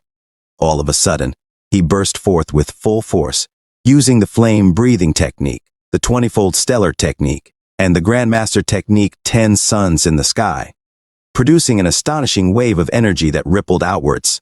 Director Lu and the supervisor were pushed back by the powerful surge of energy, as if they were helpless lambs unable to stand in the face of a massive storm. Chairman Yao, however, stood firm like a mountain, though his clothes danced wildly in the wind. His gaze focused intently on Lu Sheng, unable to conceal his astonishment as he slowly said, "This is the will of a Grand Master." What he had pursued fervently for years now manifested in a young man. No words could explain how Chairman Yao was feeling. Although Director Lu wasn't a high-level martial artist himself, he understood the significance of having the will of a Grand Master. This ensured that the young man in front of them would eventually become a 7th-level grandmaster. Lu Sheng's future was undoubtedly bright this time. The testing dummy did not break apart. However, a large dent was clearly visible on the testing dummy after the surge of energy dissipated. All eyes were fixed on the screen. The numbers on the screen fluctuated before finally settling at 1.26 million combat strength. Chairman Yao was completely at a loss for words. Lu Sheng possessed a blood energy level comparable to that of a Grand Master. The will of a Grand Master, and even his combat strength, had reached the Grand Master level. Even if he was slightly off on his blood energy level, he undoubtedly deserved the title of Quasi-Grandmaster. An 18-year-old Quasi-Grandmaster. Could you believe it? Only Chairman Yao, with a complicated expression, gazed at Lu Sheng, who stood with his fists retracted. Suddenly, as if recalling something, he asked Lu Sheng, "Why didn't you use your inner force?" Director Lu also noticed this and posed the same question. Lu Sheng shook his head, and a golden light appeared in his hand, which quickly faded. He said he hadn't reached the 5th level yet. The two men stared at Lu Sheng in disbelief. Lu Sheng's words were as calm as water, but they sounded like thunderclaps in their ears. Without even reaching the 5th level, Lu Sheng had displayed the combat strength of a Grandmaster. What would it be like if he truly stepped into the realm of a Grandmaster? After a moment of silence, Chairman Yao turned to Director Lu and congratulated him once again. Baihe City had just emerged with a real prodigy. Director Lu's lips trembled, his eyes sparkling. He knew that this young man from Baihe City was about to ascend to greatness. Director Lu swiftly turned around urgently, instructing the supervisor to notify Chairman Xiao and the Eastern Military District about this news. Outside the martial arts center, Lu Sheng watched the other students displaying a range of emotions. Lu Sheng's dad and his sister approached him quickly, eagerly asking how the exam went. Lu Sheng smiled slightly and responded, saying it was better than he expected. Lu Sheng's eyes sparkled as he said he hoped to become the top provincial martial arts scholar this year. The trio joyfully took a commemorative photo of Lu Sheng's unified exam before heading home. When the trio returned home, it was just in time for dinner. After eating, Lu Sheng entered his dream realm. Once again, he checked his personal info, and this time there were some changes. At the age of 18, he won the Eastern Military District's Military Star Selection, and in the same year with the top unified exam scores in the country, he got into the Divine Martial University. At age 32, Lu Sheng advanced to the 7th-level Grand Master level. By age 54, he became the 8th-level Great Grandmaster. At age 60, Lu Sheng was recognized as one of the 4 generals of the Eastern Military District, living a life full of military achievements. He ultimately died in the martial year at the age of 181.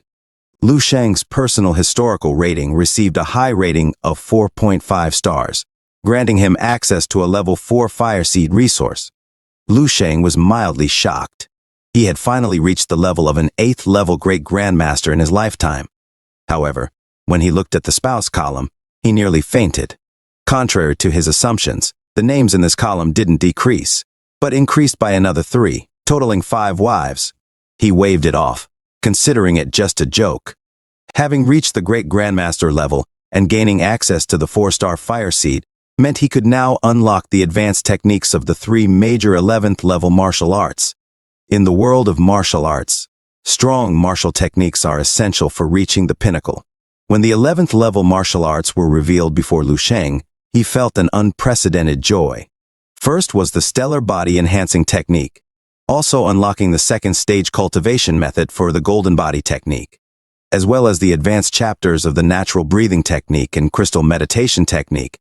Armed with these 3 level 11 martial art techniques, Lu Sheng's martial arts journey was surely elevated to the next level. Lu Sheng already had the will of a Grand Master, and as long as he elevated his blood energy level, he would surely ascend to the rank of a Great Grandmaster. However, this path wasn't going to be smooth. Lu Sheng was well aware that even when practicing the same technique, every individual's understanding and martial arts path could vary. He learned the 10 suns in the sky technique from Shi Shang Ning, while the stellar body enhancing technique originated from the top 11th level martial artist Wang Hai. The core and essence of their martial paths must undoubtedly differ. But Lu Sheng wasn't confined by this. He firmly believed that every martial art technique is a path to the ultimate truth.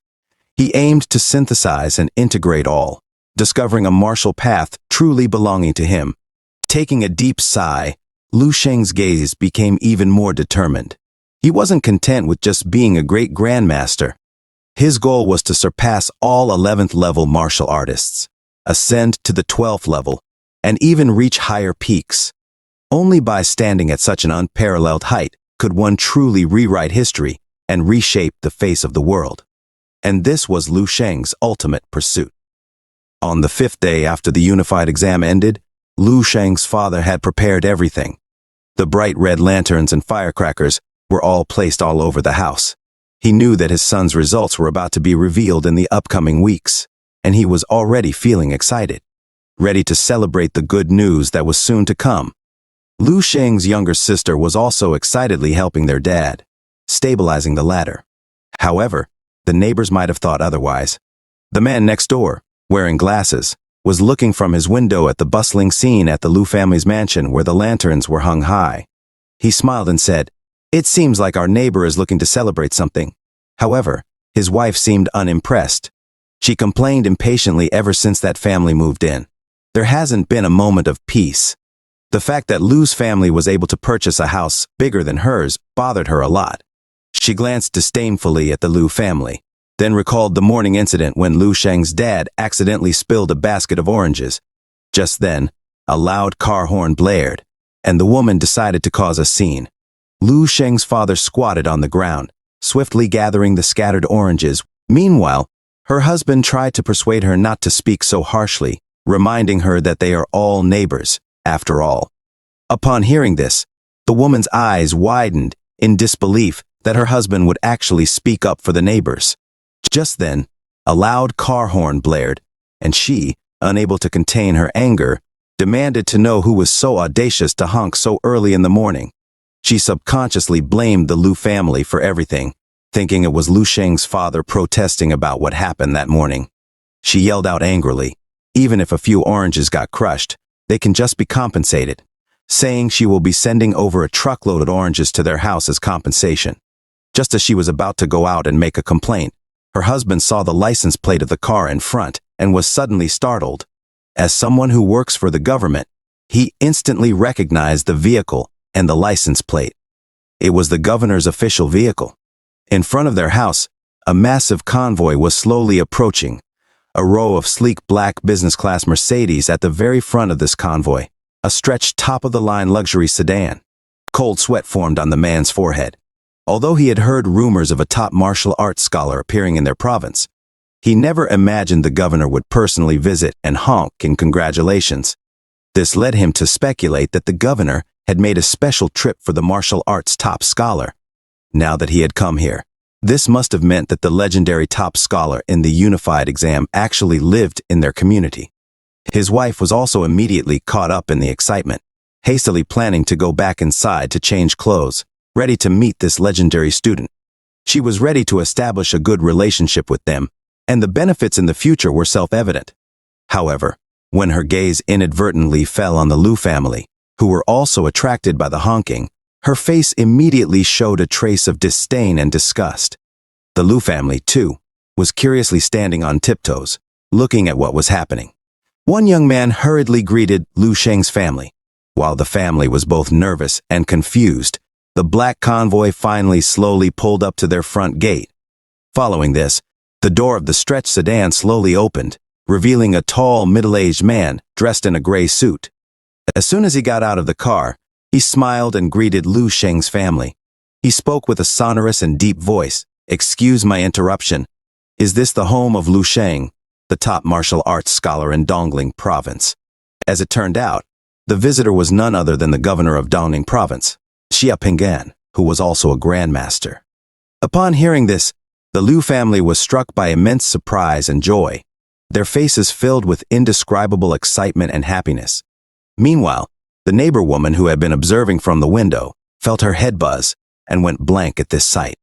She suddenly became unsteady on her feet and collapsed onto the ground, her mind buzzing with shock. The legendary top martial arts scholar was the eldest son of her despised neighbors. whom she had always looked down upon as country bumpkins. Sitting blankly on the ground, the woman's mind went blank, and she lost her ability to think. Recalling all the things she had done to the Liu family over the past few days, she felt as if her soul had left her body. Lu Sheng slowly opened his eyes and slightly twisted his body. A series of crisp, cracking sounds came from his neck and joints. He looked down at his skin, noticing a layer of light gray dirt covering it, appearing somewhat greasy. Previously, having reached the first stage of the immortal golden body technique, it had become difficult for him to expel impurities from his body. However, now that he had entered the second stage of the immortal golden body technique, new impurities began to be expelled from his body. This indicated that Lu Sheng had once again started to get stronger. He then decided to take a quick shower. After washing up, Lu Sheng wiped his body and walked out of the bathroom, casually picking up his phone to check it. He found a heap of unread messages, the majority of which were from his younger sister. "Bro, you are now #1 in the country. You have become the top martial arts scholar," followed by an excited dancing emoji.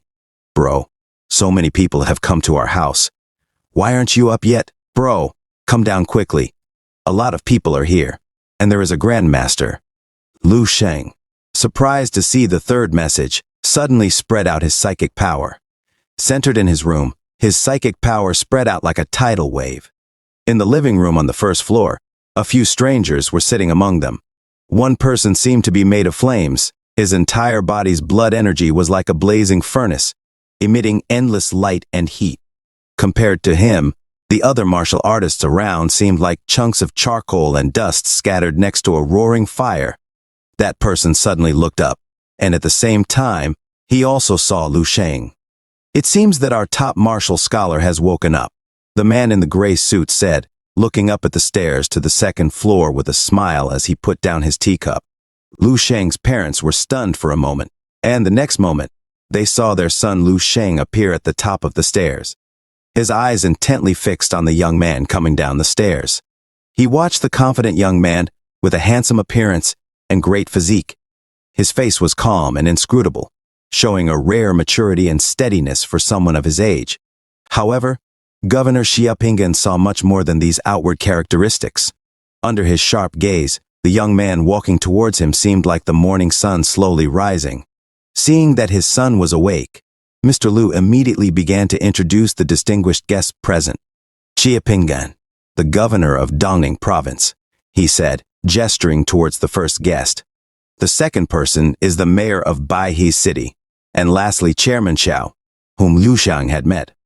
Lu Sheng nodded slightly, walked over to Governor Xiapinggan, exchanged greetings. Governor Xiapinggan and the guests took their seats again. Governor Xiapinggan began to explain that his unannounced visit was mainly to congratulate Lu Sheng on achieving the top position in this year's National Unified Exam, becoming the top martial scholar. Even though there were still 2 weeks left before the release of the exam results, Governor Xiapinggan assured that the results had almost been finalized. The only thing left is the ranking, but Lu Sheng's position has already been determined. Undoubtedly, Lu Sheng is this year's top martial scholar. Even without Lu Sheng's academic scores, Governor Xiapinggan was confident that Lu Sheng had broken their National Unified Exam record. Governor Xiapinggan shared that he received the news early in the morning and rushed over immediately, hoping to meet Lu Sheng in person. He wanted to present Lu Sheng, the pride of Dongning province, with some well-deserved rewards on behalf of the province. With a glance, Governor Xiapinggan signaled his secretary, who swiftly stepped forward, bringing out several items. Among them was a bank card worth 50 million, and the second was a 400 square meter residence located in the center of Dongning province. While it might not compare to Lu Sheng's current mansion, it was a kind regard from both Governor Xiapinggan and the province.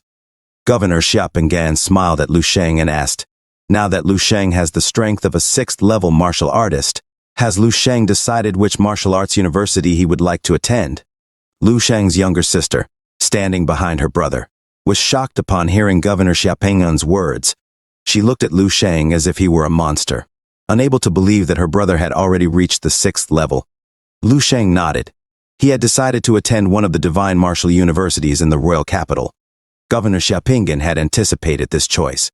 He then instructed his secretary to bring out a stack of envelopes, which were recommendation letters from all 7 of the divine martial universities in the royal capital. Governor Xiapinggan couldn't help but show a bitter smile as he explained. When all 7 divine martial universities contacted him, asking Governor Xiapinggan to bring the recommendation letters to Lu Sheng, he was shocked. This had never happened before. He then handed the 7 envelopes to Lu Sheng, asking Lu Sheng to make a choice. Each one of these letters represented a martial arts sanctuary, a dream for countless martial arts students across the entire nation. Now, all 7 divine martial universities were laid out in front of Lu Sheng, waiting for him to make a choice. His sister, Lu Sheng, was in awe, feeling like this was a plot from a manga unfolding in their living room. After a moment of thought, Lu Sheng shuffled the 7 envelopes randomly and then closed his eyes to draw one out. The 7th Divine Martial University. He looked at the envelope in his hand, feeling both surprised and unsurprised. Governor Xiapinggan and the others watched with peculiar expressions. They had thought that Lu Sheng would carefully consider his options and choose the university that suited him best, or that he liked the most. However, they didn't expect his decision-making process to be so unique. Governor Xiapinggan commented, all 7 divine martial universities were established following the heritage of martial saints.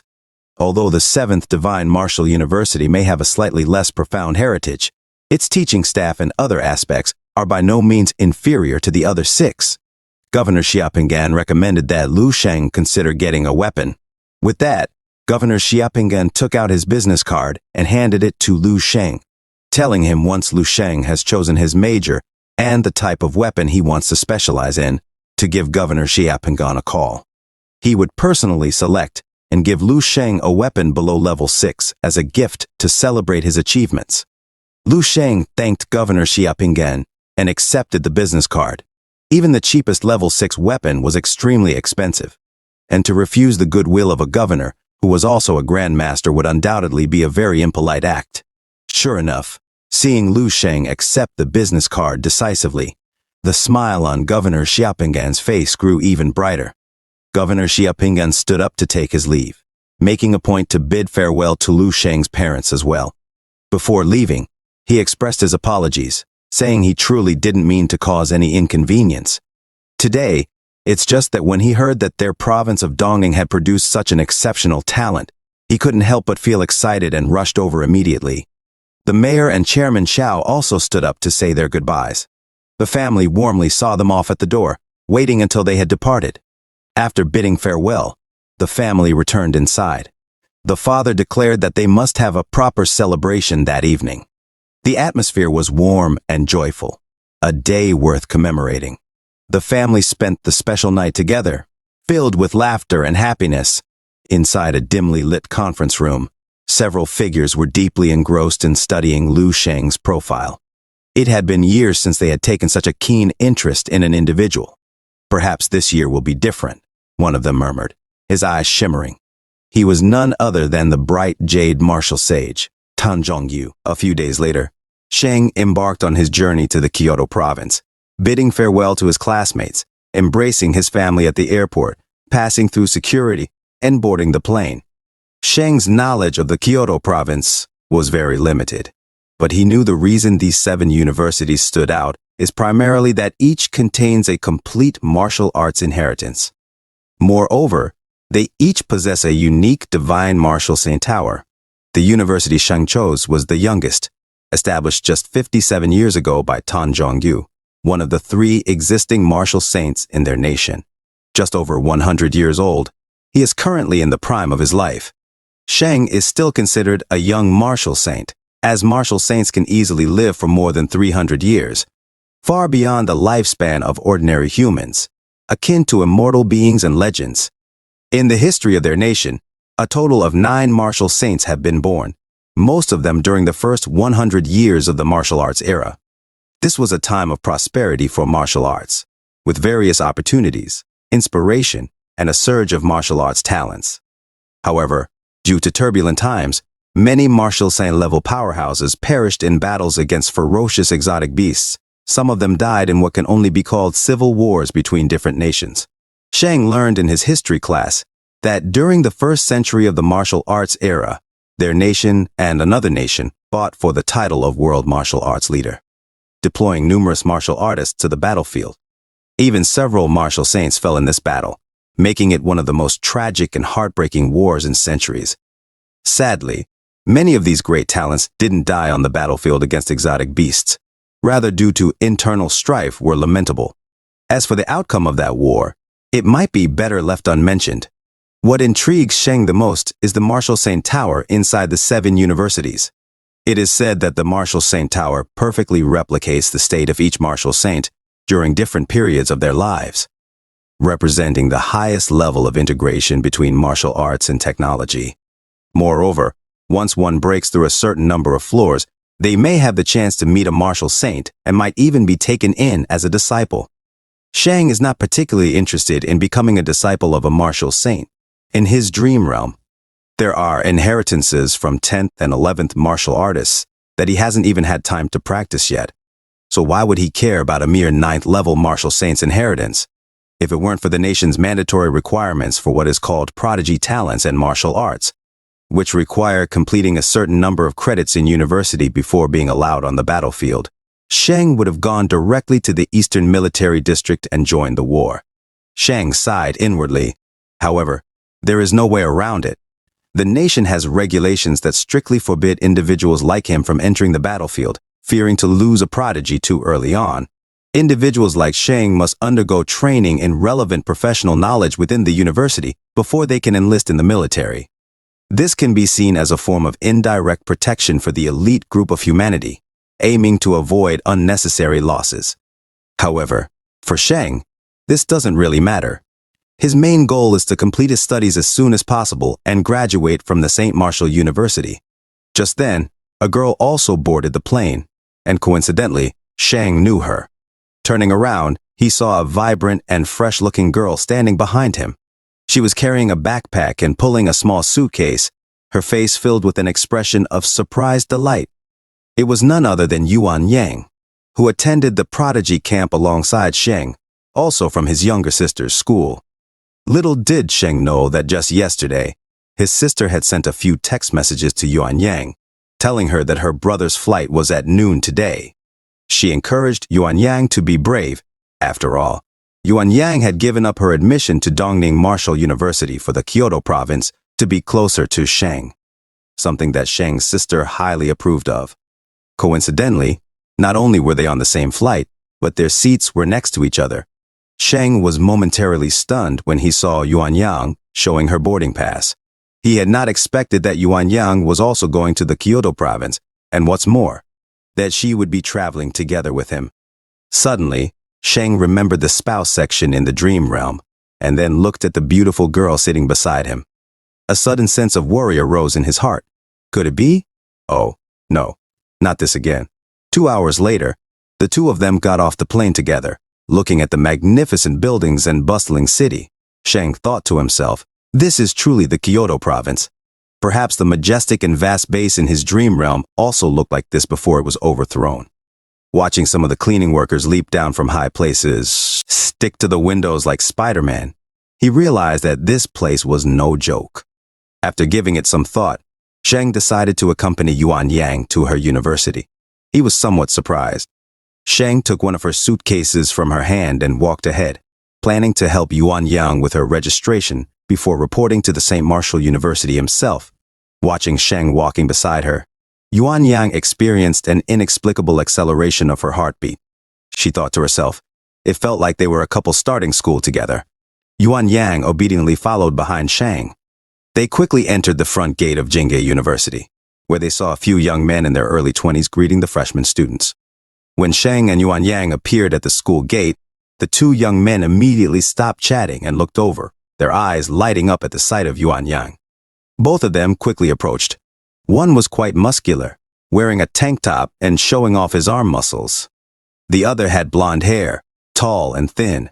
They both approached Yuan Yang with beaming smiles and an exceedingly attentive attitude, asking to carry her suitcases for her. Yuan Yang was startled and immediately hid behind Sheng. Sheng, however, remained quite calm. He handed the suitcase to the two young men. Seeing Sheng, A strong sense of crisis immediately appeared in their eyes. One of them asked Sheng if he was also a freshman at Jing'e University. For the past few days, Sheng had learned how to hide his blood energy inside his body. So ordinary martial artists would not be able to perceive it like they did during the unified exam. Sheng shook his head and said they were friends, and he had come to help her register. Hearing Sheng say he wasn't a student at Jing'e University, the two young men's expressions relaxed slightly. Although they could tell that Yuan Yang had feelings for Sheng, they thought to themselves that as long as they weren't from the same school, the threat was significantly reduced. After all, being near the water means you're the first to get to the moon, as the saying goes. The two young men led Sheng and Yuan Yang into the school, proudly introducing it along the way. They said that although Jing'e University wasn't the best in the Kyoto province, it would definitely be considered a top-tier institution in other provinces. The school had numerous martial arts practice rooms, and they had 3 opportunities per month to enter the Martial Saint Tower. Sheng was curious and asked if anyone was allowed to enter the Martial Saint Tower. The two young men proudly stated that the Martial Saint Tower was a national treasure, and naturally, all martial arts students could use it, not just the students from the Kyoto province, but even those from out of province. Martial artists could apply at the Martial Arts Association for the qualification to enter the tower. Sheng then understood that students from the 7th St. Martial University had it even more convenient. They could enter at any time without needing to apply. The blonde young man then smiled and told Yuan Yang that if anyone bullied her, there were people in the school who would stand up for her. But she must never provoke anyone from the 7 divine martial universities. Sheng, curious, asked why. Seeing that it was Sheng who spoke up again, the blonde man was getting a bit annoyed with him constantly interjecting and impatiently said, "Because the students from the divine martial universities are all crazy. Those people are assigned missions combating the exotic beasts on their first day of class," adding that Sheng would get his butt kicked if confronted by one of them. The blonde young man impatiently looked at Sheng and asked, "Got it?" Sheng offered a slight smile and nodded. At this point, the group had arrived at the enrollment area. Sheng prepared to leave after dropping off Yuan Yang, telling her she could contact him by phone if she needed help. Yuan Yang waved goodbye to Sheng and watched his departing figure. The blonde young man thought Sheng was too arrogant. The muscular young man beside him also expressed his discontent. The blonde young man, while helping Yuan Yang carry her luggage, asked which university her friend was planning to enroll in. With Sheng not by her side, Yuan Yang's expression instantly turned cold. She glanced at the two young men and said indifferently, "The 7th St. Martial University." The two were momentarily stunned. Yuan Yang lifted her chin slightly, her eyes shining with pride as she took her luggage. She added, "He comes from Baihei City. His name is Lu Sheng." The two young men pondered over Yuan Yang's words, and suddenly, as if realizing something, their eyes widened and their bodies began to tremble slightly. "This year's top scholar in the National Unified Exam, Lu Sheng," they whispered. Sheng dragged his suitcase behind him through the bustling Kyoto province. Soon, he arrived at the entrance of a university and stopped in his tracks. It was the 7th St. Martial University. Unlike the other martial arts universities he had seen, the entrance to the 7th St. Martial University was quite deserted. However, the university itself was enormous. At the entrance of the 7th St. Martial University stood a gate towering hundreds of meters wide and 100 meters tall. The first impression that the 7th St. Martial University gave to Sheng was one of surprise, especially the sign personally inscribed by a martial saint at the entrance and the prominent divine tower, which gave off a feeling of majesty. Sheng suddenly felt that this might not be a waste of time after all. Perhaps this trip to the university could bring him some interesting events. He then walked towards the welcoming reception at the entrance of the school. Under a welcoming banner, several young men and women were busy with their tasks. The deserted welcoming reception finally had a visitor. A blonde girl eagerly took Sheng's admission notice after a quick glance, her eyes lighting up rapidly. She called over her friend sitting next to her and pointed at Sheng, saying, "This guy is the national top scorer of this year's unified exam." The young man who was polishing his sword stopped to listen, and they all became curious about the handsome freshman in front of them. Since this was the first time the 7th St. Martial University had admitted the national top scorer, the young man holding a great sword sized up Sheng from head to toe. Squinting his eyes, he then jumped up sword in hand, and landed in front of Sheng, asking if he was indeed the top scorer of the year. Sheng wasn't startled. He smiled and assured him, absolutely genuine. Just as Sheng was about to ask the young man about where the student dormitory was, the young man raised his great sword and fiercely swung it down at Sheng. Sheng remained still. He didn't even blink as he calmly and smilingly looked at the young man. The young man slowly nodded, then lifted his great sword and pointed in a direction, telling Sheng to keep walking inside and that there would be signs along the way. Without any fuss, Sheng picked up his suitcase and headed towards the direction indicated. As Sheng's figure gradually disappeared into the distance, the three began to talk. They were all very curious about Sheng. The young man asked what Sheng's score was on the unified exam. One of the girls searched for a while, but couldn't find the information. However, a serious expression appeared on her face as she said, "Rumor has it that the national top scorer this year had a blood energy level at the 6th level, while also breaking quite a few records during the exam." The young man with the sword was somewhat shocked. The other girl also opened her mouth in surprise, anticipating that there would be an interesting show to watch later on. As Sheng entered the campus, he recalled the information he had read about the university. However, as he walked along, he hardly saw anyone. The lush campus seemed almost empty, as if he was the only one walking. Suddenly, a chubby student spotted Sheng and ran towards him. He introduced himself as Lindsay, also a freshman, and complained that he had been walking for half an hour without seeing a single person. Like Sheng, Lindsay was laden with a suitcase and backpack. Smiling, the chubby boy said he was very bad with directions and asked if Sheng could help him find the student dormitory. Looking at Lindsay, Sheng smiled and agreed to help. At the entrance of a spacious residential area, a large group of young boys, clearly new students, were gathered, dragging their luggage behind them. Their faces showed a touch of youthful pride, but at this moment, there was a hint of anger in their eyes. A student grunted as he was sent flying, landing heavily on the outskirts of the crowd. The young man lifted his head, shock and terror filling his face as he looked at the person who had just sent him flying. A tall young man in an orange outfit was clapping his hands with a smile, speaking to the student on the ground. Xu Xiaoming, the martial arts top scorer from South River Province. Right, you really do have some skills. You're the first one who's been able to take 2 of my attacks. Keep working hard, and with a bit more breakthrough, you might just make it inside. The surrounding crowd of freshmen all showed a hint of fear. So far, no one had managed to enter the dormitory area.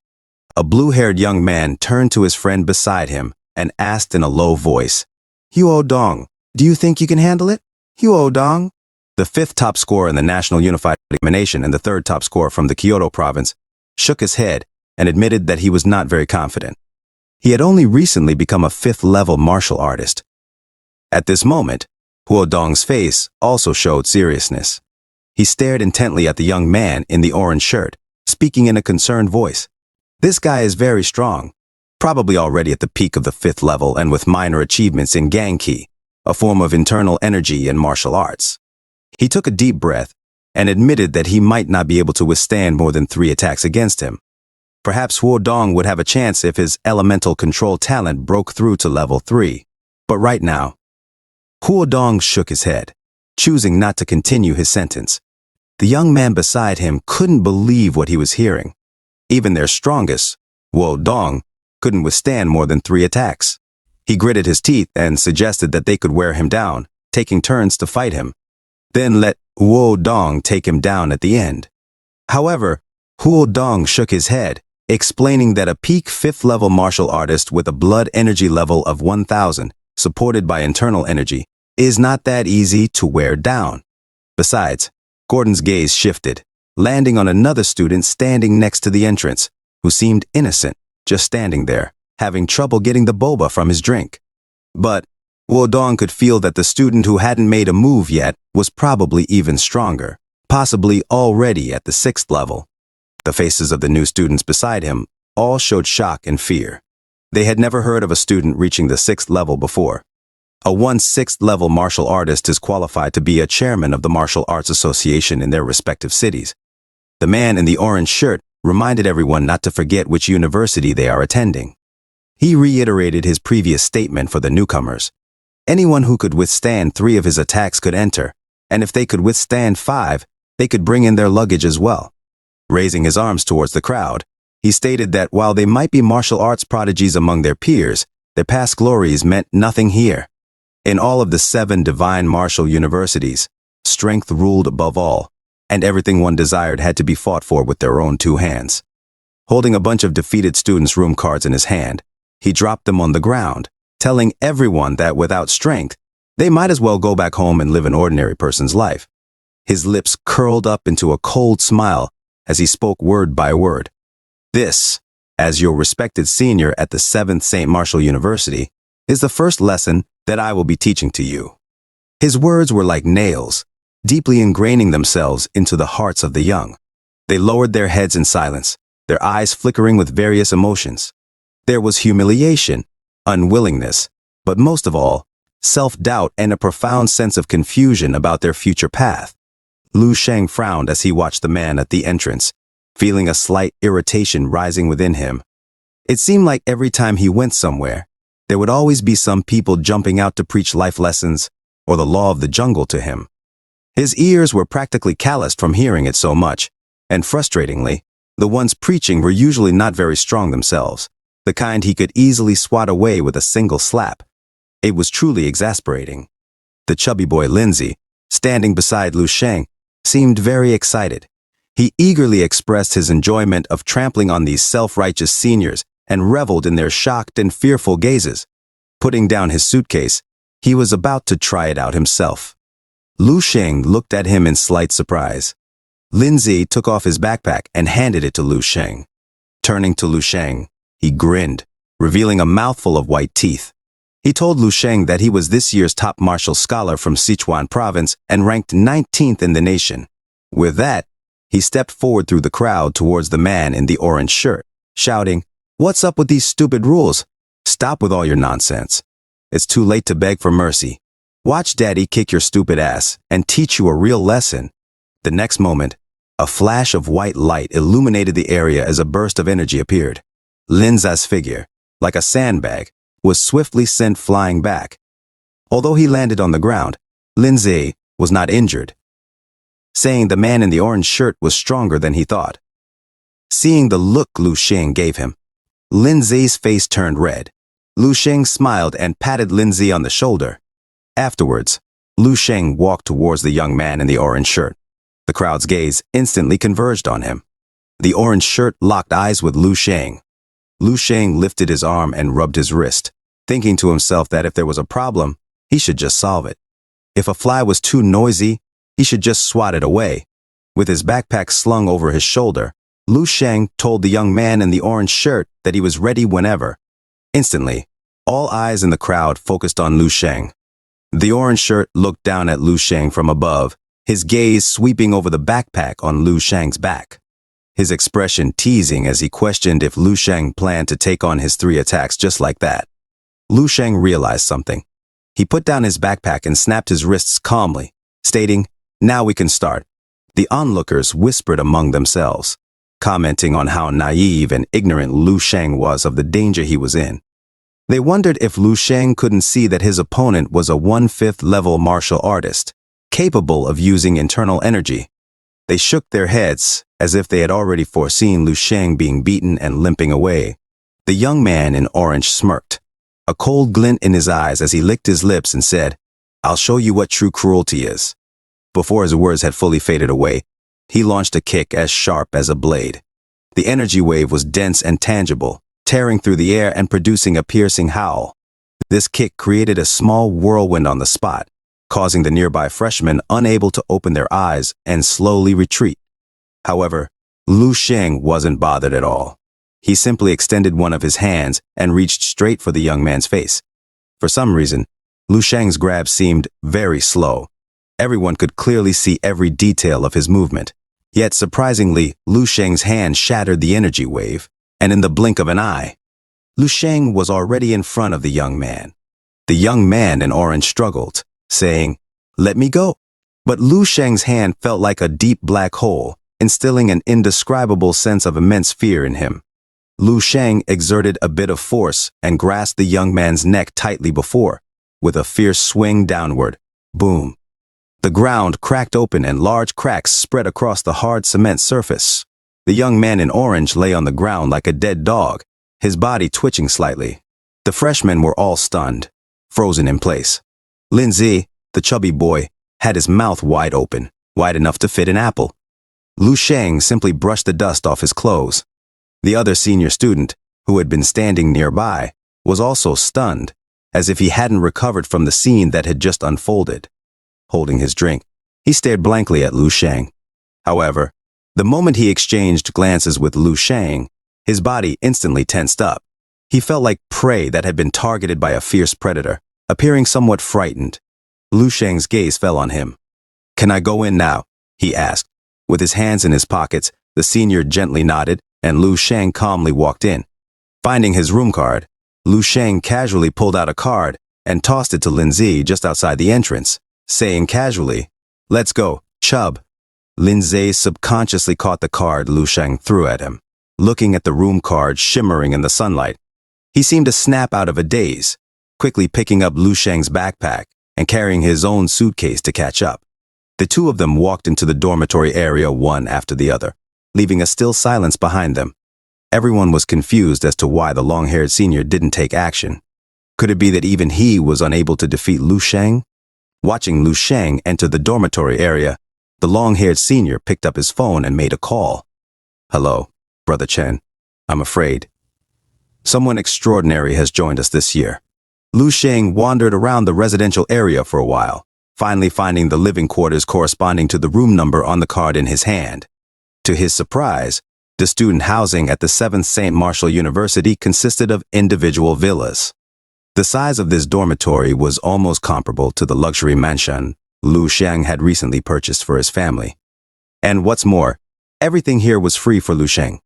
Lindsay, who was dragging luggage cautiously, told Lu Sheng not to go to the wrong place, indicating that it was the dorm of the national top scorer.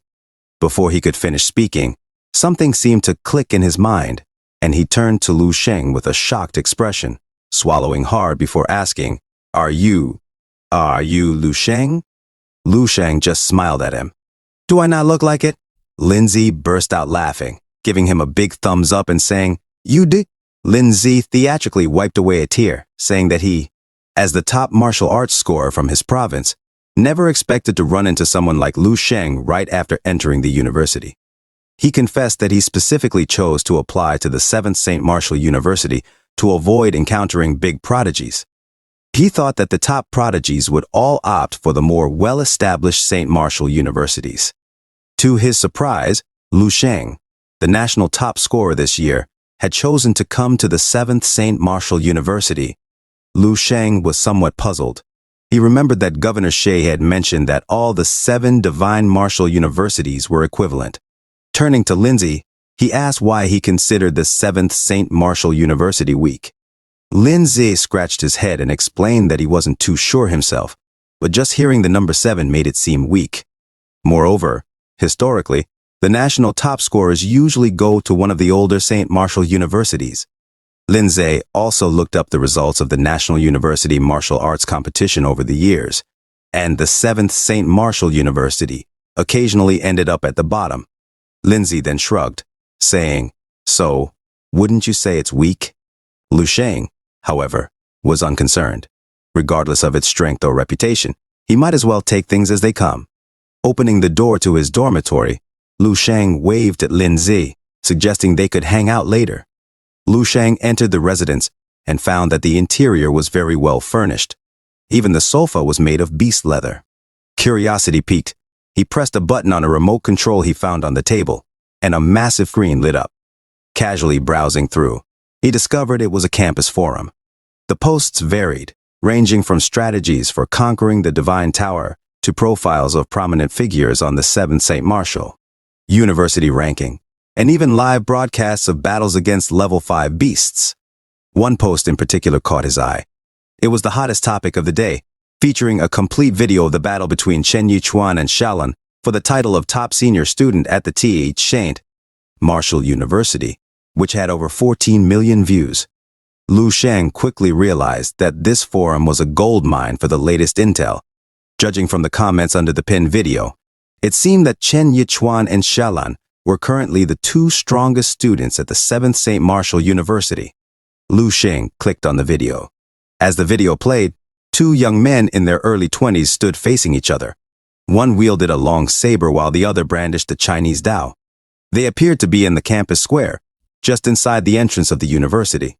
However, just as things were getting interesting, a prompt popped up on the screen stating that the 15-second preview had ended, and he needed to register and pay with forum points to continue watching.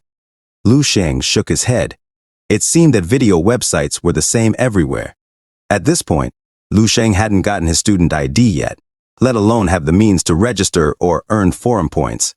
He closed the video, went upstairs, and found a small open balcony with a panoramic view of the distant scenery.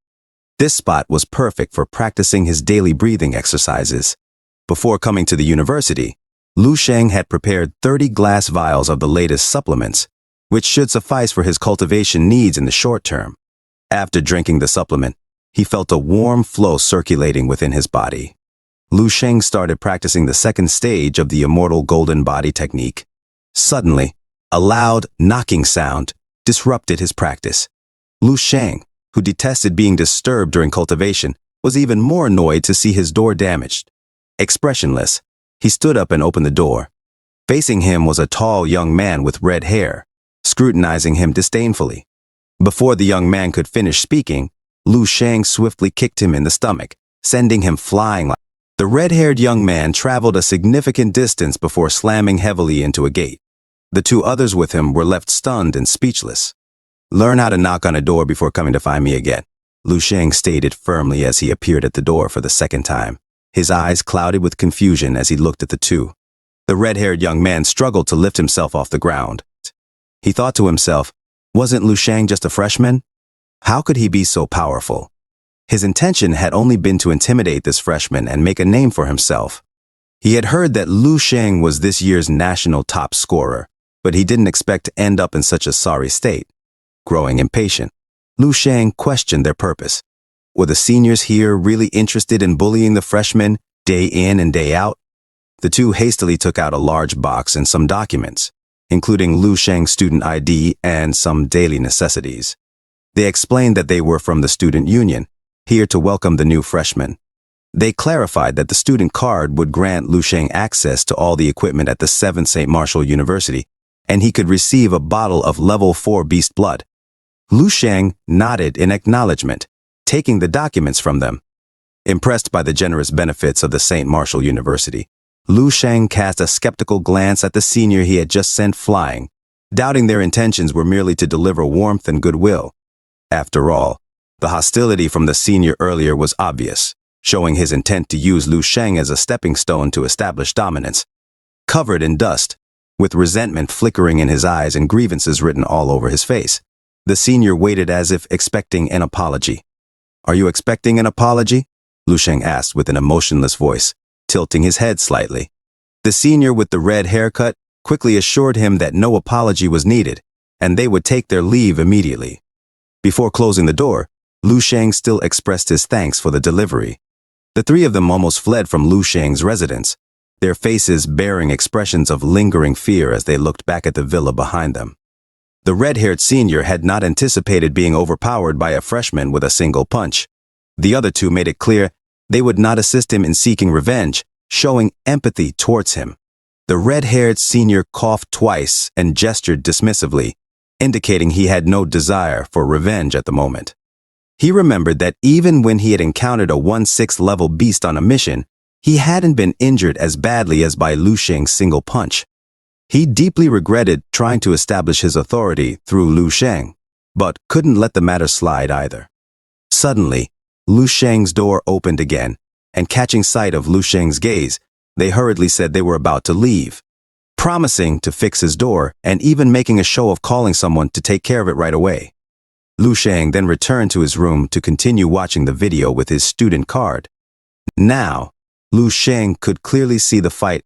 One wielded a saber and was dressed in a crisp suit, while the other wore a tank top paired with camouflage pants, brandishing a large Chinese dao. There was no chatter between them as they went straight into the fight. Lu Shang was curious about the extent of the abilities of these prodigies representing the pinnacle of young martial artists in the nation. The two fought back and forth, and Lu Shang's expression turned serious as he watched. They were indeed very strong. Lu Shang made some calculations with his fingers, estimating that he would need to use at least 60%, or more likely 50%, of his strength to defeat them. Considering that Lu Shang's internal energy had recently reached a minor completion, which was conservatively estimated to elevate his combat power to over 2 million. Even 50% of his strength could not be underestimated. Ultimately, the student in the suit, Chen Yichuan, emerged victorious. Both of them were clearly not yet grandmasters, but were already extremely close. Perhaps there were others even stronger than them at the other 6 St. Martial universities. Lu Shang had heard from Lin Zi that enrollment at the 7th St. Martial University was not always ideal. All the previous national top scorers had enrolled in other St. Martial universities. This was Lu Shang's first time in the Kyoto province, reflecting on the abundance of prodigious talent in the world. As one video ended, the next began to play automatically. A freshly uploaded clip's title proclaimed, "The strongest freshman in the history of the 7th St. Martial University beats up senior ranked in the top 300 on the first day of school." The video chronicled the scene Lu Shang had just enacted at the residential area entrance, where he had overpowered the senior in the orange shirt. In the footage, Lu Shang effortlessly shattered the senior's attack, grabbed him by the neck, and slammed him down. Watching the video, Lu Shang felt a mix of surprise and sympathy for the senior.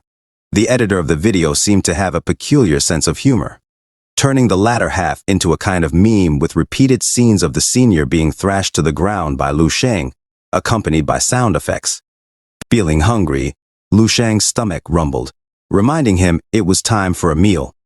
Checking the time, he headed to the cafeteria to sample the culinary offerings of St. Martial University. The bustling cafeteria was filled with students, including Lin Zi, whose arms were laden with a variety of foods. Approaching Lu Shang with a smile, Lin Zi asked him not to make fun of him for eating so much. Then Lin Zi noticed the abundance of food on Lu Shang's table and saw him engulfing a burger taller than a man in one bite, like a monster consuming its prey. Lin Zi shoveled a mouthful of food and glanced surreptitiously around, informing Lu Shang that many people were watching him. At another table, some students from the same grade were eager to test their mettle against Lu Shang after watching the video. Unfazed, Lu Shang continued eating as several individuals made their way toward his table. The crowd's attention turned towards them as 4 individuals halted before Lu Shang.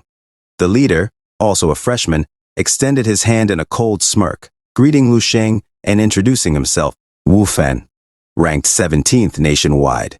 Ignoring Wu Fan's presence, Lu Shang calmly asked if Wu Fan had come specifically to disclose his exam scores. A baldy companion seemed rattled by Lu Shang's dismissive demeanor, but Wu Fan stopped him from speaking further. Wu Fan narrowed his eyes, hinting at the importance of social relationships in this new environment, different from their previous high school. He advised Lu Shang to know his place. However, before Wu Fan could finish, Lu Shang interrupted him, questioning why Wu Fan would provoke if he acknowledged he wasn't a match. Caught off guard, Wu Fan watched as Lu Shang calmly placed his chopsticks down, preparing to stand up. In an instant, Wu Fan and his companions' expressions darkened as they anticipated hostility. Wu Fan launched the initial attack, but Lu Shang was quicker. He reached out his hand, aiming for Wu Fan's head with a familiar motion, reminiscent of the earlier video clip. With a single-handed grip, Lu Shang pressed Wu Fan to the ground, dominating the cafeteria just like in the memorable footage.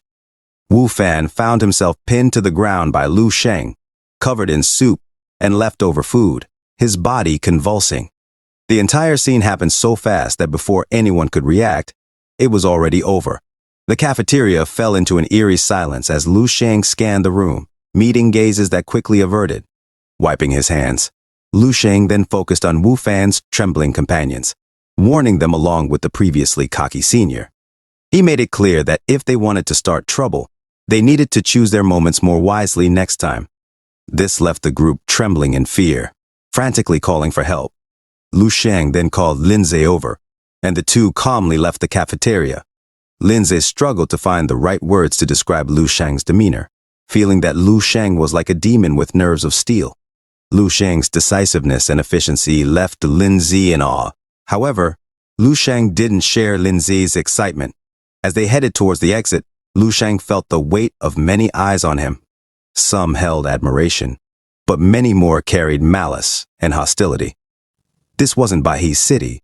This was the 7th St. Martial University, home to the nation's top martial arts prodigies. Understanding the environment he was in, Lu Sheng needed to establish his position early on. He needed to be respected and feared to avoid unnecessary conflicts, allowing him to focus on honing his skills and becoming stronger. Just then, someone called out Lu Sheng's name. Turning around, Lu Sheng faced a middle-aged man in a suit, approaching with an imposing aura. The scholarly-looking man with glasses was none other than the vice principal of the university, Zhao Kangtai. Vice Principal Zhao smiled warmly at Lu Sheng, informing him that he was called over to prepare for a speech at the upcoming ceremony. Surprised by this news, Lu Sheng wasn't aware he was scheduled to speak. The vice principal mentioned that they only needed Lu Sheng to say a few words. As this year's national top martial scholar and the most outstanding new student at the 7th St. Martial University, Lu Sheng was to speak as the representative of the new freshmen during tomorrow's welcoming ceremony. After some thought, Lu Sheng nodded in agreement to the vice principal's request. Pleased, the vice principal inquired about Lu Sheng's adjustment to the new environment and other minor matters. They chatted for a bit before the vice principal took his leave. Excited by the news that Lu Sheng would be giving a speech at the welcoming ceremony, Lin Zi couldn't contain his enthusiasm. This was a chance for Lu Sheng to make a lasting impression in front of all the new students. Lu Sheng pondered Lin Zi's words, realizing the importance of seizing this opportunity to establish himself. The next day arrived quickly, and the new students gathered in the auditorium for the official welcoming ceremony. Lu Sheng and Lin Zi's arrival immediately drew the attention of many. Lu Sheng's recent battles had become a hot topic among the freshmen, making his name well known within the new cohort. Among the audience were Rodong and his friends, who had witnessed Lu Sheng's ferocity firsthand. They were aware that Lu Sheng was chosen to speak as the representative of the new students, and they also heard rumors of a group planning to disrupt the speech to undermine Lu Sheng's position. Gordon glanced towards the direction of the troublemakers, reflecting on their strength, with the strongest among them ranking in the top 20 nationwide. He watched a robust freshman who had been eyeing Lu Sheng, intrigued by the unfolding events. Wodong, too, felt an inexplicable intuition to keep his distance from Lu Sheng, though he wasn't quite sure why. As the auditorium filled up, the vice principal, along with other professors, entered. The ceremony began with speeches from the vice principal, professors, and the dean. Most of the new students began to feel drowsy, bored by the lengthy speeches. Even Lu Sheng found himself yawning. However, the atmosphere shifted when the vice principal stood up again, inviting the new student representative, national top scholar Lu Sheng, to the stage. The announcement broke the previous silence, stirring murmurs throughout the auditorium. A group led by a guy in a red jacket started booing loudly, causing a disturbance. Lu Sheng remained calm, unfazed by the disruption. The vice principal glanced at the commotion below, then turned to Lu Sheng with a gentle inquiry, asking if he was ready. Lu Sheng nodded confidently, indicating that he had prepared for an entire day and was ready to speak. The vice principal was pleasantly surprised by Lu Sheng's dedication to this seemingly minor speech, showing such respect for the occasion. Encouragingly, the vice principal told Lu Sheng to do his best. Approaching the podium, Lu Sheng adjusted the microphone and scanned the audience. The troublemakers, curious about what he would say, were ready to heckle. With a deep and serious voice, Lu Sheng began his speech. "I am Lu Sheng," he started, his words cutting through the murmurs. "I know many of you didn't think I deserved to be on this stage today. So, I'm giving you an opportunity. Today, I challenge all of you to face me together." Lu Sheng paused, smirking at the audience. "Don't keep me waiting, you flies." He beckoned towards the crowd that had been booing, issuing his challenge boldly. The auditorium fell silent, stunned by Lu Sheng's unexpected challenge. The tension in the air was palpable as all eyes turned to the troublemakers, waiting to see their response. The vice principal was taken aback and muttered to himself, "What? That's the speech Lu Xing spent an entire day preparing? Just that? It's bound to stir up trouble. From the crowd, Lin Zhe exclaimed, as expected of brother Lu Xing. He's incredible. Everyone was amazed, dropping their jaws as Lin Zhe gave him a thumbs up. Lu Xing retorted, "What? Are you not brave enough to face me together? Are you all just trash?" The students grew angry, with one slamming his fist into a chair, accusing Lu Xing of being overly arrogant. Introducing himself, Su Jiangdong challenged Lu Xing, wondering if he truly believed himself invincible. Another student remarked, "Yeah, it's been a while since someone dared to boast like that in my presence." A blonde woman chimed in, "I'd like to see for myself just how strong the dragon martial scholar is." Huadong pondered to himself, "This atmosphere, my instincts are telling me this isn't wise. But if I don't join in, everyone will think I'm afraid of Lu Xing." Standing up, Huadong said, "Well then, we eagerly await what you can teach us, dragon martial scholar." The other students stood, collectively urging, "Please teach us." Their combined auras formed a flaming dragon as they exclaimed, "Teach us." An elderly man spoke to the vice principal, questioning the situation, to which the vice principal replied, "Calm down, let's wait and see." Lin Zhe shouted, "Are you all planning to gang up on Lu Xing? That's too much. Bring it on." Lin Zhe thought to himself, "I might get beaten up at most. No matter how strong brother Lu Xing is, he can't defeat so many people. I can't let him lose face." Lu Xing stepped forward, remarking, "Even trash can exert some pressure, huh?" His aura flared, eyes glowing red as he declared, "I want to see what gives you the right to sit with me." With a flash, Lu Xing lunged at Su Jiangdong, landing a powerful punch that shattered his bones, sending him crashing through the wall. Another student attempted to kick Lu Xing, but he easily countered, remarking, "Weak yet stubborn," before subduing him effortlessly. Flames erupted behind Lu Xing as a student attacked with fire, but Lu Xing retaliated, grabbing the attacker's face and quipping, "Indeed. My defenses aren't perfect." Dodging a swift attack, Lu Xing realized the blonde girl's plan to exploit his defense, swiftly countering by tossing her into the ceiling. Pushing back another student, Lu Xing remained unfazed as a girl warned of losing control and hurled kunai at him. Confident in her victory, she was shocked when Lu Xing, despite his damaged jacket, revealed his own psychic abilities, effortlessly deflecting her attack. In a sudden turn, the other students launch a collective assault on Lu Xing. Just as they close in, Lu Xing fixes his gaze upon them, his eyes ablaze in blue and his hands radiating in gold. In an instant, a blast sends all the attacking students flying. Lu Xing then remarks, "Trash remains trash, no matter how it's piled up. My expectations were too high." The vice principal, sweating nervously as he observes Lu Xing, muses to himself, "I eagerly anticipate the day when students from the other 6 St. Martial universities witness Lu Xing's prowess." Meanwhile, Lu Xing stands firm, exuding an intense aura. Huadong is drenched in sweat as he observes Lu Xing and exclaims, "How could this happen? I was still debating whether to intervene, but it's already over." Lu Xing casually steps on a student's head and grinds it, leaving Huadong bewildered, muttering, "The warrior's conquest has failed. The world shall soon embrace the enduring tyranny of the demon lord." Lu Xing locks eyes with Huadong, questioning why he seems distracted. Lu Xing wonders to himself why Huadong is lost in thought, remarking on his familiarity with anime lines. Addressing Huadong directly, Lu Xing asks if he stood up earlier, causing Huadong to tremble in fear. Huadong vehemently denies it, frantically shaking his head and pointing to his chair, insisting he never left it. Dismissing Huadong's response, Lu Xing swiftly karate chops him. The crowd falls into a tense silence as Lu Xing declares that the opportunity was there for them but none seized it. He instructs that once the others regain consciousness, they should be told never to cause a disturbance in his presence again, a sentiment echoed by the rest. Lu Xing announces to the vice principal that he has completed his speech as the freshman representative, to the vice principal's satisfaction. The vice principal directs a few students to remain behind and clean up while sending the injured to the infirmary, dismissing the rest. The 57th entrance ceremony for the freshman cohort at the 7th St. Martial University concludes successfully, with Lu Sheng, the strongest freshman in history, dominating the ranks by single-handedly fighting against 100 opponents.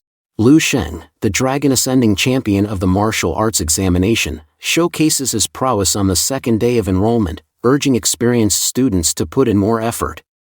His status as a level 6 martial artist and level 3 psychic enhances his reputation as the university's strongest new talent. Lu Sheng's actions create ripples akin to a stone thrown into a calm pool. Back in his dormitory, Lu Sheng watches TV and reflects on sensationalist headlines portraying him as a formidable boss in a beginner's village. He questions whether he has truly become more violent due to his rapid strength growth and the weakness of his opponents. Lu Sheng considers violence as a solution to most problems but acknowledges the importance of recognizing one's weaknesses.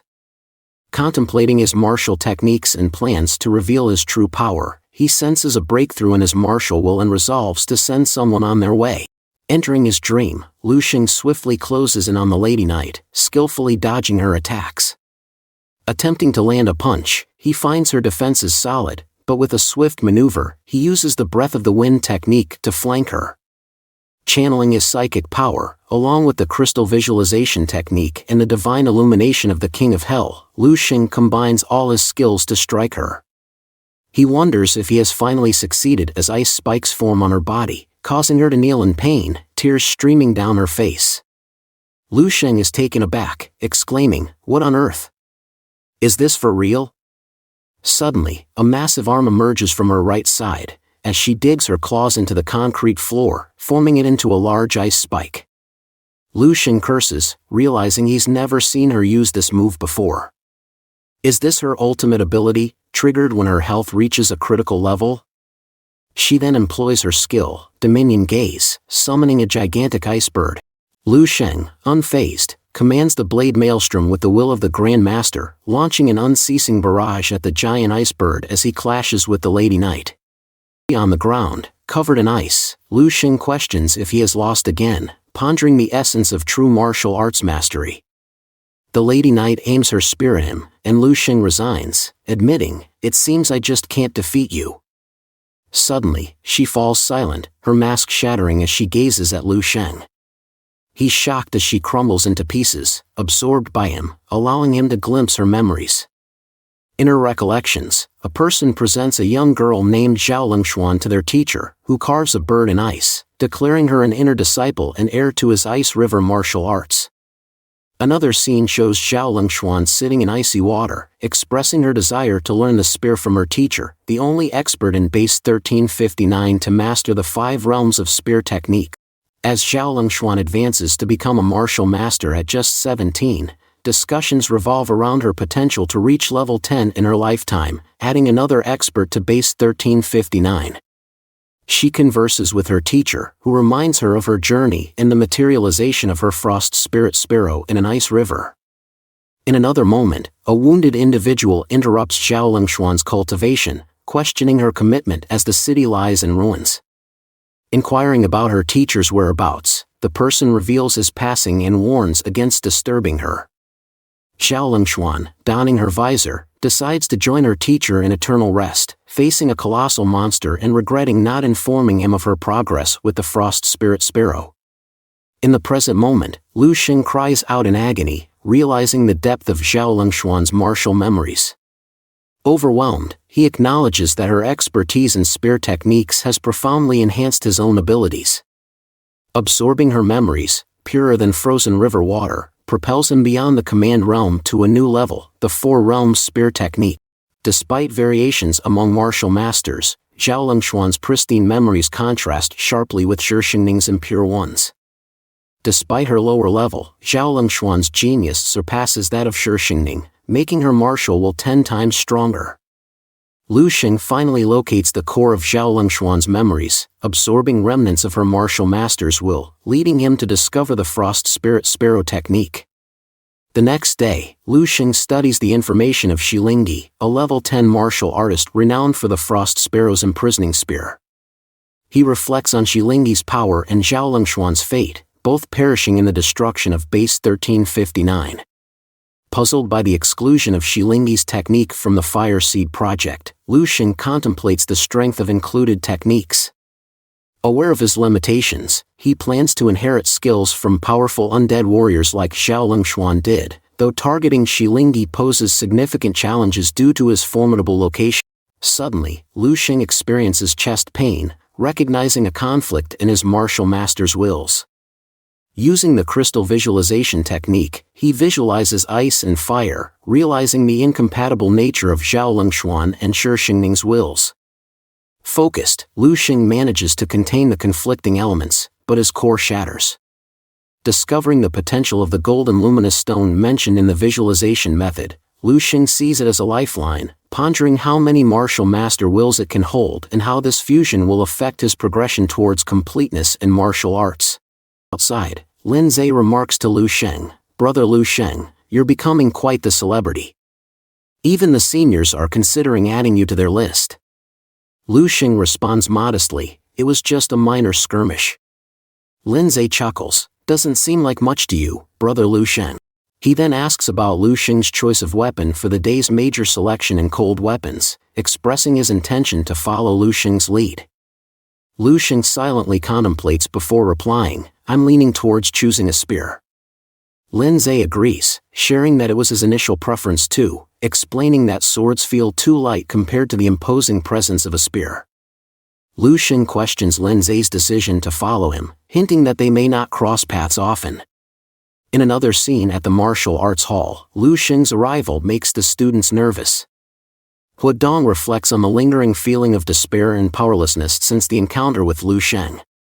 He describes recurring nightmares of drowning in rising water, symbolic of his fear of Lu Xing's dominance. Suddenly, a captivating blonde professor, Su Shuruei, introduces herself as a specialist in monster studies. She explains the significance of practicing martial arts and cold weapons over firearms in combating monsters. Pointing to soldiers fighting monsters with firearms on the blackboard, she reveals that firearms barely harm monsters due to mysterious rules. When asked why martial arts are effective against monsters, Lin Zhe recalls his father's teachings about martial arts being the only way to defeat monsters, prompting Lu Xing to silently affirm the existence of rules. Professor Su elaborates on humanity's centuries-long battle against monsters and the necessity of martial arts for survival. She suggests that monsters originate from another world and that martial arts chose humanity as a means of defense. When a student questions why monsters remain strong despite entering our world, Su admits her inability to provide a definitive answer but encourages students to confront this enigma. Lu Xing offers a theory that monsters may have been even stronger before being restrained by rules, surprising Su Shuruei and sparking debate among the students. She concludes the lesson by acknowledging the unfairness of the situation and dismissing the class, leaving the students in contemplation. Lin Zhe exclaimed, "Isn't that absurd? These monsters are already immensely powerful, and you're suggesting they've been awakened?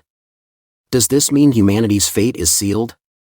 Lu Xing reflects inwardly, acknowledging the bleak future of humanity even with the resources of the Fire Seed Library.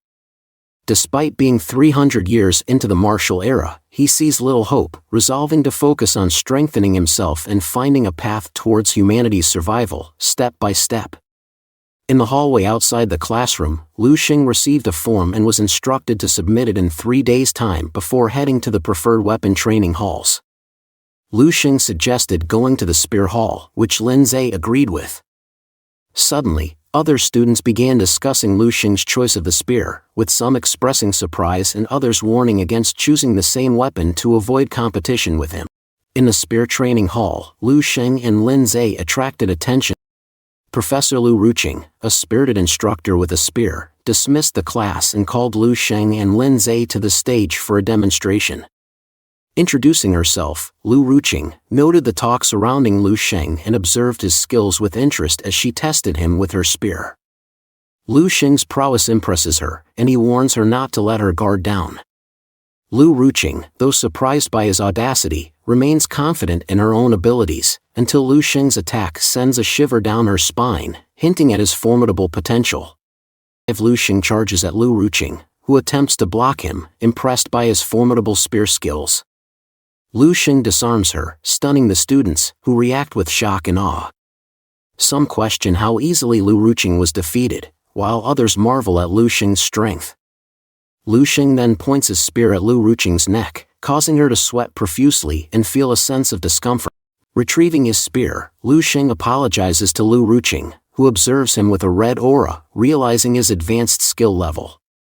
She ponders if he has already surpassed the inner discernment stage and is possibly at the command realm.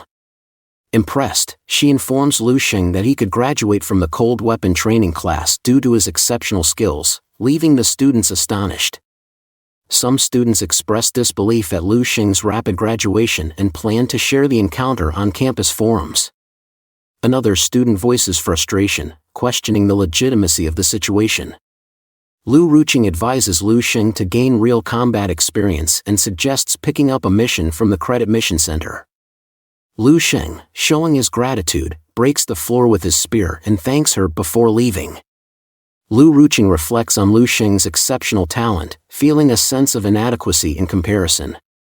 Lin Zhe converses with Lu Xing, marveling at his godlike abilities.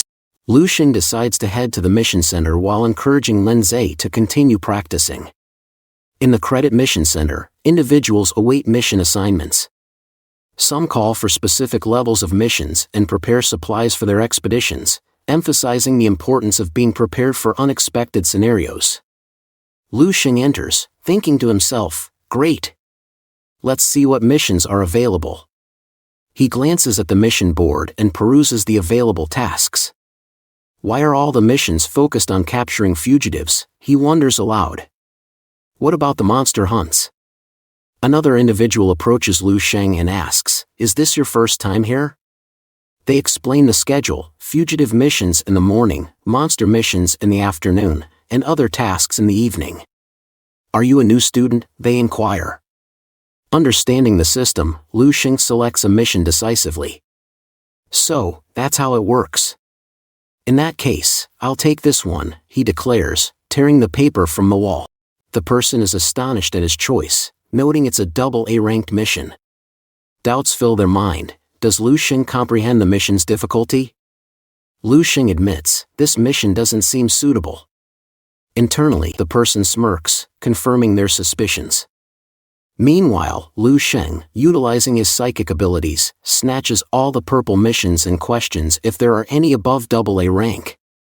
Annoyed, the person warns him, threatening to report him for mockery.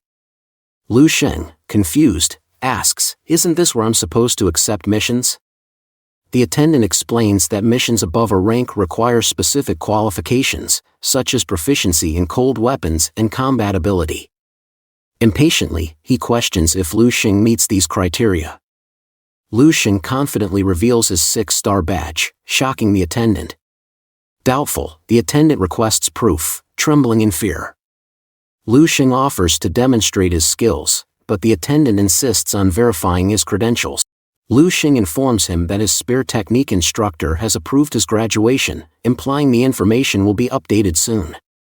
The attendant, now nervous, asks for Lu Xing's student ID to register him. He drops to the ground in disbelief after recognizing Lu Xing's identity. Lu Xing grew increasingly impatient, urging the attendant to hurry up, threatening to file a complaint. As the attendant, tearfully overwhelmed by Xing's assertive demeanor, promised to promptly inform him of the review results and advised him to safeguard his ID and badge, Xing walked away, contemplating the attendant's excessive delay and deciding to visit the Marshall Saint Tower later in the day. With a farewell wave, the attendant expressed anticipation for Xing's next visit. Meanwhile, elsewhere, Huadong impressed his teacher with his adeptness in dual knife wielding, despite never having trained with knives before. Grateful for the praise, Huadong acknowledged the instructor's encouragement. However, murmurs from fellow students insinuated suspicion of Huadong's proficiency, suggesting familial training and covert practice. Nevertheless, Huadong, confident in his elemental control talent for metal, reflected on his natural affinity for cold weapons, dismissing the notion of Lu Xing surpassing him in every aspect. Suddenly, a student's exclamation drew attention to shocking news circulating on campus websites and phones. Lu Xing, dubbed the strongest graduate ever, shattered numerous records within 20 minutes, effortlessly defeating a cold weapon instructor and prompting inquiries into his exceptional spear skills and overall strength. Overwhelmed by this revelation, Huadong collapsed, expressing a desire to change majors to his concerned instructor. In a courtyard, the martial artist Chinese Xian practices his sword skills, effortlessly slicing through a stone. A blonde girl with ponytails applauds his prowess, remarking on the increased power of his autumn slash. She suggests that if Xiaolan were to challenge him again, he might be defeated within 100 moves. Chinese Xian dismisses Xiaolan as a defeated opponent, focusing instead on those ranked in the top 10 of the 7th Saint leaderboards. The blonde girl suggests that with his current strength, he should be able to enter the top 10, but Chinese Xian explains that he hasn't yet condensed his martial will, making it unlikely. She emphasizes the importance of spending time to understand oneself and suggests that becoming a martial master requires luck as much as talent. Chinese Xian agrees, admitting that perhaps his opportunity hasn't arrived yet. The blonde girl then introduces Lu Sheng, a talented freshman who recently defeated teacher Lu Ruqing in a cold weapons elective. Chinese Xian is astonished, as Lu Ruqing is highly skilled, indicating that Lu Sheng's spear techniques are exceptionally advanced. Teasingly, the blonde girl asks if Chinese Xian, as the top-ranked senior student, feels a sense of urgency seeing such a formidable junior. Chinese Xian laughs it off, tossing his banana phone towards her and emphasizing that martial arts prowess doesn't equate to combatability. He muses to himself about Lu Sheng's exceptional talent and the possibility of encountering him soon. In another scene, Lu Sheng is approached by a delivery man representing the governor of Xia province, who presents him with a congratulatory gift, an ascending dragon token.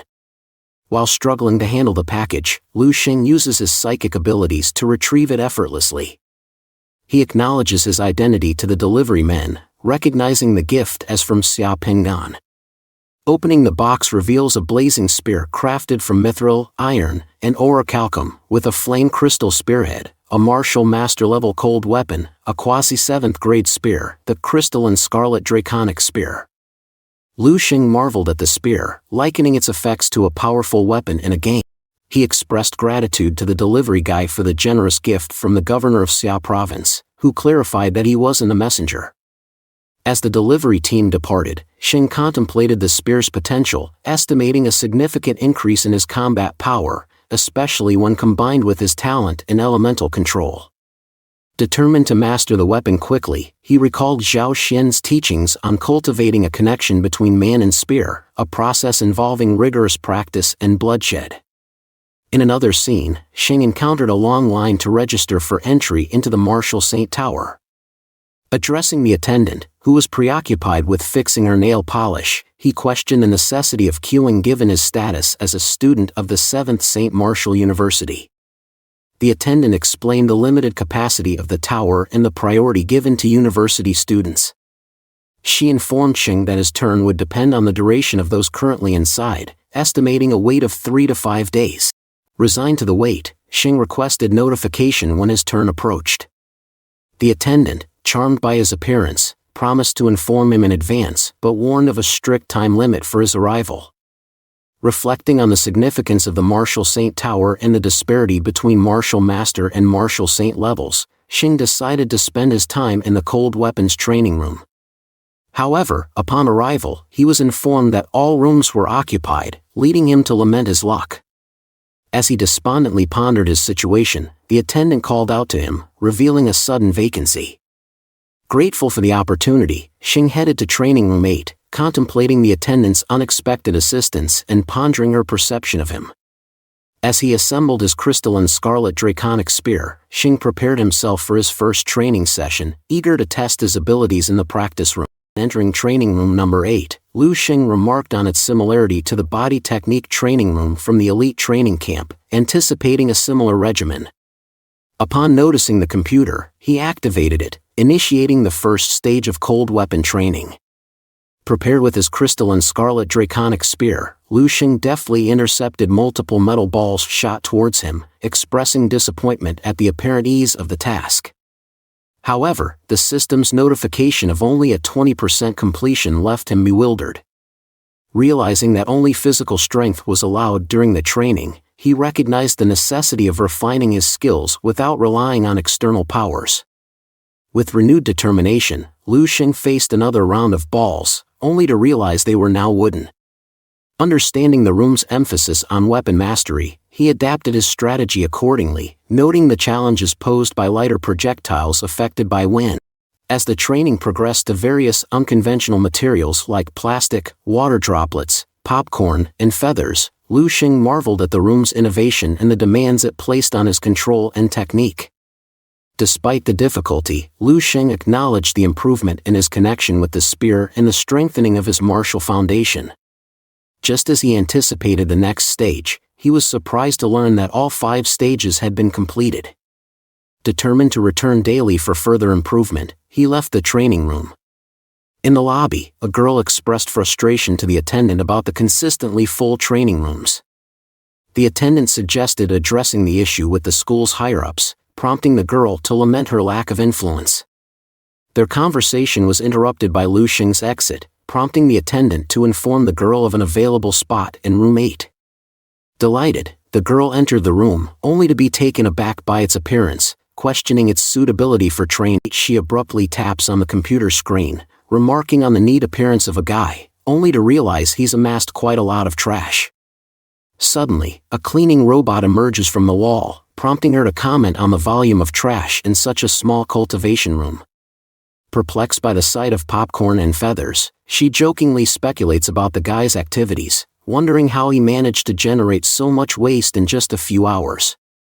Curiosity piqued, she checks the training progress on the computer, stunned to find that Lu Xing has completed Stage 5 at 100%, a feat unprecedented in the history of the 9 St. Martial universities. Doubting her sanity, she tries to verify the information again, inadvertently breaking the computer in her haste, questioning how someone seemingly younger than her could achieve such a remarkable feat.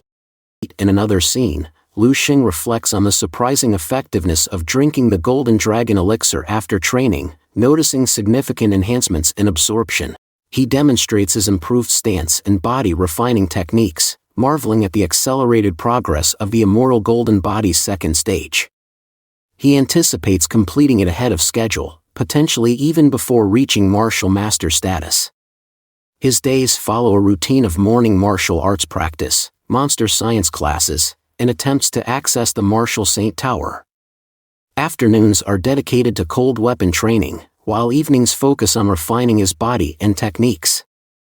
After a week of rigorous training, Lu Xing emerges from the cold weapon training room, reflecting on the significant improvements in his vitality and technique. As he walks away, a red-headed lady spies on him, urging her friends to follow. They enter the room and are astonished to find evidence of Lu Xing's unprecedented accomplishment. One of them checks the computer and exclaims, "Unbelievable! Stage 5 training? I didn't even know there were 5 stages in cold weapon cultivation." Another guy examines the debris on the floor and comments, "Popcorn? Feathers? Are these even viable targets? Damn! Quick! Snap a picture and upload it to the campus network, it'll make more waves than a magnitude 15 shockwave." The red-headed girl responds, "No use, I already posted it, but everyone claimed it was photoshopped. And my account got banned when I argued a bit. I told you before, Lu Xing completes Stage 5 training in the cold weapon room every single day, but none of you believed me." A guy queries, "Has Lu Xing's strength surpassed Chen Yixian, the top-ranking senior?" The red-haired girl asserts, "Ha! You have no idea what Stage 5 entails. His cold weapon mastery must be at the command realm. Even if he skipped stages, facing opponents below the martial master level would be effortless. And against those of similar stage, he'd likely remain undefeated. Forget about the top 10 in the senior leaderboards, even the top 10 in the 7th Saints might struggle against him." Another guy asks, "What now then? Is this trip wasted?" Frustrated, the girl sighs, discovering such a groundbreaking secret but unable to share it is infuriating. The red-haired girl suggests, "Let's pretend we're clueless. With Lu Xing's methods, he won't hide his true strength for long. I have a feeling he's about to make a major move." Lu Xing checks his phone and reads a message. Finally, after a week of waiting, it's my turn. The message informs him that his slot for the Marshall St. Tower entry is available, but he receives another urgent message about an AA rank mission approval, forcing him to make a tough decision. He weighs his options, realizing that while student privileges guarantee him a slot at the tower within a week, the mission's urgency and slow approval process leave him uncertain. Ultimately, he chooses the mission and readies himself to head to the mission center, stowing away his crystalline scarlet draconic spear. Each of the 7 St. Marshall universities boasts a Marshall St. Tower, a symbol of pride and privilege for its students. Yet, beyond the confines of their own towers, a spirit of competition pervades, with students daring to challenge rival universities' towers. Success in surpassing a rival's tower record can lead to dire consequences for the defending university, risking their access for an entire year, a penalty that underscores the importance of honor and prestige in the realm of martial arts academia. The attendant approaches a student, requesting his reservation form for the Marshall St. Tower. Reading the paper, she nervously identifies him as Miao Renxiong from the 4th St. Marshall University, ranked 6th on the 7 Saints leaderboard. Miao Renxiong confirms his intent to challenge the tower, eliciting a mixture of anticipation and tension in the air. At a riverside restaurant, Lu Xing indulges in a hefty burger, remarking, "A simple meal before setting off, it's crucial." He recalls the attendant's words, who handed him a letter containing vital mission intel, emphasizing the need to review and destroy it, and to return safely. Reflecting on the mission details outlined in the letter, Lu Xing learns about a group of malicious criminals responsible for heinous crimes totaling a staggering $2 billion in damages and over 50 lives lost, including 30 cops. Each thug's capture yields a 10 million bounty and 10 credit points, with the ringleader, Ma Guiyun, offering rewards tenfold.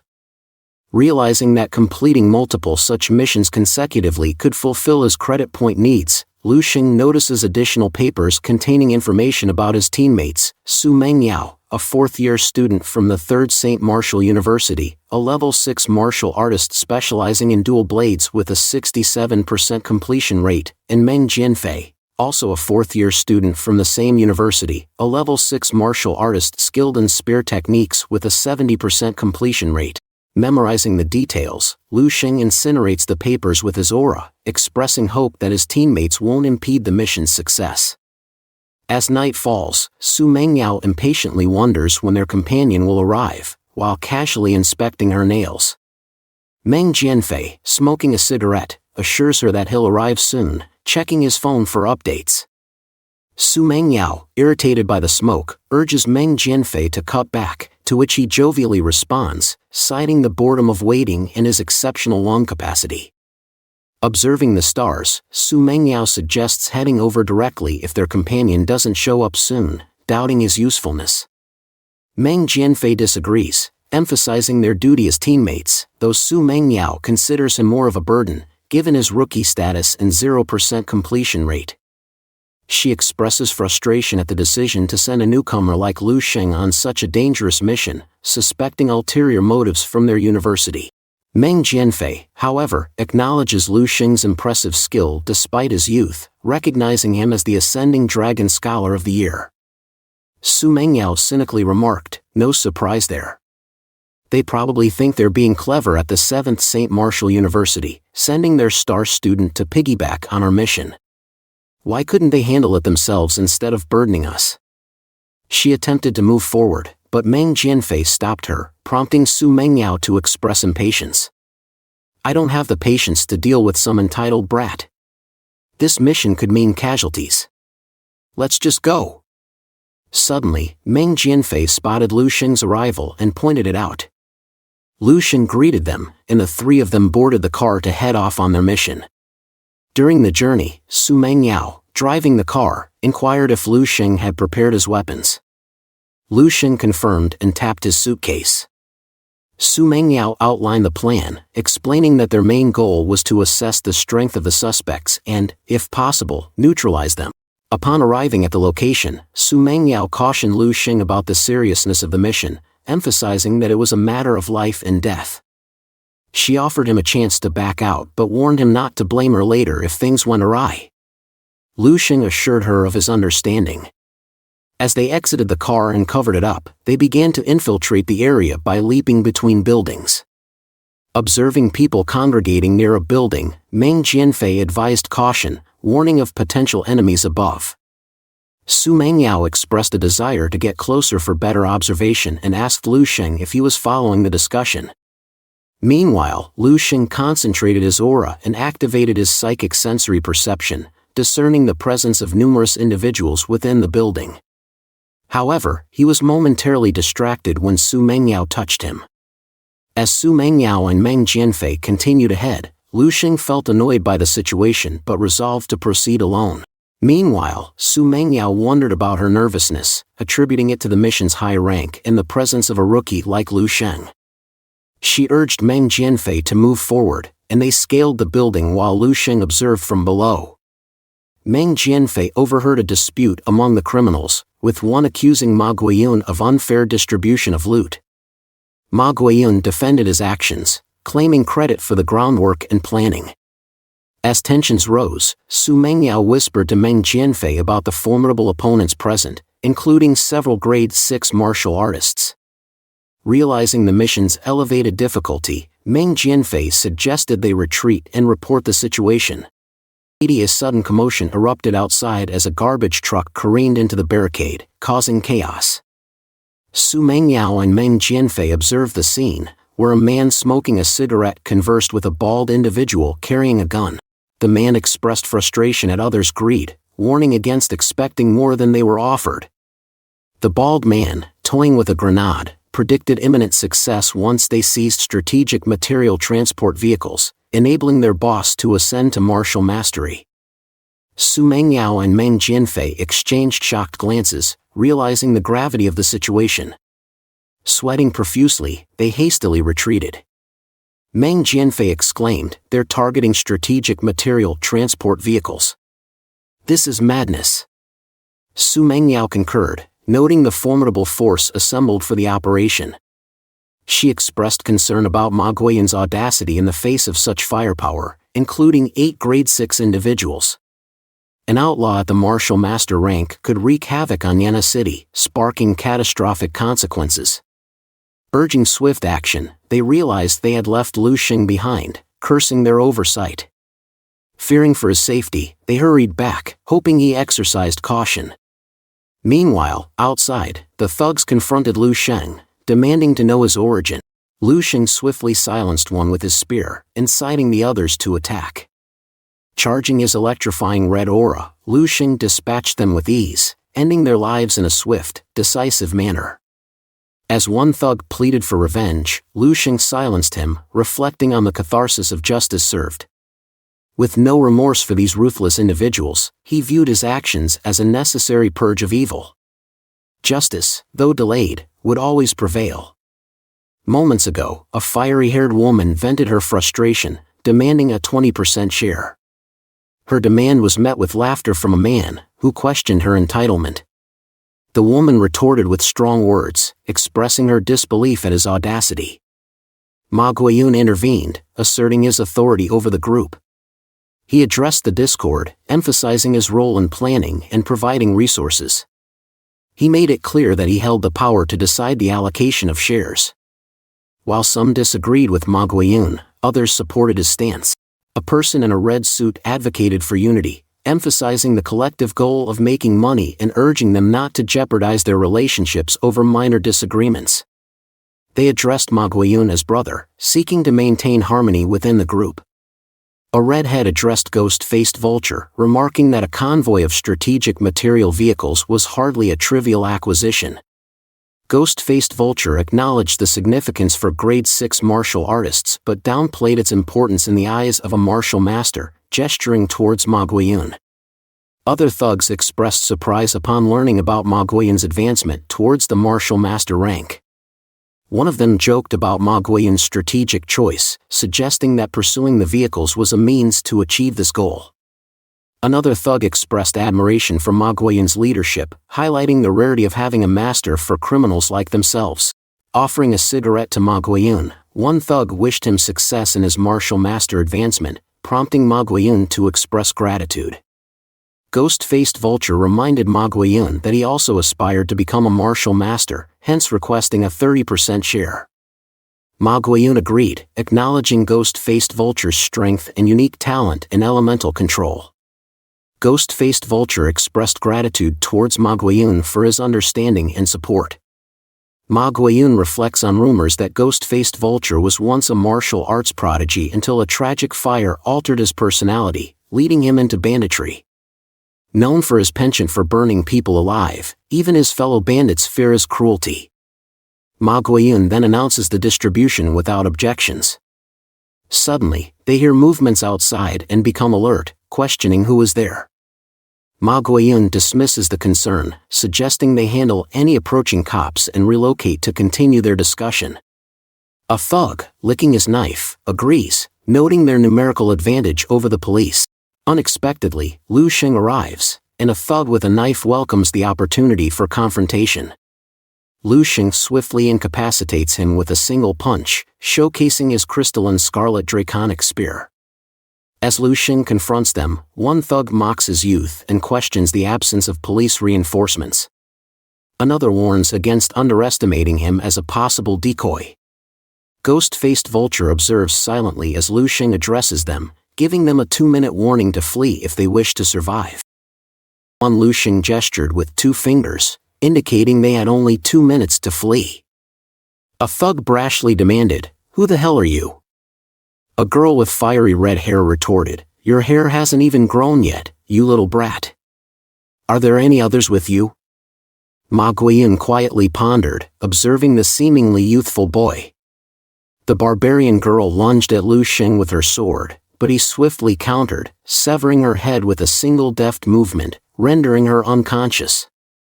The other thugs were taken aback, one exclaiming, "A level 6 cultivator. This boy dispatched her in an instant." Another added, "There's definitely more to this kid than meets the eye." Lu Xing stood proudly, emanating his aura, wielding his crystalline scarlet draconic spear.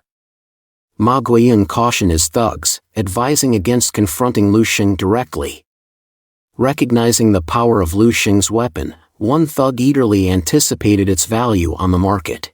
The thugs then lunged at Lu Xing, taunting him, but he swiftly incapacitated them with his blade, leaving the remaining thugs in shock. With his blazing flame aura and glowing eyes, Lu Xing challenged the remaining thugs, swiftly dispatching them with his skills.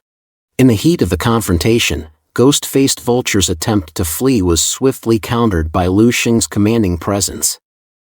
As Ghost-faced Vulture unleashed his fire skill, his confidence quickly turned to astonishment as a voice emerged from the flames, questioning the potency of his fire.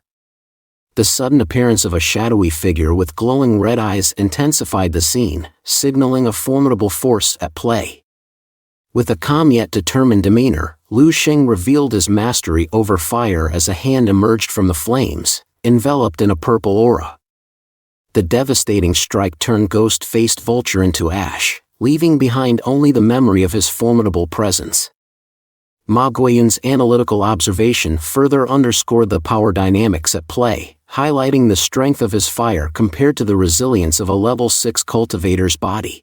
Lu Xing's question to Ma Guiyun hinted at the possibility of a similar fate awaiting him if he chose to continue the confrontation.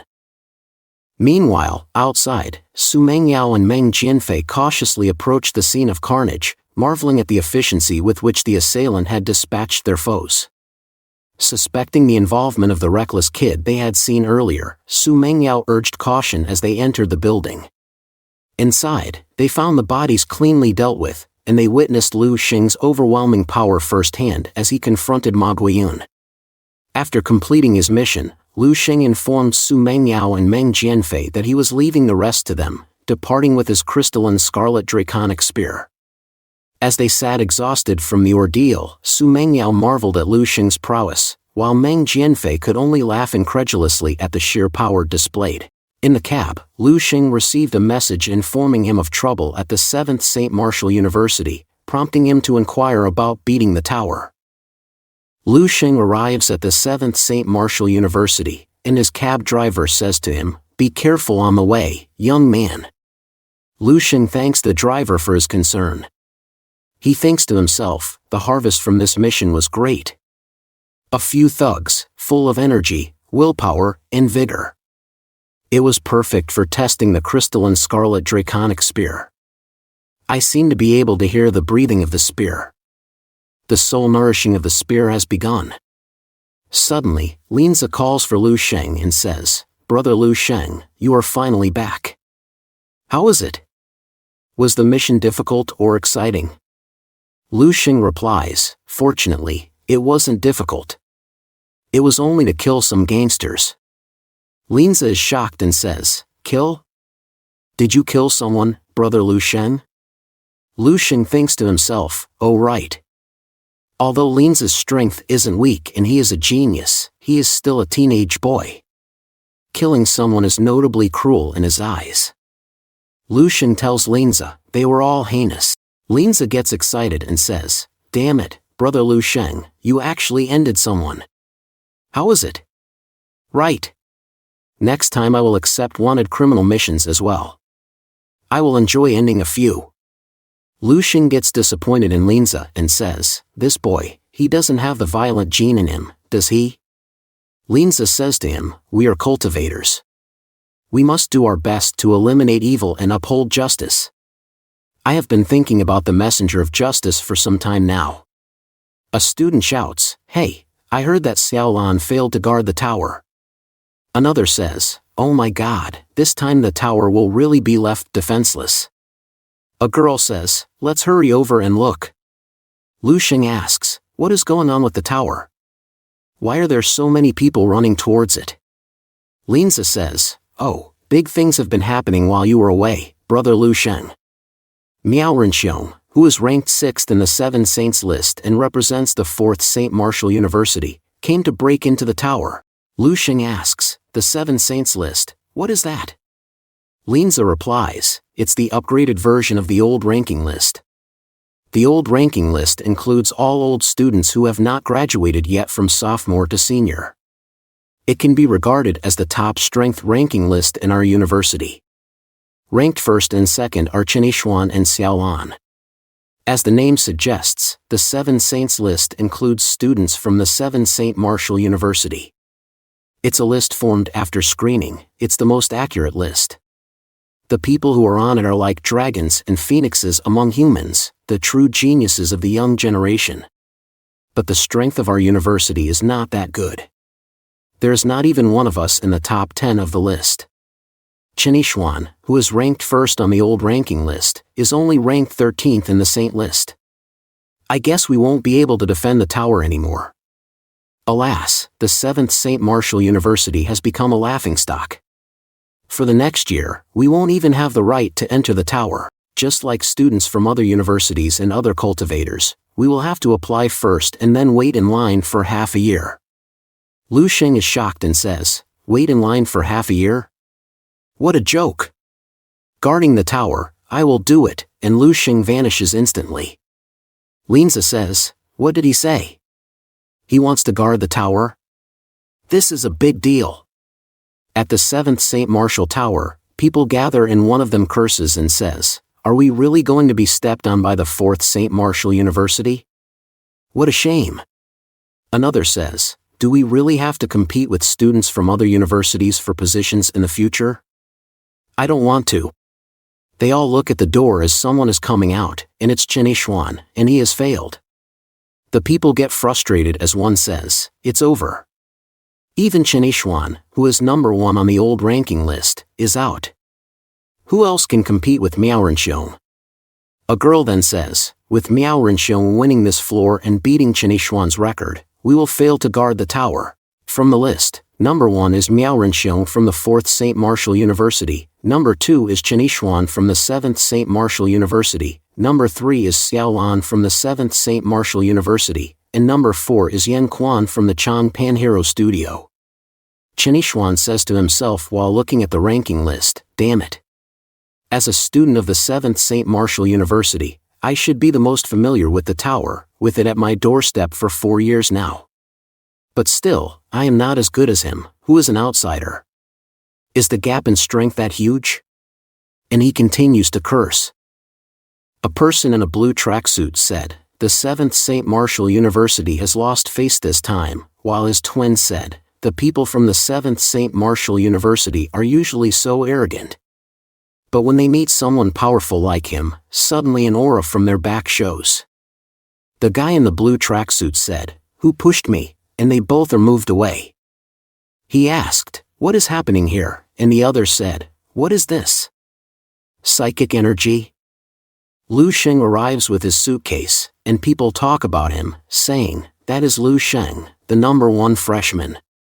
He is this year's Dragon Champion, the one who crushed all the freshmen at the beginning of the year, and also defeated the spearmanship instructor. He is also a psychic mentalist. What is he doing here? Could it be he is here to guard the tower? A student laughs while looking at Lu Sheng and says, your 7th St. Martial University is really interesting. Forget about the old student who was useless, they are relying on their new ones. It's so funny. Another said, a newbie is challenging someone from the 7 Saint list? You are 4 years of cultivation behind. You want to show off? Can you even? Lu Sheng silently walks towards the elevator, and the attendant looks at Lu Sheng. Lu Sheng said to her, there is no need to queue up to enter the tower now. The attendant recognized Lu Sheng and said, ah. It's you. I remember you are a freshman. You haven't entered the tower yet. Why are you asking to guard it? Lu Sheng just looks at her and smiles, and she said, okay, that's fine. Indeed, there is no need to wait in line now. Isn't there anyone else? Go out and call people to spread the news that Miao Renxiong is about to beat the record. Lu Sheng tells her not to worry, and he said, I am enough. He won't make it. Outside, the girl with red hair and her friends arrived, and she said, what happened? Did you find him? Her friend in yellow said, I asked around, he is on an AA mission. The redhead replied, what? Why did this happen at this time? We are finished. Without him, our university will definitely lose this time. A girl asked her, who is the person we are looking for? You said he is very strong. She replied, it doesn't matter anymore. That person is not here and can't prove his strength. The girl with blonde hair said, so mysterious. Everyone has gone to guard the tower now. Even Lu Sheng, who is only a freshman, went in. It seems like we are really in a hurry to fix this. The redhead was shocked after hearing the name of Lu Sheng and tells her while grabbing her, what did you say?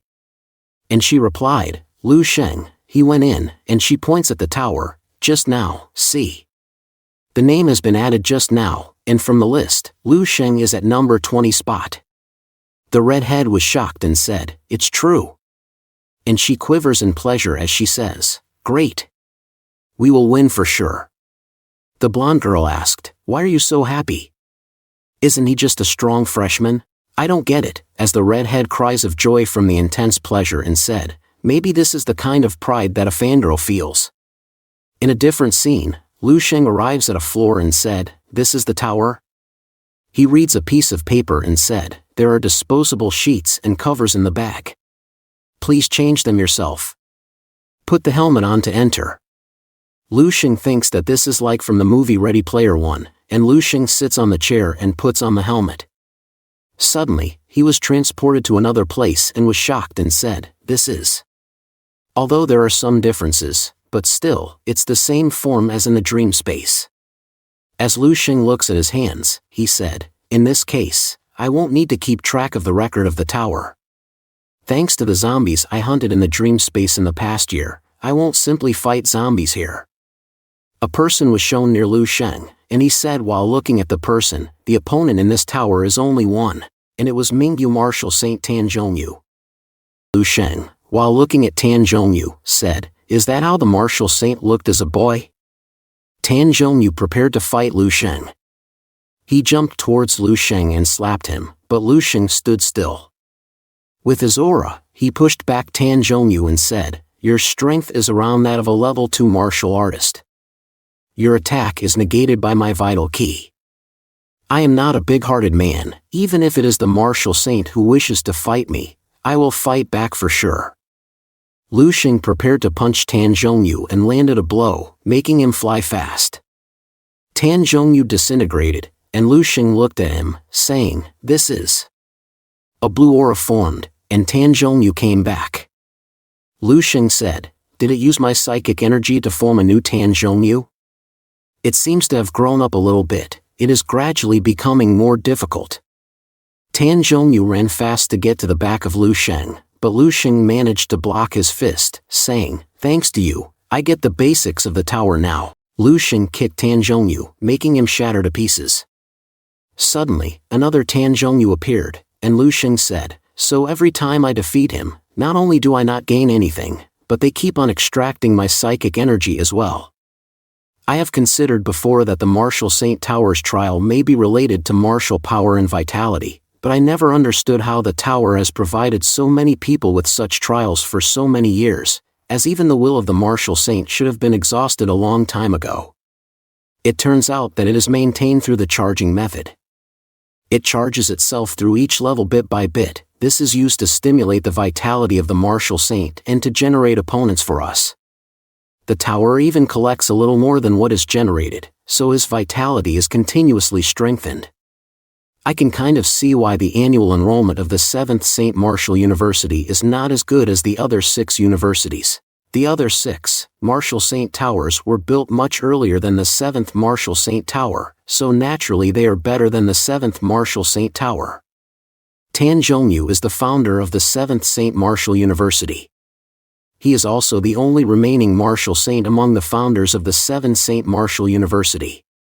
He is also in charge of everything related to the university. Also, Lu Xing smashed the head of Tan Zhongyu and said, "If you break the tower's record, you will get the opportunity to be summoned by him and get his inheritance." Lu Xing slapped the face of another Tan Zhongyu and said, "If my understanding of the tower is correct, then the source of the dream space is also the same. The dream space is most likely also created according to the will of one or more martial cultivators, and the dream space is much better than the tower. In the next 10,000 years, there will be as many martial cultivators as there are stars in the sky. It would not be impossible for them to merge their vitalities and create a spiritual world together." Lu Xing continued to defeat multiple Tan Zhongyus, and another one with a sword formed again. He said, "At the time when he has already started to practice his swordsmanship, it seems to be Tan Zhongyu in his 20s, already in a university with strength around level 5. Lu Xing smashed Tan Zhongyu into pieces, and another one appeared. He said, "This time it is the swordsmanship minor accomplishment." Another one appeared, and Lu Xing punched him in the face as it was Tan Zhongyu at level 6. Each Tan Zhongyu stood no chance against Lu Xing. Lu Xing looked at a distance with his purple flaming aura and said, "This Tan Zhongyu in his 30s is at least peak level 6. He had mastered his swordsmanship and became well known as the best of his generation. Good. Good." It could be said that he was a late bloomer. It was only when he was entering the master realm that his skill as a saint started to emerge. Let me see how strong this so-called master is. We are both at level 6. If I were to use my spear, I would tear you to pieces. At the tower power ranking, Miao Renxiong increased his points by 1. The redhead said, "He passed."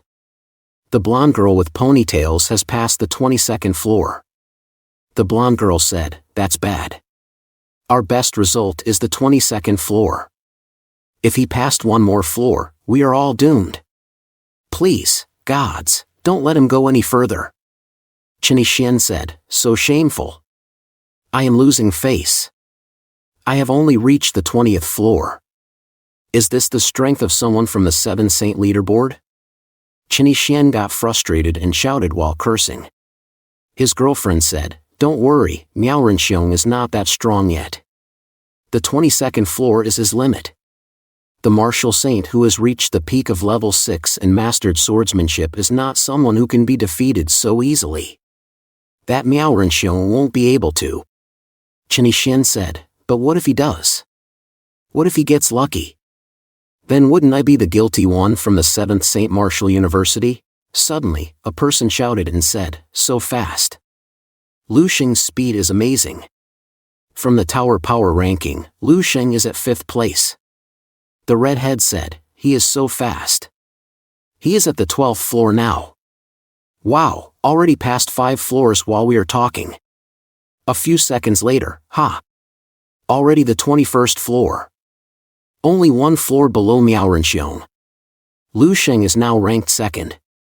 He has also surpassed Chen Yixian. Chen Yixian was shocked and said, "This. How can he be so fast?" While Lu Sheng smiled with his fist of fury.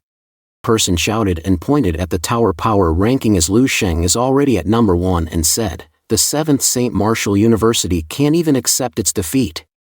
You dare fake the leaderboard's results? You still have the face to do that?" Chen Yixian was shocked and said, "The speed is too ridiculous." The blonde girl with ponytails put her gum in his hand from shock. The attendant said to the shouting guy, "Oh, the main body of the tower is the martial saint's vitality. Are you saying this is a cover-up?" He replied, "I am not blaming the martial saint. But this result looks fake at first glance, doesn't it?" The attendant said, "What a dumb thing to say," and she looked at the ranking and said, "Oh my god." As Lu Sheng moved to the 25th floor, she said, "Is this a new historical record?" The blonde girl said, "What kind of power does Lu Sheng have? That is ridiculous." The redhead said, "I knew it. I just knew it. This is who this guy is." Linza said, "Gods. Brother Lu Sheng, he is amazing again." Inside Lu Sheng's aura is in flames as he defeated another Tan Zhongyu. He said, "He is worthy of being called the strongest under the master level. If it was me more than a week ago, I still wouldn't be able to control my psychic power to the tiniest detail, which I mastered in the cold weapon training room. I guess this won't be as smooth a journey. He is worthy of being called the martial saint. He is a tricky opponent." Lu Sheng then thinks silently, and his head hurts, and he said, "The fee for this next level is rather large.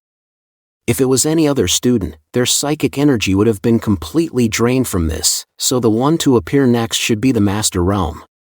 Tan Zhongyu looks at Lu Sheng as he levitates and his aura makes pressure towards Lu Sheng. He said, "Such a powerful master." The martial saint Tan Zhongyu became a master at 42 years old. In the same month, he fought with 8 masters, winning 7 fights and ending in 1 draw. Lu Sheng then looks at Tan Zhongyu and said, "Great. Then come and try me." Tan Zhongyu shows his sword, and Lu Sheng said, "With your sword. Split me open. Or before that, be burned by my fire." Lu Sheng rages in flames from his intense aura, and he said, "Today, I want to test my rank 6 self against a rank 7 master. Through a fight with a real master who has rank 9 potential. Let's fight." Lu Sheng charges with his fist, and suddenly, Tan Zhongyu raises his sword. Lu Sheng gazed at it, and Tan Zhongyu splits the room with his attack. When the dust clouds clear, Lu Sheng managed to block Tan Zhongyu's attack, and Lu Sheng said, "What a horrifying slash. My vital key and level 4 fire were melted away like tofu in 1 blow. It felt like I would be split into 2 for a moment. Just what I wanted. Having such a strong opponent. If I can be squeezed to my limits, how cool would that be? Under the pressure of such a life and death situation, my martial arts will become even better. The second form of perfect martial arts, control of one's body.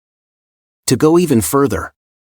Lu Sheng runs towards Tan Zhongyu, who prepares to attack Lu Sheng and slashes multiple times towards Lu Sheng. Lu Sheng charges his aura in his hands and says to himself, "The secret technique of the stellar body refining art, condensing my ki into 1 point. Like holding a star in my hand, like with a sun in between my fingertips grasping the star." Lu Sheng uses perfect stellar heaven. In another scene at the vice principal's office, Vice Principal Zhao read a paper and was shocked. He said to himself, 8th rank 6 martial artists, including 2 peak rank 6, one of them having fire element power, they were all put down by Lu Sheng in 1 go. Also, it was a devastating one-sided battle. An AA level mission that had reached the AAA level. A thank you letter of nearly 10,000 words personally written by Yena City's police chief.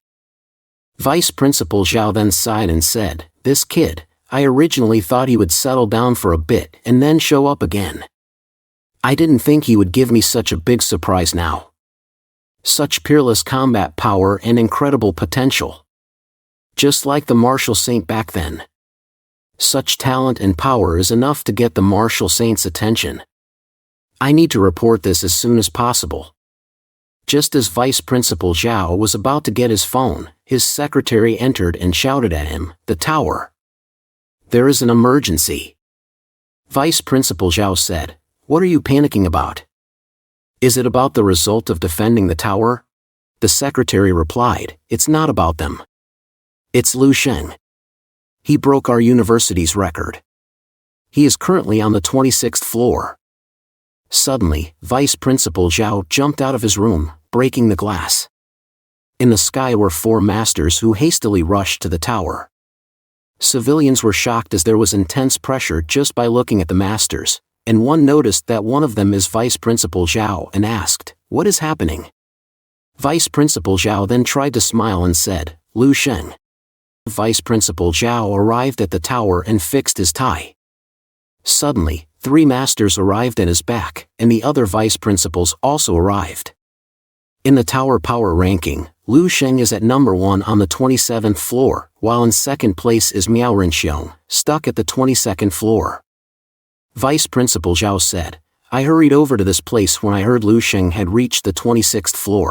While I was on my way, he climbed another floor again." The bearded vice president said, "The martial saint once said those who clear the 23rd floor before reaching 30 years old can meet him." The hooded vice principal said, "By clearing the 24th floor, one can be instructed by him for 3 days." And the lady vice principal said, "By clearing the 25th floor, one can become his disciple and receive his legacy." Vice Principal Zhao said while looking at the tower, "Lu Sheng is already on the 27th floor. Once this is over, we will report what happened here together." "Okay." The people were terrified, and one of them said, "Holy crap, this Lu Sheng is going to be directly recruited by the martial saint. He is going to break every record in the martial saint tower. I am afraid nobody can match him even in the next 50 years. Or 10,000 years. Scary Lu Sheng might be." Linza just looked at them, thinking, the strongest student in the 7th St. Martial University history. Linza corrected them, "The strongest freshman to be accurate. Brother Lu Sheng, words can no longer describe you. I can only look up to you all my life." As Linza dreamed of Lu Sheng being his first brother in the university. Qin Xian then said while biting his fingernails, "This Lu Sheng is too powerful, he just popped out of nowhere without any signs." The redhead then showed something to Qin Xian, and Qin Xian was shocked. It was all the videos of Lu Sheng doing incredible things, and she said, "I posted about Lu Sheng's strength a long time ago. Nobody believed me when I said he passed the 5th stage of the cold weapon training room." Qin Xian was shocked and said, "Looks like Lu Sheng's strength can always be tracked back. How blind I am to not even know about someone so strong." As Qin Xian felt insignificant compared to how strong Lu Sheng is. Inside the tower, Lu Sheng said, "The contest of martial arts, the clash of wills. This is a precious trial for my way of the martial master as well." Lu Sheng was heavily injured, and he said, "You are strong," as he looked at Tan Zhongyu, but Tan Zhongyu's body was in half, and Lu Sheng said, "But I am stronger," as Tan Zhongyu lit up like a sun and faded away. Lu Sheng then meditated and sighed, saying, "My great sun visualization technique is almost complete. Maybe it will be fully formed after one more life and death battle. Then I can officially try to break through the rank 7 martial master realm." Suddenly, lights lit up from the ground, and the light formed above a martial grandmaster. Tan Zhongyu appeared and looked at Lu Sheng. Lu Sheng said, "He is not absorbing my mental power this time. Looks like the power accumulated by the martial saint tower is for this exact moment. Now it's time to test my true limits." As Lu Sheng got his crystalline scarlet draconic spear and his eyes electrified, he said, "Come. Let's begin the final feast." Outside, the ranking of Lu Sheng went up again by 1 point, placing him at floor 28. The redhead was shocked again, and Vice Principal Zhao was also shocked, along with the other principals. Suddenly, a new record appears. The number 1 is still Lu Sheng at the 28th floor, and he cleared it. Vice Principal Zhao is still shocked, and the people get excited as they anticipate Lu Sheng to come out of the tower and witness the legendary moment. All of them await his arrival, but from the door emerges Miao Renxiong. He said to himself, "Holy crap, when did so many people gather? They must be surprised by my results." As he laughs internally, Miao Renxiong daydreams of a sexy girl with long blonde hair asking him to go out with her, and he drools at the door.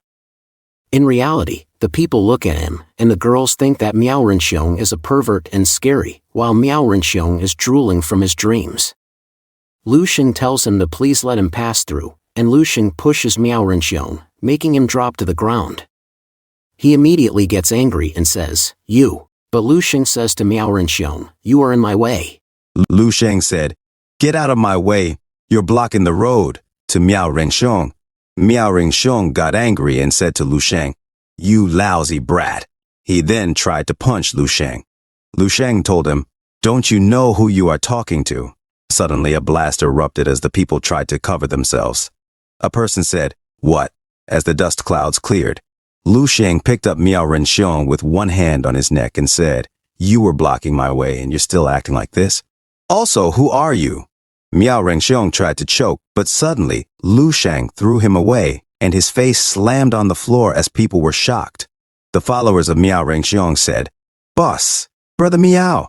Another was shocked, saying, "Boss, what's going on?" Others looked at Lu Sheng and another said, "Oh gods." Some of the followers of Miao Renxiong tried to assist him on the floor. Lu Sheng walked away from the tower, and a person said, "Are we witnessing the birth of a new legend with our own eyes?" Outside the tower, people cheered for Lu Sheng. Lin said to Lu Sheng while laughing, "Did you see that? This is the strength of my brother." Next, the 7 saints will be ushered into Lu Sheng's era. The lady in red said, "That's right, Lu Sheng, the strongest in history." Another lady said, "He's so invincible, the savior of the 7 saints." Another girl said, "Unbeatable." A person said, "What about that Miao Renxiong from the 7 saints leaderboard?" "Just a weakling." A girl excitedly said, "So handsome." A previous opponent of Lu Sheng in the crowd said, "Me too. I was defeated by Lu Sheng too. Like Miao Renxiong, he defeated me too." And he laughed. Lu Sheng thought to himself, to make such a good impression in front of the crowd, perhaps it's the power of martial arts too. Chen Yishuan said, "What seniors leaderboard? What 7? I am afraid they won't be able to contain a big giant like him." Vice Principal Zhao said, "When young, leading a luxurious life, when you see the blooming beauty of Chang'an, let them enjoy this moment." A person said, "No way, I didn't expect to encounter such a big event during my trip. The record of the 7th Martial Saint Tower was broken by a freshman, junior sister Yang Yuan. Let's find your schoolmate quickly and let's quickly go back after that. It's wild over here. It's too dangerous. We shouldn't stay here for too long." Junior sister Yang Yuan said as she blushed, "No need, I already found him," and she went silent.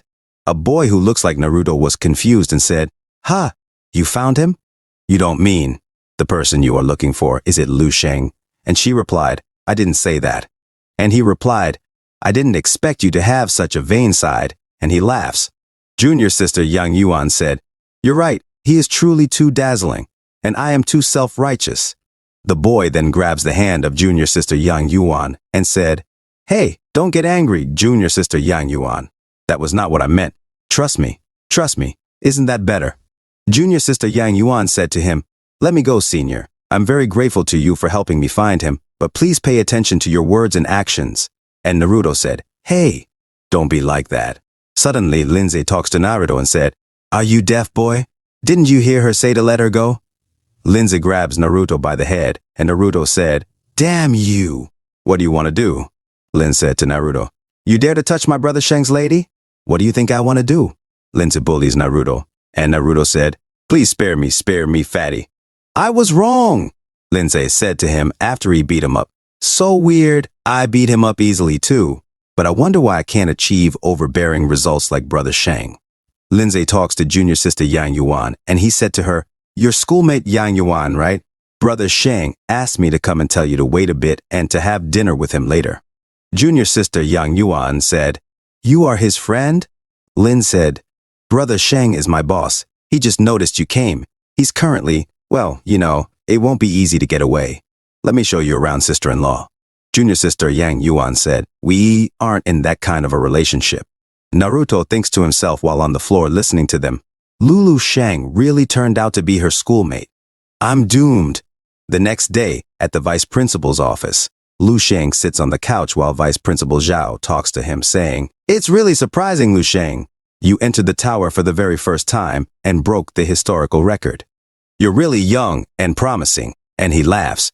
"Your case is very special, so the reward will have to be delayed to see what the Martial Saint's plan is. And as you surpass the record of the tower, the credits that you should be awarded with will soon be distributed." Lu Shang was shocked and said, "There were further credit rewards for that?" Vice Principal Zhao replied, "You didn't know? No matter which university's tower, as long as someone breaks its record, they will receive extra credits from their university." "Wait," Lu Shang said. "Yes, if possible. I want to graduate as soon as possible." Vice Principal Zhao said, "I see. Then go back. I will let you know when there's news." Lu Shang leaves and said, "Okay." Vice Principal Zhao picks up the phone and calls someone. He talks into the phone saying, "Hello, it's me. I see. Or should it be delayed?" "Why? I think Lu Shang's performance has just begun." Lu Shang looks at his phone and sees the campus hot news list. Number 1 is Lu Shang's era is upon us. Prepare to feel the fear of Lu Shang's domination. And this topic is hot. Another is Lu Shang's burning hot montage. In another topic, the strongest freshman in the history of the 7th St. Martial University. The glory belongs to our 7th St. Martial University. In another topic, is Wen Jingxuan, the current number 1 on the 7th Saint leaderboard, strong enough to defeat Lu Shang's one hand? Let's analyze. All scenes of Lu Shang fighting, such hot editing. Well, mine all for me. Competence is never a reason to be reckless. Escape? It has never been my solution. How far would Lu Shang be able to go? The first ever master to be born at the university, a person commented. From now on, I can finally feel proud and stand tall. No longer feel inferior to the students of other St. Martial universities. Lu Shang is amazing. Another said, magical, truly magical. I will never forget this day in my life. A guy with blazing eyes said, brothers, the time for our counterattack has come. Tomorrow we will go to the other universities and kick their towers. A girl who is in love with Lu Shang said, does anyone have a photo or video of Lu Shang pinching Miao Rengxiong? Please, I want it as my wallpaper. Another girl said, please tell him if you know him. Our entire sophomore class wants to have his top genius seed. Suddenly, while reading the last comment, Lu Shang was shocked, and he said, as expected of girls practicing martial arts, they are so bold with their words. Lu Shang talks to junior sister Yang Yuan and said, what happened today is really ridiculous. I didn't expect so many people to show up. Junior sister Yang Yuan said, it's fine, it's fine. You are busy. Your current results are so amazing, truly dazzling. Can I still look for you in the future? Lu Shang, while drinking, asked junior sister Yang Yuan, what? Why can't you? This is a small matter. Besides that, if there was no resistance against you, there would be no fun at all, right? In another scene at the 4th St. Martial University, Miao Rengxiong points at a lot of food to eat, and he puts down his plate and starts to eat alone. A person said, it's Miao Rengxiong. I heard he went to the 7th St. Martial University and failed to capture the tower, so he is back all dejected. Another person said, isn't that normal? He was beaten by a freshman from the 7th St. Martial University. It is said that he was picked up by the neck and lifted like a chicken. A girl said, damn it, no way that's true, right? How can a freshman be so strong? And Miao Rengxiong is not that weak. Another guy added, hey, who knows if he is or not? If he doesn't have the skills, he is still trying to show off. The main point is that he was beaten up by a freshman. This completely embarrassed us. A typical case of acting like a pretentious prick and then failing like a fool, really. Miao Rengxiong gets annoyed and says to himself, calm down, you must stay calm. Don't let their remarks affect your mood. Eat! And the people laughed and one said, and there is more to it too. It is said that he was so scared by that freshman that he fainted on the spot and pissed himself all over his crotch. Miao Rengxiong tosses his food and grabs this guy and said, I did not piss myself. I won't say this again. I did not piss myself. And the guy sweats in tears nervously, and the others were also scared. Suddenly someone said, Miao Rengxiong. Miao Rengxiong replied saying, keep going and I will not let him next. And a voice said again, Miao Rengxiong. Miao Rengsheng said. Who is that bastard? And he tries to punch this guy, but his punch was blocked by a palm. And he said, It's you! Lu Sheng said, Miao Rengsheng, you don't know manners, huh? This is the second time. And he grabs Miao Rengsheng and said to him, I just wanted to let you know that I've come to your university to capture your tower. Any problems with that? Miao Rengsheng obediently said no, and Lu Sheng said to him, Then that's good, and he tossed Miao Rengsheng. Miao Rengsheng gets scared on the floor. A person said, This is bad. Miao Rengsheng is not a weakling. He's ranked first on the seniors leaderboard and sixth on the Seven Saints leaderboard. A guy with red hair said, Who was that? He pinched Miao Rengsheng so easily. Miao Rengsheng replied, saying he is Lu Sheng. A person then screamed, saying, What did you just say? He is Lu Sheng? Quick, go back and tell everyone. Lu Sheng from the 7th Saint Martial University has come to capture the tower. Call the top 10 back. Quickly. A guy said, What nonsense. Miao Rengsheng is already doomed. He is just a loser now. He doesn't even dare to fart. Just because he has lost his courage doesn't mean we also have to. A girl with a whip said, I also want to see the freshmen that beat him to the point of leaving such trauma. So intriguing. A girl said, They are from the seniors leaderboard. Yang Jianken is second, and Feng Meikong is third. A boy said, Right, Miao Rengsheng is... He doesn't represent us. The fighting spirit of our 4th St. Martial University is eternal. Let's guard our tower and get rid of Lu Sheng. We can do it, a student exclaimed as they looked at the leaderboard. Has the leaderboard been updated? They asked, and they were all shocked. On the Martial St. Tower ranking list for Martial Year 315, National Top 50, Lu Sheng is in first place at floor 28, ongoing state. Affiliated with the 7th St. Martial University, while in second place is Miao Rengsheng at floor 22, completed state, affiliated with the 4th St. Martial University. In third place is Chen Yixuan at floor 20, completed state, affiliated with the 7th St. Martial University. He is already ranked first and on the 28th floor. Our university has already been... Lu Sheng, the 5th St. Martial University Student Union, conducted a meeting, and Jing Yu said, Everyone, among the freshmen of the 7th St. Martial University, there is a monster. I think you all know his name is Lu Sheng. He's this year's Dragon Martial Scholar, the new rising star. On the first day of entering the university, he defeated people from the seniors leaderboard then. A girl interrupted, Jing Yu, why don't you stop rambling and just tell us what to do? Jing Yu said, What to do? What do you think we should do? He broke the record in half a day. His name is now heard throughout the whole 7th St. Martial University. A person in the meeting said, This is bad. Suddenly, Lu Sheng enters the meeting, and they stood up and said, Lu Sheng! He is here, Lu Sheng tells them. What? No welcome? A lady cries and said, No. How did this happen? Lu Sheng thinks to himself while he walks away from the building. The 5th tower has been taken care of. Defeating 2 towers in the past 2 days can be considered a good harvest. Not only have I refined my master's will twice in succession, but my psychic power has also increased slightly. I might break into rank 7 soon. Under the pressure I deliberately put upon myself, the perfected martial arts has smoothly entered into the second phase.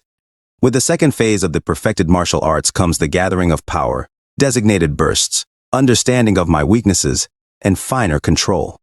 I can anticipate more attacks, and there is that feeling of omniscience.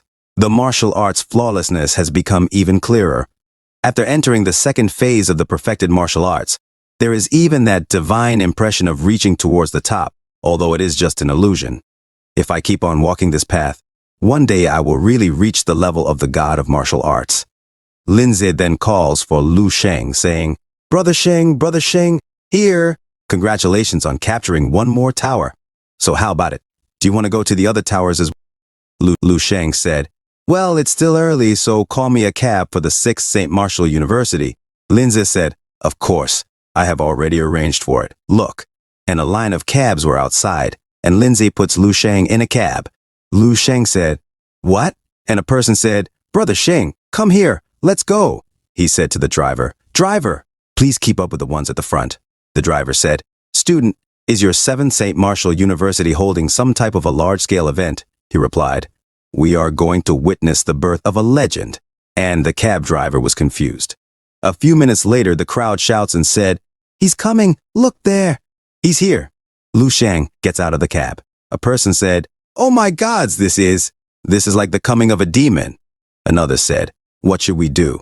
And a person stood in front of Lu Shang with his blue aura, while Lu Shang stood with his red aura.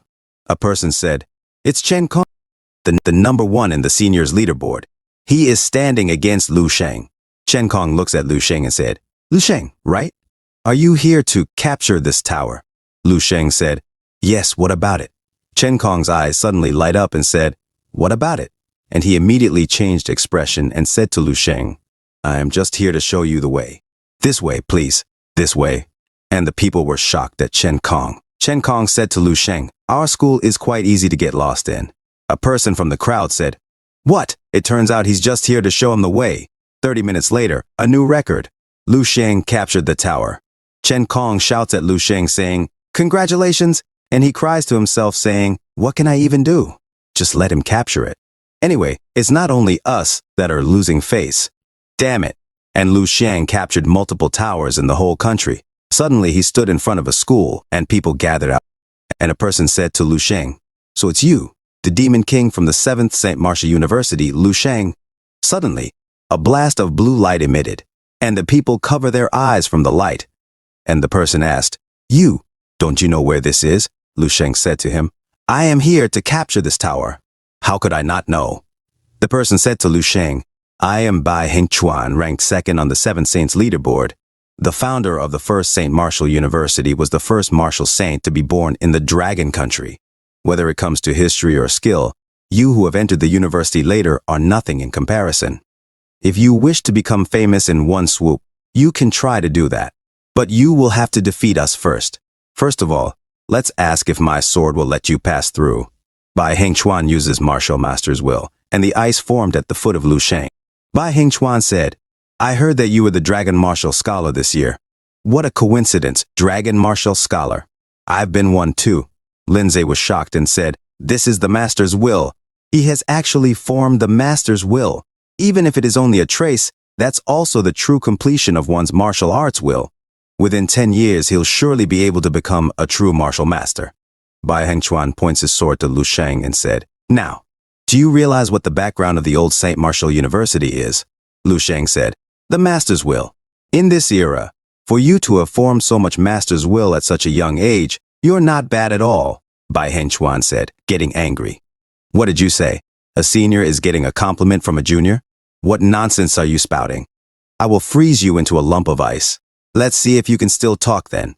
And Bai Hengchuan begins to attack Lu Shang. Lu Shang said, "Is this your ice martial arts will? Compared to hers, it's too weak. What is this?"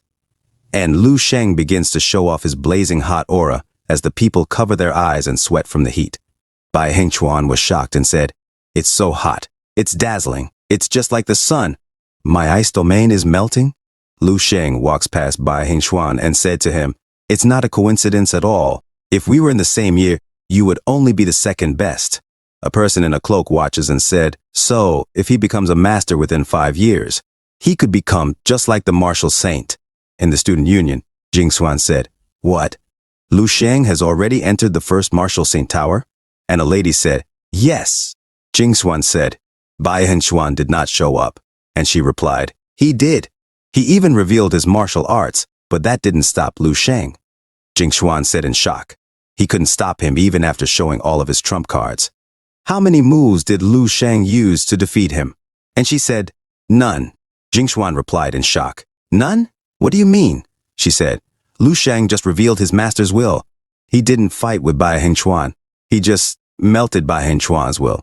Jing Xuan drops to the floor and said, "Melted?" And he thinks to himself, for a will to be melted away, what a scene that would be. She said, "Jing Xuan, do you want us to stop him?" Jing Xuan said, "How can we stop him? What can we use to do that? In fact, I am not so different than Bai Hengchuan when it comes to strength. He's ranked 1st. I'm ranked 2nd. Lu Shang was able to knock him down without even making a single move. If I was to challenge him, there's no way I'll survive." She said, "Damn it. I originally had that idea as well, to follow Tan Zhongyu's path, to be the strongest person under the martial saint, to be promoted to master quickly." The Demon King Lu Shang appeared out of nowhere and started to dominate. I am only a few months away from graduating. Only if he came a bit later. Jing Xuan said, no need to think of it. This Lu Sheng? Outside of the building, papers flew and a person said, look, it's big news. And another person was shocked and said, damn it. Another said, how amazing! He might be the next powerful martial saint of our kingdom. Lu Sheng, the strongest below the master level, first place on all towers ranking. In another scene, in the dream realm, zombies casually walk the city. Inside a room, Lu Sheng summons the artificial intelligence Ellie, and a lot of information shows up before Lu Sheng. He said, Ellie, open my information panel. And he said, would I be able to become a saint in this life? Actually, reputation is of no importance. My daily routine is to cultivate, eat, sleep, and show off. It's not even showing off, it's all so forced. But they truly don't know how truly satisfying it is when you are able to crush your enemy that you hate to death. And he laughs like a demon. The system shows and Lu Sheng said, rank 9 martial artist. I can finally become a martial saint, it said.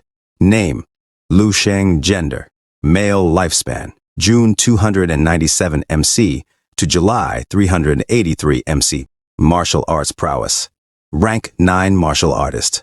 Lu Sheng was happy and said, well, it's still far from my target of rank 12. Let's look at my life milestones.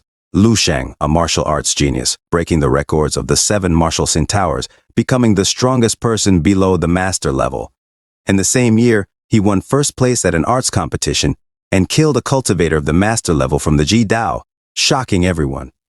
Lu Sheng was shocked and said, actually kill someone? And it would be someone from the Ji Dao Martial Academy, the one that has a martial saint's backing. What is the reason I would risk offending a martial saint by killing a master? Whatever, it's useless to think about it. Let's leave it for later. Now, let's see what's next. At the age of 19, he becomes a disciple of the martial Santan Zhongyu, his third disciple. He becomes a grandmaster at the age of 32. He is promoted to the rank of martial saint at the age of 70. He creates his own Saint Martial Academy and is known as the perfected martial saint. In the year 457 of the martial calendar, he dies at the age of 161. Historical rating, 6 stars, repository perms level 6.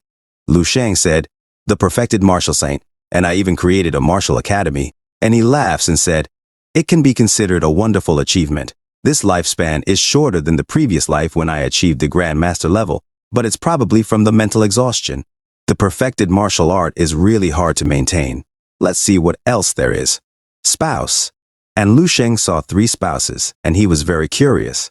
And he said, forget it, let's not look at that. This kind of thing can really mess me up. I see. The perms aren't enough. Let's inquire about the origin of the monsters then. Damn, that much? It seems like it can't be explained in a few words. I will look at them later. Crystal visualization technique. Lu Sheng said to Ellie, check the contents of the master volumes of the skills Stellar Body Refining Art, Nature's Breathing Technique, and Crystal Visualization Technique. So this is it, the method to reach the 3rd phase of the immortal golden body. I haven't even completed the 2nd phase yet, but it can be like last time in the Eastern Military Region. If there is an unlimited supply of otherworldly marrow. Lu Sheng remembers what happened last time, and the colonel said, don't come close. Lu Sheng said, whatever, let's look at other stuff. The system shows Nature's Breathing Technique Master Volume.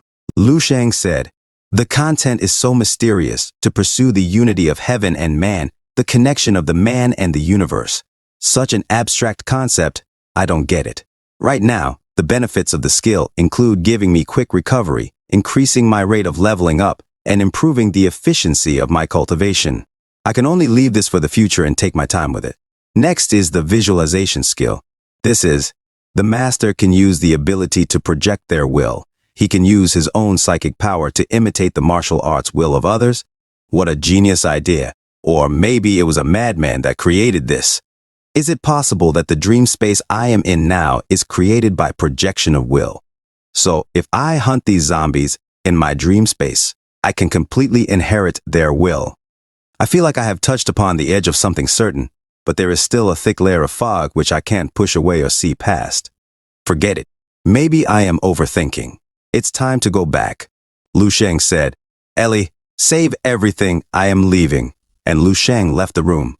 Ellie then opens a status information, and in it, she reads, Name: Lu Sheng. Gender: male. Lifespan: June 297 MC to July 383 MC.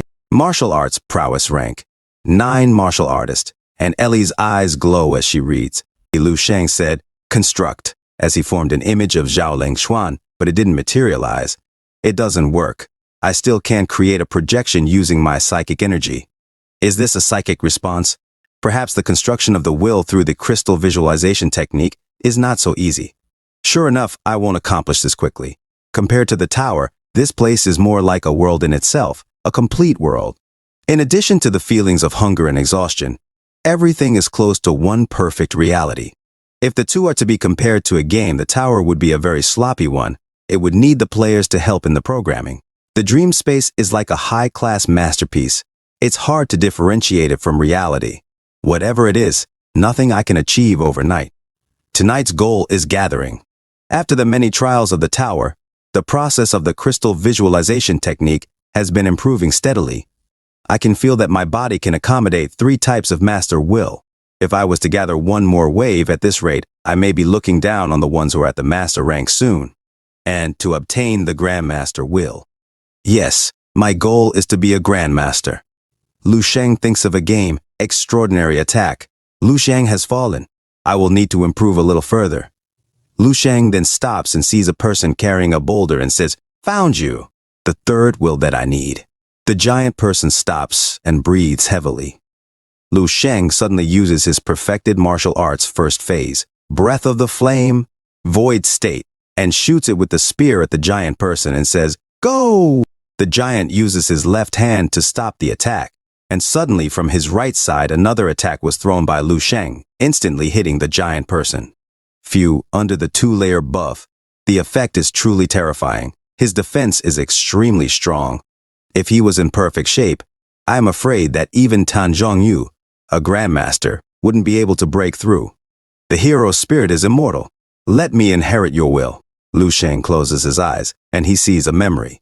In the memory, a master talks to Shi Wei, and he says, your talent is too poor. You are always slower than the rest. You're not suitable for martial arts. Shi Wei replied, teacher, then I will work harder than the rest. If I start earlier, won't it work out? In another scene, a man with a sword of cloud strife said to Shi Wei, I'm sorry, your qualifications and skills don't meet our city guard's requirements. I'm afraid that, Shi Wei said, I understand. I will look elsewhere. In another scene, Shi Wei's mother said to him, what? Are you insane? And she slams her hand on the table. You joined the hunter group. Don't you know that they have to leave the base? You want to die, Shi Wei said. Mother, calm down. I will definitely survive. In another scene, a person said, ha, what a fool. Another said, you don't even have much strength, but you want to save others, as Shi Wei is on the ground badly hurt. In order to grab some corpses and bring them back, I almost lost my life. Truly a fool, and they laughed at Shi Wei. A person added, most likely, he will be the mouth of a monster next time. A person replied, what are you talking about? Shi Wei the fool has been promoted to 6th rank. Another person said, is that true? Don't lie, another person replied. He goes through life and death in the wilderness every day. When he comes back, he trains like crazy, so of course he gets to a higher rank quickly. And he replied, speaking of which, the members of the group have died one after another, but how is he still alive and going? Who knows, maybe he looks foolish but is actually intelligent. In another scene, Shi Wei said to himself, I need to get stronger. I need to get even stronger, while he pumps iron in the gym. This way, I will be able to save even more people. In another scene at the hallway of the hospital, Doctor! Doctor, what's happening? The doctor opens the curtain and said to Shi Wei, congratulations! It's a girl. Both the mother and daughter are safe. Shi Wei tears up as he looks at his family. Shi Wei lets his daughter hold his finger and said, I will get stronger, strong enough to protect you forever. And he waits in the room with his beautiful family as the sun sets. On that day, Shi Wei the fool became a master. Then, at the age of 72, in the year 11,024 MC, at base 1,359, was attacked by a wave of monsters. Master Shi Wei stayed at gate while he held a huge boulder by himself, never retreating until his death. Lu Sheng said after seeing the vision, so, this is Shi Wei the fool. Compared to Tan Zhongyu, Shi Wei is the representation of a late bloomer. He was called a fool since he was a child, but before passing away he was a peak warrior. He was able to reach the rank of master at a young age. Before he died, his strength had already reached the threshold of the Grandmaster rank.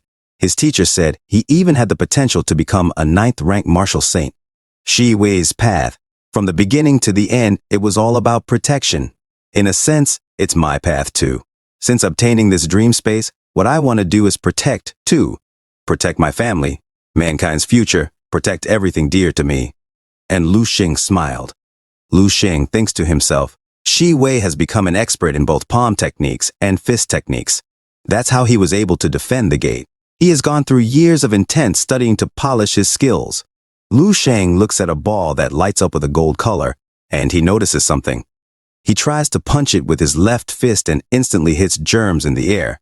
Lu Xing says, what a skill it is. Even the smallest things can be captured to this extent. So this is the true core of Shi Wei's martial arts will. This is such a strong martial arts will. Lu Xing then sees Shi Wei carrying a mountain with his left arm. Lu Xing says to himself, the martial arts completely entered my mind directly. Its name is Wisdom King's Casting Mountain. Reverend Wisdom King. The body is as immovable as a mountain, indestructible and unshakable. The heart is full of compassion. Nothing can shake it. With his anger, all of heaven and earth changes. All evil beings are destroyed. All fear is eradicated. It feels as if there's an endless source of power below the soles of my feet. Motionless, like the Wisdom King. Move just like the Wisdom King. Even Tan Zhongyu was not able to display such strong potential at the master rank. Is this little inconspicuous stone the will of Shi Wei? It's simple, but as stable as a mountain. The once stable stone humanoid, after the addition of Shi Wei's will, has reached its limits once again. I originally thought 2 more types could be accommodated. I didn't expect that even 1 more type would not be possible. Even if I feel like I can reach the master rank instantly, I have a premonition. Once the elevation is done by the path of the stellar body refining art, the balance within the body will be broken instantly. The most likely thing that'll happen is that, other than the star mastery, all wills will be swallowed up or extinguished. But these wills are of great importance to me. This won't work. If they can't be fully integrated, the highest level I could reach is 11, and I can't go beyond level 12. So what should I do? Before reaching the master rank, I need to find a solution, or else I have to find a master's path that is truly mine. The next morning, Lu Xing walks the street and says, nothing will come out of it if I just continue trying hard to do it, so let's go out and walk for a bit.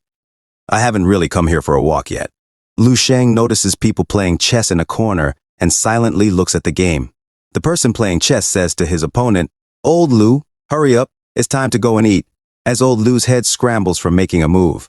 Lu Xing thinks to himself, the chess pieces of different colors attack and kill each other on the chessboard. It's very similar to the way each master I have absorbed can hardly get along. Wait a minute. The pieces are round. Checkmate. Lu Xing looks at the chess pieces and thinks silently. It's so confusing I have no idea where to start. Lu Xing says, while his stomach grumbles. I feel hungry just thinking about it. Lu Xing enters a shop and says, 1 bowl of wheat noodles, please. And the owner said, of course, coming right up. A mother talks to her children saying, sit right there, coming closer to the television is bad for the eyes. Lu Xing thinks to himself, after I defeated all the martial saint towers, my time at the academy is almost coming to a close. Maybe I should go home sometime. The owner serves Lu Xing his food and says, here you go, lad. Lu Xing says, so, that was it. Even if others have their own powerful martial arts, with my perfected martial arts, I get to learn the powers of others, integrate them all, perfect them, and leave them with no flaws. Lu Xing happily eats his food and thinks to himself, looks like I still gained a bit through this little walk. Even if I have not thought of how to integrate the wills of the many masters yet, I at least have the idea. Lu Xing tells the owner, I want 5 more bowls, please. The owner says, yes. Lad, you are a martial artist, right? You eat so well. Even if my shop is small, there are usually quite a few customers here. Many grandmasters of the 3rd and 4th rank come here to eat. At once, they eat up to 20 bowls. Lu Xing says to the owner, it's very delicious. I will come often when I have the time. The owner laughs and says to Lu Xing, sure, remember to bring your girlfriend next time. I will give you a poached egg. Lu Xing says, the round shape is very pretty. Even though my problem is still left unsolved, maybe eating a bit more will help out. On the television, a hero shouts, "Secret Agent Superman! Change! Flame form!" A kid says, "The demon beast is doomed. The Secret Agent Superman in flame form is the strongest." His sister says, "Who said that? The Frost Superman form is the strongest." The hero from the television says, "Flame form, frost form." Lu Sheng is shocked and says to himself, "Flame frost switching of forms." And he gets an idea from the hero from the television that looks like Ultraman knockoff. In the Big Bowl of Noodles restaurant, a boy talks to the owner and says, "Boss, give me 4 bowls of jjajangmyeon." Even if the shop is kind of shabby, the taste of the food is delicious, so I've come here several times already. A girl then looks at her phone and watches TikTok. The boy continues, "Since I've been promoted to rank 2, I need more energy, so the food I eat is also more." She listens quietly, then notices someone and says, "Look, that person over there has a bigger appetite than you, so he's probably not weak as well." Lu Sheng eats plenty of food by himself and slurps up a huge chunk of noodles. Lu Sheng thinks to himself, "My perfected martial arts, how should I move ahead and improve?" He then looks at the television as the hero says, "Next, take my killing move, blazing round flame." Lu Sheng lets go of his bowl of noodles and stands up. He is enlightened and says, "Yes, the round shape, in the physical sense, is the most perfect shape. It is the outline of the perfected martial arts." Lu Sheng continues to himself, "What about the color then? What color represents my martial arts? Frost and flame are represented by blue and red. Adding Shivai's yellow color that I absorbed lastly. In what way can they be merged? Gray. Of course, the gray color represents the mysterious and the unknown, as well as all possibilities. The perfected martial art takes control over all martial arts and unites them together. However, commanding all of them doesn't mean you override them either. I am only at rank 6. It would be unrealistic to expect myself to produce better martial arts than the one made by a rank 11 martial artist. That's not possible. How can I merge you together? Got it! The people at the back are shocked as they watch Lu Sheng's enlightenment from the cartoons. The boy whispers to the girl, "Not only does this dude love to watch children's cartoons, but he also has very weird behavior." She replies, "Well," the boy suddenly notices something, and he sees a picture of Lu Sheng on the wall. The girl asks, "What's wrong?" The boy points at Lu Sheng and says while he trembles, This is him, so, this is," and he shouts, "Lu Sheng?" In another scene in Lu Sheng's room, he says, "Mobilization of psychic energy, gang Q, vitality, interconnect with each other. I can feel the warm air sweeping through my body, the cold energy that washes away the flesh, blood, and bones, and the gentle energy that moves the deeper parts of me. A large amount of impurities are being disposed of, and the second stage of the immortal golden body has been achieved instantly. The psychic energy, gang Qi, and vitality are becoming even clearer and brighter. Besides, I can feel the depth level of this void. I'm being immersed into the universe's drifting power. I was obviously in my space of consciousness, so why do I suddenly feel like I'm drowning in water?" Suddenly, Lu Sheng sees something, and it's Zhao Ling Xuan hitting Shi Wei with her spear. Lu Sheng says, "This is..." Zhao Ling Xuan was feeling the heat. Suddenly, Shi Shengning appeared and attacked Zhao Ling Xuan, but Shi Wei punched Zhao Ling Xuan in the stomach. Lu Sheng watched, feeling the conflict of the 3 different wills in his mind. He knew that if left unchecked, this conflict would eventually drive him insane and lead to his demise. Realizing the urgency of the situation, Lu Sheng decided to take action. He addressed the conflicting wills, declaring, "Okay, all eyes on me. You 3, I, Lu Sheng, created the perfected martial arts, with rank 12 as my aim. I will take a step no other person could take, and I will do things no other person could do." With a shout, Lu Sheng asserted, "To become the foundation of the completed perfected martial arts should be your divine honor, don't you think so? You should accept this fate and give yourselves to me." The 3 conflicting wills paused, and their energy moved out of their bodies. Lu Sheng seized this opportunity, combining them together and creating a huge blast. In the dust cloud, a shadow of Lu Sheng formed, and he exclaimed, "I just relied on some slogans to scare these extremely vicious master wills. Success. This is the martial arts will that truly belongs to me. The stellar will." Lu Sheng laughed triumphantly, having successfully unified the conflicting wills into high S-zone, creating a martial arts will unique to him. At the vice principal's office, Vice Principal Zhao was sitting at his desk, reading PA's. Suddenly, he feels something and shouts, "Who is it?" His secretary immediately enters and asks, "What's wrong, Vice Principal?" Vice Principal Zhao gazes into the distance silently and then tells his secretary, "Nothing. You can go. By the way, please call Lu Sheng to my office. I have something important to tell him."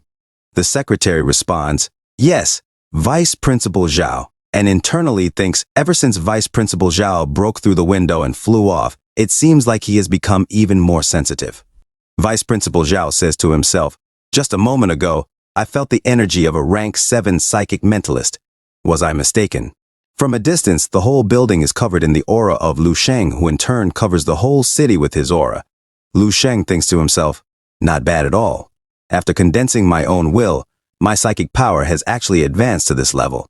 Before, I could only roughly comprehend things of the outside world, but now I can clearly observe everything my psychic energy can reach. That's great. I must have reached at least rank 6 and might even have exceeded it. I wonder if I was able to reach rank 7. But most importantly, it is necessary to test the efficiency of the perfected martial arts first." First of all, Lu Sheng uses his skill, Movement of the Wisdom King, and he says, "Switch rise," as the ground levitates from his psychic power. Lu Sheng then uses his cold shard prison breath of the ice and shoots it at the levitating ground.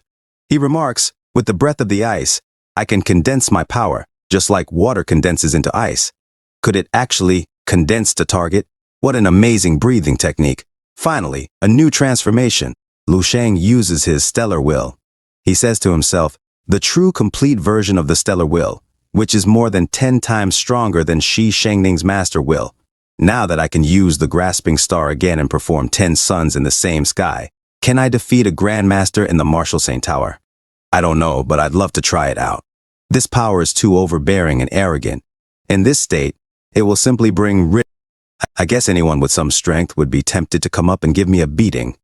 Lu Sheng suddenly notices 2 people outside of his residence and says, "Oh?" A boy tells his friend, "Hey, hurry up," and his friend responds, "No, you go and ring the bell. The Demon King's residence." Suddenly, Lu Sheng jumps in front of them, shocking the boys. Lu Sheng asks, "What's up? Can I help you?" The boy replies, "Report." Reporting to the demon. "Number Lu Sheng, we came here on the vice principal's orders. He is asking you to go to him because he has something important to discuss." Lu Sheng responds, "All right, I understand." The boys bow down and say, "Good, then we will go." They start to run away, exclaiming, "Ah, so scary." The aura he exuded was so scary. It was hot and cold at the same time. Another adds, "I'm only a rank 4 martial artist. I wouldn't even dare to stand next to Lu Sheng. Whoever wants to come here can do it next time. I won't come here again, even if you kill me." Even facing the vice principal is not that scary. Doesn't that mean Lu Sheng is already? In another scene, Vice Principal Zhao pours himself a cup of tea and says, "Lu Sheng, the reason I wanted to meet you this time is that I have 2 things to tell you. The first is that the credit reward for capturing the 7 Martial Saint Tower's records has been decided. In total, it is 75,000 credits." They both fall silent. Lu Sheng responds, "That's all?" Vice Principal Zhao is shocked and exclaims, "It's 75,000 credits. It's enough for you to graduate 150 times. What more could you want?" Lu Sheng replies, "I have no reason to graduate so many times. What about pills? What about techniques? What about weapons?" Vice Principal Zhao concedes, "That's true. You have been a student for only 2 months now. Open up the campus network." Lu Sheng takes out his phone and checks. Vice Principal Zhao continues, "After using the credits for graduation, the extra credits can be exchanged for stuff." Lu Sheng acknowledges, "Pretty good." Vice Principal Zhao elaborates, "The rank 4 otherworldly blood is only 5 credits. Rank 4 and 5 cold weapons can go up to 100 points. Guidance from a master rank instructor is 10 points for 1 week. Rank 6 otherworldly marrow is 1,000 points." Lu Sheng questions, "That's good, but is there no rank 7 marrow?" Vice Principal Zhao spits his tea from his nose, stands up and asks Lu Sheng, "Rank 7 marrow? Why would you need such stuff? Are you ready to advance to the master rank?" "Your master's will. It has already been completely condensed. Lu Sheng responds. I need just a little more vitality to reach it. Lu Sheng thinks to himself, the QI and vitality of a master are completely different from that of normal martial artists. It's because a rank 7 master has already tempered them through their master's will. So, I have to wait until the second phase of the immortal golden body is completed, then use my will to transform my QI, my vitality, and my body.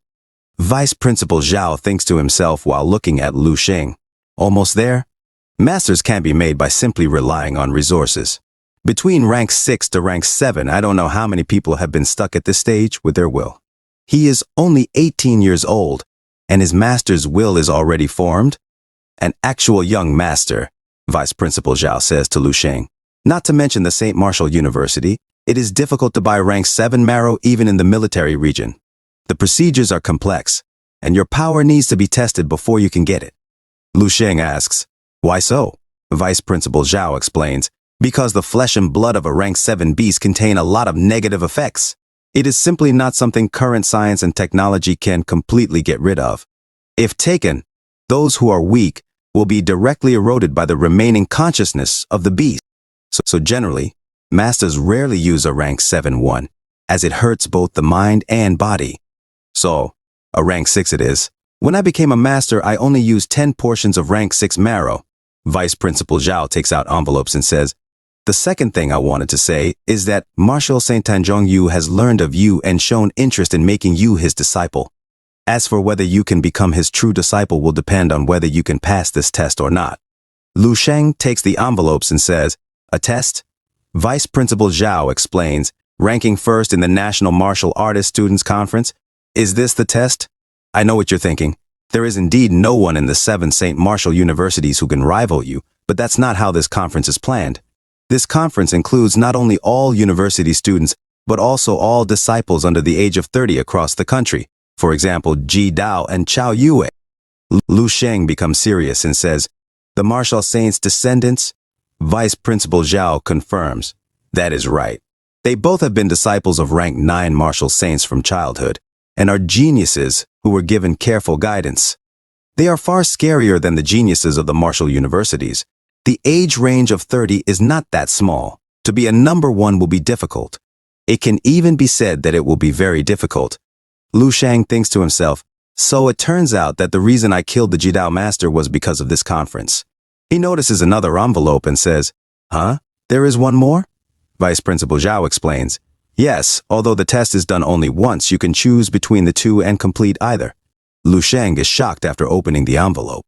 Inside there is a letter written, SS level mission difficulty. Extremely dangerous. Lu Sheng says, SS level mission? Lu Sheng, while sitting on a couch, mulls over the SSS level. Vice Principal Zhao comments, that is quite the task. He reads from the paper, killing a rank 5 martial artist Lian Ye. He has been involved in homicide, possesses weapons, and has a cruel nature. Requirements, none. Rewards, none. Lu Sheng reflects, there is no reward and the target is only rank 5. Killing him won't be difficult, but it is labeled as SSS level. He reads further, precautions, results of a checkup of the target's family. Lu Sheng realizes Lian Ye is cruel and merciless, full of sins, and his father Lian Jibei is one of the rank 7 masters of the Jidao Martial School. His father has been involved or indirectly connected to many of the crimes of his son. At the same time, Lian Yi has a close relationship with Zhao Ji, the founder of the Jidao Martial School. His sister Lian Su is a rare beauty, and she is also Marshal San Zhao Ji's 5th wife. Lian Yi's backing makes him a person with high status in the Jidao Martial School, almost equal to that of the Grand Master of the school. Lu Sheng expresses his concern to Vice Principal Zhao. The issue won't be killing him, but the consequences that will follow after. His brother-in-law is a martial saint, right? This man has truly done a lot of evil. His evil deeds go all the way back to the end of the pages. It must be well known that he doesn't even try to cover them up. This alone is enough to get him killed dozens of times. Vice Principal Zhao explains the background of the mission, revealing, yes, this is the first SSS level mission since the founding of the 7 St. Martial Universities. The cause was a normal worker in a clothing factory. His 2 daughters were abused and killed by the father and son, and they had no one to help them. He knelt in front of our Martial Saint Tower for a whole month. In the end, The martial saint could not bear to see him like that anymore. It was then decided that Lian Ye would be killed through a credit mission on the Seven Saints mission. But in order to make sure that no one accidentally took it, the level was set to SSS and all rewards were cancelled. Lu Shang questions, then why didn't the martial saint take direct action? Or let you, vice principal, who is also a rank 7 master, do it? What is the difference between making this a mission for credits and letting the students do it? And leaving them to die alone? Vice Principal Zhao admonishes Lu Sheng, watch your words. You simply don't have any idea of a martial saint's power.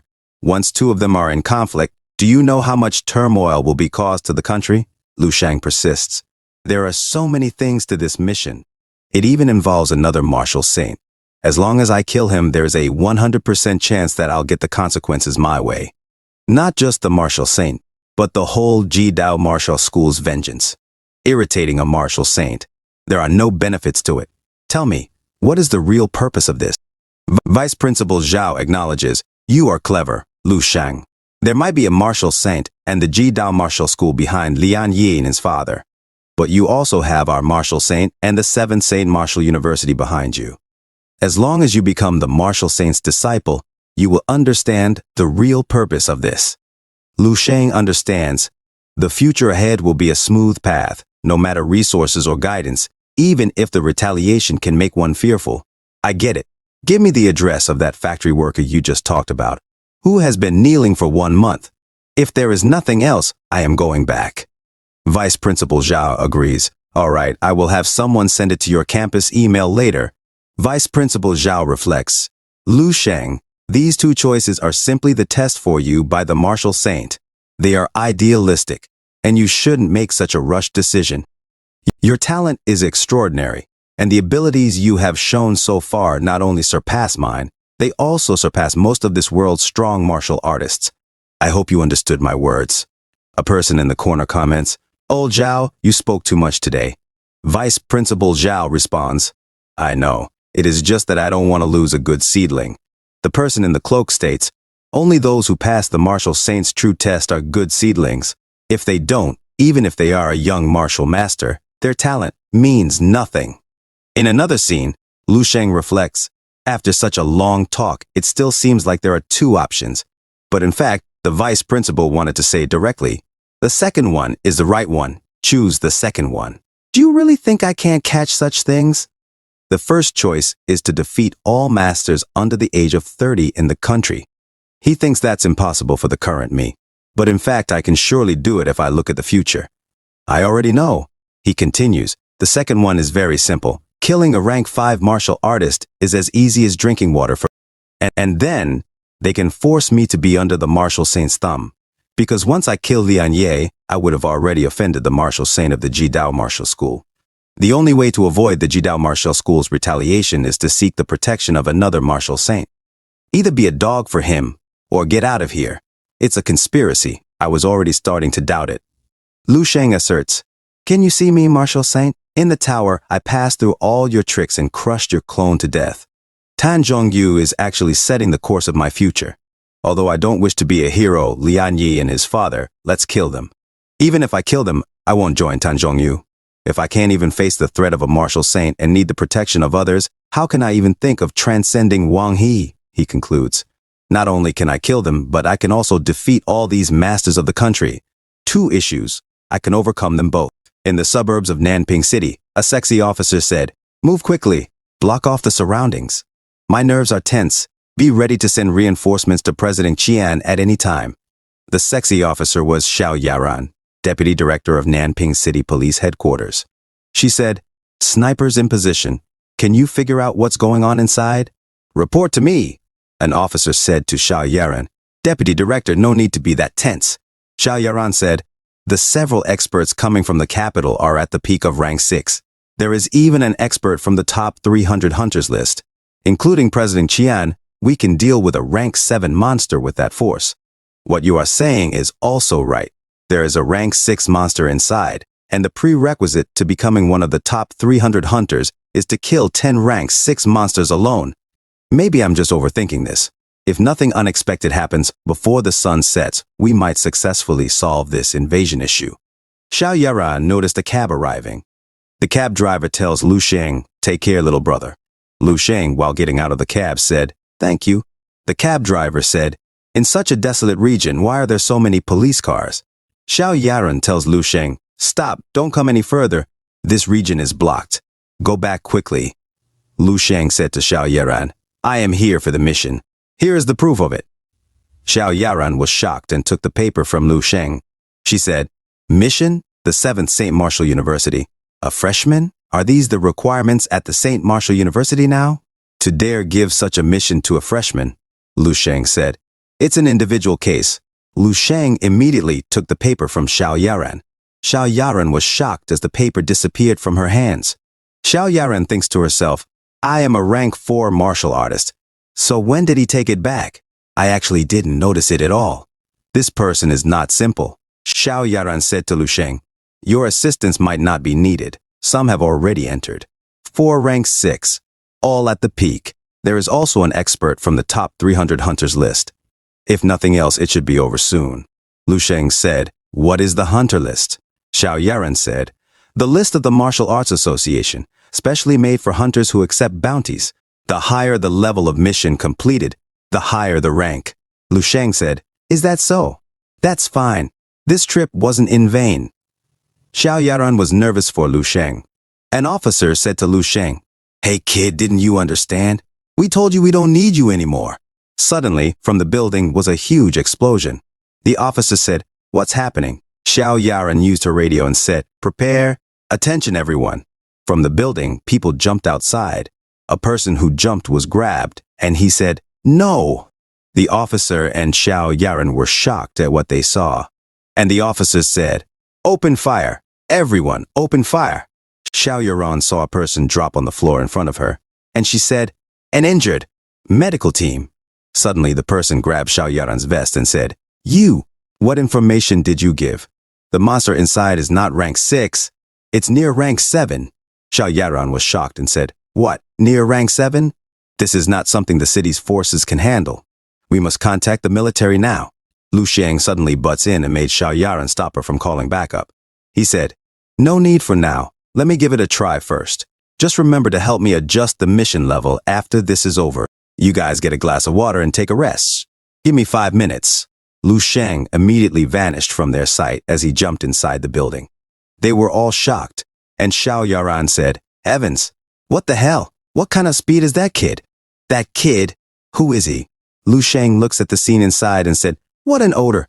It smells like dead cattle that have been left exposed to the sun for 3 to 5 days. I also smelled it at the Morning Star selection, but that was not as strong as this smell. It seems like the monsters at the selection had been bathed beforehand." Lu Sheng quickly jumps up the stairs and found a room and was shocked. He saw a person being eaten by a monster, and he looks at the place and said, "It was actually you. Naked Eye were a monster. Forgive me, I was too late, but I promise you I will give it a painful death." Outside the building, smoke and dust clouds covered it. Lu Sheng looked at the monster and said, "The overall strength of such a monster should be somewhere between rank 5 and 6. It's not normal for it to be here. Even more so, the previous one was obviously rank 7. The monster roared as it tried to attack Lu Sheng and slammed the floor, breaking his hand. He screamed in pain. Lu Sheng said, "What a noisy worm," and brushed off the dust on his shoulder. The monster screamed and immediately attacked again, but Lu Sheng managed to dodge. He said to it, "Can you aim a little better?" The monster spat at Lu Sheng, confused, and tried to look for him. Lu Sheng said while he was in the air with his fist burning, "Good, you can start to shake in fear now." Outside, people discussed. The shirtless guy said, "What did you say? It's only one student, and he is from the 7th St. Martial University?" Xiao Yaran said, remembering Lu Sheng's ID and mission document. "Yes, I looked at his student ID and mission document." The shirtless guy said, "His speed just now was unlike a student, not to mention a freshman." He thought to himself, "That speed? As a peak rank 6, I couldn't even see a trace of him. What is his background?"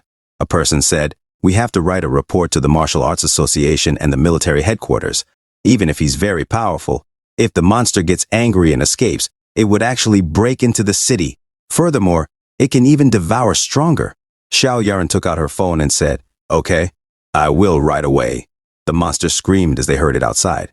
The guy said, "This is What happened in this building? Inside the building, the monster was already exhausted, and his tongue was out. Lu Sheng picked the monster up and smashed it to the ground, causing it to tremble. He tried to pick it up again, and it exclaimed. Suddenly, Lu Sheng smashed the monster again into the wall. He was shocked and said, "Ah, is it dead? I guess that fall was fatal." Outside, Lu Sheng threw the monster out. The officer said, "The monster is escaping. Take cover." And the monster slammed to the ground. The shirtless guy said, "The naked-eye worm monster is dead." Xiao Yaran said, "He has been inside for less than 5 minutes, and..."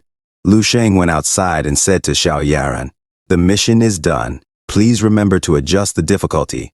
The officer said to Lu Sheng, "After the naked-eye worm monster's corpse is processed, the profits made will be sent to your account right away. Thank you for your help." This guy looked at Lu Sheng and said to himself, "So scary. He is so relaxed. It's so easy for him to deal with such a strong monster. It's truly unbelievable." Lu Sheng said, "No need. The profits can be given to the families of the ones who have perished. A rank 7 monster is enough for several families that have lost their breadwinner to survive for the rest of their lives." The officer said, "Thank you so much." Lu Sheng said to Xiao Yaran, "Could you please call me a cab? I have to catch the next high-speed train." Xiao Yaran showed Lu Sheng her cop car and said, "No problem, I will take you there myself." Lu Sheng told Xiao Yaran, "Thank you. Then I will accept your offer." As he sparkled in her eyes, Xiao Yaran felt intense butterflies in her stomach, and she said to herself, "He isn't only strong but also a little wildcat. Tonight I want to..." Xiao Yaran dreamed of something pleasurable and told Lu Sheng in her dreams to please be gentle. And Xiao Yaran falling in love. She said, "Not there," as she thought aloud. Lu Sheng said to her, "What's wrong with her?" Lu Sheng looked at the monster and told himself, "But it's really strange."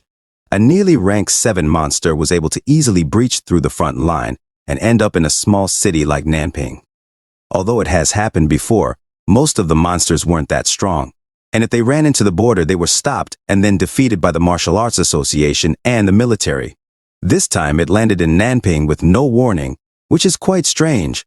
Is there a scheme behind this? In the police car, Lu Sheng looked at his phone while Xiao Yaran drove him. He thought to himself, is this another plot for the human race to fight among themselves? That's truly too much. In the post is, Lion Kingdom spies smuggling monsters across the border. Is the battle between the dragon and the lion on the horizon once again? Why do monsters invade us so frequently? Is the invasion of monsters natural or a conspiracy? Lu Sheng said to himself, just thinking about the destroyed martial arts civilization 10, this is truly equivalent to a crowd of incompetent people who are trying their best to cause internal conflict. Lu Sheng gets angry and said to himself, the Lion Kingdom. When I get strong enough, I'll eliminate them. Xiao Yaran noticed Lu Sheng becoming frustrated and said, Sir Lu, what's the matter? Lu Sheng said, nothing, just some little things. I will solve them all sooner or later. And they arrived at their destination. Lu Sheng said to Xiao Yaran, thank you for the ride, Officer Xiao. I'll get off here. Xiao Yaran tells Lu Sheng, I wish you a safe trip. And Xiao Yaran gets sad after seeing Lu Sheng walking away. She said to herself, Lu Sheng, when will I be able to see him again?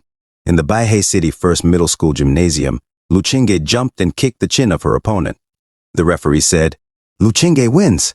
And her opponent said, I surrender, I surrender. One of her classmates said, Student Lu Qingge's combat strength is very high, so if you have any questions, you can ask her for advice. Her blonde friend said, Qingge, you are so fierce. If you go on like this, you will become the #1 martial artist of the city. Her other friend said, Qingge, you're so cool. And Lu Qingge just wiped off her sweat silently. Her blonde friend said, oh, cool, why are you still not happy? Lu Qingge replied, if you have a brother who is renowned all over the country, you won't be happy when compared to him. Her blonde friend said, that is Lu Sheng after all. By the way, Qingge, when will your brother be free? He said that he would treat us to dinner. Her other friend said, yes, yes, we should invite him. He just has to come at last. Lu Qingye said to them, you guys, are you truly smitten with him? And they both said to Lu Qingye to help them and make them an arrangement. Lu Qingye runs away from them and thinks to herself, let's hurry up and run. I can't stand these two idiots. Outside, Lu Qingye bumps into a person and said, ah, who is this? Watch where you're going. And she was shocked and said, brother. Lu Sheng tells her, Why are you so careless, Jing-A? Lu Qing asked Lu Sheng. Why are you back now? It's not winter vacation yet. Did you miss me? Lu Sheng replied. After finishing my mission, I decided to come back. Lu Qing immediately finds something at Lu Sheng and said, By the way, did you bring a gift for me? Lu Sheng took out something from his bag and said, Ah! Of course. Lu Qing gets excited and said, Wow, what is it? I'm expecting good from the capital city. And Lu Sheng took out bottles and said, The best martial arts tonics to help reach a higher level in your skill. Lu Qing became silent and looks at the bottles. Lu Qing tells Lu Sheng, Brother, I see that you don't understand girls. And Lu Sheng gets confused. Suddenly a ball was tossed towards Lu Sheng, and the ball hits Lu Sheng's head, but he managed to catch it. Lu Qing asked Lu Sheng, Are you okay? Lu Sheng said, Fine, I'm fine. A guy said, Qing, you are out of class? Lu Qing said, You again? And the boy looks at Lu Sheng and said, And who is he? Lu Qing replied, None of your business. Lu Qing holds the wrist of Lu Sheng and walks away and said, I don't have time for you, we're going. The boy shouts saying, Lu Qing, it's okay if you don't like me, but there is no need to find an old guy like that. Lu Sheng was confused, and Lu Qing was shocked and said, What are you talking about? Lu Sheng points at himself and said, Wait, you are calling me old man? Lu Qing kicks the balls of Shuang and curses at him. Shuang's pain is unmeasurable. Lu Sheng asked Shuang if he is okay. Shuang said while he cries from the pain, Damn it, even if you do this. And he ran away saying, Old man, just wait for me. I'll find someone to take care of you right away. Lu Sheng asked Lu Qing, A boy who is chasing you? Lu Qing replied, Yes. He has been bugging me for 3 days, and he's annoying me to death. If he wants to have a chance with me, he has to at least beat me first. Brother, do you think there are such boys in Beihei City First Middle School? Lu Sheng said, Well, don't tell me, I can guess. If you encounter someone in the future who suddenly transfers to another school and is, how to put it, mystical, you'd be thinking about it all night and day. The most important thing is the surname, Lin Xiao Yi. People with these surnames, you must stay away from them. Lu Qing said, Brother, did you go to the wrong set? This is Apex Future Martial Arts. Also, brother, how are things between you and senior sister Yang Yuan going? Lu Sheng replied, What do you mean? We're just friends. Lu Qing teases Lu Sheng and said, Really? What about holding hands and watching a movie together? Lu Sheng pinches the cheeks of Lu Qing and said, You're crazy. Think of something more normal. Lu Qing said, It hurts. Right. One more thing, brother. Do you have a classmate named Lu Qiming? Lu Sheng remembers his best friend and said, Yes. Why? Lu Qing said, Looks like he did not pass the national exams and join the military. He wanted to say goodbye to you before leaving, but unfortunately, you were already gone to the capital by then. Lu Sheng said, I see. He looks at his phone and looks at messages, and it was Lu Qiming, and a message said, Lu Sheng, are you there? And there were 99 plus messages received from him. Lu Sheng said to himself, So, Lu Qiming actually went to the Eastern Military Region? In the Eastern Military Region recruit training camp. Lu Qiming was washing clothes when suddenly a person kicked his bucket and said, Hey, little fatty, you're not doing things right. Let me tell you about the basics of first come, first served. It's your turn today to wash my socks, right? You have to wash them nicely. Lu Qiming tried to get back up, and the person said, Did you not hear me? Why don't you hurry up and move then? Lu Qiming looked at his phone and saw a message from Lu Sheng. The message said, You're in the Eastern Military Region, right? I'm coming soon, wait for me, accompanied by a cat emoji pointing at him. Lu Qiming got excited from Lu Sheng's message and said, Sheng! Then he suddenly got serious. The person said to Lu Qiming, Oh right, I prefer the smell of the yellow moon detergent. Make sure to use that one. Suddenly, Lu Qiming charged towards the bully and said, Damn you! Wash your own stuff. The bully tried to block Lu Qiming's punches and said, What the hell, you actually dare to talk to me like that? He punched Lu Qiming in the face, sending him flying, and said, So, you have a death wish, huh, fatty? Let me see how tough you are. He punched Lu Qiming to the floor and said, You are trash who isn't even a martial artist. You made me sweat all over. Listen, I will beat you once a day from now on. A boy with glasses looked at Lu Qiming and the bully. He hurried to help Lu Qiming and said, Qiming, are you okay? Why did you go against him? Couldn't you have just listened to his orders? Lu Qiming laughed and said, You don't get it. My brother is the top martial artist in the country and will become a general. If I bow my head today, that will make him a laughing stock in the future. I can't let him lose face like that. The guy with glasses thought to himself while looking at Liu Yu Qiming. I'm afraid his brain has most certainly been damaged. He's talking nonsense now. In the dream space, Lu Sheng sat on the floor and looked at some information. He said, Ellie, check personal information. Ellie replied, Martial Calendar 300, Liu Qiming, student of the 25th class of Baihei 3rd Middle School, Baihei City, Dragon Country. Lu Sheng said, Indeed, it's completely different from what I saw previously. Because of me, Liu Qiming's fate has also changed. Before, we would go to an ordinary liberal arts university and live an ordinary life, but now Liu Qiming is going to be a soldier. Lu Sheng continued, The peace of the previous age doesn't exist anymore, where one could go to the military for 2 years and then come back.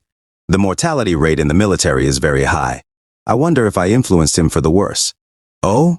This kid came back safely and even gets a second-class merit, plus an honorary discharge. After coming out of the military, he opens a logistics company and has a net worth of over 10 million at the age of 50. He has 2 daughters and 1 son. Even if the rest of his life was full of twists and turns, he can be considered to have a harmonious family, a prosperous home full of children and grandchildren. He dies at the age of 90.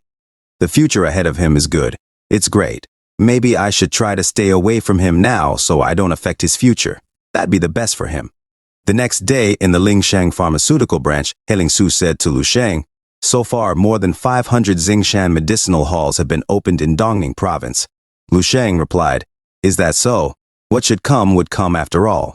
However, if the Chen family really has a certain amount of power and status in the capital, then they must know provoking you is the same as provoking me. And to provoke me, that's such a foolish move. Don't worry, as long as I'm still here, nothing will happen to you.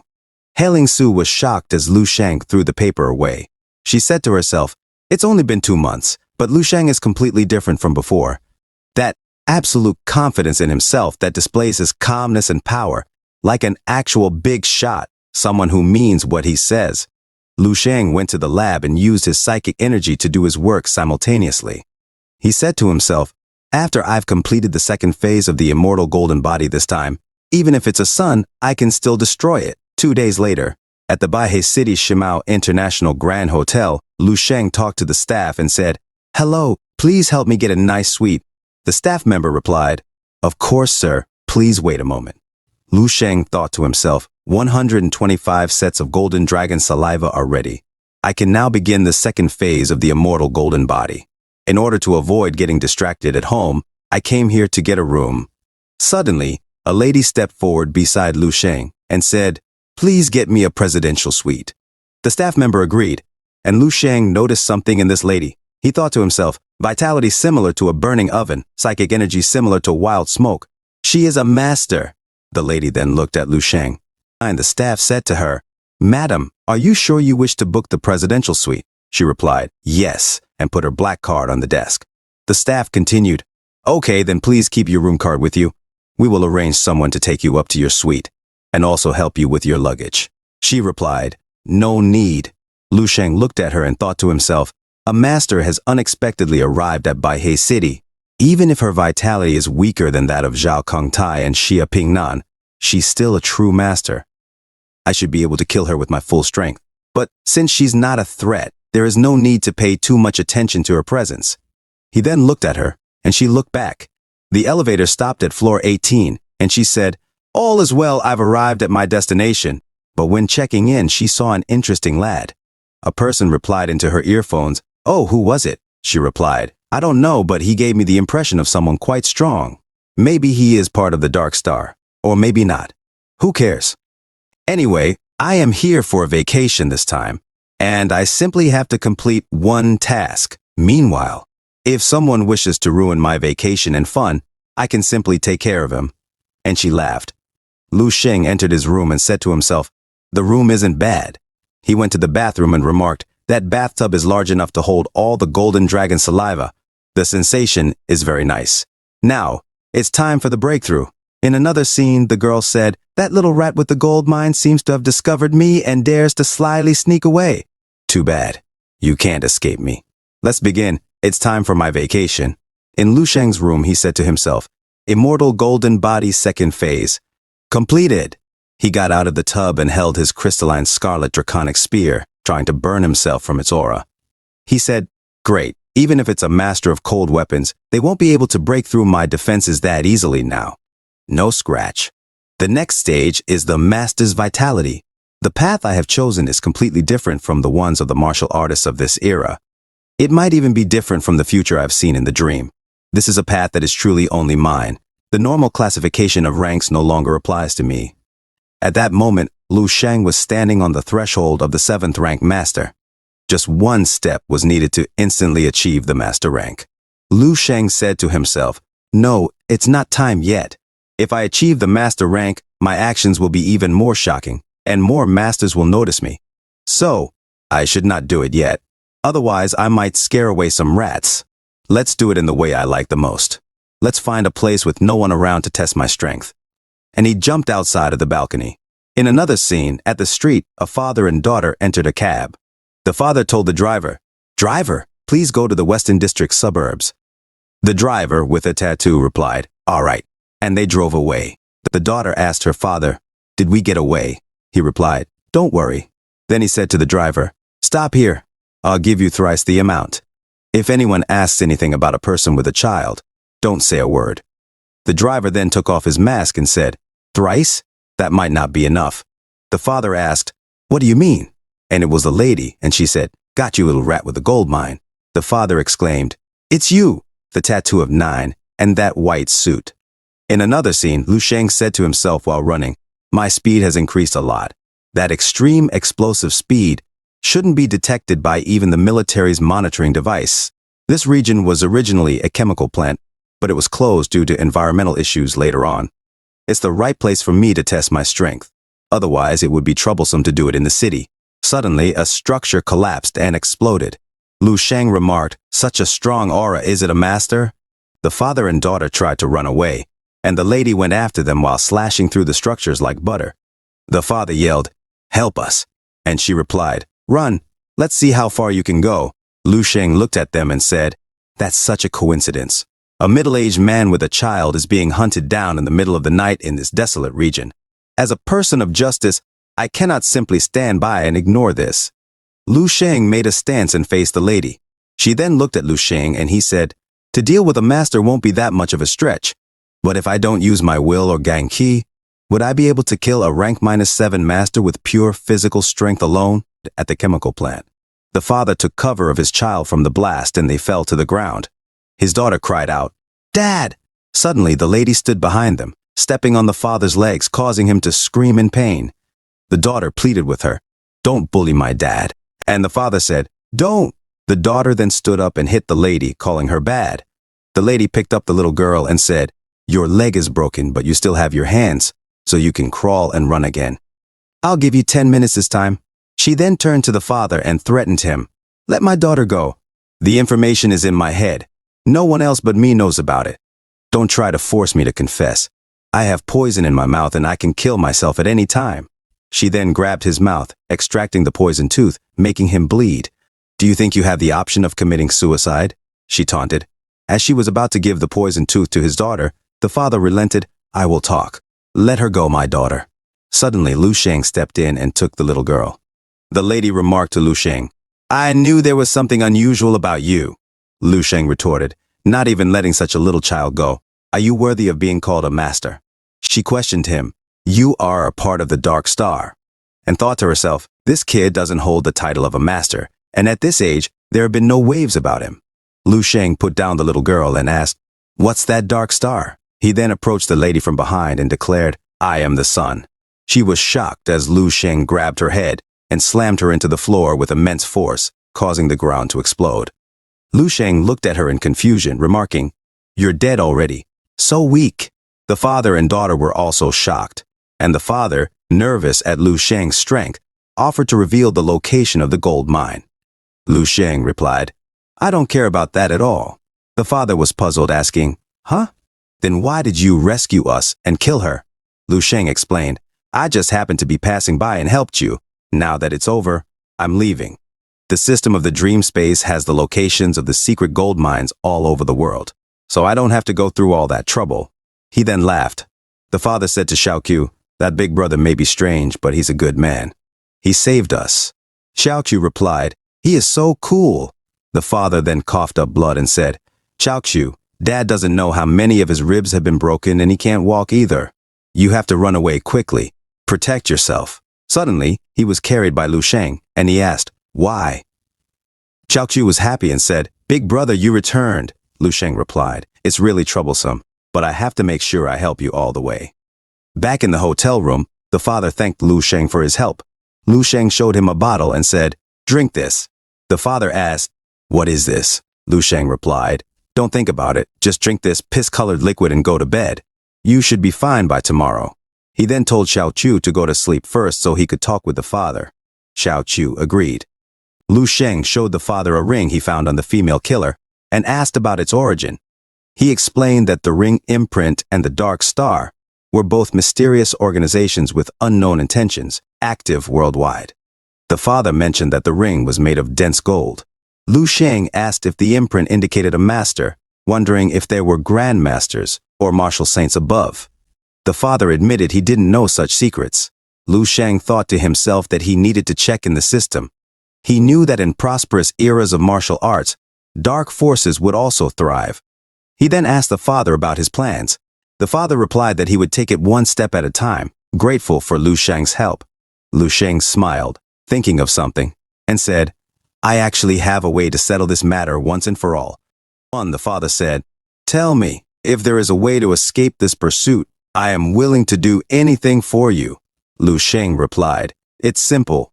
First, you need to give me the exact location of the dense gold mine. The father pointed to the location on Lu Sheng's phone and said, the location is here. Lu Sheng nodded and said, good, no one will be chasing you from now on. The father was shocked at what Lu Sheng had done and asked, why was it solved so fast? How did you do it?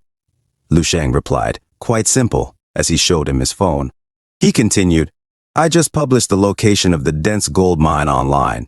The father was shocked again, realizing the immense value of the gold mine, worth hundreds of billions, and that it had been casually announced on the internet.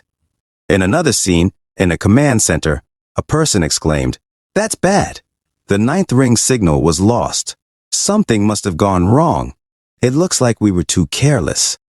Another person interjected, wait, news about the gold mine has begun spreading wildly on the internet. Lu Sheng pointed at the map and declared, the gold mine worth hundreds of billions is here.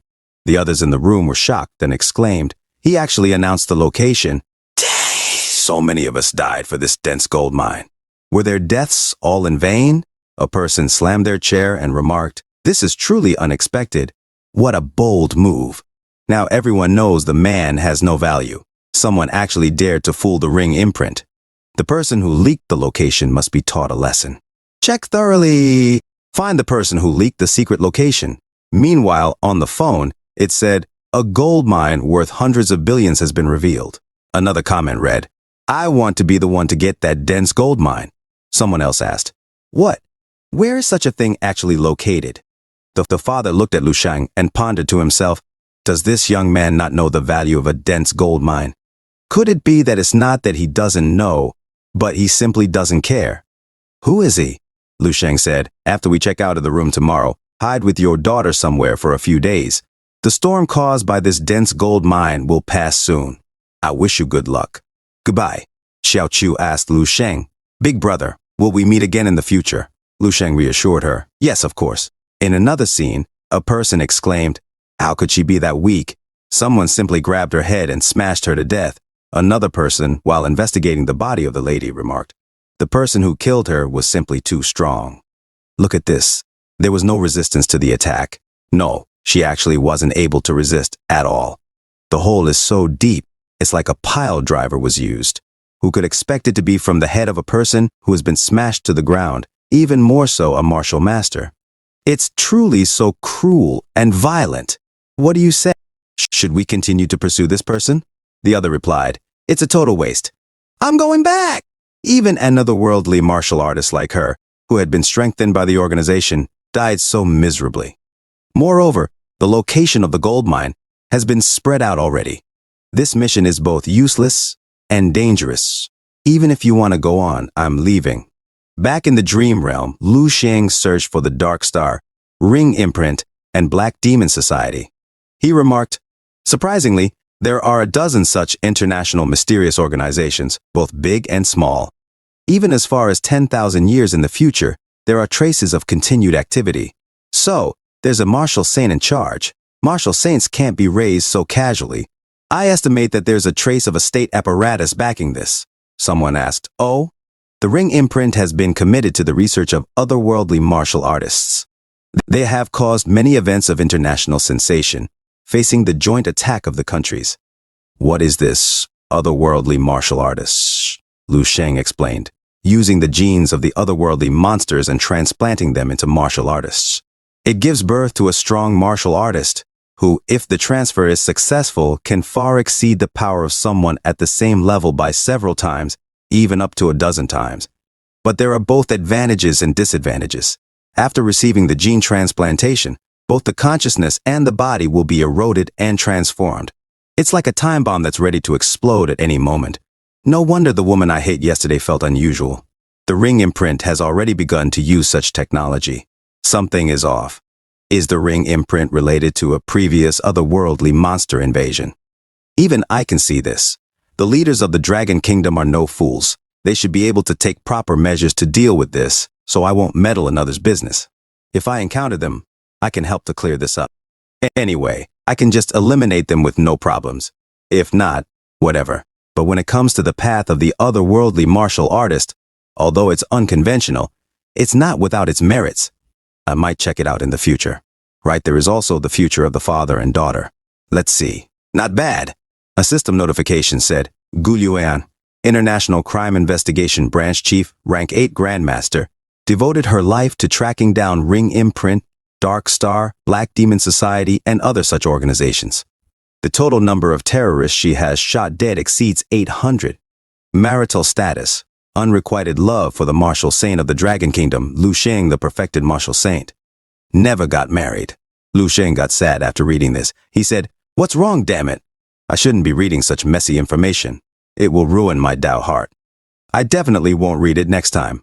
Ha, let's check this first. It's time to deal with that scumbag Lian Ye in the Fengzi City Western Region, Pingzheng Road number 213 working community. Lu Sheng said, Fu Jianming, whose family was killed by the father and son, lives here. As he knocked on the door, a lady opened the door and said, who are you looking for? Lu Sheng replied, I'm looking for Fu Jianming. She replied, I know nothing, you got the wrong house. She tried to close the door, but Lu Sheng stepped on the gap of the door. She said, what do you want? Lu Sheng said, the address is correct, please think again. He should have lived here previously. She replied, he doesn't live here anymore. The house belongs to me now. If you don't leave, I will call the police. Lu Sheng said to her, I'm not interested in your house. Just tell me where he is. She replied, ah, he is at our community's garbage dump. He's just an old madman. He went insane after his family died. I didn't steal his home. He has gone crazy. Lu Sheng left and said, thank you. The lady remarked, it's so strange someone actually came specifically to look for that old madman. Fortunately, he's not here for the home. Lu Sheng walked in the street as a cat looked at him, and he finally saw Fu Jianming in the dumpster. Lu Sheng said, here he is, Fu Jianming. Fu Jianming asked Lu Sheng, who are you? What do you want from me? Lu Sheng looked at the picture and at the old guy, thinking to himself, Fu Jianming, a Fengzi City native, has 2 daughters. The youngest, Fu Shuwei, got the attention of Lian Jibei's son and was abducted. After the older sister, Fu Ying, learned about it, she went to the Jidao Martial School to look for her and never came back. A week later, their bodies were found on the bench outside of the city. Their deaths were extremely miserable. In that year, Fu Jianming's wife committed suicide as she could not handle the blow of losing her children. And now, the only one left alive in this family is the 46-year-old white-haired old man. Fu Jianming said to Lu Sheng, are you trying to steal my things? Lu Sheng replied, I am Fu Ying's classmate. I came here to see you. Fu Jianming questioned, you? You are really Xiao Ying's classmate? Lu Sheng affirmed. Yes, I came here to help you. Fu Jianming accused. Liar. I've looked through all of her classmates and friends since she was a child. I remember each one of them vividly. You're not one of them. You are lying to me. Are you trying to steal from me? Are you or not? Everyone. I remember everyone vividly. He laughed and continued. They all said they didn't see Xiao Ying. Didn't see her. How could it be that they didn't? How could it be? Lu Sheng said to him. Forgive me. I lied. But I'm being serious. I'm really here to help you. Fu Jianming questioned. Help me. Are you a martial artist? You are a martial artist, aren't you? Are you a very strong one? Asked Fu Jianming. Lu Sheng replied. I am.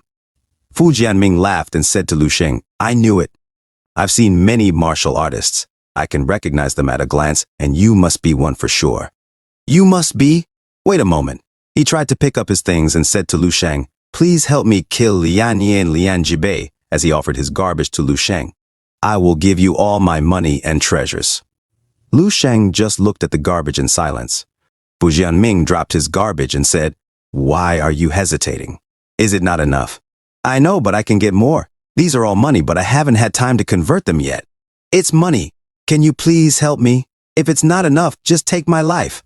Lu Sheng was silent, and Fu Jianming said, forget it, go. I know you won't help me. He sat on the floor and said, you came here to laugh at me, didn't you? The Jidao Martial School sent you here to see if I'm dead, right? I won't die. No. I want to live until the Lian father and son Di. Until then, Lu Sheng picked up a picture of them and looked at it. As he left, he said, you will see that. Fu Jianming, the poor man, cried and said, thank you. Even if you are lying to me. Lu Sheng walked in the street, and a person smoking who looked like Lindsay said to him, I haven't seen anyone come looking for that old madman in a long time. Lu Sheng asked, were there many people coming before? The person replied, many, but they all came to deceive him, that old madman. In the first few years after his family all died, he was crazy, looking for people everywhere to help him avenge them. As long as anyone with some martial arts skills appeared, he'd give them money, but who'd dare to help him? It's the Jidao Martial School. In the end, all of the old madman's belongings were gone.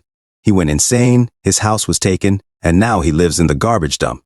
In other words, I saw that you didn't try to seize the old madman's money and look like a good person, so I came to talk with you. So, why were you looking for him? You seem quite capable. Do you like to meddle in others' business? Lu Sheng replied, saying, well, yes. I'll go to the Jidao Martial School and kill them. And he walks away while the fat guy said to himself, who is this guy?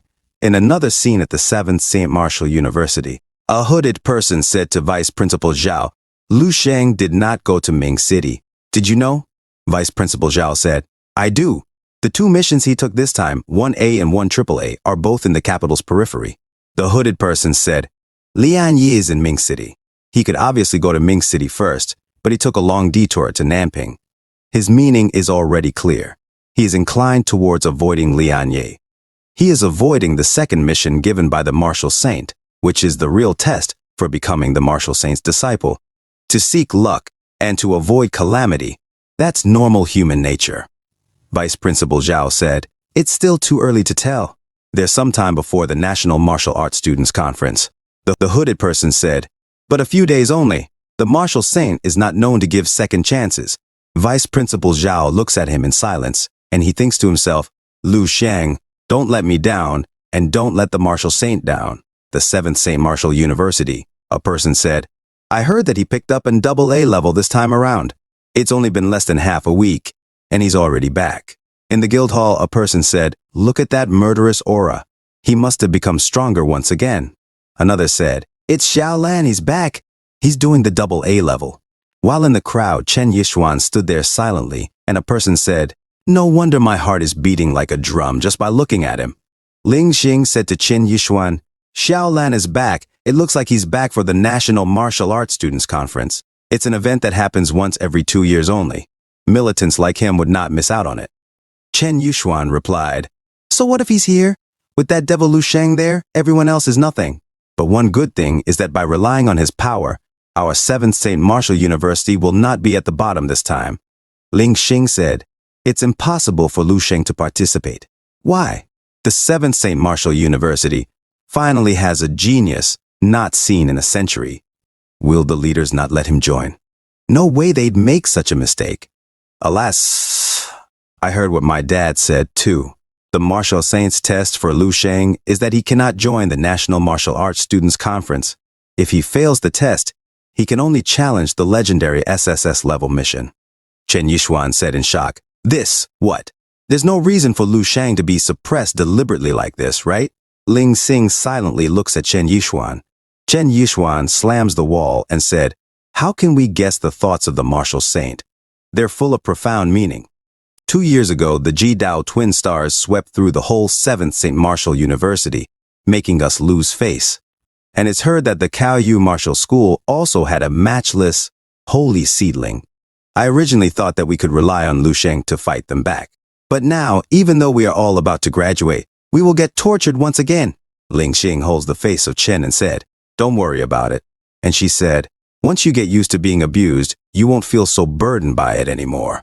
In another scene at the same time, in the school dormitory, Lu Sheng walks in and he receives a message.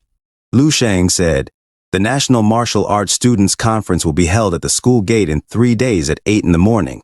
If you are late or do not show up, you will be viewed as someone who has given up." He suddenly noticed something and said to himself, "So, they showed up the moment I returned. I guess they were sent by the school. Rather than actual surveillance, it's more about watching if." And Lu Sheng said, "You don't want me to go, right? But the path I, Lu Sheng, want to tread on cannot be controlled by others, not even the 7th St. Martial University. Not even you, Martial Saint." 3 days later, at the school gate, a student said, "The Demon King is out to battle. This time, our 7th St. Martial University is ready to wipe away the humiliation from before, avenge ourselves, and achieve great success." And his friend replied, "Exactly." As Vice Principal Zhao waits outside, another student said, "I can't wait to see the scene of Lu Sheng crushing those martial artists from the other schools." And he laughs. His friend said, "What about our Lu Sheng? Why is he not here yet?" Chen Yixuan just listens to them. He said to himself, "They have no idea that Lu Sheng is not coming." Compared to this martial arts conference, the inheritance of the martial saint is obviously of more importance. Even fools would know what to choose. I also would not come to participate in the conference. Vice Principal Zhao, you think so too, right? Vice Principal Zhao looks at his watch and said to himself, "It's almost 8. Sure enough, he won't be. Suddenly, he felt something in the air and looks at the sky. And he saw Lu Sheng and said, "No way." And the people got mixed emotions after the arrival of Lu Sheng. Vice Principal Zhao said, "Lu Sheng, you." And Lu Sheng said, "Excuse me, I'm late." Vice Principal Zhao said, "You have to consider this. The conference has just begun, you. There's still time." Lu Sheng said, "Vice Principal, it's about idealism. That's what you told me." Vice Principal Zhao was just silent, and he said to the students, "Everyone, get on the bus." And the students get excited. A student said, "The Demon King returns in triumph. We must win. Now we can finally feel proud." A few hours later in the mountains, inside the bus, a teacher said, "You are all our 7th St. Martial University's top students. You should be wearing the same uniform, so please change. There must be some of you who are participating for the first time. Let me briefly explain the rules of the conference."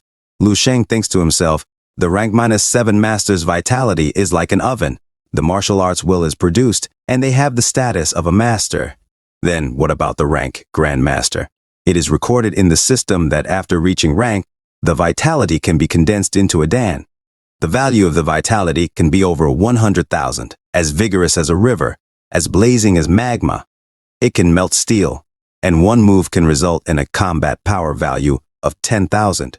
From Master to Grandmaster, it's quite the transformation. I'm only one step away from converting the vitality into a dan, could reach it at any moment.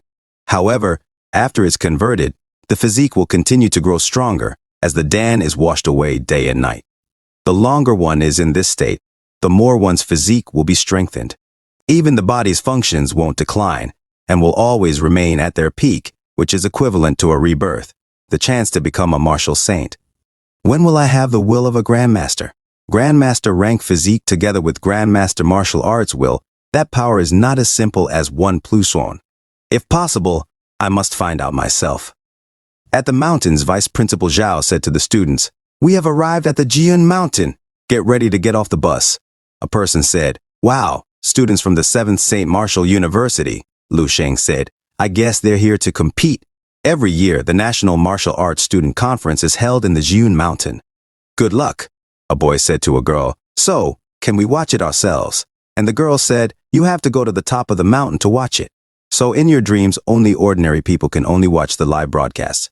Vice Principal Zhao said to the students, next, we go up the mountain. Please pay attention and follow my footsteps. And they all get excited. And suddenly from their back was a flash. Vice Principal Zhao was shocked and said, ah, who is that fast?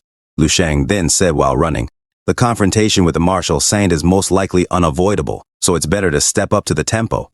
The several martial saints who had climbed the Jiun mountain in their youth only caused 1 or 2 white whales to appear. Although I haven't reached the Grand Master realm yet, as long as the martial saint does not take action himself, the remaining fish won't be able to eliminate me. I can use them to continue improving and get even stronger, strong enough to tear off the martial saint's head and kick it like a ball. The vice principal ran ahead of the students and stopped for a moment, saying, stop! Time to check attendance. He counted the students, saying, 1, 2, 3, 4. It looks like all of you are here. Where is Lu Sheng? Why is he missing? Wasn't he following us? A student, catching his breath, said, Lu Sheng ran ahead of you, teacher. Didn't you see him? The vice principal replied, what? No way, and looked at the top of the mountain. In another scene, a guy said to Xiao Yun, let's stop for a moment and take a rest before going up again later. Xiao Yun replied, senior brother, I still have some energy left in me. Why don't we charge ahead? He replied, it's your first time on Martial Saint Mountain, so you don't know some of its rules. It's the perfect time for me to explain them to you. Xiao Yun said, rules? What rules? He explained, we've already stepped into the region along the clouds, and ahead there are 5 stone steps. As everything is shrouded in cloud and mist, you can't see properly. These 5 stone steps are called the path of heavenly law. You can reach heaven in a single bound. 200 years ago. Xiao Yun interrupted, senior brother, can you just highlight the important parts? I already know all of this. No wonder Dad said you can never get straight to the point. He replied, I just wanted to recover some more strength, but you found me talkative instead. Okay, the important thing is that Martial Sanzhou Fuhai was here before. His body refined by heavenly fire, form tempered by heavenly thunder, divinity reached the bottom of the earth, and one became a martial saint. Even the whole Martial Saint Mountain is still engulfed in his energy. All martial artists with a bone age of 30 or under can come here. If they are talented enough, walking through the path of heavenly law without stopping for a single breath will trigger the martial art potential left behind by Martial Sanzhou Fuhai, triggering an extremely rare phenomenon of heaven and earth. Xiao Yun asked, phenomenon of heaven and earth? What kind exactly? He said, most likely, and then looked at something. Xiao Yun said, what's going on? He explained, yes, this is it, the spinning cloud and mist, the strange waves. Those who are able to trigger such a phenomenon will surely be promoted to a master in the future even. They were both shocked, and he said, heavens, a huge whale shows up in the sky. He said, incredible. The white whale, that's the greatest do not know how to handle them all. Junior sister, we might be witnessing history right now. Xiao Yun said, what does this mean? He explained, this means that on top of the mountain, there are at least 3 people who have the potential to become martial saints in the future. Xiao Yun exclaimed, what? 3 martial saints, he replied. I didn't say that. I just said they have the potential, not that they will become one. But this is remarkable enough already. There's hope of charging forward to the title of martial saint at the age of 30. Others may not even have 1/10,000th of that hope. Xiao Yun said, senior brother, you're so long-winded. I want to go up and try as well. What if I make a whale too? Suddenly, Lu Sheng passed by Xiao Yun, running faster. Xiao Yun exclaimed, who was that person just now? Senior brother. He was so fast. A golden dragon appeared in the sky and he said, that's the divine dragon. It's the divine dragon that rises to the top and devours everything. It turns out the legend is true. It's true. The real divine dragon appeared. Lu Sheng runs up the mountain beside the golden dragon and thinks to himself, originally, I simply wanted to climb the mountain casually, but as I started to climb up, a very strange feeling slowly emerged from within my heart. It's as if I'm the only one remaining on heaven and earth, the only one standing separate from heaven and earth. Nature's breathing technique is operating on its own. I didn't do anything special, just simply running. But my body seems to be guided by someone, actively pulling me along and pushing forward. The dragon moves around the whales, and Lu Sheng said to himself, What is this? There were 3 whales just now, and now there's a dragon. Is this some kind of welcoming ceremony? The golden dragon looks at Lu Sheng and he said, What? It's affecting my martial arts will. Such strong energy. At the mountain peak, a person said, Damn it! Who is that? He actually triggered the divine dragon phenomenon. The Ji Dao twins who caused the white whales and Caillou Martial School's Saint Miao are both inferior to him. Another said, Where did this peerless monster come from? Thousands of waves gathered, the divine dragon soared to the top, and everything surrendered. Lu Sheng walks beside the golden dragon, and an old man said while looking at him, This is the first time I have seen such a majestic display on Yun Mountain. Quickly, go and find out who that person is. His disciple said, Yes. Lu Sheng walks silently as the people talk about him. A person said, It's outrageous. If I hadn't seen it with my own eyes, I would have thought it was the martial saint himself. No! What he is wearing is the uniform of the 7th St. Martial University. He's from the 7th St. Martial University. The people were shocked, and Lu Sheng looks at them. A person said, What? That eternal trash of a university actually produced such a monster. The several martial saints who had climbed the Jiyun mountain in their youth only caused 1 or 2 white whales to appear. How virtuous and capable is that kid then? He actually surpassed a martial saint by 100 times. No way, that's impossible, a girl said. I recognize this young man. He's the otherworldly genius of the 7th St. Martial University, the man who is the 7 towers, Lu Sheng. At the top of Jiyun Mountain, a person said, It turns out that he is Martial Saint Tan's dear disciple, no wonder. This type of talent is simply overbearing. A whale is already a symbol of a martial saint's appearance. To be even superior to that signifies that you will go beyond a martial saint. Another person, shocked, exclaimed, Stronger than a martial saint? Someone else asked, What's that? The reply came, The talent of the martial artist is not calculated like that, Grandmaster Qi. When the temperature drops by 1 degree, the water turns into ice. When the temperature rises by 1 degree, the water turns into gas. Sometimes, the effects seem to be drastically different, but in fact, they are almost identical. This guy named Lu Sheng is talented, but not as much as you think. Things such as the phenomenon of this mountain are not specifically designed to test martial arts talent. Perhaps by luck, his martial arts connected with martial Sanzhou Fuhai, so he was able to cause a stronger phenomenon than the others. It's most likely that the previous people before him had gathered up a lot of luck, and he has come at the right moment to stir up the remaining. In the end, that shocking scene occurred. Otherwise, according to what you said, he must be stronger than a martial saint, right? But the martial saint is this world's god. Do you think that is possible then? A person concurred, Right, what Grandmaster QI is saying makes sense. Stronger than a martial saint? No way. His friend added, Yes, there is no way such a thing is possible. The master interjected. But considering the energy he showed us just now, his talent and power are indeed far beyond those of his peers. That's undeniable. He is worthy of being someone Martial Saint Tan holds dear. He's both outstanding and extraordinary. The girl remarked. This Lu Sheng shocked everyone the moment he appeared. I am afraid Ji Dao Martial School will get worried.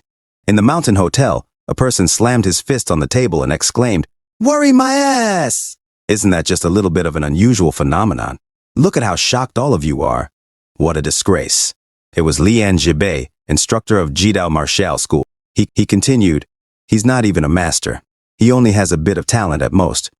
Each and every one of you is a core elite member of our Ji Dao Martial School. Are you afraid of a student who is only a freshman? Another person, twirling his hair, agreed, Instructor Lian is right. This Lu Sheng is not a master. No matter how talented he is now, he will be strong in the future. If I make use of my full power now, I might not be worse than him. It was one of the Ji Dao twin stars, Chao Qian. Another chimed in. That's right, martial arts prowess is not something that can be measured simply through such flashy scenes. It was one of the Ji Dao twin stars, Chao Qing. He added, If that brat was standing in front of me, I would definitely crush him to death. Lian Jibei praised. Good. This is the attitude. my Jidao Martial School's twin star should have. In this case, I will simply arrange a little game for you. Whoever encounters Lu Sheng first during the conference will beat him to death in the ring. Don't worry about the 7th St. Martial University. I will help you with that. Don't worry about anything. In another scene, at Xiao Yu Martial School's lounge, Xiao Yun sat on the sofa and looked at her phone, which displayed a picture of Lu Sheng. She murmured, "Lu Sheng." Suddenly her senior brother said, "Are you thinking about Lu Sheng?" She replied, "Senior brother?" He reassured her, "Don't worry, his force isn't that strong. Probably he hasn't reached the stage of martial arts will and body tempering yet, so he won't be your opponent. Your target is the Jidao Martial School's twin stars. These two gathered their martial arts will 2 years ago. They are probably ready to become masters by now." Xiao Yun said, "I understand," as her senior brother remained silent for a moment before cautioning, "Don't be deceived by this phenomenon. Even if the Martial St. Mountain's predictions are true, nothing is absolute. Although Lu Sheng is talented, he might not be able to match you, especially when it comes to true strength." Xiao Yun thought to herself, "I have had a special talent since I was a child. I can see the supernatural. When I saw Lu Sheng, there seemed to be a thick black mist coming from behind him, enveloping the whole mountain. Was this my imagination?" In the hotel lobby, a person exclaimed, "That's the power of the Demon King Lu Sheng," another added. "He caused an unprecedented phenomenon." Someone else cheered, "Great! Lu Sheng will win this time." His friend agreed, "It's truly amazing," and laughed out loud. Chen Kong recalled his encounter with Lu Sheng and remarked, "Fortunately, I didn't jump to fight with Lu Sheng. Otherwise, my confidence in the martial arts developed for 4 years in university would have been shattered on the spot." Suddenly, Bai Hengchuan added, "I'm a living example of that. I don't know how strong the vitality must be to support such a strong phenomenon of heaven and earth. Also, his martial arts will has been established, so if I fight him again and it won't be any different from last time." Ah. A hand touched Bai Hengchuan's shoulder, and someone said, "Don't underestimate yourself too much. Let him walk his path and become stronger. You must focus on walking your own path." It was the 4th St. Martial University principal. Bai Hengchuan exclaimed, "Principal!" The principal addressed them. "Our 7 St. Martial Universities are essentially one. There is no need to see Lu Sheng as your enemy." Chen Kong agreed, "Principal, you're right. With Lu Sheng here, there will be something to look forward to in this conference." The principal continued, "This time should be our biggest chance of getting the #1 spot. Truly wonderful," as he looked at Lu Sheng. "This kid will become a dragon in the future." Meanwhile, the vice principal muttered to himself, "Why don't you understand even though I have made it clear? As long as you kill Lian Ye, it doesn't matter what the Jidao Martial School's reaction is. There is a martial saint who will protect you. It just depends on your attitude now. Lu Sheng, you are taking the wrong path." As he looked at Lu Sheng from behind, Lu Sheng, on the other hand, reflected, "The energy that just entered my body not only greatly increased my power, there's an additional image of a big whale. Could it be that it swallowed up at that time? I will call it the might of the divine whale. This is the power of the martial arts. It seems like every move can bring the power of heaven and earth. It's really a wonderful gain. If I encounter a grandmaster in the future, my chances of winning will be increased by a few points. This murderous intent is..." He suddenly looked behind and saw Lian Jibei sensing his presence. As expected, he is leading the team. If I face him, a grandmaster, at most there's only a 30% chance of winning. I can enter martial god state for 1 minute, but after that, I can't tell for sure. But if I break through immediately, condense my vitality into Dan, and then enter the state, Lian Jibei will probably be beaten to death in less than 20 seconds. It seems that many have already made me their target. I will just wait quietly and do my thing step by step, and if they don't like that, they can all come to die in the arena." A cameraman ran towards Lu Sheng saying, "Please give way." Lu Sheng inquired, "Excuse me, is this a complete live broadcast?" The cameraman replied, "Yes, the equipment is almost ready to go. It is estimated that we will begin officially in a bit. Unfortunately, we arrived a bit late. We heard about some kind of spectacle just now and were able to see it from the bottom of the mountain. It was truly majestic. Unfortunately, I was only able to take a few photos. But considering that the conference lasts for 2 to 3 days, I might get another chance to take more." Suddenly, a person called for silence. This old man Jiang He is the one in charge of the conference, directing it in the name of Marshal Saint Tan Zhongyu. Next, I announce that the National Martial Arts Student Conference officially begins. This conference will be determined by the draw of lots. Each of you will line up and draw one by one. Xiao Qian and Xiao Qing drew, while Xiao Yun sadly drew as well. Lian Jibei also drew and smiled, while Lu Sheng stood there quietly. A boy exclaimed, "Damn it! Why is it Wang Xin? He's a former senior of our school who once ranked second on the seniors leaderboard and joined the Heilong Martial School after graduation." His friend pondered, "Wouldn't that be equivalent to fellow disciples going after each other?" He replied, "That's not the case. Now that he is in the Heilong Martial School, they are his classmates. As for us, we're simply strangers." Lu Sheng thought to himself, 0135. Who would that be? Someone behind him tapped his shoulder and asked, "Excuse me, are you Lu Sheng?" Lu Sheng asked. "You are?" Lu Ming introduced himself as a student from Dongning Martial Arts University. Lu Sheng greeted him, and Lu Ming continued, "Although we both have Lu as surnames, mine has the meaning path." Xingji and Kong Qing, two juniors, approached Lu Sheng, expressing their excitement. Lu Sheng recognized them and waved back. Xingji commented on Lu Sheng's strength, while Kong Qing felt overwhelmed standing in front of him. Xingji remarked on the transcendent feeling of looking up to Lu Sheng. A student nearby remarked on their luck for knowing Lu Sheng, but Xingji reflected on the vast gap between them. Zhang Ge announced that due to some contestants not appearing, the lots would be invalid, and those with the corresponding numbers would be automatically promoted. Lu Sheng realized he got a bye, and saved himself from going to the ring this time. As the fights began in each arena, Lu Sheng observed only a photographer or a referee can follow closely inside. The rules are also quite simple. If you're beaten out of the 20 square meters arena or you surrender, you lose. A pretty girl beside Lu Sheng cheered for her senior brother, catching his attention. He noted her strength as her senior brother won the fight against an opponent with daggers. Her junior sister exclaimed, "As expected of senior brother is so cool, our Bo Martial School will definitely reach the top 100 this year." Meanwhile, his opponent crawled to the ground. The referee reassured him, "It's okay. These martial arts disciples were the university's giants at their time. After graduating and going to a martial school to improve, be it natural-born talent or hard work, it's difficult to compare. It's normal to lose." He spat and remarked, "Ha, if we were the same age, he'd definitely not be a match for me. That's natural. Let's go back." Lu Sheng pondered to himself, many people from the universities use their age and time of cultivation as an excuse when losing, speaking of how they'd definitely be stronger than the opponent if they were the same age. But the question is, would your opponent really care about that when it comes to a life-and-death battle? Will you be shown mercy for any reason? If you lose, you lose. A strong person never makes any excuses, and a truly strong person does not have the word failure in their dictionary. He contemplated further.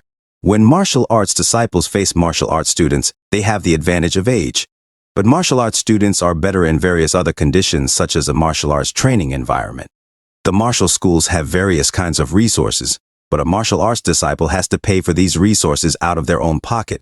Is the age limit of this tournament stretched to 30 years for these reasons? Zhang Ge announced, "End of round 1. Number 0135 Lu Sheng versus number 0247 Zhang Yuan. Please quickly go to the third ring." However, Zhang Yuan declared, "I surrender. I won't be fighting." The referee and Lu Sheng were confused. Zhang Ge clarified, "Well, number 0247 Zhang Yuan has surrendered. Number 0135 Lu Sheng advances to the next round." Zhang Yuan protested, "Are you insane? You want me to fight the Demon King?" Bai Hingchuan got so scared by his one move that his martial arts will almost shatter. "I don't want to die." Frustrated, Lu Sheng exclaimed, "I cannot fight. I can't do this." The people around Lu Sheng were terrified while looking at him. Lian Jibei observed Lu Sheng and remarked, "Is that the person who took the mission?" "Aha." And the crowd cheers, and Jian He announces, "Dear viewers, the third round of the conference will begin soon. Number 0135, Lu Sheng, and number 0452, Zhang Long, please go to the fourth ring." Lu Sheng laughs and says, "Is it finally time to roll? It's so crowded." In that case, Lu Sheng uses his psychic energy to make a path for himself to walk to the arena. The people wonder, who is it? Whose psychic energy is this? A green-haired man says, ha, so it's that brat. As he tries to punch Lu Sheng and says, die, Lu Sheng looks at him, kicks him in the stomach, and sends him flying to the stairs. He says, did I give you enough face? You take action, and you even use gang ki? You're obviously aiming to hurt people. Lu Sheng arrives at the arena and asks, where is my opponent? Jiang He says, right, where is Zhang Long from Nanlong Martial School? If you don't come up, you will lose automatically. A person from the crowd says, just now the one whom Lu Sheng sent flying was Zhang Long. Jiang He says, well then, no need to fight again. Lu Sheng moves forward. Lu Sheng remarks, what a coincidence. Jiang He announces, the third round of the conference was soon over, choosing the top 100 and deciding the true finalists. The students continue to fight each other as Lu Sheng punches his opponent. His referee says, Lu Sheng wins, advancing to the fifth round. A person from the crowd says, that Lu Sheng of the 7th St. Martial University, he's quite strong. Someone ranked in the top 20 last time couldn't even make a move against him. If you face him, you most likely won't have any chance. His friend says, I'll try my best. If it doesn't work, I'll use that move. He replies, right. Although it was tailor-made by the master for you, it was specifically prepared to deal with the Jidao twins and the Chaoyu Saint Miao. But the power shown by Lu Sheng is already on the same level as theirs. If you use it on him, it won't be a loss either. You still have the opportunity to reach the top 4. His friend says yes. In the distance stand Lian Jibei and the twins Chao Qian and Chao Qing. Lian Jibei says, it seems like this Lu Sheng has some skills, but that's okay. If it was only KOU Martial School's Zhang Yu, this conference wouldn't put enough pressure on you. Lu Sheng is a good whetstone. You can use this chance to directly advance to master. The twins Chao Qian and Chao Qing laugh as they look at Lu Sheng. Chao Yun says, this Lu Sheng is truly scary. His big brother says, isn't it? Although Lu Sheng is very strong, he's at best at the level of the Jidao twins, or maybe not quite there. Why are you so anxious? Xiao Yun says, no, that's just what an ordinary person sees, but my eyes. And she thinks to herself, I just hope that I meet him at the end so that it doesn't look too bad when I surrender. 4 hours later, Jiang He announces, the 7th round of the conference begins. The ones who advance in this round will be the top 10 of the nation. Lu Sheng said, Wang Xin? He seems to be a graduate of the 7th St. Martial University. He can barely be considered a senior. Would you like this fight to be a bit gentler? Wang Xin thinks to himself, the Demon King of the 7th St. Martial University. I'm actually meeting him. No matter what, fame has always been achieved through strength. Who knows who is stronger and who is weaker? It's still unclear. The referee said, begin. Lu Sheng tells Wang Xin, you go first, courtesy of the seniors. Wang Xin said to Lu Sheng, before I graduated, I had stayed at the top of the 7 Saints leaderboard for 2 years. Lu Sheng gives him a thumbs up and says, really? Then you're amazing. Remember to use all your might. Wang Xin responds, how annoying. Since you want to fight, let's fight, and charges forward at Lu Sheng, creating a huge aura of gold with his sword. In the crowd, they were shocked at the intense pressure of Wang Xin's aura, and a person said, oh, the force of this sword alone is amazing. It's far beyond an average peak rank 6 martial artist. Another said, it's comparable to a master's level of force. Wang Xin actually has such power. Lian Jibei said, he must have used some secret skill to temporarily increase his power. Right? Chao Qian said while laughing, this explosion is comparable to our full power. Lu Sheng, how will you respond now? Wang Xin charges forward and says, the secret skill of burning invigorates the user's power by more than 50%. Even if I won't be able to use my power again within a month, using it on you is worth it, Lu Sheng. And he uses his skill blood-burning berserk sword 3 stacks wave surge. The referee tries to stop Wang Xin, saying, no, this isn't going to end well. Stop! Surrender! While Lu Sheng was about to be hit by the attack, he suddenly stops Wang Xin's sword with his 2 fingers, shocking Wang Xin. Lu Sheng said, didn't I tell you to use your full power? And he punches Wang Xin away, causing him to drop to the ground. Lu Sheng continues, the goshawk fights the rabbit with all its might. Why don't you get this? Whatever. I'll give you another chance. If you have any secret skills or amazing tricks to boost you up, use them all. Wang Xin said. I didn't use all my power. How can you say that I didn't use all my power? Damn it. I even used the secret skill I had. Damn it. And he drops to the ground and the referee said, Lu Sheng wins. Lu Sheng looks at Wang Jin and says to himself, he fainted, and his soul flies away. Lu Sheng said, ha, no way did I hit him too hard. I only used a little bit of power. I didn't even use Star Force. Whatever. Since he was my opponent, he got what he wanted. It's his own fault for hiding his strength until the very end, so he can't blame me for losing. His friend said, how is this possible? Wang Jin, who was to compete with the Jidao twins and the Chaoyu Saint-Es Miao, lost just like that. It's not that a loss is unacceptable. In martial arts, there is always someone stronger. No one can say he's the strongest. But he lost without even being able to block Lu Sheng's punch. How strong is he? And what does this last sentence mean? Is it sarcasm? Lu Sheng said to the referee, can we get the results? And he replied, oh, yes. Number 0135, Lu Sheng wins, advancing to the final. And the referee thinks to himself, gods, I just wanted to stop them, but I didn't expect Lu Sheng to beat Wang Jin as if he was simply swatting away a fly. What kind of a demon has shown up this time? The crowd cheered for Lu Sheng, and a person said, did you see that? That's our 7th St. Martial University's Demon King, Lu Sheng. And they chanted at Lu Sheng, calling him Demon King. Lu Sheng sat on a bench, and a girl said while looking at Lu Sheng, look, the demon is back. The girls were in love with Lu Sheng, and one said, the Demon King is so handsome even when simply sitting down to rest. Her friend said, yes, you're right. Lu Sheng said, Demon King. His nickname is too absurd. But then again, to have a nickname now, isn't it too early? A judge said, with a mastered boxing technique and unparalleled physical force, Wang Xin was instantly eliminated without the use of Gang Hu. He must be at least one of the top 3 youngsters. A monster. And his friend replied, indeed.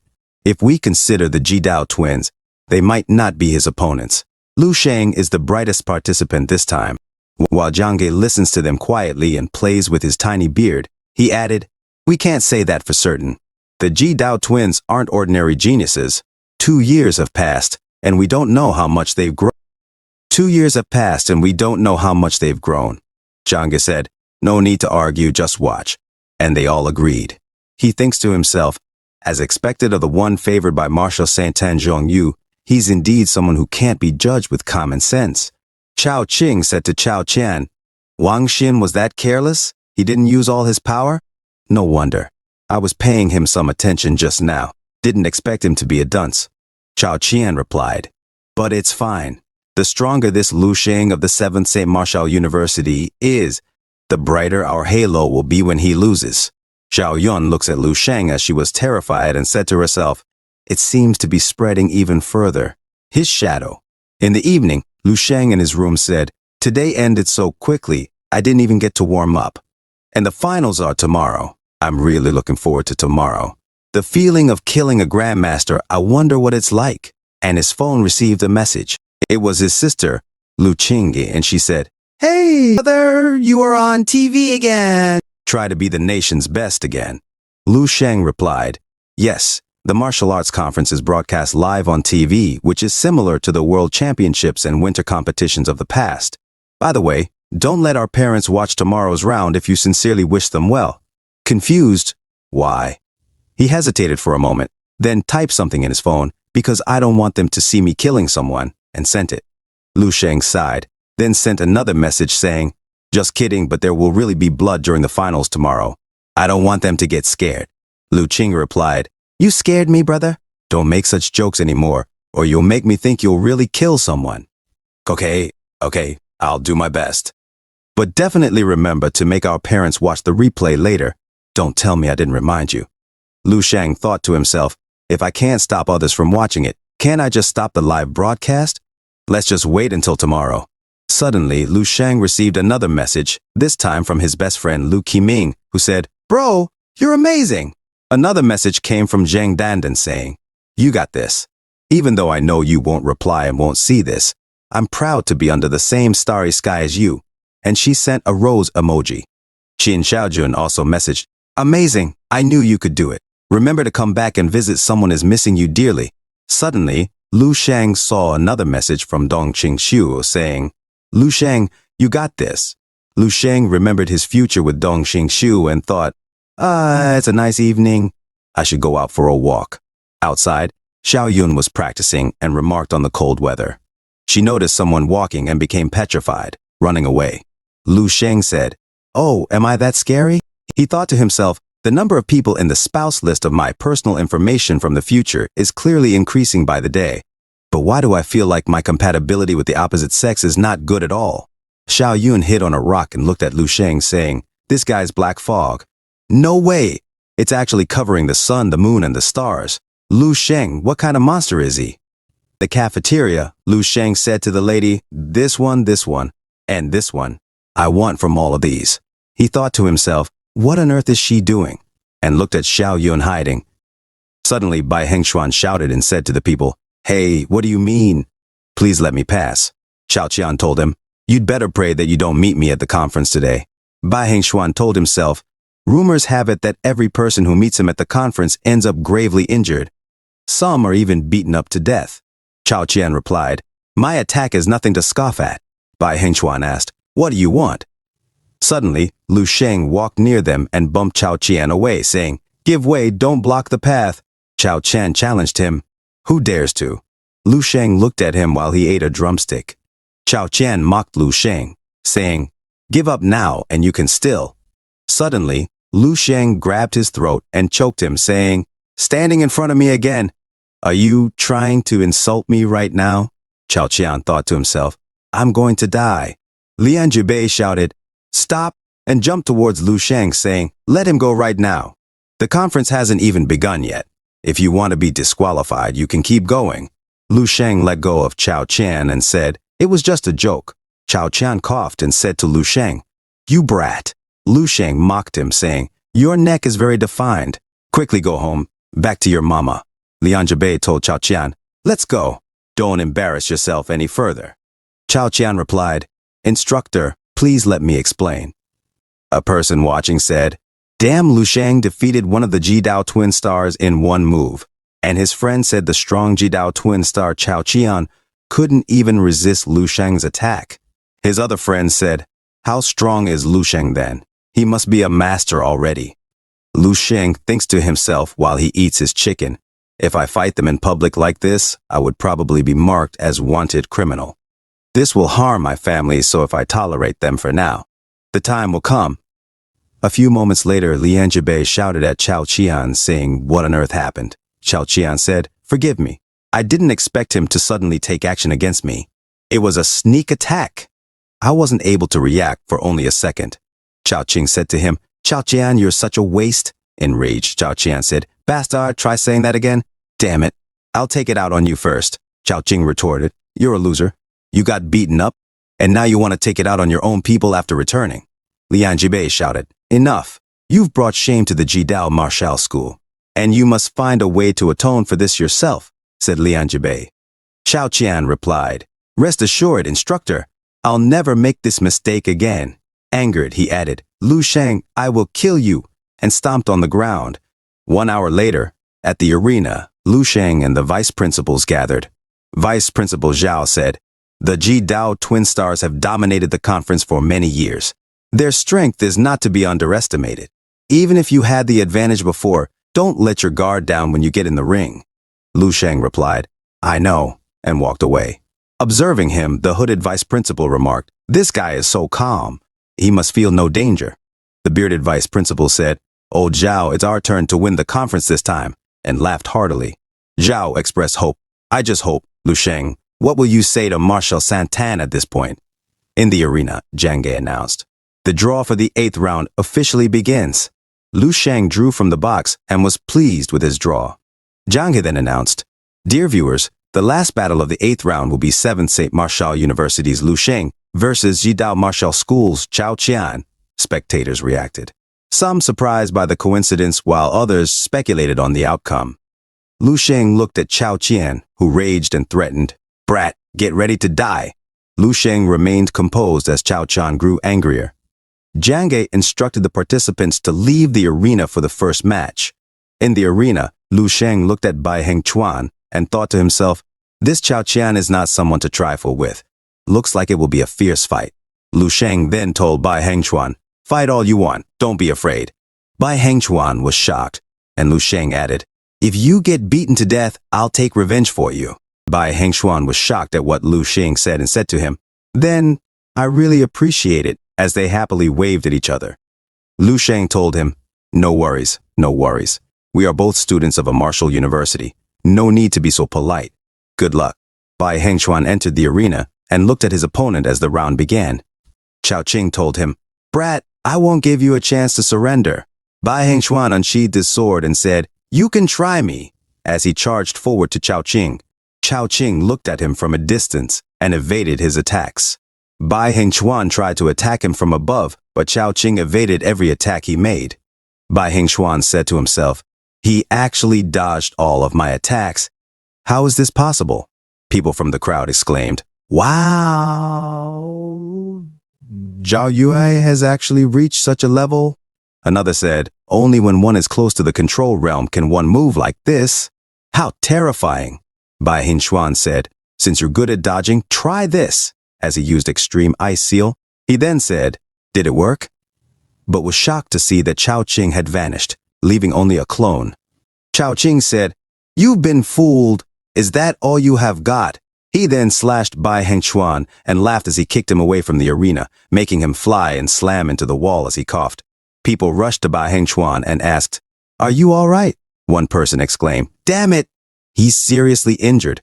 4 ribs have been broken and his limbs are fractured. Chao Qing looked at them and said, trash. Then turned to Lu Sheng, saying, next it's your turn, Lu Sheng. Lu Sheng told Bai Hengchuan, good job, but it's such a pity. If only he had hurt you a bit more, I'd have a reason to beat him to death.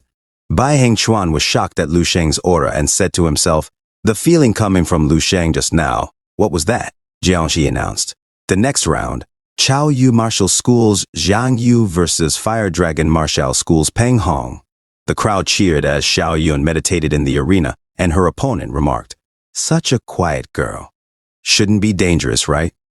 She then opened her eyes, and her aura raged. Her opponent said, a psychic mentalist? Good, then let me show you my power as well, my iron-forged physique. Their powers clashed, but he realized, huh? It didn't work, as he was grabbed by huge hands exclaiming, that hurts. My body is going to be crushed. Let me go. I surrender.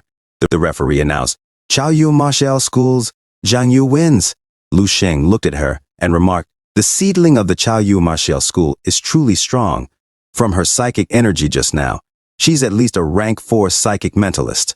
A person in the crowd commented, the gap is too big. The iron-forged physique of Peng Hong won't last long. His friend added, oh, really good. Her psychic power is 2 points higher than mine. Xiao Yun looked at Lu Sheng nervously and ran away again. Lu Sheng said, running again? Why, similar to Xia Lin, does her first reaction after seeing me involve running away? Could it be that I look too vicious? An announcement stated, the next round is the last. Chao Qian said, Jidao Martial School's Chao Qian, so crowded, get out of my way, versus 7th St. Martial University's Lu Sheng. A person in the crowd exclaimed.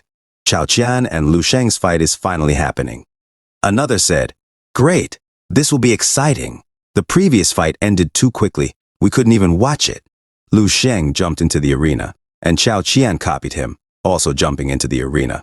Chao Qian said, Lu Sheng, National Martial Arts Conference Regulation 32. During the conference, if you kill your opponent by accident, provided that your circumstances are reasonable, there will be no consequences. Do you get my meaning? Lu Sheng replied, yes, I'm looking forward to that. So let's begin. The referee said, I should stand far away to make sure I don't get hurt, then shouted, all right, I announce the round begins now. Lu Sheng stretched and said, also, I know you didn't accept your previous defeat, so I'll give you enough time to prepare, though my patience is not long. So, please hurry up and use everything you've got. Chao Qian showed off his aura and said, you will regret this, as he charged up even more aura and used his skilled demonic state. Preparing to attack Lu Sheng. Lu Sheng exclaimed, this is...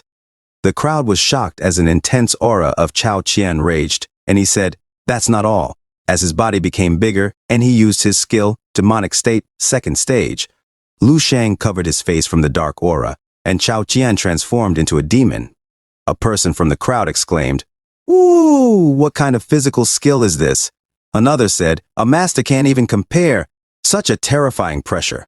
Someone else commented, "The demonic Jidao star. His skill has entered its second stage. He used the first stage to sweep through the last conference and became the strongest person under the master rank. And now with the second stage, how terrifying will he be?" Xiao Yun said to herself, "So strong, but something strange. Why does it feel like it's not coming from him, but from somewhere within his body? That feeling. It's like an otherworldly beast." Vice Principal Zhao said, "How is this possible? He actually has the same aura as a master." "Lu Sheng is in danger," Lu Sheng said. "Oh, that's interesting. This power is already higher than the average martial artist close to the master level. The power has increased by at least 4 times, but his aura is strange. Could he be an otherworldly martial artist?" Lu Sheng smiled and just stood there, watching the transformation complete. Lian Jibei laughed and said, "Now you'll witness the Jidao Martial School's power." Chao Qing said, "You can't steal the limelight alone. Lu Sheng is yours, and Zhang Yu is mine." Chao Qian tells Lu Sheng, "You'd better not think of surrendering. Otherwise I will." Get really angry, and he charges towards Lu Sheng with his claws, and he uses his skill Martial Dao. Demon Strike, and Lu Sheng just stood there. A person from the crowd said, "Chao Qian's power." "Jiang," he said to his bodyguard, "be ready to avoid casualties at any time. Lu Sheng, I will kill you." Suddenly, Lu Sheng received the attack, and the arena blasted and sent shockwaves in the crowd. A bystander exclaimed, "Such terrifying power!" As the blast reached the sky, Lian Jibei laughed and said, "And now Lu Sheng is dead." A few moments later, as the dust cleared, a man was still standing in the arena with a golden aura. Lian Jibei was shocked, and others were in awe as Lu Sheng stood there and didn't block Chao Qian's attack. Lu Sheng said to him, "Is that it? Is there a third stage or something? Or something like a stronger move?" Chao Qian was shocked and trembling. Lu Sheng continued, "Judging from your reaction, there's nothing else, right? You're called the Jidao Twin Star."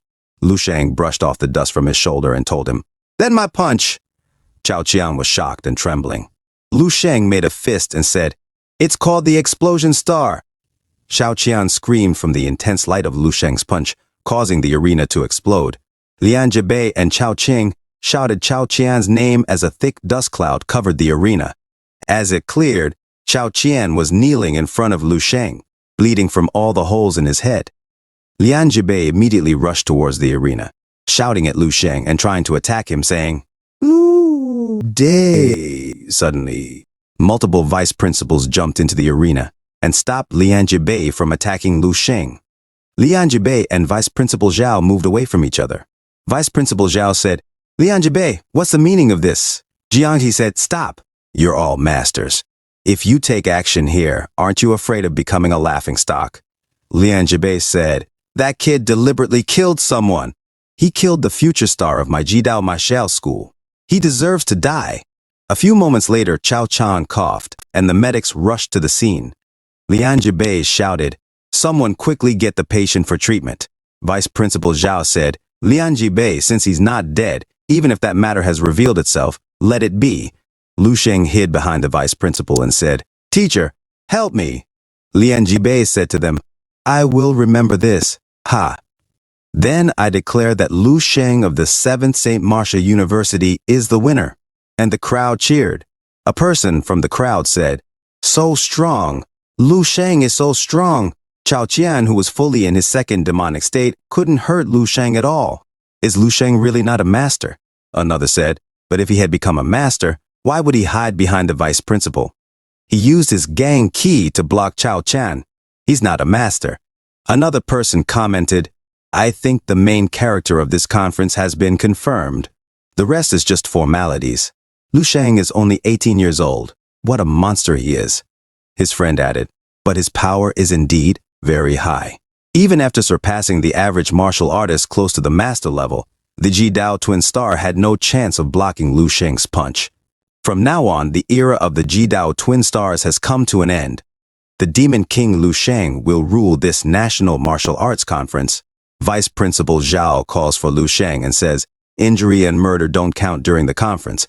If it was unintentional, you won't be blamed. Don't worry about it. If one dies, they can only blame themselves for not being good enough. The university will help you withstand the pressure of today's fight. The Jidao Martial Saint isn't the only ranked 9 martial saint in this world. Lu Sheng replies, I see. I can rest assured then. Vice Principal Zhao thinks to himself, even someone as strong as Lu Sheng would be afraid when facing a true master. Truly, there's only one person in a million who can recognize the power of a master and still not fear it. Lu Sheng is already so talented. It would be hard to ask him to be that courageous. It's a pity that to become a martial saint, being outstanding alone won't be enough. That's unfortunate for Lu Sheng. Lu Sheng thinks to himself, I'm so great! My acting of hiding behind Vice Principal Zhao just now was simply genius. This artistic skill deserves long praises. Lu Sheng looks at Lian Jibei and says to himself, the final round is here. For Lian Jibei to die at the hands of someone outstanding like me, he'd most likely wake up to laugh while lying in his coffin.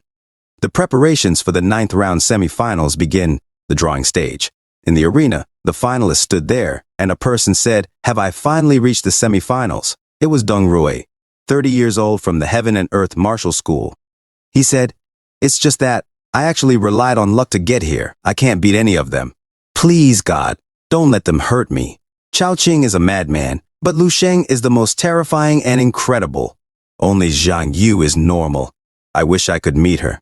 She's not only cute, but also has a nice personality. She attacks with the least violence, and is very polite too. If she hits you too hard, she would apologize afterward. Simply an angel with the most perfect martial arts. He pretended to be calm while he coughed and picked a paper from the box. He nervously looked at the paper and said to himself, yes, amazing. Although I can't defeat the monster or the madman, I have wisdom and luck. Lucky. Chao Qing draws from the box and looks at his paper. Suddenly, someone touches his shoulder and says, it's fine, don't worry. It's still not too late to secure your insurance. It was Lu Sheng, and he added, I can recommend you ones with good credits.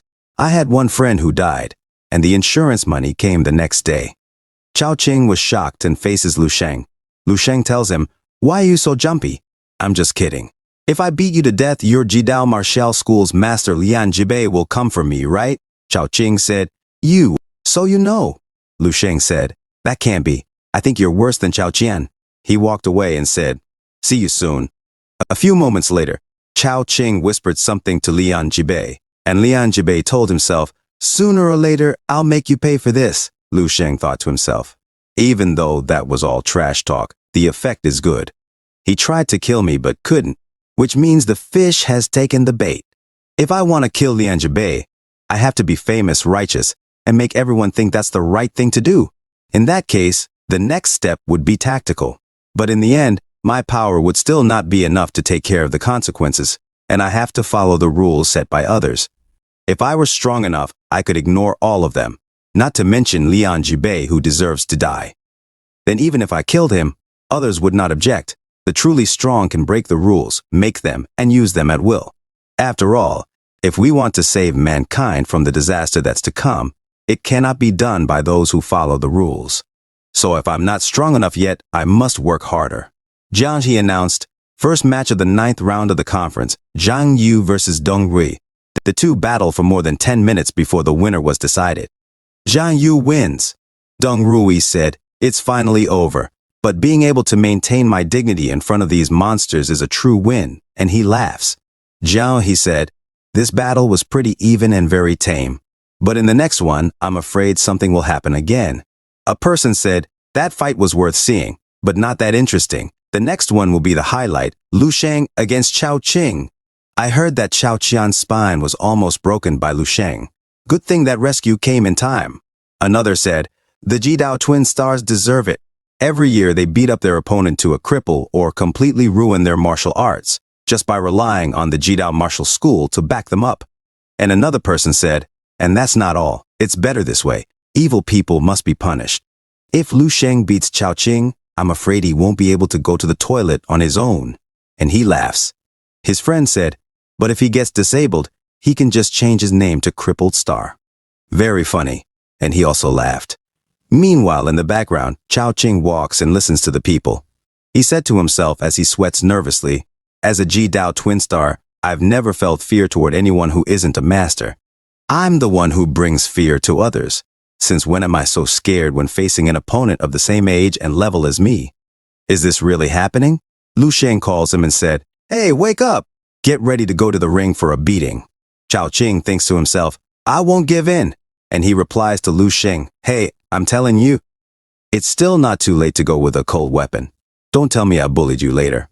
Lu Sheng looks at him with killing intent and says, do you really want to die? Chao Qing gets nervous and tells Lu Sheng, Hey, stop leaning on the ring. I don't believe you're that strong. Jiangxi announces, Round begins. Lu Sheng versus Chao Qing. Chao Qing thinks to himself, what will be his attack? No matter what it is, I can always dodge it. Weird. Why is he not attacking? He's simply standing there, but it feels like something terrifying is spreading through the air. He has no openings. What should I do? It doesn't matter. Since he won't come to me, I just have to attack him first. I won't lose. Don't underestimate me. And he charges forward to Lu Sheng using his dagger and saying, Ji-Dao star stab. Lu Sheng just stands there as the people cover their eyes from the bright light. Vice Principal Zhao comments, What a captivating move. Jiang, he says, This. And from the dust clouds, two silhouettes of a person emerge. As the dust clears, Chao Qing says, What happened with Lu Sheng? His dagger breaks, and he says to himself, My splitting star dagger was broken? Lu Sheng says, I broke your dagger, sorry about that. But you're too slow. Chao Qing looks at Lu Sheng, who instantly vanished. Lu Sheng says to Chao Qing, You are too slow, too slow, too slow, too slow. As Chao Qing tries to find him, Lu Sheng continues, still too slow. Chao Qing can't comprehend what is happening, and he says, What? Suddenly, his eyes go in both directions, and he says, I can't even see him anymore. He kneels down and becomes frantic as Lu Sheng continues telling him that he is too slow. Chao Qing said, What now? Suddenly, Lu Sheng grabs his shirt from the back and picks him up, saying, Are you here to make us laugh? You're giving up so quickly? Chao Qing shouts, Let me go now. And he uses his aura, saying, Have a taste of my wind blade. He is shocked as Lu Sheng is still standing and says, What? No damage. Lu Sheng replies, You call this wind? And lets go of Chao Qing. Chao Qing curses, and Lu Sheng says, Let me show you what is called wind, as he jumps in the arena and vanishes. Chao Qing asks, Where did Lu Sheng go? Suddenly, Lu Sheng moves around Chao Qing, making him appear in all directions. A person shouts, Those can't be afterimages. Another says, How is he able to achieve this? Lu Sheng says, Find me, grab me, and whispers, Try to win. Vice Principal Zhao realizes the essence of this phenomenon and thinks to himself, the essence of this phenomenon is actually a visual remnant. If the eye perceives him in another position while the previous position's remnant is still there, it results in an afterimage. Being able to produce 5 or 6 afterimages in such a short time is already remarkable. Lu Sheng's display is truly terrifying.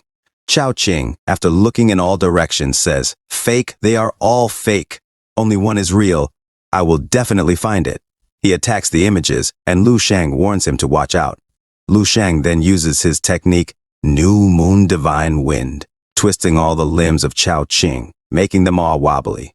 Chao Qing falls to the ground as his bones become like noodles. Lu Sheng tells him, If I break your limbs plus 8 ribs, you'll be the same as Bai Hengchuan. The referee declares St. Martial University's Lu Sheng wins. A person from the crowd says, Lu Sheng is so strong. His friend says, Who can beat him at the same rank? The brother of Xiaoyun says to himself, It's Zhang Yu's turn to go to the ring now. Will she be okay? Lu Sheng is terrifying. Jiang, he announces. Then, time for the next battle, Zhang Yu versus Lu Sheng. Participants in the ring, please. Xiaoyun immediately raises her hand and says, I surrender. I admit defeat. I can't beat him, so I won't compete, Xiaoyun declares before running away. Lu Sheng and Zhang He look at her, and Lu Sheng wonders, what's up with her again? Xiaoyun sees Lu Sheng as a giant snake with a dark aura and thinks to herself, Lu Sheng is like the source of all darkness, a monster that lurks in the shadows. One must be crazy to fight him. Bai Hengchuan comments, the ending of this conference was a bit anticlimactic, and his teacher agrees, adding, but what can be done? No one can beat Lu Sheng. In the end, the 7th St. Martial University is the winner. 30 minutes later, Jiang He clears his throat and announces the conclusion of the National Martial Arts Student Conference. Meanwhile, a girl watching from a television remarks, "Wow, Yang Yuan, your boyfriend is so handsome." He also won first place at the conference this time. Yang Yuan responds, fixing her hair, "What boyfriend? He's my classmate," and laughs as she looks at the screen. In Lu Sheng's home, Lu Ching shouts, "Yes, Big Brother took first place," and celebrates with her hands raised. Their mother suggests booking a restaurant to treat family and friends to a good meal, and Lu Sheng's father begins to make a call for reservations. Lu Ching insists they wait, saying, "The rewards haven't been given yet. My Big Brother's highlight moment has yet to come." In another scene, Dandan's friend remarks, "Lu Sheng has actually reached such a high level," to which Dandan replies, "I think that's good. I can see him often, and I can send him texts, even if he won't even look at them, let alone reply." In the Eastern Military District, Major Qin Xiaojun dances and exclaims, "Damn! That guy Lu Sheng is really amazing." Lieutenant Colonel Dong Qingshu suggests that Lu Sheng may not be able to come to their district after graduation, as he may become the official disciple of Marshal Saintan Zhongyu. Major Qin Xiaojun expresses disappointment at the thought of not meeting Lu Sheng soon and complains about having to go on a mission. Suddenly, Lieutenant Colonel Dong Qingshu looks at the screen as Lu Sheng says, "I want to challenge Master Lian Jibei."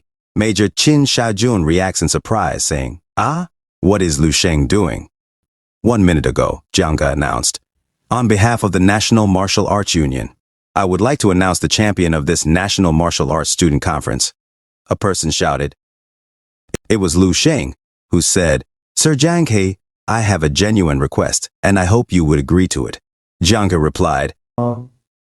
Lu Sheng continued, "Actually, I came to this conference with the intention of appreciating the skills of my peers and sharpening my own martial arts. But so far, I have been disappointed in all of you." Jiang was shocked and wondered, "What's Lu Sheng doing?" Lu Sheng explained, "No one was strong enough to make me feel pressured during this conference. It's dull and boring." The lady vice principal interjected, "What's going on? Does Lu Sheng want to become the martial school's target for criticism across the whole nation?" Vice Principal Zhao added, "I don't know, but based on my understanding of him, he's not so arrogant and brazen." Lu Sheng continued, especially as he pointed at Jidao Martial School, their most promising talent, the pair of Jidao twin stars, were trapped. There's not even a trace of the Jidao inheritance in them. The Jidao Martial School is, in my opinion, all about people who are aiming for fame and status. They're selling their name but have no skills to back it up. Lian Jibei's eyes lit up after hearing this from Lu Sheng, and he slammed his chair, saying, "Boy, what on earth do you mean?" Lu Sheng clarified, "I didn't mean anything by it. I just wanted to fight against strong cultivators so I could sharpen my skills to deal with a master. But your Jidao twin stars didn't withstand even one blow of mine. So I want to challenge the Jidao Martial School's peak master, Lian Jibei." All of the people were shocked, and a person from the crowd said, "Heavens, he wants to challenge a master while being ranked 6? Is he crazy?" Lu Qingge exclaimed, "Big Brother, you want to fight a master?" Major Qin Xiaojun reacted, "What? Damn it, Lu Sheng is so bold, that's outrageous." Lieutenant Colonel Dong Qingzhu analyzed, "I can guess what's on your mind. He wishes to use this master to go beyond his own limitations by fighting a rank 7 master." Lian Jibei jumped into the arena and said, "Boy, as you wish," Lieutenant Colonel Dong Qingshu remarked. "Then in the history of our Dragon Nation, he can become the first person to become a master before the age of 20. Lian Jibei warned Lu Sheng, "Let me tell you, try your best if you don't want to be beaten to death." Lu Sheng replied confidently, "In the arena, life and death depend on your fate. You can rest assured." The lady vice principal commented, "Lu Sheng didn't have to challenge Lian Jibei to be able to break through. Which one of us can't be his sparring partner?" Vice Principal Zhao reasoned, "Actually, Lian Jibei is a peak rank 7 master. In addition, he will definitely kill him to take revenge for the Jidao twin stars." Lu Sheng's choice seems fitting, and he thinks to himself, but then, it's odd. Lu Sheng definitely doesn't want to break through like this. Jiang, he said to himself, he deserves to reach such heights at his age. His personality and courage are second to none. He then instructed his people, "During the fight, make sure Lu Sheng doesn't get gravely injured. A person reassured him, "Don't worry, the 7 martial saint universities treasured this Lu Sheng." Lian Jibei thought to himself, "No matter how strong this kid is, he's still rank 6. I have been a master for more than 20 years. How dare he challenge me? I will use that power and beat him to death with one move," Jiang Ge announced to them. "Since both parties have no objections, let's get started." Lu Sheng thought to himself, "It's finally happening. I've been waiting for a long time. What is the power of a master? What is the pressure of a life and death battle?" Lian Jibei charged his aura and said, "Boy, are you ready? Are you ready to feel the pressure of a master?" Lu Sheng thought to himself, "Nonsense." Lian Jibei invoked his otherworldly form, his skin transforming, while Lu Sheng continued to think to himself that he just wanted to fight Lian Jibei to the death. Lu Sheng instantly closed the distance between them, shocking Lian Jibei. Lu Sheng whispered closely, "With just one punch, I wish to bring Master Lian death." Lu Sheng unleashed his divine light of the demon followed by vitality boost, combining it with the blazing sun. At your fingertips, you control the stars, stellar divine star impact, might of the divine whale. Lian Jibei looked at Lu Sheng, and his life flashed back in a split second as he muttered, This is the sun." The flames approached Lian Jibei, and the flames approaches Lian Jibei. Jiang Ge said, "That's bad. I must stop him." And he jumps in the arena. But he was too late as the light incinerates the body of Lian Jibei. And in the arena was a flash of light so intense that they didn't see what happened to Lian Jibei.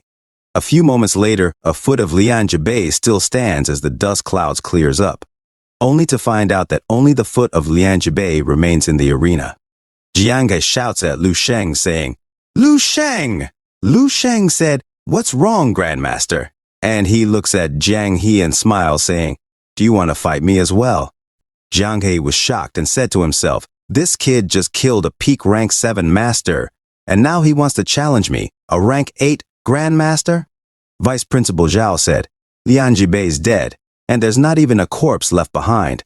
And he tell himself, "No, Lu Sheng didn't want to take advantage of the pressure of a master at all, he just wanted to challenge one." A person from the crowd asked, "Is he really rank 6? Vice Principal slams the railings and said to himself, "I got it. I finally understood what Lu Sheng wanted to do. From the very beginning, Lu Sheng aimed to fight against the martial saint."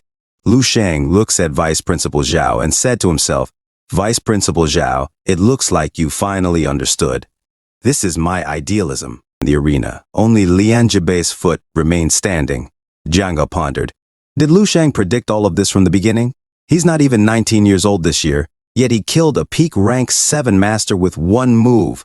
That's truly incredible.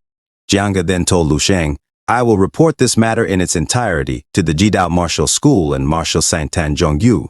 You take care." Lu Sheng thought to himself, "It looks like he has no intentions of taking action. I thought I'd be able to see how big of a gap there is between me and a rank 8 grandmaster. Such a pity." Suddenly, Vice Principal Zhao grabbed Lu Sheng's wrist and urged, "Quick, follow me down the mountain. I'm taking you back to the 7th St. Martial University this instant to go see Martial Saint Tan. The fuss you've created this time is too big. Lian Jibei is not a simple master. He's..." Lu Sheng interrupted, "I'm aware. He's the brother of Jidao Martial Saint's wife, Lian Su." Vice Principal Zhao exclaimed, "So you knew but still dared. In this world, currently no one but Martial Saint Tan can protect you."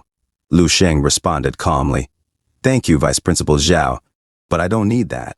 Vice Principal Zhao questioned, "Are you insane? Even if you are not afraid, what about your family? Your friends? Lu Sheng, you're still young. Don't get too complacent or you will regret it in the future." Lu Sheng agreed, "Let's go quickly. Otherwise, it will be too late and the Lian family will find out." Lu Sheng said, "Yes. By the time they get the news, it'll be too late. So, I can't go with you, Vice Principal." And he replied, "What are you saying, Lu Sheng?" Vice Principal Zhao suggested, "Okay, fine. I'll be waiting for you in the capital. Do you need me to give you a ride?" Lu Sheng declined. "No need." And he glanced down the mountain, saying, "Let's try my master speed." He attempted to run down the mountain. Vice Principal Zhao wondered, Lu Sheng, just what realm has he reached? In another scene at the high-speed railway station, Lu Sheng's mother anxiously asked his father, "How much longer?" His father reassured her, Still half an hour left, and that's the fastest train recently. Lu Qingge mused to herself. The live broadcast got disconnected just when Big Brother was going to challenge that master. So we have no clue what's going on right now. Lu Sheng's mother worriedly questioned, "Can he run faster? Is there no faster way to travel?" "Xiao Sheng, what if something happened to him? What do we do?" Lu Sheng's father appealed to Lu Qingge. "Xiao He, please help me persuade your mother. I believe that our son is all right." Lu Qingge thought to herself, "How can I persuade her? Big Brother, did he actually want to kill that master?" She reminded herself, that's a rank 7 master. The province governor Xia Pingnan who came over was also a master. Lu Qing started to feel nervous. When her phone rang and it was Lu Sheng on the line, she immediately answered, "Big Brother!" "What's going on?" After listening to him, she reassured their mother, "He is okay." He said the signal up the mountain was not good, so the live broadcast was cut off. His fight with the master was arranged by the council as a program show. Big Brother is saying that he's not so foolish. Why would he provoke a master? Their mother expressed relief. So that was it. She then spoke into the phone. "How can you scare us like this? You don't realize how anxious me and your dad were." "Yes? Are you going to go on the stage and receive the award? Then we won't disturb you. Come back home in 2 days and let your mom look at you. Remember to apologize to that master." Even if it was an act, it was still unpleasant. "Hello?"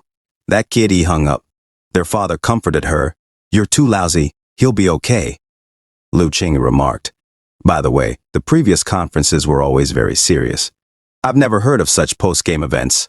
So weird. Whatever. As they walked back home, their father suggested, "Time to go back and have a drink to relax." "Why do you worry so much? Something is better than nothing." Lu Qing reminded him, "Oh, remember to refund the ticket. The fee is quite high. How much food could we buy?" Meanwhile, a person watched them from a distance and communicated through a device, "They are going back. We will keep watching." "You're welcome. Now that we have taken the money, we will take care of it. Besides, there's also Commander Yu's order." "All right. Talk to you later." Reading an article on his phone about Lian Jibei's death, he remarked, "Incredible. At the age of 19, he killed a master." In another scene, Lu Sheng reassured himself, with Vice Principal Zhao and Commander Yu's help, their safety should be secured. As he approached the Kago KTV building, he recalled Vice Principal Zhao's words, "Don't you know who Lian Jibei's sister Lian Su is? Aren't you afraid of the family's revenge?" Lu Sheng admitted, "I'm afraid, very afraid of losing everything I have now. But even if you're afraid, there are things you cannot avoid. I'm even more afraid of having to spend my entire life under those 4 pairs of eyes." Standing in front of Dingsheng Tianshang Entertainment Club, private room 8, he activated his perception. Inside the private room, Lian Ye exclaimed, "Father is dead." His friend reacted, "What? Who could kill Master Lian?" Lian Ye explained, "I wasn't told that. I was only told to go back quickly." His friend urged, "Then what are we waiting for? We're leaving now." As Lian Ye opened the door, he found Lu Sheng waiting outside and asked, "Who are you?" Lu Sheng calmly replied, "Hello, Lian Ye. Your father, Lian Jibei, is looking for you.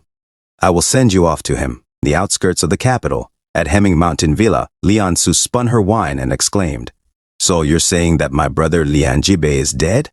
Jared Leto solemnly replied, "Master Lian led a team to the National Martial Arts Student Conference. He ended up being challenged and killed on the spot by Lu Sheng from the 7th St. Martial University. No traces of him were left behind." Lian Su reacted with disbelief. "That's impossible, absolutely impossible. My brother bullies the weak and fears the strong. How could he accept the challenge of another master face to face? Wouldn't I know?" Jared Leto continued, "Lu Sheng, the one who killed Master Lian, he is a rank 6. Lian Su's disbelief turned to anger as she exclaimed, "What? Rank 6? Do you think this joke is funny?" Jared Leto tried to calm her. "Madam, please, calm down. Let me finish." After the beginning of the challenge, Lu Sheng suddenly became a master, so Lian Su, frustrated, laughed bitterly and threw away her wine glass. "A rank 6? How could my brother be killed by a rank 6? But he turns out to be a great martial arts genius." She laughed again and declared, "Since that's the case, you will be going on a trip to kill him." Tears filled Lian Su's eyes as she cried, and Jared Leto intervened. "That's not appropriate, madam. Master Lian was killed during a formal conference. There is a rule that says you cannot blame the other party. Liansu, overwhelmed with grief and anger, shouted, "What about my brother then? Did my brother die for nothing? Was it all in vain? So this is it, right? If you won't help me, fine, then don't blame me. All right, good." In another scene, as children exited the school, Fu Jianming looked at them while scavenging the trash bins, reminiscing about his past. He remembered his daughter as he smiled at a child, but the child recoiled, calling him that old madman. Another child warned, "Come on, be careful. The madman might come to chase us." The boy hugged Lu Sheng's legs for safety. A few moments later, Lu Sheng approached Fu Jianming while sorting through the trash. "I'm here for our compensation." "I brought what you asked for," Lu Sheng said, tossing him a bag. "Please check and confirm it." "Right. They say that a master shouldn't be insulted even if they die. Their body cannot be cut into pieces like pork." Fu Jianming gently opened the bag, and Lu Sheng explained, "So, I had no choice but to bring Lian Ye's head." Lu Sheng handed over a family picture to Fu Jianming and said, "Here, keep it safe." Fu Jianming cried as he looked at the picture, hugging it tightly as Lu Sheng walked away. He expressed his gratitude to Lu Sheng, tears flowing from his eyes. In another scene, Lu Sheng spoke to Vice Principal Zhao, stating, "I've finished my work." Vice Principal Zhao replied over the phone, then returned quickly, "I've already informed the Martial Saint. He's going to officially accept you as a disciple and protect you from the Jidao Martial School's pressure." "You only need to," Lu Sheng interrupted. "Vice Principal Zhao, I'm not returning." Confused, Vice Principal Zhao asked, "Lu Sheng, what does that mean?" Lu Sheng directed him, "You must be in your office. I remember it has a large floor-to-ceiling window. You should be able to see it through the window." Vice Principal Zhao looked at the tower, and Lu Sheng continued, "Vice Principal, do you know what I will do after becoming a Martial Saint? When I become a Martial Saint in the future, I will smash that tower and make everyone praise my true name." Martial Saint Tan Zhongyu intervened. "Since he isn't willing, forget it. No need to feel regretful. He has his path to take, and it's not the same as ours." Although the idea is childish and stupid, still, I haven't seen such an interesting junior for a long time. Vice Principal Zhao expressed concern. "Lu Sheng provoked the Jidao Martial School's Lian family because of us. You must also know Liansu's character. I am afraid she won't let this go." Tan Zhongyu acknowledged, "Since it's Lu Sheng's choice, he must naturally know the consequences already. He must bear them appropriately. But what you said makes sense. Okay then, let Huai Yu protect his family. With her there, she should be able to protect those three. As for the other thing, there's no point in talking."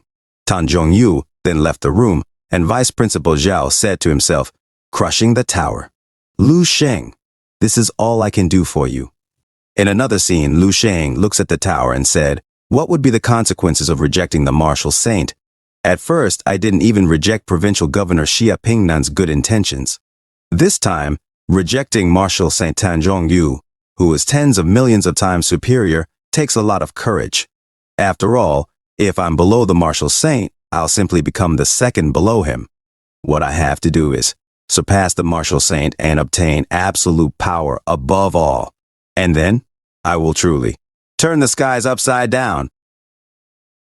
At night in the mansion of Liansu, she looks at the city with her strangely huge fingers touching the glass, thinking quietly. Suddenly, Martial Saint Mingyu arrives and says, "Did you tell Zhuan Kui to go?" Liansu replies, "That little beast killed 2 members of my family. Lian Jibei is just a waste of a master. Once he dies, he's simply dead. But Lian Yi was the sole scion of this family." Martial Saint Mingyu responds, "There are several illegitimate kids of Lian Yi. You know that better than me." Liansu retorts, "So what? After losing my family, I'm not allowed to tell Zhuan Kui to go and kill him. One of them was my biological brother, and the other was my biological nephew. Even if they were useless, we are talking about the last of my blood relatives. I'm just a woman, and I want to pay back this debt." Neither of them was left with their corpse intact. They died such a miserable death. Martial Saint Mingyu replies, "It's not that I blame you for it. Although Zhuan Kui is strong, he's still a little behind. He may not be successful." Lian Su questions, "A beast that strong?" Martial Saint Mingyu says, "He's the favorite of Martial Saint Tan, so he must have sent someone to protect Lu Sheng. As long as the bright jade Martial Saint sends someone, plus Lu Sheng himself, Zhuang Kui won't be able to succeed. Suddenly, Lian Su grabs the shoulder of Marshal Saint Ming Yu and gets closer, saying, "Then you can help me. You should send someone stronger." Marshal Saint Ming Yu replies, "No need. I sent 12 shadows to accompany Zhuang Kui. With them, what you want will be achieved." She grabs his waist and says, "So, you still care for me after all?" She exhales in the mouth of Marshal Saint Ming Yu. Suddenly, Marshal Saint Ming Yu pushes Lian Su away and says, "Of course I'd help you. But this time, you actually gave Zhuang Kui the Yi Dao secret book without permission." As he walks away, Lian Su shouts, "So what? Other than that, is there any way I could please a Ji Dao master? Apart from that, what else have you given me?" Marshal Saint Ming Yu replies, "I don't want to see that happening again." Lian Su sits on the ground and laughs. She continues to laugh like a crazy woman. In another scene at Sanji Airport, Pang Huayu says, "I just finished my mission. Do I need to hurry so much? What? He's not 19 years old yet, but he's a master." Pang Huayu looks at a picture of Lu Sheng on her phone and says, "Good. This one is better than Jing Yuzong back then. We, the Bright Jade Hall, are about to get another talent." Huh? He rejected Marshal Saint Tan? He also killed the Lian family and all on his own. Insane. "Why did I go then?" a person says in her earphones. "This Marshal Saint is a kind soul. Even though he refused, I still don't want to see such a good young man die in vain." Your opponent is Ji Dao's 28th Zhuang Kui. His strength is close to rank, so you must be careful. Pang Huayu replies, "Although as strong as me, okay, I got it." At night in the Lu house, Lu Sheng says to his family, "I'm back." They are all shocked at his arrival. Lu Qinghe says, "Brother, you're finally back. Mom and Dad were so worried." Lu Sheng's mother says, "Didn't you say you'd return by 1 o'clock? It's already night." Lu Sheng's dad says, "Oh, my dear wife, stop with the nagging, please. He just got home safely." "Son, come! Have a drink with your dad!" Lu Sheng replies, "Yes, I'm coming." He throws his bag at Lu Qinghe and says, "Take this." Lu Qinghe replies, "But I'm a girl." Lu Sheng says, "What about it? Take it. Your gift is inside." Lu Qinghe laughs and says, "Fine." Lu Sheng holds her head and says, "Now that's right." Lu Qinghe runs away with Lu Sheng's bag and shouts, "I finally know why my brother can't find a girlfriend. A straight man like that deserves to stay single." Lu Sheng's mom says, "You're going to become 19 years old. You should get a girlfriend, otherwise every day will be chaos." Lu Sheng says, Mom, 19 is young. There's still time. What will we eat tonight? I'm hungry." And he laughs. Suddenly, Lu Sheng notices someone outside. He says, "Mom, a friend has come. I'll go out for a bit. You eat first. I'll be back soon." His mom says, "I'm making braised chicken wings tonight. It will only take 15 minutes. Come back quickly or the food will get cold." Lu Sheng says to himself, 15 minutes is enough." Lu Sheng walks outside and suddenly says, "Thank you for your hard work." A person appears in the trees and replies, "It's my duty, you're welcome." The person thinks to himself, "This young man just killed a master this morning. I'm afraid the blood on his hands hasn't even dried yet." He gives the same feeling as facing a high-level, otherworldly beast on the battlefield for the first time. Lu Sheng says, "Please help me express my thanks to Commander Yu later and say that what I have promised will be fulfilled soon." The person responds, "Definitely," and suddenly vanishes into thin air. Lu Qinghe shouts, "Brother, why are you still outside? Come over and eat." Lu Sheng activates his perception ability and thinks there's no one powerful within a radius of 500 miles. It seems like it won't be tonight. Lu Qinghe says, "Come on, brother." Lu Sheng replies, "Coming." A week later, in a coffee shop, Pang Huayu sits alone and mutters, "What's going on with that guy? It's been a week and he hasn't shown up yet. If he never appears, aren't I wasting my time here? He should have arrived 4 to 5 days ago. Do even high-level experts procrastinate?" Pang Huayu looks far while waiting. A person walks away, opens the door, and walks to the car. He says to the person inside, "Sir, Pang Huayu, the 13th ranked of the Bright Jade Hall, is inside. Do you want us to?" The guy in the car says, "No need. It might have been needed a week ago, but now it's unnecessary." The driver says, "Congratulations on breaking through to Grandmaster, sir." The guy replies, "Now let's go directly to Lu Sheng's district." The driver says, "Yes." In another scene, Lu Sheng meditates by himself and suddenly feels someone coming. He says, "You made me wait, but this aura is a Grandmaster." In the coffee shop, Pang Huaiyu notices a car and says, "Oh." Suddenly, she stands up and sees someone running. Is that Zhuang Kui? And behind him are Tesk. It's the Jidao Martial School's shadows. Now, things have gotten troublesome. Even if the shadow's power of rank 7 was raised by force with the help of the martial saint's secret skill, it's not as good as the power of a master. But if they rely on the battle tactics of the Jidao Martial San, the 24 shadows might have a way of defeating a grandmaster. Deal with them first. Someone talks to her through her earphones, and she says, "What did you say?" They sent 12 shadows, and from above, there are more shadows. Suddenly, a car stops, and a person with an intense aura steps out. Pang Huaiyu looks at him and thinks to herself, "Zhuang Kui." She watches from a distance and says, "That's bad." A person in her headset says, "Huaiyu, what's wrong?" She replies, "Jidao Martial School Zhuang Kui. He's reached the level of Grandmaster." Zhuang Kui says, "As one of the 28 constellations, I have followed the Jidao Martial Saint for 20 years now. But I have been stuck at the peak of rank 7. I have been unable to break through this barrier and reach Grandmaster. But now, finally, he uses his skill, vitality coagulation, the intangible link of heaven and earth. Is this the feeling of becoming a Grandmaster? It seems like I am able to catch the light itself. Such a wonderful feeling." He laughs maniacally and holds the light. "Thank you so much for this, Lu Sheng. If you hadn't made the martial saint furious, I wouldn't have gotten the secret book and this chance to break through. I heard that Lu Sheng's a young master, and the bright jade hall has been mobilized. Such a tender young seed, let me pluck it out with my own hands." Suddenly, Lu Sheng says, "So, did someone from the Lian family send you?" Zhuang Kui replies, "Oh, the talented boy came out on his own. Go to his home, make sure to get the heads, the martial saint would want them." The shadows respond, "Yes," and immediately head to the house. Zhuang Kui charges at Lu Sheng saying, "Look at me, boy. Your opponent is here." Lu Sheng suddenly vanishes, and Zhuang Kui thinks, "He vanished?" Lu Sheng appears in front of one of the shadows and immediately makes his head pop off. The shadow exclaims, "Ah?" Another shadow says to Lu Sheng, "You're that weak? Except with a higher vitality, you're as fragile as paper." Lu Sheng retorts, "Are you guys really masters?" Zhuang Kui says, "You're strong. If we'd met in different circumstances, maybe we could be friends." Lu Sheng replies, looking down on Zhuang Kui, "That's impossible. I would never be friends with a dead man." Zhuang Kui says, "Interesting. You're so shameless. You're just a little baby master, and I am a grandmaster." His aura intensifies. "The mountains and rivers, the sun and moon. I can't wait to show you the true power of a grandmaster." Lu Sheng whispered, "One." Suddenly, he looked at Zhuang Kui with sharp eyes and used his skill Martial God State. The shadows exclaimed, "What? I can't move," Lu Sheng said. "Two," as the shadows were instantly cut into pieces. Zhuang Kui, looking at the dismembered shadows, thought, "What? The remaining shadows? They were all instantly killed." Lu Sheng said, "Three." A demon emerged from his aura, intensifying it. Zhuang Kui, shocked, thought, What is this?" Zhuang Kui laughed nervously and said to Lu Sheng, "Don't try to scare me. I'm different from them. I'm a grandmaster."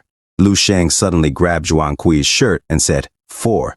Zhuang Kui thought to himself, "How is that possible?" An intense light shone upon him. He thought, "It took me 20 years to come this far. We truly underestimated him."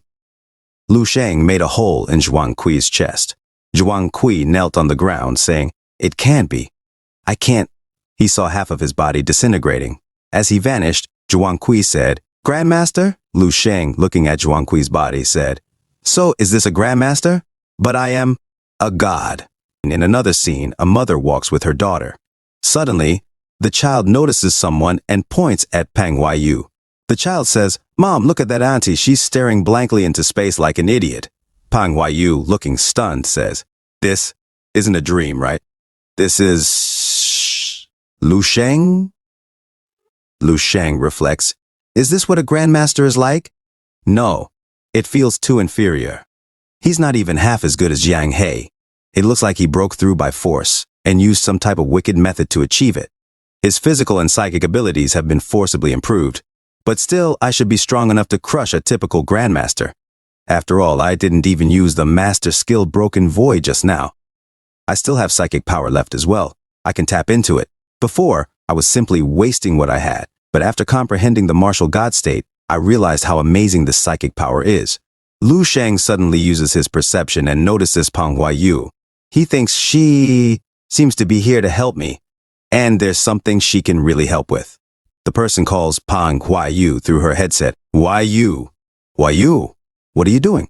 Can you hear me? She replies. I am, the person says. You scared me to death just now. Have you arrived at the target's home? What's going on? Manhwa Yu responds, very bad. The person replies, is that so? There's nothing you can do about it. It's a grandmaster after all. Don't feel guilty. Return and help Lu Sheng's family get a proper burial. Manhwa Yu nervously explains, you got it wrong. I meant that the Jidao Martial School are the ones who ended up losing badly. Lu Sheng wiped them out, Grandmaster Zhuang Kui and the 12 Shadows, in 3 breaths. There is no complete corpse left. The person in her headset exclaims, what? Manhwa Yu is shocked, and Lu Sheng makes a sign to her. She says, wait, what is Lu Sheng trying to say? He's saying, please help me clean up the field? The person replies, Martial Saint, that's all. Marshal Saint Tanjong Yu, playing with his beard, says, Lu Sheng, he's getting more and more interesting. 3 days later, Lu Sheng thinks to himself, it's been 3 days and the Jidao Martial School hasn't sent anyone again. Suddenly, his phone rings. Lu Sheng answered the call. Hello, Vice Principal Zhao? Vice Principal Zhao responded, it's all good. Marshal Saint Tan informed me that the matter with the Jidao Martial School has been taken care of. There will be no trouble coming your way anymore, at least when it concerns the Jidao Martial School. Lu Sheng asked, did Marshal Saint Tan intervene? Vice Principal Zhao replied, I don't know, but based on my understanding of the Martial Saint, he could have sent someone from the Bright Jade Hall. That should be the extent of the help he can offer you. Besides that, do you wish to come to the association at the capital to verify your master status? To be such a young master is truly a glorious feat. Lu Sheng said, let's leave that for next time. When I come to pick up my diploma, I will contact you if there's anything else, Vice Principal Zhao. I'll be going. As he hung up, Lu Sheng laughed to himself. So, that woman wasn't there to clean up the field. He mused further, but that doesn't make sense. With this type of plot, it's usually beating the younger one, then the older one, and from the older one you go to the eldest. The revenge of the Jidao Martial School should be more impactful. Suddenly, another call came in. Commander Yu? Lu Sheng answered. Hello, Commander Yu. Oh, so you're the one who mediated this matter. Commander Yu said, kid, you did it. You're not even 20 years old, but you can kill masters so easily. Also, there's Zhuang Kui, one of the 28 constellations of Jidao. Don't take the slap I gave you before to heart. He laughed nervously. Lu Sheng asked, did everyone in the military learn of this so fast? Commander Yu laughed normally. You scared the ones who were following you. How could I not know that you're the one who killed the Grandmaster? Lu Sheng explained. He had forcibly increased his rank through a forbidden technique. His true power isn't worth mentioning. The military must have paid a hefty price to come to a compromise with the Jidao Martial School. Commander Yu went silent before replying. A price? There's indeed such a thing, but it's not as hefty as you think. Don't feel any pressure over it. The military receives many cases like yours every single year. Lu Sheng, did you know that none of the 3 current Martial Saint experts of the Dragon Kingdom come from the military? Lu Sheng fell silent. Commander Yu asked, do you know what I mean? Lu Sheng replied, I get it, don't worry, Commander. When I become a Martial Saint in the future, I will definitely promote you. Bye. Lu Sheng hit Commander Yu right in his ego, causing him to spit blood. Lu Sheng said, an ideal ending, and much better than I expected. After this incident with the Jidao Martial School, the military has completely accepted me as one of their own. The yellow sands of 100 battles, we will never fall and never break. The military, that's where the heart of the man lies. Suddenly, Lu Sheng noticed something on the floor and said, ah! Is this the forbidden technique Zhuang Kui used? There are hundreds, even thousands of such things in the dream space if you're looking for them. Trash! And Lu Sheng threw it in the trash bin. Closing his eyes, Lu Sheng entered the dream space. It's been a while, he said, waving at the zombies. No fighting today. Everyone gets a day off. He entered a room and said, as usual, let's take a look at the personal information. A lot of information appeared. Name, Lu Sheng. Gender, male. Lifespan, June 297, February 657 meters. Strength, super rank 9. Experience, heavenly station achievements, won first place in the National Martial Arts Student Conference, killed Lian Jibei. Master of the Jidao Martial School, killed the Grandmaster, entered the Eastern Military Region. Same year, reached Grandmaster at the age of 25, reached Martial Saint at the age of 40, at the age of 50, defeated the Jidao Martial Saint. Same year, fought against Martial Saint Tan, surpassed Martial Saint, 2 battles, 2 wins. At the age of 60, traveled to various nations and defeated all the strongest in the world, known as the strongest man under the heavens. At 300, known as one of the 10 remarkable martial saints with great contributions to the exploration towards rank 10. Lu Sheng said, "This time, I lived more than 300 years. This is definitely the longest life I have been given, an incredible super rank 9 powerhouse. It's better than a rank 9 martial saint, but rank 10 is still not fully accomplished. I have been left as a pioneer in that life. Sooner or later, I will really reach rank 10. The last time rank 10 was discovered was 3,000 years ago. In this life, rank 10 will be discovered by me, Lu Sheng, when the road ahead is wide open. It won't matter whether I reveal a future technique or not. Then, there will be many geniuses who will move forward with no fear. Their motivation will create even more amazing martial art techniques. As for killing the Jidao Martial Sant, I have my ways. I will get back and repay my losses sooner or later." Lu Sheng pressed the permission inquiry. A notification opened. History Evolution, 7 stars Resource Library. Permission, rank 7. Lu Sheng said, "Good, this time I can activate the Grandmaster techniques." System, inquire the follow-up methods for stellar body refining art, nature's breathing technique, and crystal visualization technique. Lu Sheng read through the 3 techniques in full detail. Lu Sheng said, "The follow-up to the stellar body refining art is the stellar immortal art. It looks like this is the beginning of the core inheritance. The key to advancing from rank 6 to rank 7 is to condense the martial arts will and meld your 3 energies into one. Then you have to feed it back into your body, further improving your physique.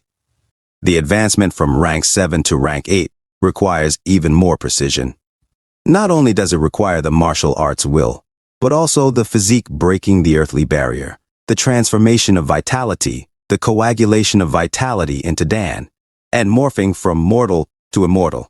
The martial arts will can be condensed into a spear or a sword, opening the bridge to the heavens, connecting man with nature. That will is instilled into the whole physique, flesh and bone. Every move contains a trace of the power of heaven and earth, power that far exceeds rank 7. That's the great difference between rank 7 and rank 8.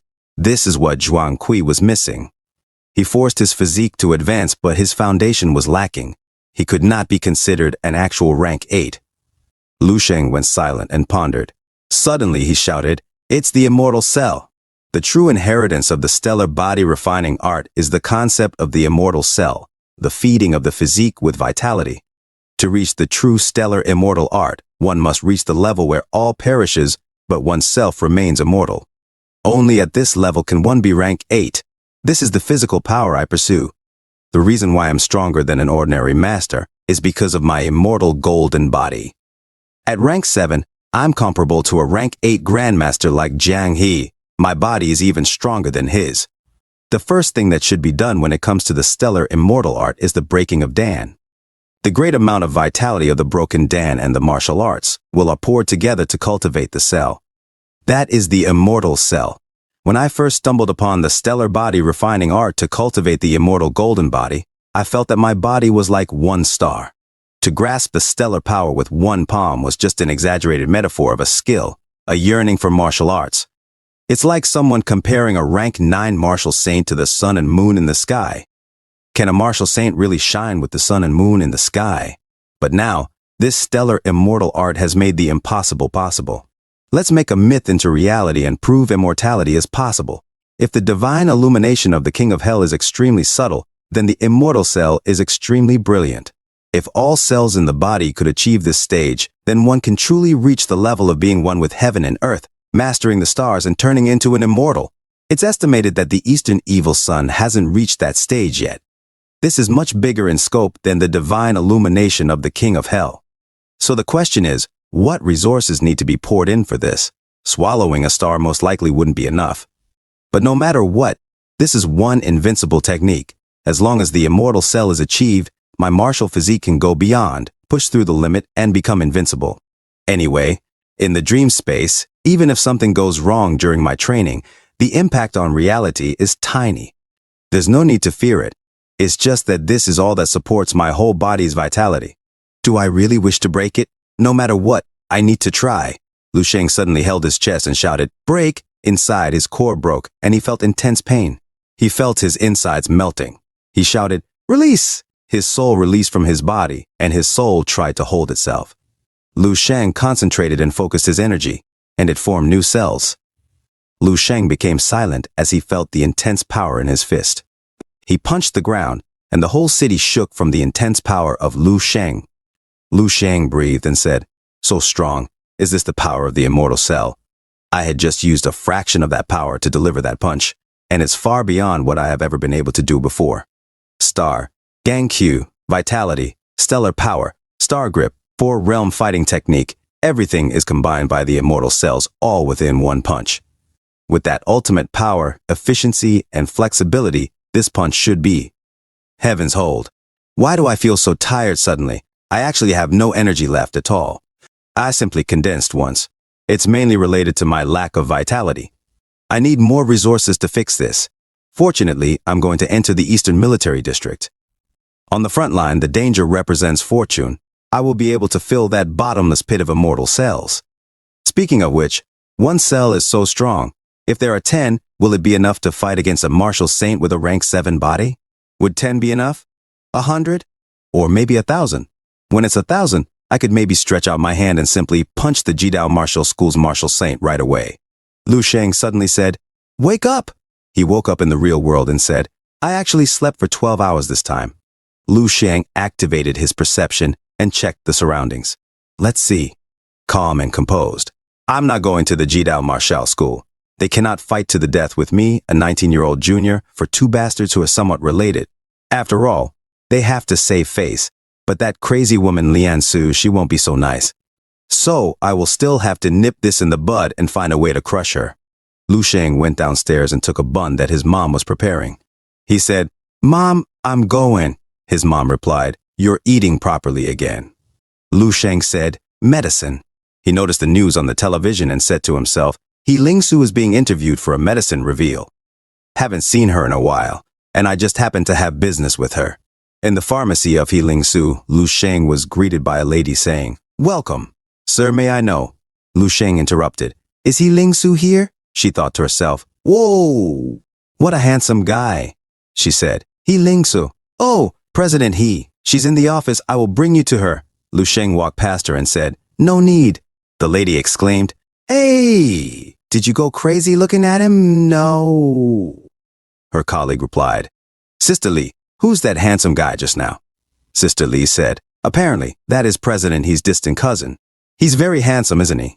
He's far more handsome than those school beauties. And I've also heard that he's not only handsome, but he's also a top martial artist. The martial top scorer in the entire nation. Apparently, he had also won some martial arts conference recently."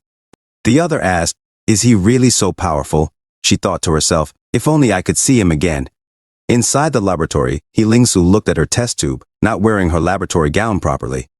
Lu Sheng suddenly came in and asked her, "Is everything ready?" Ling Su replied, "Everything's inside." Lu Sheng said, "You did great," Ling Su said. "My mother's side started again." "When can you help me?" Lu Sheng said, "I got it. Once I finish what I'm busy with, I will help you. Don't worry." Ling Su looked at Lu Sheng and thought to herself, Lu Sheng's aura seems to have gotten even stronger. Can someone's martial arts really change so much in a short year? How terrifying. Inside the laboratory, Lu Sheng played with the ingredients and said, "Let's begin." He instantly mixed them all and in a split second said, "It's done." Lu Sheng immediately drank the potion and felt something. This feeling is. It really came out again. I'm probably the only one who could condense the blood pill twice. The ingredients cost hundreds of millions of dollars. If I want to change all my body's cells into immortal cells, it will probably cost an astronomical amount.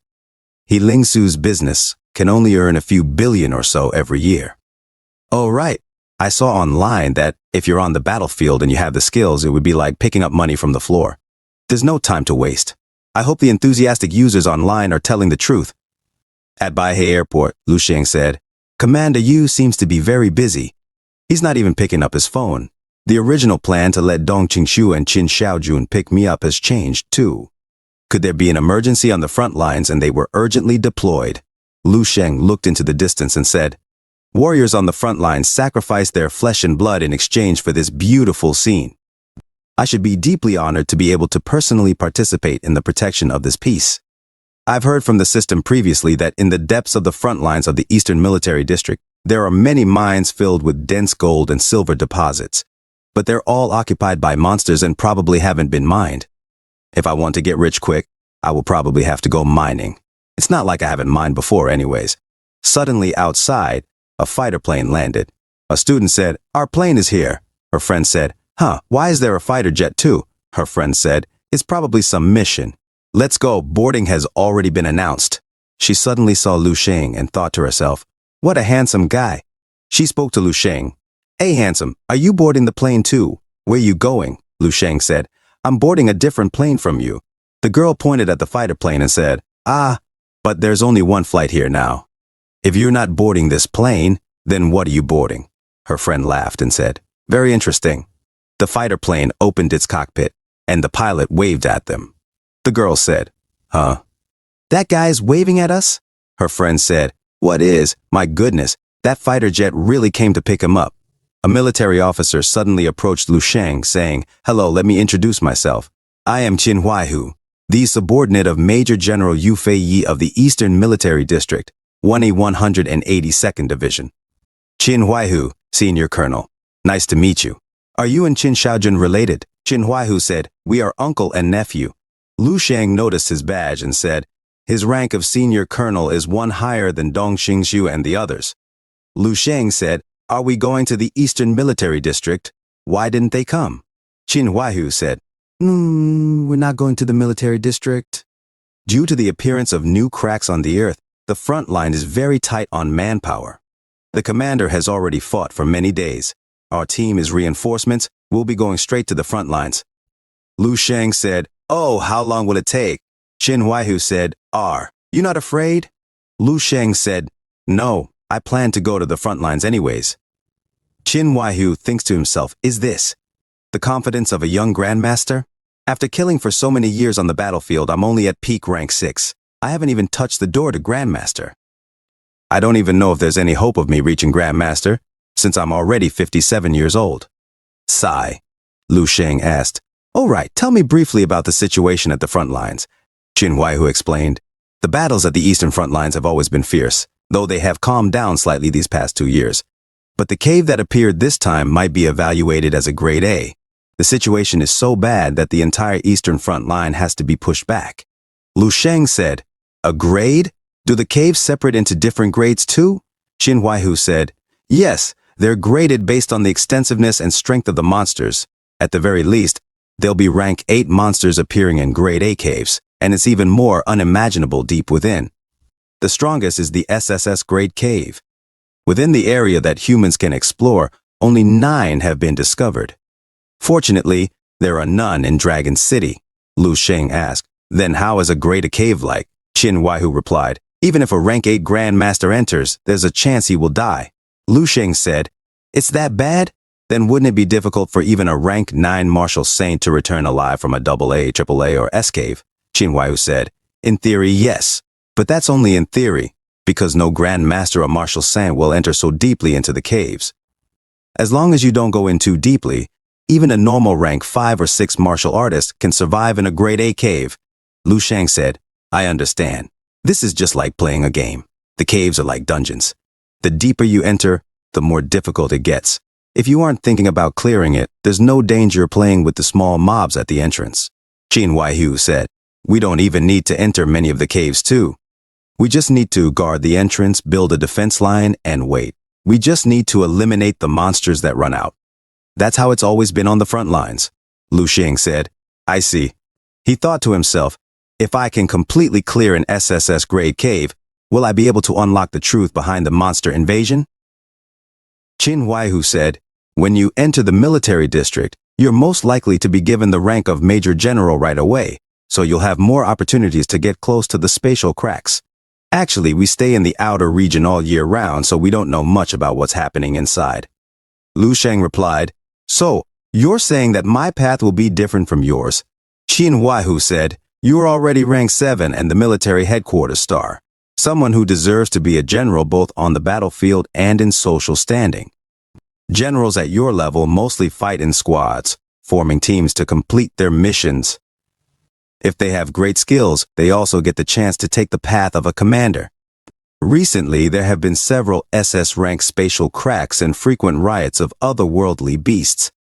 There is a chance of it turning into an SSS rank. You might be able to come in contact with it. Lu Sheng said to himself, This is too unrealistic for my current level.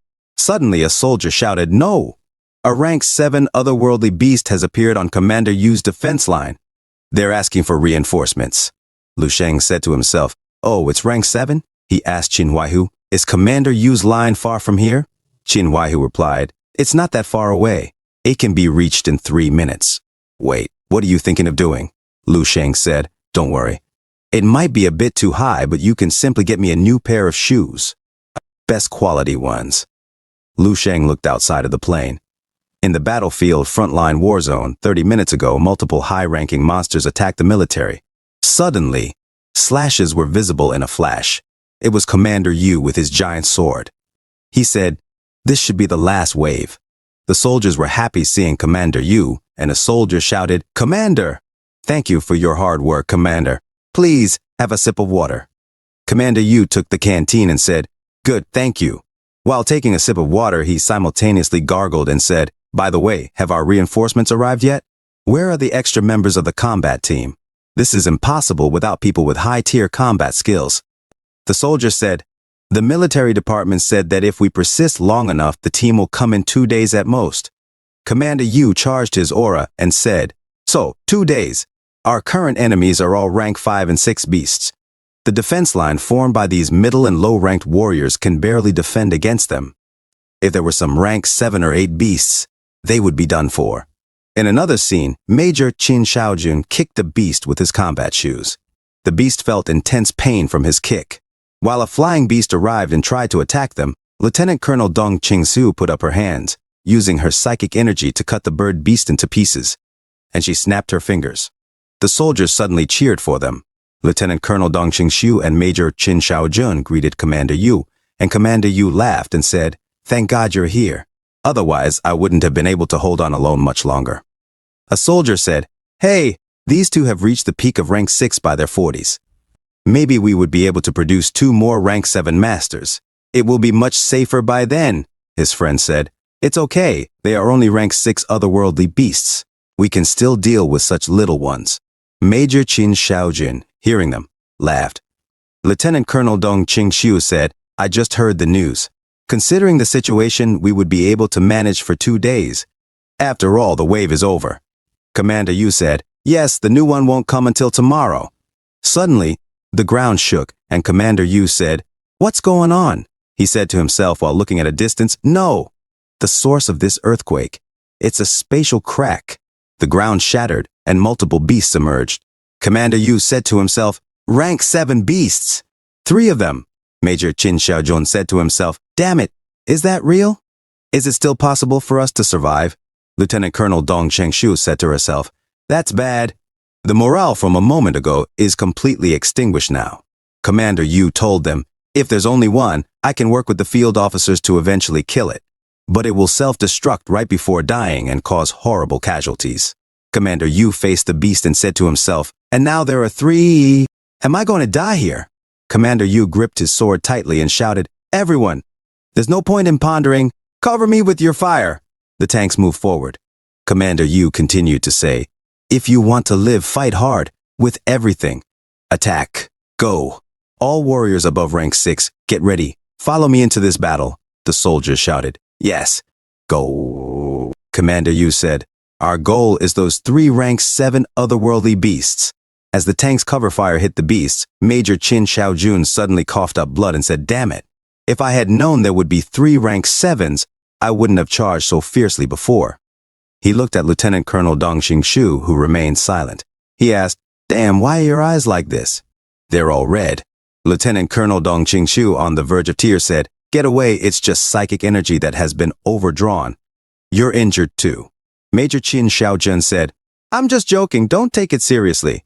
By the way, that guy Lu Sheng will be coming over in the next few days. You said that when he finally arrives at the military district, he will come to us with gusto. But what he finds will be 2 corpses. Wouldn't he be shocked by that scene?" Lieutenant Colonel Dong Qing-shu, terrified at their impending doom, whispered, "Talk less. That will give you a bigger chance of survival." Major Qin Xiaojun said, "Sure, then I will shut up.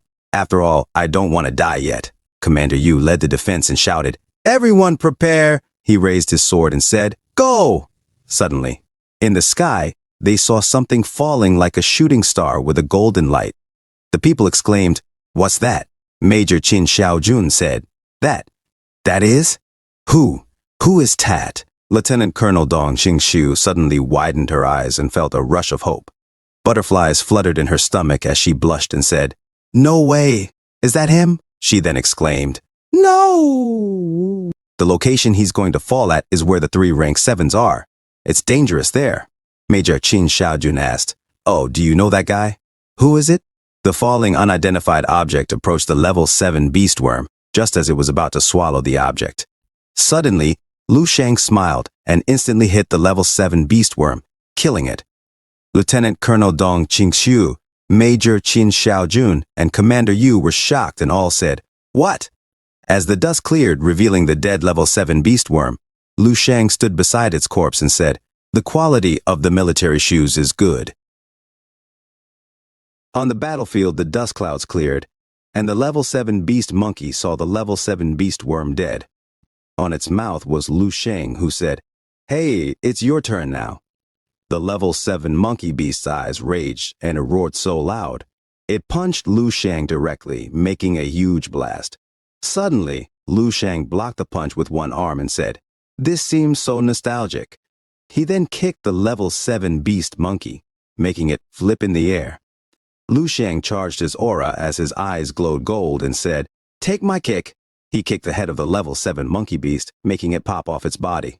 In the distance, Commander Yu was shocked and said, "Oh! Heavens! Is this really happening?" Lieutenant Colonel Dong Qing-shu looked at Lu Sheng, and Major Qin Xiaojun said, "Whoa! This Lu Sheng is. Those unaware of what's happening might think he's filming a movie." "What do you say?" Lieutenant Colonel Dong Qing-shu proudly said, "Lu Sheng, he's gotten stronger." Lu Sheng suddenly looked at the remaining level 7 beast and said, "It's your turn." The level 7 praying mantis beast was shocked and tried to run back. It saw the hole they came from and wanted to go back. Suddenly, the level 7 praying mantis beast froze as Lu Sheng used his psychic abilities to make it levitate. He then applied pressure to the level 7 praying mantis beast, and from the pressure, it blasted, making a sound. Boom! Lu Sheng suddenly jumped up and saw the beasts surrounding the hole. He said to them, "You're our guests, so you can't leave." While falling, he punched multiple times in the air, making all the beasts disintegrate from the intense punches. A few moments later, the field was covered in dust clouds, and Lu Sheng jumped towards Commander Yu and the others. Lu Sheng suddenly saluted them, saying, "Lu Sheng, a new recruit, has come to report to the commander." Major Qin Xiaojun, Lieutenant Colonel Dong Qing-shu, and Commander Yu were shocked. Commander Yu said, "New recruit. Ha, ha, ha. Good, what a good recruit." And they all laughed together. In the Eastern Warzone garrison, Major Qin Xiaojun made a cup of hot water and said, "We were really saved by you today. If you hadn't come, if the 3 rank 7s had invaded, we would be doomed. We wouldn't be able to maintain the front line." Lu Sheng took a sip of the hot water. Lu Sheng asked, "Instructor Qin, are A-grade spatial cracks so dangerous? Do rank 7s appear at their entrance?" Lieutenant Colonel Dong Qing-shu said, "This spatial crack isn't A-grade but AAA. Otherwise, it wouldn't be so troublesome. Usually, there would be a specific period of activity when a new spatial crack appears, and it'll stabilize itself after that period." Commander Yu entered the tent and said, "I couldn't believe it when I was told you killed Grandmaster Zhuang Kui, but now I'm truly convinced. Boy, you're fully capable of entering the leaderboard. You can probably enter the top 50 too." Lu Sheng asked, "Star leaderboard? Is it the same as the seniors leaderboard?" Commander Yu said, Almost, but the Star General ranking doesn't only look at your power, but also your merits, contributions, and more. I will send someone to count the otherworldly beasts you took down today, and then exchange them for your contribution points. You can exchange them for military resources, which will be good for your future cultivation progress. Lu Sheng said, "Thank you, Commander Yu." Commander Yu replied, "Then I won't disturb you anymore. We'll talk later again. You just arrived. Go and take a good rest." Don't think that was all. Within half a month, a larger wave could be here at any time. Since you're here now, work for me for a bit. Lu Sheng thought to himself, it looks like the commander is exhausted. A master with boundless energy is exhausted like this. That is enough to tell you how fierce the battle has been so far. With the immortal cells and the nature's breathing technique backing me up, I have almost endless gang QI and physical power. I'm a bit hungry. Lu Sheng's stomach growled loudly. Major Qin Shaojun laughingly said to Lu Sheng, "Let's go! You're a big foodie, so we'll treat you well." A few moments later, in another tent, Lu Sheng said while looking at the food, "Is this what you meant by treating me well?" Major Qin Shaojun said, "There's nothing else to give you." What else could there be on the battlefield? Just make do with that much. After this activity period is over, we'll have a good meal after we return to the military district. They had a canned food feast. Lieutenant Colonel Dong Qingxiu looked at Lu Sheng while eating, and suddenly they had an electrifying eye signal. Time seemed to stop as Lieutenant Colonel Dong Qingxiu looked at Lu Sheng, and Lu Sheng looked back. Lu Sheng remembered his future, saying that Lieutenant Colonel Dong Qingxiu is his future spouse. He suddenly ran away, shouting, "I am full, I'm going back." Major Qin Shaojun said, Okay. What's up with you? When you heard about a grandmaster wanting to take revenge on Lu Sheng, you were so nervous you were ready to rush to him. Now that he's right in front of you, you don't say a word. You're so weird. Lieutenant Colonel Dong Qingxiu continued to eat and said, "It's none of your business." Major Qin Shaojun said, I got it. Dong Qingxiu, is it that you actually like?" Before he could finish his sentence, Lieutenant Colonel Dong Qingxiu slammed the plate with food into Major Qin Shaojun's face. He then shouted, "Hey, don't be like that, don't go. Hey." Outside, Lu Sheng looked at the stars and said, "When I think of today's battle, my blood starts boiling. I'm afraid that I won't be able to sleep tonight. This part of the front line that the 1182nd Division is responsible for seems very easy now. Is this because the killings are pretty much all during the day?" In the distance, the artillery fire and the fighting continued, but it wasn't the same as during the day.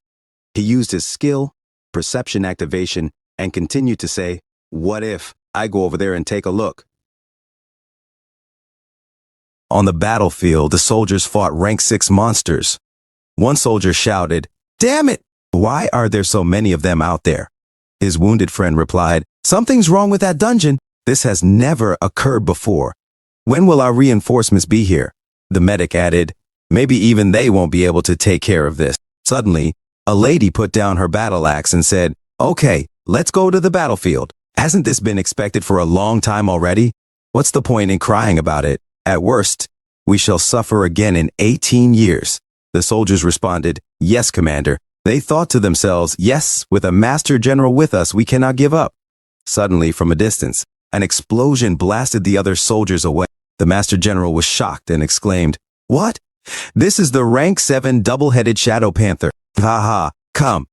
Just in time for some fine wine and meat, she leapt towards the rank 7 double-headed Shadow Panther. The panther looked at her and simultaneously attacked. She managed to evade all its attacks, then grunted and swung her battle axe. "Did I succeed?" she asked. She managed to cut off one of the panther's heads but was hit by its slashes. Kneeling to the ground and coughing, she said, "Such a strong, otherworldly beast." She observed the panther and realized, so there is actually one male and one female. As the panther approached and taunted her, she accepted her defeat and looked at the monster. Suddenly the soldier shouted, "Commander!" The Master General noticed something. Lu Sheng stabbed the panther that was about to eat her with his crystalline scarlet draconic spear. She looked at him and his spear, thinking, "It's so close." Lu Sheng said after defeating the panther, "I was almost too late." The Master General was happy to be saved by him. Suddenly, the panther's tail moved to attack Lu Sheng. The Master General shouted, "Watch out for the tail!" Lu Sheng's foot stepped on the panther's eyes. His eyes glowed gold, and his body emitted a golden aura. Stay put, he commanded. The panther sweated buckets from nervousness. From behind, the tail suddenly stopped. Lu Sheng told the panther, the meat of a rank 7 is not bad, but it would be a shame to beat it to pieces. He petted it. It got ruined last time, he said, flicking the panther's forehead and using his skill, stellar head burst, creating shockwaves from the hit. The master general was shocked and confused by how powerful Lu Sheng was. He grabbed the panther's tail, tied it up like a present with a bow and laughed. It's done. He looked at the distance on the battlefield and said, next. His aura raged as he declared, I just have to deal with the little beast soldiers. With his intense raging aura, he fought the other monsters, burning them into skeletons. The master general asked, Where did this force guy come from? A few minutes later, Lu Sheng went to the military camp's underground dungeon, wiping out all the high-ranking monsters and shocking the people. He then provided aid to each line of defense, riding a high-ranking dragon like a kid. A high-ranking officer asked, Who is that? He's insane. Lu Sheng said, Now I'm almost done with the vicinity of the dungeon. In the camp, Commander Yu spat his fish pond water and said on the phone, What did you say? Lu Sheng is. Suddenly, Lu Sheng opened the tent and said, Commander Yu. Commander Yu dropped his freshly acquired bathwater of an influencer and said, It's you. How many otherworldly beasts have you killed in one day? Lu Sheng drank from a rock-made canteen and said, 12? 18? I forgot. Anyway, there were quite a few that were rank 7, but I didn't count the rank 6 ones. It's a shame the bodies cannot be brought back.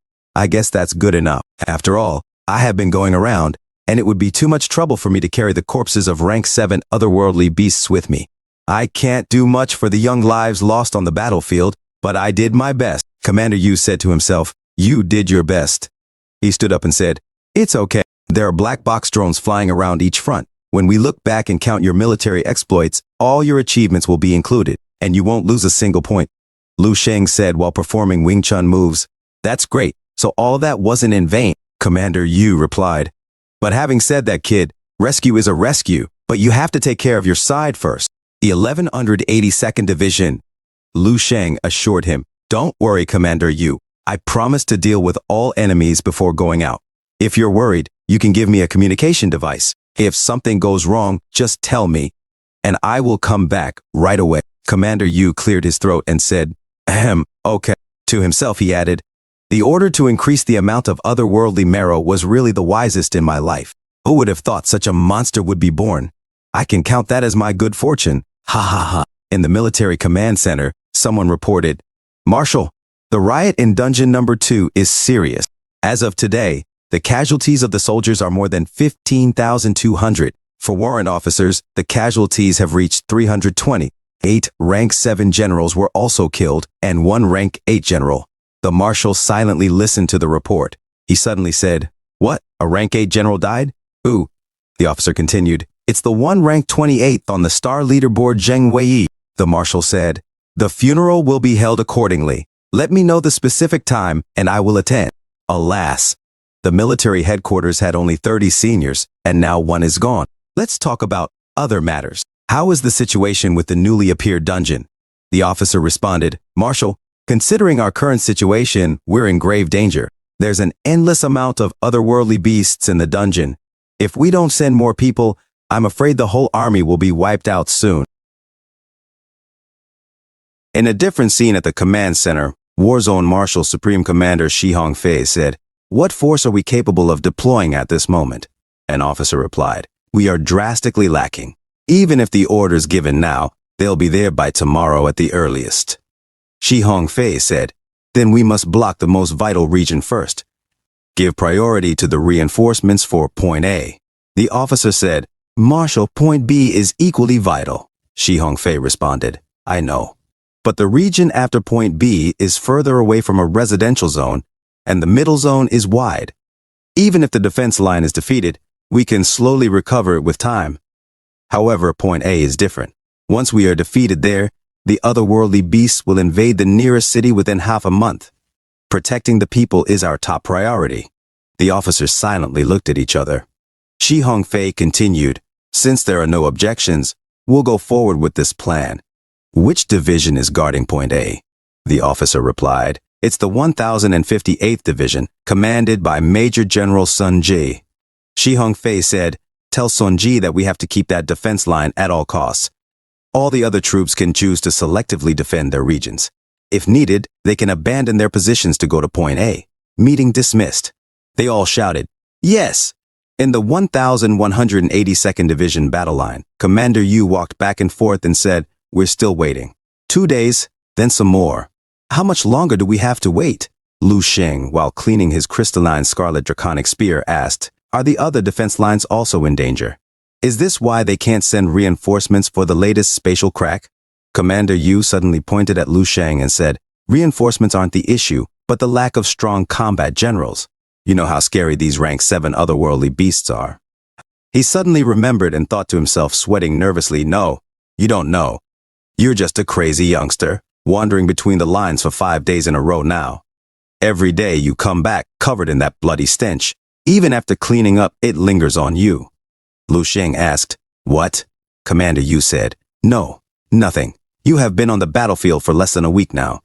But your aura is much more terrifying than that of a veteran who has been on the battlefield for 4 or 5 years." "What a wicked dragon." Lu Sheng said, "I'm not as great as you say." He stood up and said, "I'll be going now, Commander." Commander Yu said, "Okay, be careful. Contact me if anything happens." Lu Sheng said, "I will." Suddenly, he noticed some gathering outside and said, "Oh." The officers and soldiers said, "Salute, we wish you good luck." An officer in the crowd said, "He's so young and promising." His friend replied, "This is what the power of a future general looks like." Another said, "This time's charge will definitely be successful." Lieutenant Colonel Dong Qingshu watched and listened from a distance. She suddenly turned back and silently stood there. Lu Sheng said to himself, "I feel like Dong Qingshu has been a bit cold towards me. Did I maybe do something wrong?" He then took out the necklaces he made and said, "Anyway."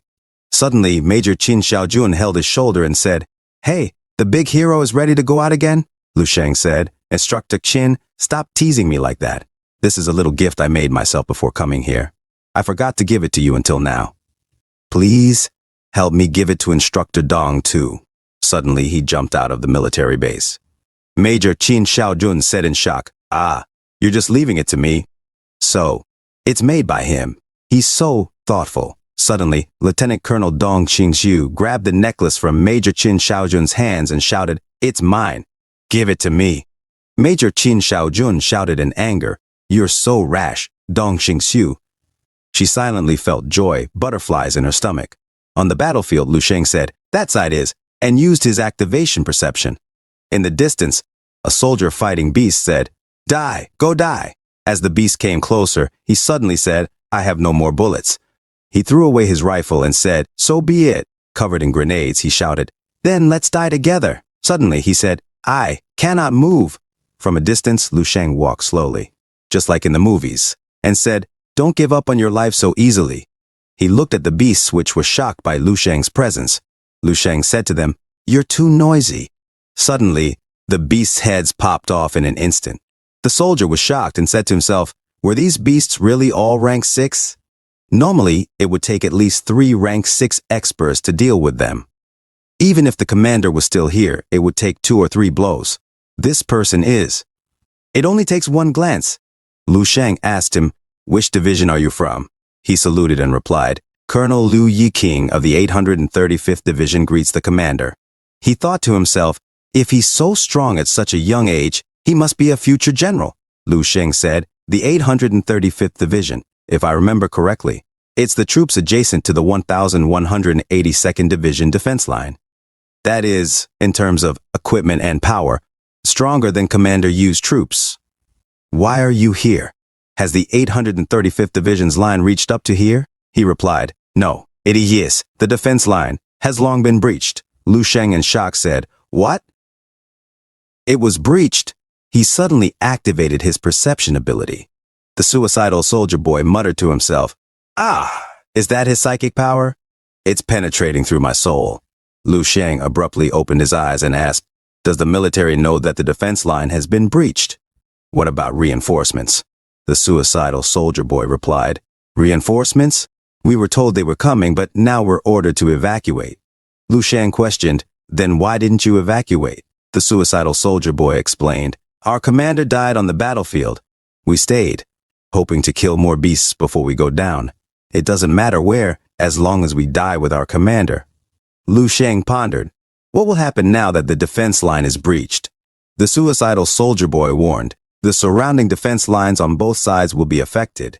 If we can't defend them in time, many will die, just like in this city. Lu Sheng suddenly widened his eyes and murmured, I see. The suicidal soldier boy urgently added, Sir! It's a war zone out there, with countless otherworldly beasts, Lu Sheng reassured. That's all right. I'll go take a look. Let's see if we can fix this. And he leaped away. The suicidal soldier boy muttered to himself, Fix this? With just one person? Lu Sheng moved swiftly, using his perception to scan the area as he jumped from building to building. Lu Sheng remarked, The defense line must be nearby. Suddenly he sensed something and added, Otherworldly beasts. There are a lot. There seem to be survivors here. Let's see if we can help. In another scene, someone shouted, Damn it! The more we kill, the more appear. A French guy asked. The commander is down. What do we do now? Old Tao prepared his bomb and said, What else can we do? He threw it at the beasts and continued, We keep killing. I've already helped the commander make some gains, and I'll keep going. The beasts exploded as Garrett fired his Gatling guns and laughed. Ha ha ha! Every kill earns money. After I finish this ammunition, I'm coming for you, Old Tao said determinedly. I've got enough explosives to level this whole area. We'll rest in peace, and these beasts will be taken care of. The French guy cautioned, Old Tao, I'm afraid you won't survive. Suddenly, there was an explosion and Garrett cried out in pain as his hand was cut. Old Tao cursed, Damn it! He threw more bombs and shouted, I'm going to blow you up. Then, realizing his bag was empty, he faced the truth and said, It's empty. He grabbed a remote and resolved. Haha, Commander. Looks like we're joining you now. As the beasts approached, a gust of energy and wind covered the battlefield. Old Tao exclaimed, What's this wild wind? In the distance, a tornado appeared. Lu Sheng arrived in sturdy military boots and asked, Are you okay? If you can, retreat quickly. The three stared in disbelief. Old Tao cried, The reinforcements? It's the reinforcements! Damn it! Who wants to die anyway? Brothers, let's go! Lu Sheng leaped towards the beasts, obliterating them with incredible speed. The French guy observed, Wait, look, the reinforcements, is it just one person? Old Tao pondered. Why do I feel like he's enough to fix this? While Lu Sheng fought with his crystalline scarlet draconic spear, he mused, There are so many beasts. Perhaps that's why the 835th Division's defense line was breached. It seems there's an endless wave coming. He used his skill, Frost Sparrow's imprisoning spear, striking a beast with intense power. He grinned to himself. What about control of ice and fire? Not only has my ability to control a single element improved, but also the control of multiple elements. Is this the true power of the nature's breathing technique? Let's fight! It feels amazing! He employed his skills, breath of lightning and breath of flame, causing multiple explosions among the beasts. Taking a moment to breathe, Lu Sheng jumped again and declared, Breath of earth, breath of wind. Take this, and go back, you bastards!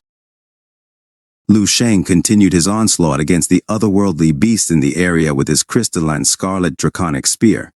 Suddenly he leaped and said, Little bugs, you should all die. At the western battlefield, a rampant beast surge war zone, Junkrat said, He's been fighting for 3 days and 3 nights now, right? The otherworldly beasts seem to be decreasing in number too, right? Garrett said, That officer is like the sun itself. The otherworldly beasts are like moths flying into the flame. Lu Sheng said, The number of beasts is no longer that high. It looks like I have killed a big chunk of them. Even the large den accumulated is considerably tiny. It's a shame that there are so many corpses but no way for me to extract the otherworldly marrow fluid. With sufficient resources and the endless pressure of the war zone, the benefits would be huge.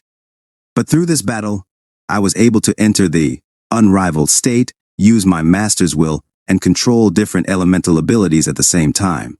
My combat effectiveness has drastically improved, entering a whole new stage. Is this the perfected martial arts I'm pursuing? Suddenly, Commander Yu called him on his AirPods and said, Lu Sheng, where are you? Lu Sheng replied while killing beasts. I'm on the battlefield. It's quite hectic here. I can't bear leaving such a nice training ground like this. Commander, I may stay here for a few more days before returning.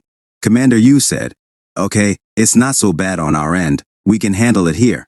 But in the western battlefield, there's a war zone of rampaging beasts. Lu Sheng stopped and said, "Oh?" Commander Yu shouted. "There's a wild beast surge there. Don't enter by mistake. It's very dangerous, so you must not go there." Lu Sheng laughed and said, "Don't worry, Commander. I won't go there." And he walked away. The corpses piled up like a mountain, and he continued to say, "I'm definitely not going there. Ha." A few moments later, Old Tao woke up and said, "Ugh." Junkrat said, "Old Tao, you're awake. Thank God." Old Tao sat up and said, "The front line. What happened?" Suddenly, a huge beast dropped behind them, and they were shocked. Lu Sheng arrived. Old Tao said, "Whoa." Lu Sheng said, "I need to ask you for help regarding something serious." Old Tao and Junkrat saluted to Lu Sheng, and Junkrat said, "Yes, please give your order, sir." Lu Sheng asked, "Do you have any food?" They said, "Eh?" In another scene at the Eastern Ninth War Zone, an officer said, "The surge of the SS rank spatial crack has been subdued 2 days later than expected. The statistics regarding the casualties and deaths have been sent. Great General." One of the 4 great generals, He Dingjun, said, "Although this SS rank spatial crack wasn't caused by us, it has exposed some issues of the Eastern Military Division when it comes to guarding and monitoring the spatial cracks. We must take this as a warning to make sure to raise awareness in the future of such issues and increase our supervision." Also, the generals of the Ninth War Zone didn't do well on the battlefield this time when it comes to dealing with the spatial crack. I'll speak with them about it later. Arrange a meeting. The officer stood up and said, "Yes, I'll make the arrangements right now." One of the 4 great generals, He Dingjun, said, "What's the rush? We still have a big issue that we haven't solved yet, right?" Another officer said, "The great general is right. The 8th Defense Line collapsed, and Feng Boshi of the 833rd Division just asked for reinforcements." One of the 4 great generals, He Dingjun, pounded the table and said, "Reinforcements? Even if there were reinforcements, they wouldn't go to him. The 8th Defense Line isn't even a second-stage key zone. Feng Boshi dares to ask for reinforcements? You know what? By tomorrow morning, I better hear that the defense line has been rebuilt and it's stabilized and ready, or that Feng Boshi has sacrificed himself for the cause." They said, "Yes." One of the 4 great generals, He Dingjun, stood up and said, "After this war, a total of 12 of the 20 generals of my direct line have been sacrificed, along with all the troops under their commands. The kind of talent that possesses the power of a rank 7, and also the right military qualities, is an important asset to humankind. This time the casualties were too great. Look at all the emergency zones. Damn that surge." Suddenly he noticed something on the screen and said, "Oh? Of the defense line, the 1182nd Division is the only place where the front line is so stable. Who's leading it?" Another officer said, "It's Major General Yu Fei. The 1182nd Division performed very well. They even have the spare capacity to support their surrounding defense lines. They made a huge contribution to the stability of the nearby defense lines." One of the 4 great generals, He Dingjun, said, "Yu Fei, I remember that talented young man who was nurtured by the martial saints some time ago. He was recommended by Yu Fei. He was Lu Sheng? He's a very good youngling at such a young age, but with hands already stained by the blood of several masters. He even dared to go against the Jidao Martial School. Haha, when this is over, invite Yu Fei over to speak with me." An officer said, "Yes." One of the 4 great generals, He Dingjun, said, "This defense line is what is worrying me the most right now. It's the most vital spot, surrounded by the surge, but now it's in danger.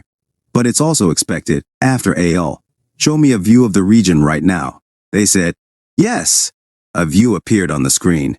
One of the 4 great generals, He Dingjun, suddenly looked confused and shocked, saying, "Ha! What happened to the beasts? Wasn't the defense line breached? Why can't I see a beast surge?" He then shouted at the officer, "Quickly look around with the camera. I want to see the whole view of the battlefield." The officer replied, Yes." One of the 4 great generals, He Dingjun, looked closely and said, "This is." In the recording, he saw a tower of high-ranked beasts and Lu Sheng standing alone in front of it with his raging aura and crystalline scarlet draconic spear. Suddenly, Lu Sheng looked at the camera. One of the 4 great generals, He Dingjun, said, "This is... No way? Did he just prevent the beast surge on his own? Who's that?" Right now, you have to find out, the officer said. Yes! In another scene at the wilderness, Peng Huaiyu, while defeating a beast, said, This is the fourth. I just finished all 4 of them. 3 rank 5s and 1 rank 6. It's all good. I just killed 2 on my end. It's all good. His captain suddenly said, We'll be arriving at the breach defense line soon, gathering at the coordinates 123.456. Peng Huaiyu replied, Yes, Captain. She suddenly stood silently and said, Weird, didn't they say that the defense line was breached? Why are there so few beasts?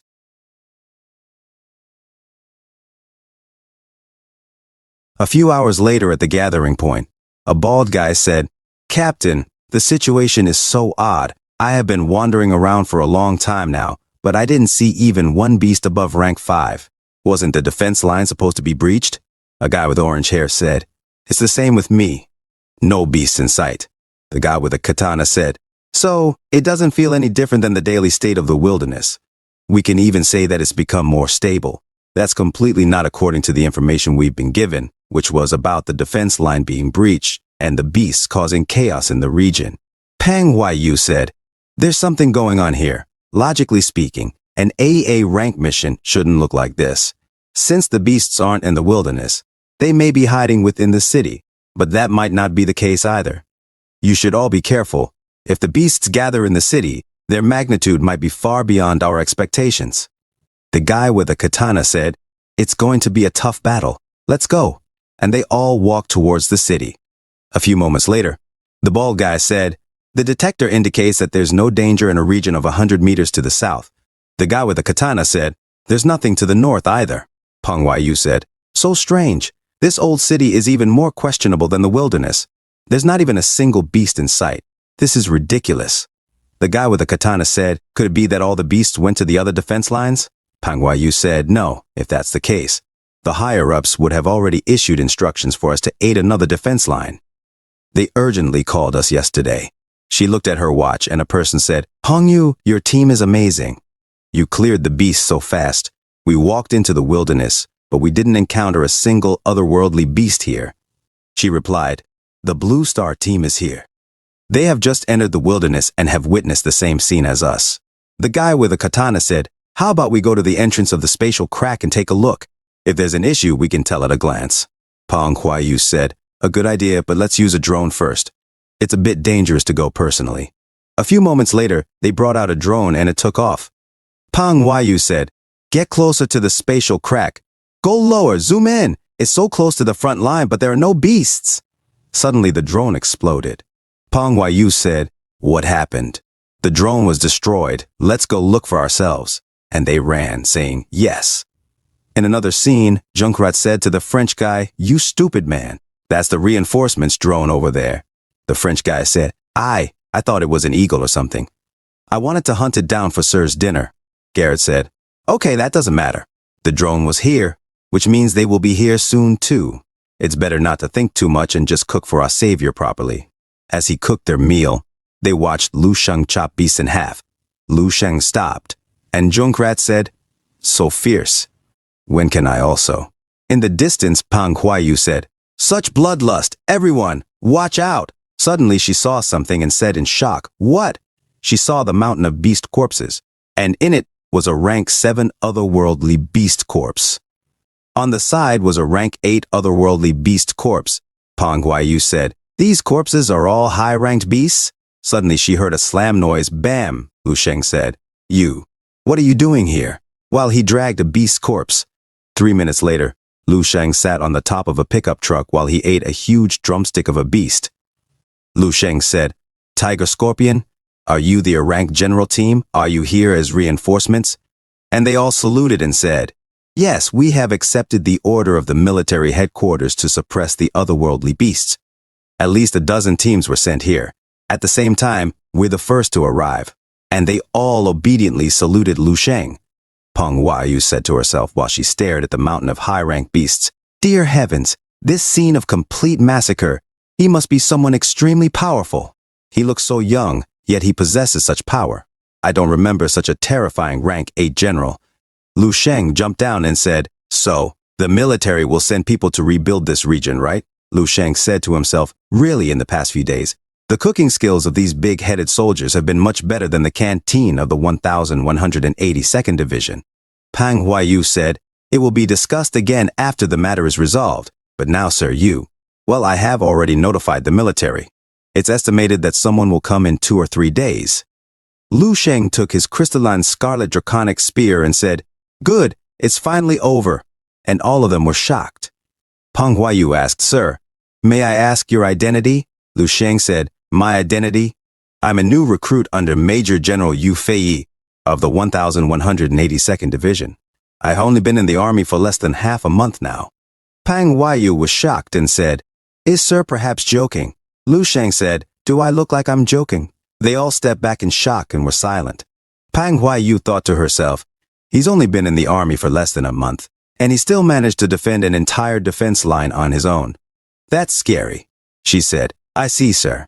Do you want to come back to the military headquarters with us? With your power, sir, general is an easy title to gain. The various benefits given to generals are much better than those of normal soldiers." Lu Sheng said, Yes, I do need some otherworldly tea things out. Wait for me to speak with the commander." Pang Huaiyu excitedly thought to herself, "Yes, if he's really a new recruit, I should build a good relationship with him. He's both young and strong. Give him some time and I'm afraid that he'll become the East's 8. A few hours later at the military headquarters, Pang Huaiyu said to Lu Sheng, "Sir, this is the general region. Many generals bring their family and friends here, which help the place develop." Lu Sheng said, "Oh, I see." He thought to himself, "It looks like I can pick up my family and bring them here, so I don't need to fear that crazy woman Lian Su's revenge." Lu Sheng said to Pang Huaiyu, "By the way, how do I get a room here? I want to take a shower. I'm all sticky from the battlefield." Pang Huaiyu said, "Sir, because it's your first time here, you're still an unregistered person for now. There's no way to get a place here, so," she said seductively, "you can stay at my house tonight." Lu Sheng was shocked at her proposal. Pang Huaiyu took a cold shower and remembered what her master had said to her. "Hang Yu, as female cultivators in this era, we have an important mission." She finished and opened the door gently. Her master had told her to leave behind the genes of the strong through their offspring. She said, "Yes," as she gently walked out of the bathroom, looking at her dress. "Tonight," she whispered to herself. Lu Sheng smelled his finger and thought, "There's still some of that smell left. I spent the week killing beasts, and now it feels like I've been incorporated with them." Pang Huaiyu suddenly asked, "Sir, how was your shower?" Lu Sheng replied, "It was great. No need to call me sir, though. My name is Lu." He looked towards Pang Huaiyu and was shocked. Pang Huaiyu asked, "What's wrong?" Lu Sheng, looking away and blushing, said, "Ahem, nothing. Would we be able to handle the certification now?" Pang Huaiyu replied, "Of course. But what about eating something first before going?" Lu Sheng said, "Oh, that's a good idea too." He thought to himself, "It would be a lie if I said I wasn't excited.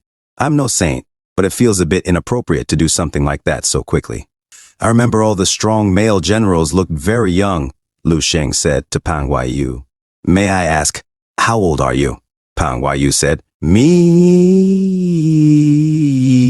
don't remember, probably more than 50, near 60. Lu Sheng became nervous and sweated. Pang Huaiyu asked, "What's it? I'm probably only a dozen or 20 years older than you." Lu Sheng nervously laughed. "I see, haha." He thought to himself, "It's close to my mom at this point. Looks like only Dong Qingxiu is the proper age. Oh, why did I subconsciously compare her to Dong Qingxiu? Something's off." A few hours later at the appraisal center, Sasku said, "Look, the captain's here." His friend, looking at Lu Sheng and Pang Huaiyu, said, "Wow, look at them. The captain must have succeeded." "Ha ha ha ha." Lu Sheng asked, "Is this the Combat Power Appraisal Center? It looks quite different from the Hongchuan Martial Arts Center." An officer said to Pang Huaiyu, "Oh, Hong Yu, your team is back already? You left yesterday, but you're already done? This junior brother next to you looks so cool. Is he the one you're planning to recruit into your team next?" Pang Huaiyu replied, No, I would love that. If he wishes, this captain cannot refuse." The officer continued, "Is he that strong? It looks like the tigress is going to gain more power under her wing. I won't stop you. I'll be going first." Haha. Lu Sheng thought to himself, "This is another captain of an rank star general team. He's a good, capable man. A few moments later inside, Pang Huayu said, "This is the lobby on the first floor of the center. The certification and combat power appraisal are both done here. The second and third floors are where the missions are given. The procedure is handled over there." Lu Sheng talked to the receptionist and said, "Hello, I want to go through the certification. Star General." The receptionist said, "Yes, please present your documents and your military recommendation letter also." Lu Sheng said, "I don't have any of these. Can I just give you my name instead?" She was confused and said, "Ah, well." Lu Sheng said to her, "My name is Lu Sheng. My commander told me, as my information is still being prepared, mentioning my name would be enough." She checked her computer and said, "I see. Please wait a moment, sir." Suddenly, she was shocked and peed a little. She said, "Ah, so it's you, sir. All procedures shall be skipped. Please follow me for the combat power appraisal." She bowed down to Lu Sheng and Pang Huayu laughed. They all walked together and Pang Huayu said, "I'll come along too. Would that be okay if it's just a simple appraisal?" The lady said, "Of course, this form just has to be filled out." Pang Huayu looked at Lu Sheng's information and thought to herself, "He's 19? Inside, a guy said to a man, 'You're truly worthy of being a captain. If you hit me with such a punch, I'll be in deep trouble.'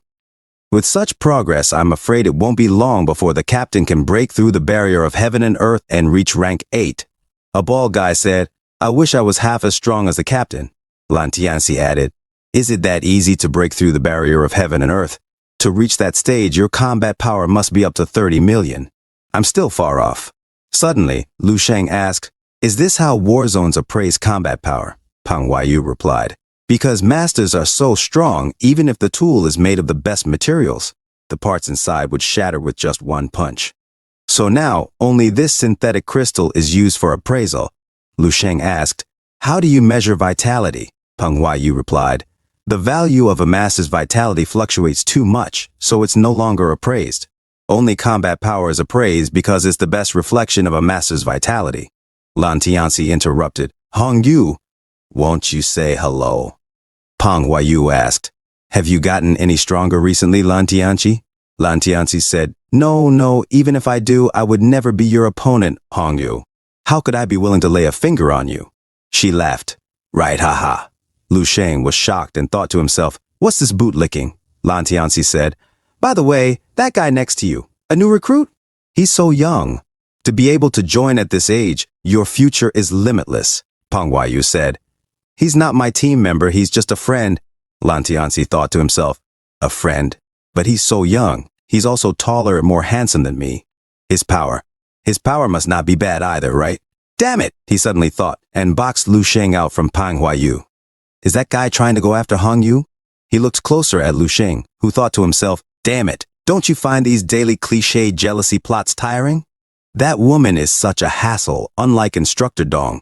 Wait, why am I thinking about Dong Qingxiu again?" Lu Sheng said, "I'll go through the appraisal now." Captain Lan said, "Oh, he hasn't gone through it yet?" "Hong Yu, your Tiger Scorpion team is in a rank star general team. Why would a newcomer who has just entered the military zone with an unverified power level join your team?" Captain Pang Huayu said to Captain Lan, "Why do you care about that? Aren't I just trying to lure in the young?" "Aren't you the old one luring the young? You're close to 80 already." And it hit him like a huge boulder. His team tried to stop him while Captain Pang Huayu said, "Stop with the nonsense. Let's observe Lu Sheng's appraisal. He's less than 20 years old, so you'll be in trouble soon in the future." He said in shock, "What do you mean?" He boasted, "I'm one of the rank 7-star generals in the entire 9th war zone. One of the top 10. And I'm also young. What level could he possibly reach? I'm close to 80, but still in my prime. It won't be long before I reach the bridge of heaven and earth. I might become a first-grade expert before reaching 150 years old. What can this kid accomplish? Besides his appearance, in what way can he possibly compare to me?" Sasku said, "Yes, Captain Hong Yu. Our captain is amazing." A bald guy said, "A top-notch partner that's hard to find." His gay friend said, "That is the truth." Another bald guy from Captain Pang Huayu's team said, "Damn, what nonsense is this?" The team of Captain Lan was confused and stared at him. He continued to say, "Captain Lan, what if there's someone who's not only more handsome than you, younger than you, but also stronger?" He pointed at Lu Sheng. Captain Lan said in anger, "What are you talking about? Stronger than me? How much stronger? Are you daydreaming? What's this nonsense? Suddenly, Lu Sheng punched the machine and a bright light covered the whole area. The people were shocked. Captain Land's jaw dropped, and others did as well.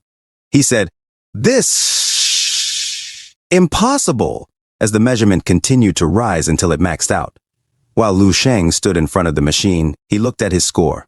The machine said 124 million. The officer dropped to the ground in disbelief and said, 124 million combat power. 12 stars lit up. That's a first-grade expert.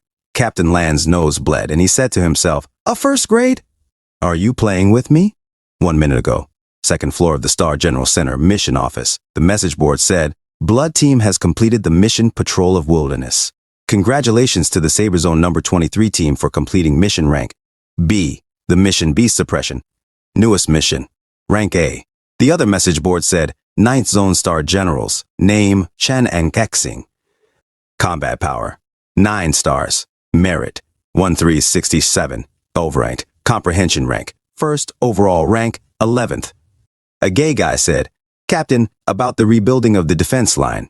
His captain said, and a rank, suppression of the otherworldly beasts, I wonder about that. Looks like the defense line has not been breached. There's no need to suddenly help clear it. It's too vague with no explanation, whatever, leave it. There are many other missions we can take for the new spatial crack. Let's look them up and take them.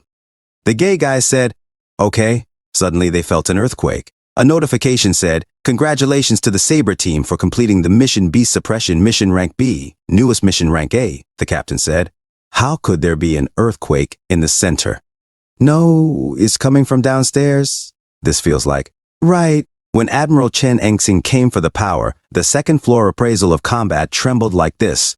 Another said, I was there too, the captain said, because the combat power appraisal room is underneath, and the synthetic crystal is connected directly to the building.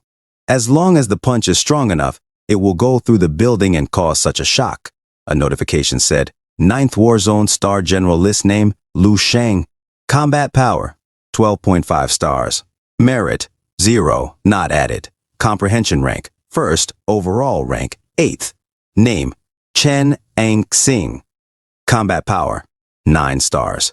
Merit, 16 Combat 1867. Comprehension rank, 2nd overall rank, 12th. The captain said, that name. I have never heard of it. Could it be? That's the first appraisal of a newcomer to the 9th War Zone. Damn, first place. A person said, where did Lu Sheng come from? Why haven't I heard of him before? Another said, what the hell? 12.5 stars combat power. 100 million. Another said, I don't even have a fraction of that. Another said, does he have to be that strong? A fat guy said, ha! Another excellent seedling has appeared in my 9th War Zone. Even if his merits haven't been added yet, he's still ranked 8th in the overall ranking. In the future, there definitely will be an 8th Eastern Star. An officer said, that's nothing. Being the 8th star is only a matter of time. Who of the 7 Eastern Stars has a combat power of 12.5 stars? The best I know of has only 11 stars. Lu Sheng is only 8th because he has no merit yet. We have perhaps found the O1, the military martial saint. Let's go. Let's see that new first rank. And they all ran towards the commotion. One shouted, go! Lu Sheng said to himself, over 100 million? So God's grasp is actually that strong. Right, I didn't even have immortal cells in the beginning, but I could punch a master. Although Zhuang Kui is no true master, it's not that bad. I remember the minimum standard of the association for the combat power of a master is around 20 million. But this is the combat power that's the threshold for a grandmaster. The monitor displayed 12,400,000 combat power. He said to himself, the combat power of the weakest master is more than 20 million. If you pass the bridge, it will soar to more than 40 million. The vast waters of rank 8 are deep. The officer trembled while looking at Lu Sheng and said to him while bowing, Captain, do you need another appraisal? Lu Sheng waved goodbye and said, no, I haven't had a good rest for a while, so let's leave it here for today. The officer was shocked and said, damn it, this isn't his limit. He's stat amazing. He added, yes, sir. Please wait a moment for me to input your information. Lu Sheng asked Captain Pang Huayu, so, what's next? Suddenly, Captain Pang Huayu felt something and was shocked looking at Lu Sheng. He said to himself, 100 million combat power. Lu Sheng looked at her and said, Hong. She silently blushed and felt love in the air. She seductively said, "Sir, your merits haven't been added yet. There's nothing else to do for now, so you can choose your residence." Captain Lan fell to the ground in disbelief. Lu Sheng looked at Captain Lan. Captain Lan began to slam his face on the ground and said to Lu Sheng, "Sir, I was careless. Please don't take it to heart. Forgive me, forgive me." The bald guy from his team said, "Sir, our captain isn't so smart and often talks nonsense." Sasku said, "Yes, our captain is strong but not so smart. In the entire 9th War Zone, there's no one else like Sir." The bald guy said, "Yes." Lu Sheng said to them, "Sure, just be careful next time." Captain Lan said, "Yes, thank you, sir." Captain Lan said to himself, "Will there be a next time? If someone of that power holds a grudge against me, damn. Zhan Hongyu actually got the upper hand this time. Damn it." Suddenly, an officer barged in and shouted, "Master Lu Sheng! Where's Master Lu Sheng?" They all looked at the person shouting. The officer said, "Master Lu Sheng, where's Master Lu Sheng?" No, you're all old," he replied. He looked at Lan Tianzi and asked, "Why are you kneeling?" Then turning to Lu Sheng, he said, "Could it be that?" This Yi's friend said, "He looks unfamiliar. Could it be him?" And he said, "He's that young. That's 2. His friend added, "Could it be that he has already left?" "Oh, that's possible," he replied. He then asked Peng Huayu, "Hongyu, did you see any first-grade talent being praised just now?" Peng Huayu pointed at Lu Sheng and said, "That would be him, Sir Lu Sheng." His jaw suddenly dropped. "Ah? Hongyu, it's not time for jokes. He's so young. How could he be?" Peng Huayu said, "This is a long story." Suddenly a person said, "Dear colleagues, if you don't mind letting us pass." They saw the signature hair and someone shouted, "It's Admiral He." It was He Dingjun, 5th Star Admiral He Dingjun. Admiral He Dingjun stood in front of Lu Sheng and said, "Indeed, heroes appear while still young." Lu Sheng thought to himself while looking at Admiral He Dingjun, 5th Star. Not only does he have a great status and title, but he's also the strongest combat power of the Eastern Military Division. Admiral He Dingjun laughed and said, "Ha ha ha, that's wonderful.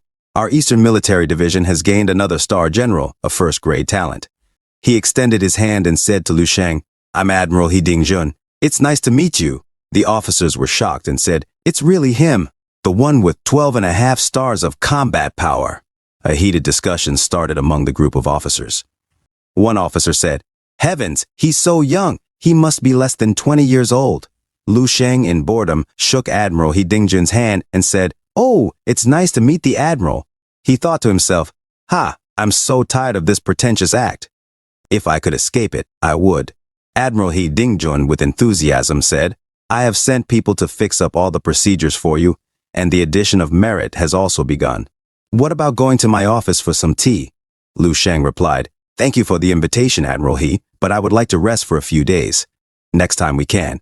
And he walked away. Admiral He Dingjun thought to himself, 19 years old, my grandson is older than him. He has such a bright future. Even words like potential won't be enough to describe such a terrifying talent. It could only be called Marshal Saint's aura. This time, our Eastern Military Region will be able to fulfill its biggest wish and give birth to a rank 9 Marshal Saint. The Marshal must be informed of this immediately. He'll definitely be happy, haha.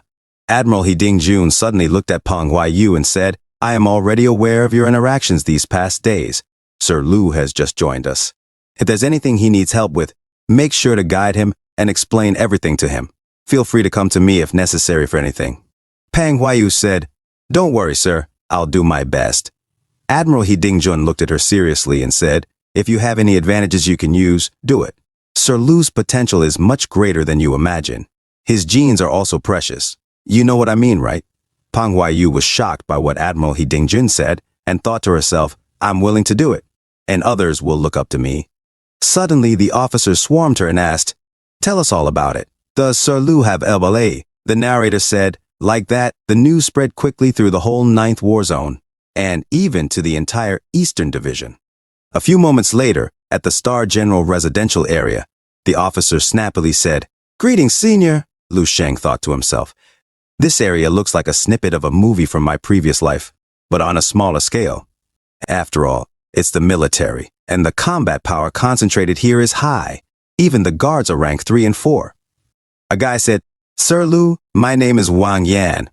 Although the manor isn't big, it can be put among the top 5 of the 9th military zone. It's specifically prepared for you by the military department. The military department also made sure to leave several special vehicles which you can pick out from. If you have any instructions, please feel free to tell me. He handed over a China Android phone. Lu Sheng thought to himself, right on time, I wanted to change my phone. Wang Yan said, I don't wish to disturb your time of rest. All merits can be converted fully during dinner. Lu Sheng said, good, you can go first. A few moments later, a lady greeted Lu Sheng, Sir Lu. Lu Sheng said, please tell the chef to prepare something for me. She replied, yes. 10 minutes later, Lu Sheng ate all the food in the restaurant and thought to himself, finally, I no longer have to eat from cans and the meat of otherworldly beasts. My taste buds were almost gone by that point. Suddenly, his phone vibrated and he said, so many messages. Lu Qingge said, Big brother, I'm almost ranked 2. Remember the city's student martial arts competition that I mentioned last time? I ranked first, Lu Qingge messaged. Another message from Lu Qingge said, so annoying, I have idiots coming to challenge me every single day. They're so arrogant, but so weak, they deserve a beating. And another message from Lu Qingge said, Big brother, why haven't you been replying for so long? Another message from Lu Qingge said, Mom is asking if you will be coming back for New Year's Day. Lu Sheng replied, I was on a mission and forgot to check my phone. For New Year's Day, let's talk about it again later. Lu Qingge said, damn, big brother, so you still can reply to me. I thought you were missing. She sent a bunny with a heart. His father said, girls aren't allowed to curse Qingge. Boys should be careful when they're alone outside too. Lu Shang's mother said, Shanger, it's getting colder, stay warm. She sent a flower picture. She also sent a picture, and Lu Sheng said, I knew it, and a laughing while crying emoji. Suddenly, he received a message from Major Qin Shaojun saying, Lu Sheng, we're back. He sent a picture of them with Commander Yu, a photobomber, and Lieutenant Colonel Dong Qingzhu blurry in the background. Major Qin Shaojun had recently changed his profile picture and cropped all of them. Lu Sheng suddenly zoomed in on the picture to see Lieutenant Colonel Dong Qingzhu. Commander Yu and the rest have returned from the front line, he thought to himself. He then looked at Major Qin Shaojun's message. It was an old message.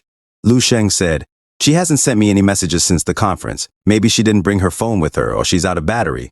I feel like my current relationship with Dong Qingzhu is odd. It's far less natural than before and I don't know why. Suddenly he remembered something and said, right, he called Wang Yan. Wang Yan said, sir, it's Wang Yan. How may I help you?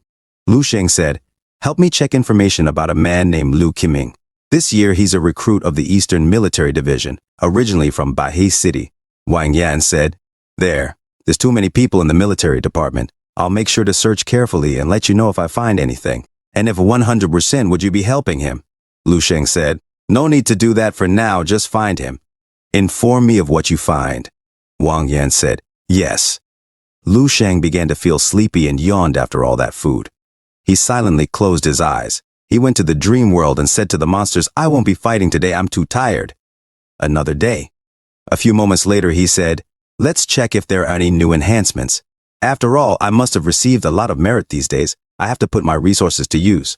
In another scene, an officer slammed the table and said, what? 12.5 stars of combat power? In the 9th War Zone Command Region, Admiral He Dingjun's eye patch man said, yes, I have personally confirmed it's a first-grade talent, far exceeding mine. And he replied, wonderful, finally some good news. He's 19 years old with 12.5 stars of combat power. That's enough to fully destroy doubts. He's a talent who is able to turn our previous notions upside down. He's a martial saint. Yu Fei of the 1182 Division is back. Give him a nice reward for finding such an excellent seedling for our military. Ha ha ha. Admiral He Dingjun's eye patch man said yes. In a different scene, Major Qin Shaojun said, ah, my dear military division. I'm finally back. I missed it here. I have been smelling so bad recently. It's time to return home and clean up a bit. Then we will go see Lu Sheng for dinner tonight. What about it? Suddenly, Lieutenant Colonel Dong Qingzhu was shy and said, I'm not meeting with him. Major Qin Shaojun said, why? Dong Qingzhu, something is off about you these days. It's been like this since Lu Sheng joined the military. No, we can say it started when he participated in the National Martial Arts Student Conference. Every time I mention him, you act weird. Don't forget that we've been childhood friends since we were little. Tell me honestly, do you like Lu Sheng? Lieutenant Colonel Dong Qingxiu suddenly clenched her fist, her aura intensifying as she stared sharply at Major Qin Xiaojun and said, "If you keep spouting nonsense, I will sew your mouth shut." She pointed a dagger at his throat. He nervously replied, "You're so fierce. Fine then. But hey, don't hide it from me. I have come across many girls in my life with quite a few love children. Only a blind person couldn't see through you." She suddenly got angry and used her psychic abilities. Multiple daggers pointed at him, and he said, "Don't get angry." She said, "What do you mean like, and what do you ought to like?" Major Qin Xiaojun sighed and said, "Right, be honest with yourself. Tell him if you like him. Apart from me, how many other potential partners like Lu Sheng could you find?" "Oh, don't tell me. Do you think you're too old and not talented enough for him?" And she said, "Qin Xiaojun." Major Qin Xiaojun said, "Bad-tempered, not worthy of him in any way, eso." She replied, "That may be partly the reason why." Major Qin Xiaojun exclaimed, "Heavens, really? I was just teasing you." Then he mockingly added, "He's your student. Do you know what this type of behavior is called?" Lieutenant Colonel Dong Qingxiu stammered, "This." Major Qin Xiaojun teased, "Quite scandalous." Lieutenant Colonel Dong Qingxiu, frustrated, said, "Qin Xiaojun." And she beat him and shouted, "Die!" Major Qin Xiaojun ran away, saying, "Big sister, I made a mistake. I was joking. Don't hit me. Don't hit me." Lieutenant Colonel Dong Qingxiu chased him, shouting, "As if I would believe that." She used her psychic abilities to chase him. Major Qin Xiaojun dropped to the ground, saying, I can't run anymore. What age are we currently living in now?" Your age gap is nothing. A master who's over 100 years old marrying an 18-year-old high school student is nothing new. It won't even be in the hot news searches online. I think you two are a good pair. He took a can of Chinese cola from the vending machine. As they sat down, Major Qin Xiaojun said, "Back in training camp, I thought you were a couple." Lieutenant Colonel Dong Qingxiu asked, "Do you have a death wish or not?" Major Qin Xiaojun replied, "I don't." "I'm not joking. Let me help you out with Lu Sheng. I feel that he would be interested in you too. There's no boy in this world who wouldn't fall for his pretty teacher." She silently thought and said, "No, it's impossible," while holding her pendant. Major Qin Xiaojun stood up and said, "How will you know if you don't try? Are you afraid of being rejected and embarrassed?" "Don't worry about that. As long as I'm here, you won't fail," Lieutenant Colonel Dong Qingxiu whispered. "That's not what I meant. They wouldn't agree to us being together." Major Qin Xiaojun was shocked and said, "They mean your big brothers?" He explained to himself. Dong Qingxiu's eldest brother, a first-grade grandmaster, the core of the Central Military Division, and her other brother, who was taken by the Kaoyu Marshal Saint as a disciple at the age of 16. Marshal Saint Miaozi, who became the third and last disciple at the age of 25. Lieutenant Colonel Dong Qingxiu said, "Although we're born of the same father but a different mother, they have always treated me like a baby, being my guardian since I was a child. When you were young, they were beating you up." Major Qin Xiaojun thought to himself, "Right, it's because of those two big brothers that I had no intentions towards her." Major Qin Xiaojun said, "Really, controlling their sister like this is bad. They should see a doctor. There's much to uncover." Lieutenant Colonel Dong Qingxiu said, "You can tell them that in person. My second big brother just sent me a message. He'll come to visit me soon." Major Qin Xiaojun said, "What? Dong Shengyi is coming to the Eastern Military Division." "Right, maybe they will agree when they see Lu Sheng. He's a 19-year-old young master. He's good enough for them. What else do you want?" Lieutenant Colonel Dong Qingxiu said, "Whether I like him or he likes me, that's not important. They have said that both background and true power must first be recognized by them.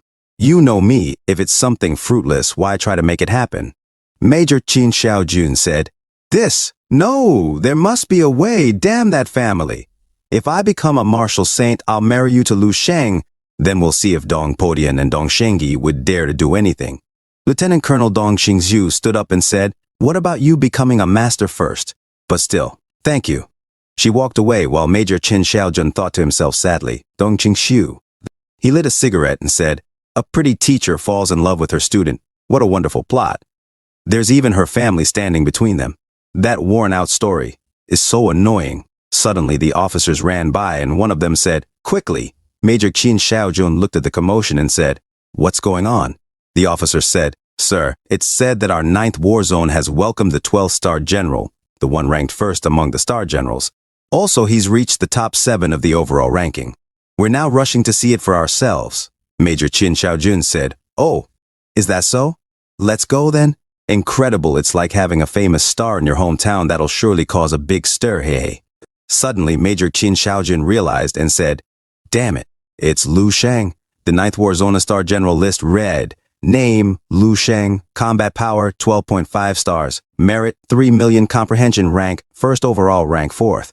Major Qin Xiaojun said, First in the Comprehension Ranking, 4th in the Overall Ranking, 12.5 stars of Combat Power, 3 million merits. Wow, the officer said. Sir, do you know him? This person's record is incredible. They say that he went directly to the battlefield less than a month after joining the military. He was guarding the defense line of the AA-ranked spatial crack of the 835th Division. He even managed to defend the breached defense line for less than half a month. The whole battlefield was filled with the corpses of beasts and their blood. I would say 3 million is not much considering that.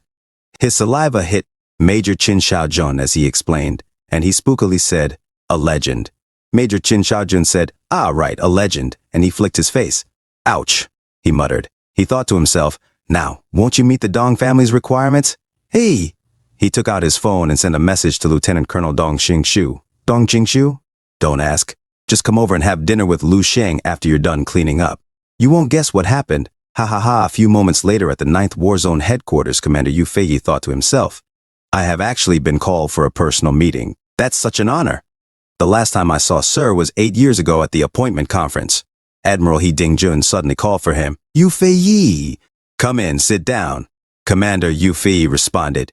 "Yes, sir," Admiral He Dingjun said. "This time you did a great job."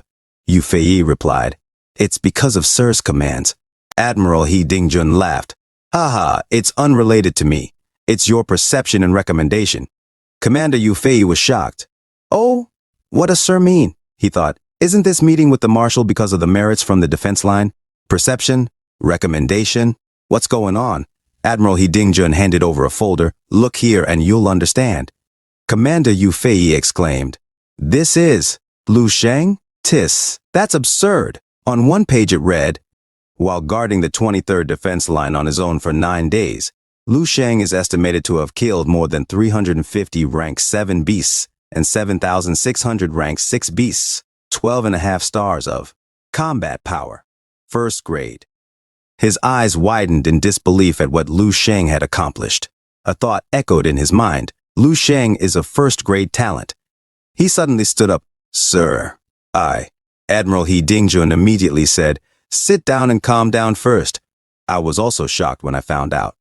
He stood up from joy and placed his hand on Yu Fei's shoulder. "Major General Yu, you have done a great job discovering a talent. You have given us an excellent genius.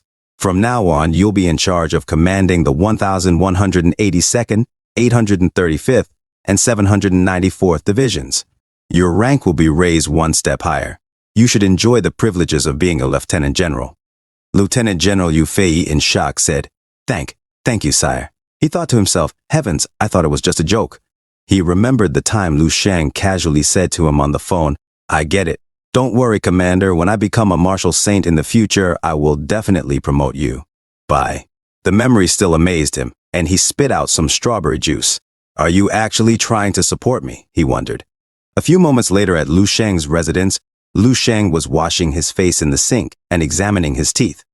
He thought to himself, according to the stellar immortal art, with the increasing number of my immortal cells, the quality of my life will also change. Starting from the birth of the very first immortal cell, even my teeth will be fixed. It looks like I'm starting to change into something extraordinary. I just hope I don't depart from my human form. I'm not that type of madman that would give everything up for my martial arts. A new level up would require a lot of otherworldly marrow fluid. My merits must be added. They must be a lot. Suddenly Wang Yan said, "Sir, your merits have been added." The above is the specific converted number. Lu Sheng looked at the tablet and thought, more than 3.8 million merits. A rank 7 otherworldly marrow fluid only needs 100,000 merits, so... He noted, "Oh, is that secret gold so expensive?" 1 gram needs 1,000 merits. I can only get less than 4 kilograms, which won't be enough to replace the grip of the Red Dragon Spear. Wang Yan explained, The dense gold is a rare material. The military's inventory doesn't have much of it. It's not enough for everyone. It's not like the beasts which keep on coming. But it won't be an issue even if Sir doesn't have enough merits. Sir can spend an additional 10 million. Lu Sheng became happy and smiled like a Chinese old man. Is that so? Then help me arrange it. I want to build the body of a rank 7 spear. The main material is the dense gold. The amount is 13.8 million. The rest should be converted to get rank 7 otherworldly marrow fluid. Also, do you have rank 8 otherworldly marrow fluid? It's not mentioned here, Lu Sheng said. He thought to himself, looks like I'll have to find the dense gold myself. Wang Yan responded, it said that currently rank 7 otherworldly marrow fluid cannot completely eliminate the negative effects of the beasts. The rank 8 version is even worse. No one in the military department can directly absorb it. It's so easy for horrible side effects to happen. No matter, bring me 5, Lu Sheng decided. Wang Yan said, okay, the price is 10 times that of rank 7. I'll send someone to arrange it right away. 10 times? Okay, no. Let's try with only one first, Lu Sheng corrected. Wang Yan said, yes, I have also found information on Liu Qiming, sir. Does Sir want us to pay attention to him? Lu Sheng replied, just don't let him go where it's dangerous.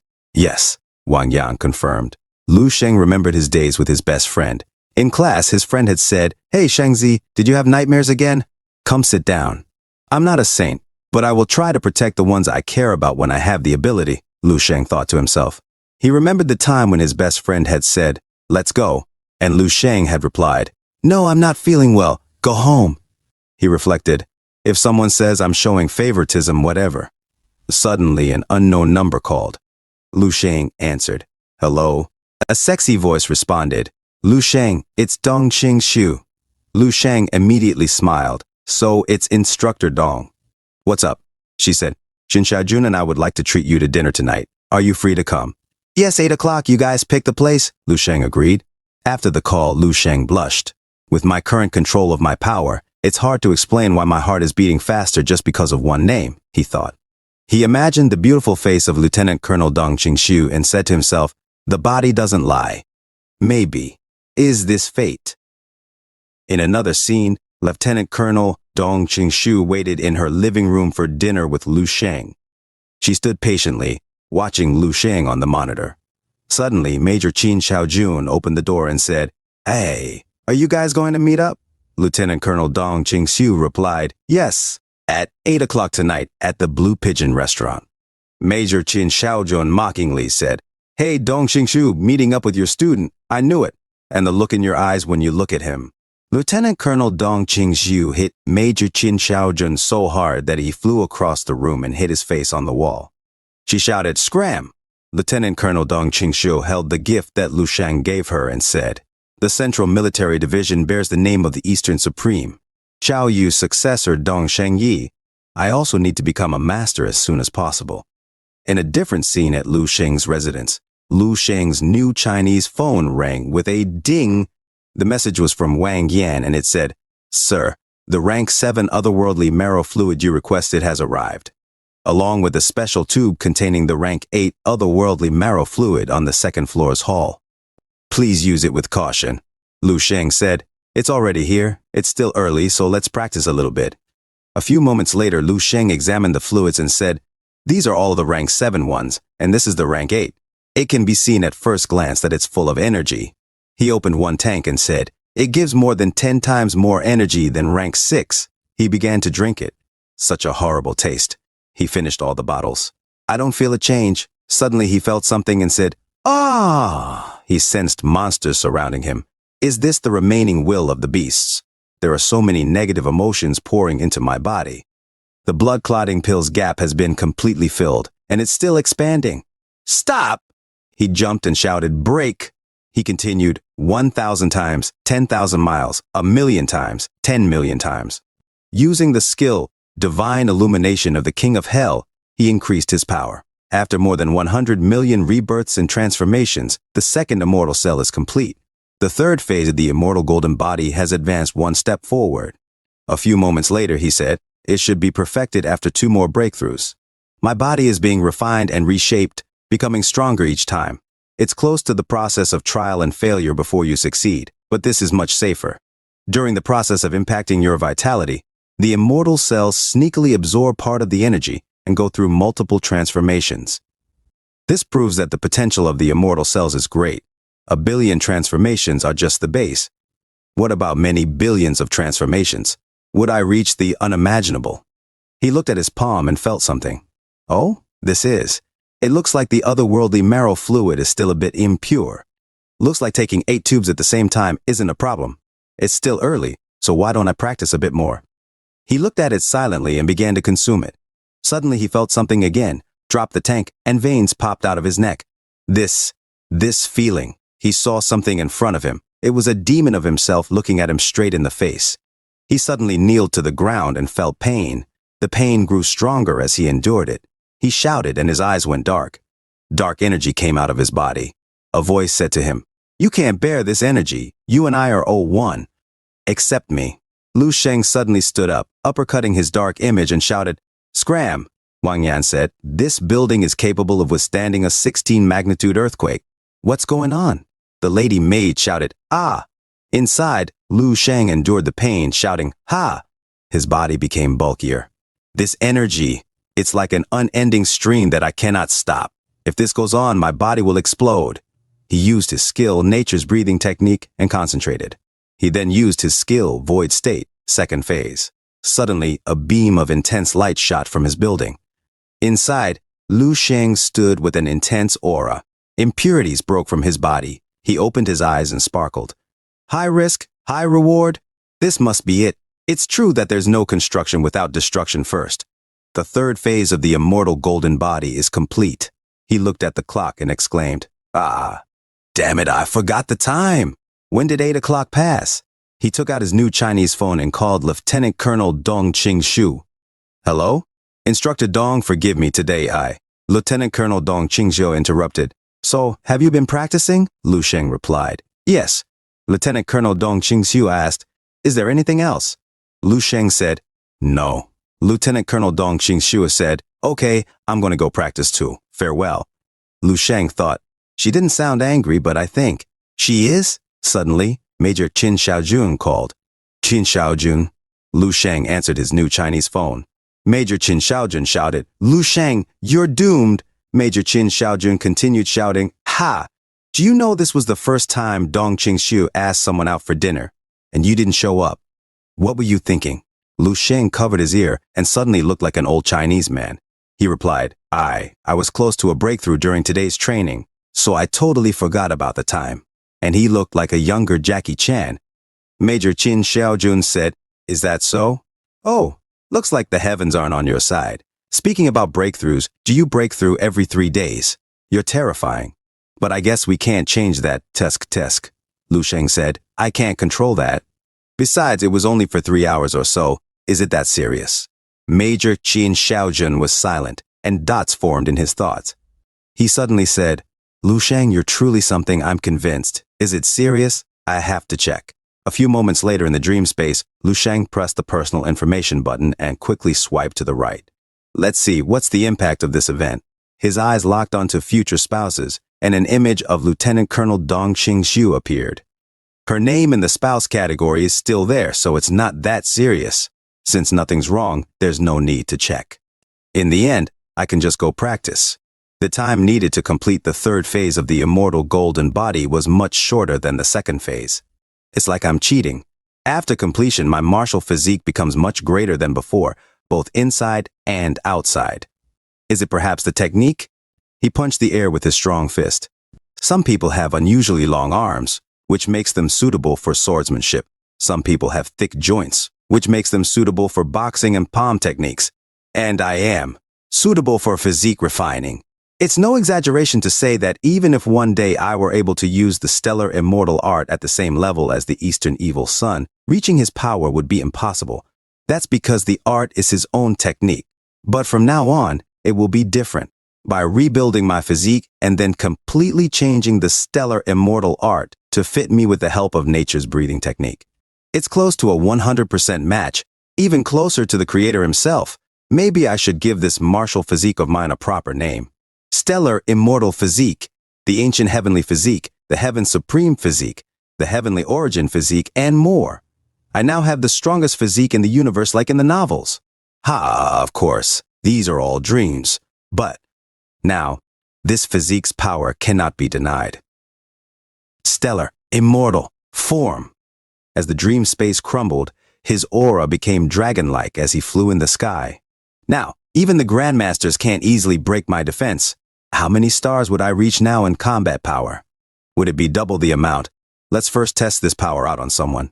A few minutes later, deep within the base's ruins, Lu Sheng said, "Found you, Martial Sin Swordstream.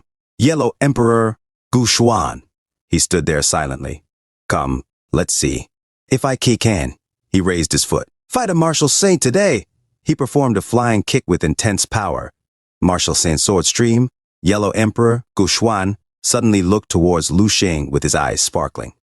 He made a single slash with his sword, and suddenly multiple slashes covered the whole area, hitting Lu Sheng's incoming kick. Lu Sheng covered himself from the attack and continued to block it. The power of Martial Saint Swordstream, Yellow Emperor Gu Xuan intensified and hit multiple buildings as Lu Sheng flew away from the attack. Lu Sheng stopped himself with his military boots. "So, this is the Martial Saint's unconscious sword? Good. If such a blow won't kill me." "You're dead." He brushed the dust off his shoulder. He suddenly used the third immortal cell and it burst.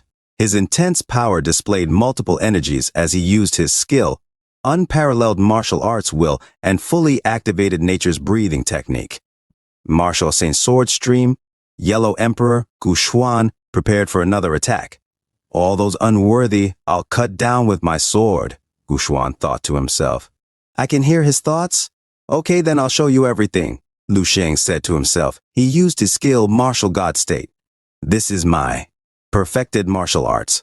Multiple golden shadows of Lu Sheng appeared and charged towards Martial Saint Swordstream, Yellow Emperor Gu Xuan. Gu Xuan also charged his sword and attacked Lu Sheng, his aura intensifying as his power grew brighter, and moved towards the golden shadows of Lu Sheng. "Broken.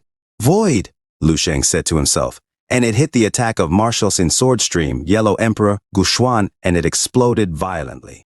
Martial Saint Swordstream, Yellow Emperor, and Gu Xuan remained standing after the clash of their attacks. He stood silently and smiled. Lu Sheng, with his raging aura still in his stance, looked back and said, "You're amazing, but I cannot let anyone better than me live." He faced Martial Saint Swordstream, Yellow Emperor, and Gu Xuan, bowed respectfully and said, "So, rest in peace. May the brave never perish." He silently thought to himself, "The battle took too much out of me. I underestimated the Martial Saint's power. Gu Xuan seems to have a terrifying power, but he's only acting on instinct without any rational thinking. Otherwise, I would be the defeated one. But my broken void has grown stronger. The clones attacked more than 200 times, twice as much as before. Of course, I can only use that in the dream space. There is no one outside of the dream space who would make me use that move. And when I actually use it for the world to see, my hands will be stained with the blood of a martial saint." Suddenly, he saw a flashback of the life of Martial Saint Swordstream, Yellow Emperor, and Gu Xuan. In the dream, it was raining heavily, and a storm raged. Martial Saint Swordstream, Yellow Emperor, and Gu Xuan sat on the floor and said, "Cold, so cold." Suddenly, his big brother came back and said, "Little brother, I'm back. Look what I got." "It's for you," Martial Saint Swordstream, Yellow Emperor, and Gu Xuan said. "This is nutrient fluid." "Big brother, where did you get this?" His big brother replied, "In the garbage truck that arrived today. I dug through it and found 2 in the end. It's a shame that the small knife gang snatched one of them away. One day, I'll beat them up until they give it back." Martial Saint Swordstream, Yellow Emperor, and Gu Xuan said, "Big brother, we're just the 2 of us. Don't fight with them. It's too dangerous." His big brother said, "Don't worry, Xiao Xuan. Sooner or later, your big brother will send you to the base. Go study martial arts. Go and make your own path." In a different scene, the children shouted, "Insane! This kid is insane. Let's go."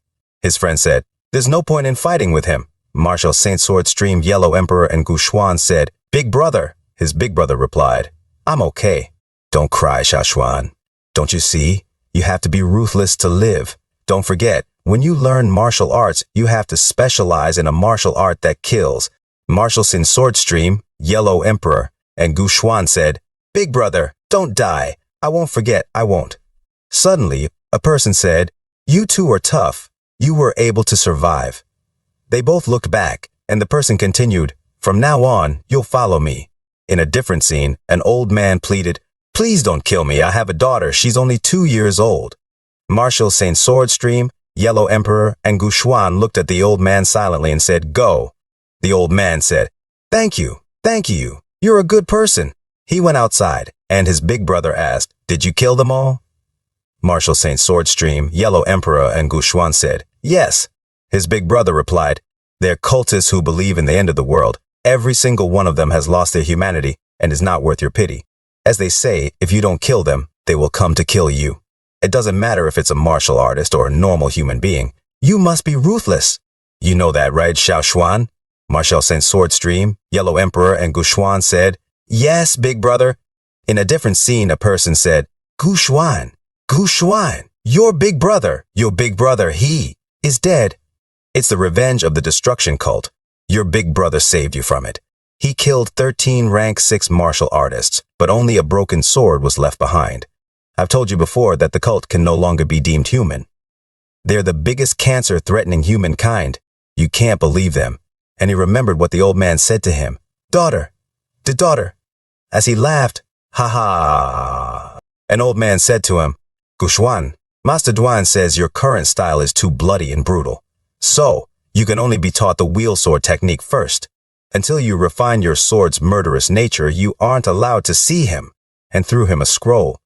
In a different timeline, a person said, "Guxuan, 10 years have passed, but why has your murderous nature increased instead?" In a different scene, a person said, "Guxuan, 10 more years." A few years later, the person said, "Guxuan, you still can't let go." In a different scene, the old man said, "Guxuan, master said you won't meet again in this lifetime. From now on, you'll be on your own." Guxuan said, "Have ever lost my way? I only know how to kill. Is that wrong?" "So be it. What he taught me was the art of killing people." Suddenly, Lu Sheng woke up in shock. He said, What a pure murderous intent. Connecting with his memories, it's almost all training, fighting. And almost all battles are just slaughter, pure cold slaughter. I thought that the killing intent I had gathered by defending the front line for 9 days was too terrifying. But compared to Guxuan, I'm nothing. Guxuan is such an extreme person. So much so that his Tao is completely in the name of slaughter. That slaughtering Tao is extremely rare. He has killed more people than I have ever met. And the number of otherworldly beasts he has killed is in the hundreds of millions. In his eyes, life is like a weed. But despite that great slaughter, he didn't get taken in by that murderous thinking and turn into a murder machine, which is an amazing feat. The slaughtering Tao is the extreme of one's combat strength, making Guxuan a genius. Who knows how strong he was in his prime? That battle probably didn't even display 1,000th of his strength. The gap between me and a martial saint is truly wide. No, Guxuan's no longer rank 9. I'm afraid that with his true power, a rank 10 would be unable to escape his sword. Fortunately, he couldn't use his killing moves. Damn it, I seem to have adopted that cold expression after absorbing his memories. Just like in the movies from my previous life, killing fish in the supermarket's fresh foods section for 10 years, and your heart is now as cold as the knife you wield. After this trip, I'll have to watch 100 episodes of romance dramas to recover. He tries to look at the corpse of Guxuan and says, "Found it! Guxuan's martial Tao core is the tip of a knife." Suddenly, it shows its aura, and Lu Sheng says to himself, "This is. Heaven's will is like a knife, so is mine. Human life is like grass. This knife is the slaughtering edge." In the dream world, Lu Sheng looks at his powers, and the system says, "Success." Lu Sheng, in shock, says, "Then this is my second totem. Compared to the previous one, the might of the divine whale, this bloody sword is clearer, sharper, and stronger." Right, Guxuan, who is a rank 9 martial saint, was clearly much stronger than Zhou Fuhai from Jiun Mountain. It's even harder to estimate my increase in combat efficiency. My strongest cold weapon before was the Frost Sparrow's imprisoning spear. From now on, we have a better cold weapon. So, he began to slash forward with his sword and stood silently. He continued to say, "It can actually cut through space." Guxuan's tempered murderous intent is truly his strongest weapon. So, the 8 million merits I spent to build and upgrade my red crystal dragon spear turned out to be a total waste. Well, I might as well get a blade. With my perfected martial arts, I can use whatever skill I want. There's no need to worry about other cultivators either. It looks like I just have to go find more dense silver and gold resources. Back in the real world, early morning, Lu Sheng looks at his new Chinese tablet, and it said in the headlines, "The riot at the SS rank spatial crack was quelled. The Northern Military Division is suspecting the appearance of new spatial cracks. The area, the final rank, was estimated as Lu Sheng, while drinking his hot cup of ice water, said, "Oh, General Military Division Development, Military Branches Competition. So that's it. They go through the branches and conduct a General Military Division competition. They compare all three levels, the Star Generals, the Rank 7s, and the Rank 8s. He looks at his tablet, and it says, "All military divisions are nervously preparing for the General Military Division Development Competition. Sign up now." Lu Sheng said to himself, "The one who wins first place will be the candidate for the next great general. There are only 4 great generals in the entire Eastern Military Division. The total number of great generals in the Dragon Nation wouldn't be more than 30, which makes this competition a big deal."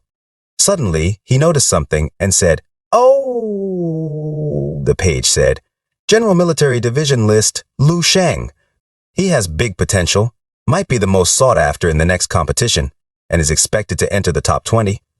Lu Sheng said, "With a combat power of 12.5 stars, he can only hope to enter the top 20. Looks like there are many strong characters in the division. The first person on the Star General list is the Eastern Emperor, with a combat power of 27 stars. A great general has a combat power of over 30 stars, and the marshal is even stronger than that." If we look at it this way, there are many experts in the military. No wonder they're obsessed with the idea of raising a rank 9 martial saint. It would be hard to accept that there's not even one martial saint born here with so many talented cultivators present. Considering this, Tan Zhongyu's test was reasonable. The talent I displayed as a student at the university was what got him interested in me. If I win first place in the competition right away, would I surprise him? That sounds like a fun idea. Suddenly he was shocked and said, the article said, "Cultist attack in the Eagle Nation, a whole town was killed, used in a blood sacrifice. A world-shaking event by a frightening group. Originally active in the southern continent, the group has gathered forces in recent years and launched a terrorist attack on the western continent. So far, 13,671 people have been confirmed dead, 126 gravely injured, and 325 lightly injured." Lu Sheng shouted, "Wicked cultists! More than 1,000 lives were sacrificed. All the men's blood was drained, wrapped in a bundle of women's skin, fed to the cultists, and, according to Gushuan's memory, the cult is involved with other worlds as well. To become strong, they are willing to become slaves to otherworldly beings and cause chaos among us. Yes, these bugs need to be crushed as soon as possible. It's decided. I'll look into the spatial cracks depths first, gather some resources, earn some merits, and then kill those abominations in one go." Lu Sheng took out his new Chinese phone. "I won't be able to carry everything on my own, so I'll need some friends to help." He called Captain Peng Huayu. In another scene, Captain Peng Huayu took out her phone as it rang. She answered and said, "What? You want to enter the triple rank spatial crack, sir? Yes, I would like you to be my guide. I just arrived after all. I don't know much about the spatial cracks yet, so I'll give you 10% of what I get as compensation. This evening at the mission entrance. See you," Lu Sheng said, ending the call. Captain Peng Huayu's bald teammate exclaimed, "Damn it, it's happening!" Going into the spatial crack with a Star General. "I never dreamed this day would come. If another ranked team knew of this, they would die of jealousy." "Ha ha," Captain Peng Huayu said seriously. "Building a good relationship with Sir Lu is the top priority. The profit share is secondary." Her teammates cheered. "Captain, we get it. You and Sir Lu will be in one vehicle together. We won't disturb you." Captain Peng Huayu, blushing, said, "What are you talking about?" They replied, "Try to use this opportunity to get Sir Lu too." Captain Peng Huayu exclaimed, You can't say that." Moments later, they all ended up in the same vehicle, and Captain Peng Huayu sat like a stone as they drove together with Lu Sheng. A few minutes earlier, Lu Sheng had said, "I just learned to drive recently, so I want to practice driving on my own. You guys travel together." Captain Peng Huayu frustratedly cried, a fierce girl crying. "The idea was great, but the reality is bleak. I thought I finally got my chance to get closer to him." 3 hours later, they arrived, and Lu Sheng asked, "Is it here?" Captain Peng Huayu replied, "Yes, sir." She explained, The spatial crack is divided into floors. The lower and deeper you go, the stronger the beasts are. No one knows how many floors there are underneath. But the more dangerous thing than those scary beasts is the abyss, Lu Sheng asked. The abyss? Captain Peng Huayu said. Yes, sir, you must know this. The beasts come from another world. And the abyss is a different world or a part of it. The beasts come out of it.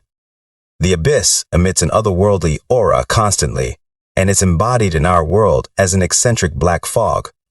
Lu Sheng asked, is that black fog capable of weakening the power of thermal weapons, blocking electrical equipment, or even corroding an ordinary person and turning them into a beast? Captain Peng Huayu said, yes, but it only affects ordinary people. It has little effect on cultivators. We try to avoid the abyss. Even if we are near one, we must evacuate as quickly as we can. There's an endless surge of beasts coming out after all. Lu Sheng thought to himself, it's similar to the overbearing black fog of the dream space. So, this was the source. Captain Peng Huayu said, sir, we're ready to go. Lu Sheng said, wait, I have a question. Captain Peng Huayu looked back at Lu Sheng. Lu Sheng continued, if I want to enter the abyss, what then? Captain Peng Huayu and the team were shocked. She thought to herself, ha, that is, and said to Lu Sheng, sir, I don't know. Lu Sheng asked, you don't? Has no one tried to enter before? Captain Peng Huayu said, no, many have tried, but none have come back after entering the abyss. So, no one knows. That includes martial saints too. Lu Sheng asked, martial saints? Captain Peng Huayu said, yes, in the year 200 MC, each of the 4 nations sent one martial saint to enter the abyss. Since then, there has been no news of them. This is the secret of the Dragon Nation. Her teammate said, sir doesn't think of entering the abyss, right? We are not qualified for this. Captain Peng Huayu said, as long as this triple A rank spatial crack doesn't have more than 30 floors underground, it is in a big danger. But we still have to be careful of the abyss. This isn't a laughing matter. Lu Sheng said, ha, I know. He then jumped inside and said, let's go. He thought to himself, when I return, I'll go to the dream space and look for information on the abyss. If even a rank 9 didn't return, what about ranks 10 or 11? I don't believe that no expert has tried to uncover the abyss. There must be a big secret inside. Lu Sheng continued to jump forward. He then asked Captain Peng Huayu, there's nothing in our path. Is there something else worth mentioning besides the abyss? Captain Peng Huayu responded, yes. That would probably be the martial arts madmen in the spatial crack. Lu Sheng asked, martial arts madmen? They are cultivators who aren't part of the military and hide deep within the spatial crack. Many are from martial arts schools and have the ultimate martial arts as their goal. Others have been surviving within the spatial crack, and their martial arts skills and combat power are even stronger than those of military star generals. There is no weak one among them. They hunt the otherworldly beasts in the spatial crack, so the military doesn't pay much attention to them. Lu Sheng asked, so why do we need to be cautious of them? Captain Peng Huayu explained, because they have become so obsessed with their martial arts that they would dare to do anything to break through, like drinking dirty water and eating the meat of otherworldly beasts. Some even resort to cannibalism because they think eating the flesh and blood of someone strong can make them stronger. The spatial crack's influence has turned them into something that can no longer be considered human. Moreover, it's common to kill and steal to survive. In their eyes, human life is less important than a bit of supplies. Lu Sheng thought to himself, cannibalism. Compared to Gu Xuan's killing method, these people are much worse. 1 hour later at the 20th floor, Captain Peng Huayu announced, finally, it's all clear. This is the entrance to the abyss. Only the entrance can be seen clearly. Once you're inside, it's filled with black fog, which makes your visibility extremely low. Everyone, watch out. Lu Sheng said, it's okay, I'm a psychic mentalist. Just follow me. He suddenly used his psychic energy. Captain Peng Huayu asked, sir, what's going on? Lu Sheng replied, it's just a test, nothing groundbreaking. He thought to himself, no matter how much black fog enters my body, once it touches my stellar immortal physique, it's eliminated. This physique is so powerful, it doesn't allow any otherworldly matter to continue existing. Suddenly, they heard something. A black moon sickle weasel attacked Lu Sheng. Captain Peng Huayu shouted, no, there are otherworldly beasts taking the chance to attack us. Sir, watch out. Lu Sheng defeated them instantly. Captain Peng Huayu said in disbelief, what? A rank 5 black moon sickle weasel couldn't even withstand the power of a 12-star general, the bald teammate remarked. Don't forget that Sir was tested for his psychic power when he was exhausted after not resting for half a month. The purple-haired teammate added, "Who knows how Sir cultivates compared to him? I'm like trash." The orange-haired teammate commented, "I originally thought following Sir would get us a nice reward, but now it looks like we don't even need to act." Captain Pang Huayu said, "Just accompanying Sir in the spatial crack is a privilege in itself." Suddenly there was an explosion. The bald teammate exclaimed, "What? There's another floor!" Captain Pang Huayu shouted, "Sir!" She ran towards Lu Sheng and asked, "Are you hurt, sir?" Lu Sheng replied, "I'm okay. I just tried to deal with the beasts without weapons, collect the useful marrow fluid, and will be moving ahead." Captain Pang Huayu was shocked and thought to herself, instantly killing a rank 6 beast isn't anything new, but for him to do it without weapons, how did he achieve such a perfect sakat? A few moments later, Lu Sheng said, "Wait, there's someone coming." Captain Pang Huayu thought to herself, "Someone's coming? Could it be?" She became serious and said, "Be on alert. Everyone, get ready to fight." 5 men approached them. Captain Pang Huayu exclaimed, "Ah, that is, the Red Snail Star team." Captain Pang Huayu waved at them and said, "An ally." Yao Yu. Yao Yu, in shock, responded, "Hong Yu." A few moments later, Captain Pang Huayu asked Yao Yu, "How long have you been here? Why are you so tattered?" Yao Yu replied, "Damn it, don't even mention that. It's been almost a month now. I almost killed a few people, and I still haven't made any profit." He then remembered something and said, "Right, how many floors are you planning to explore? Listen to me. Don't go below the 25th floor. The martial arts madmen there are insane. They have been hunting down star generals of our division. Contact has been lost with 2 teams already. I ran away as soon as I got the message. Otherwise, I'm afraid I wouldn't have left in one piece." Thanks for tuning in. I truly appreciate each and every one of you who took the time to watch this video. Don't forget to hit that like button and subscribe for more content like this. If you enjoyed what you saw, consider sharing my videos or channel with your friends who might also enjoy it. Your support means the world to me and helps my channel grow. Let's keep this community thriving together. Until next time, see you in the next video.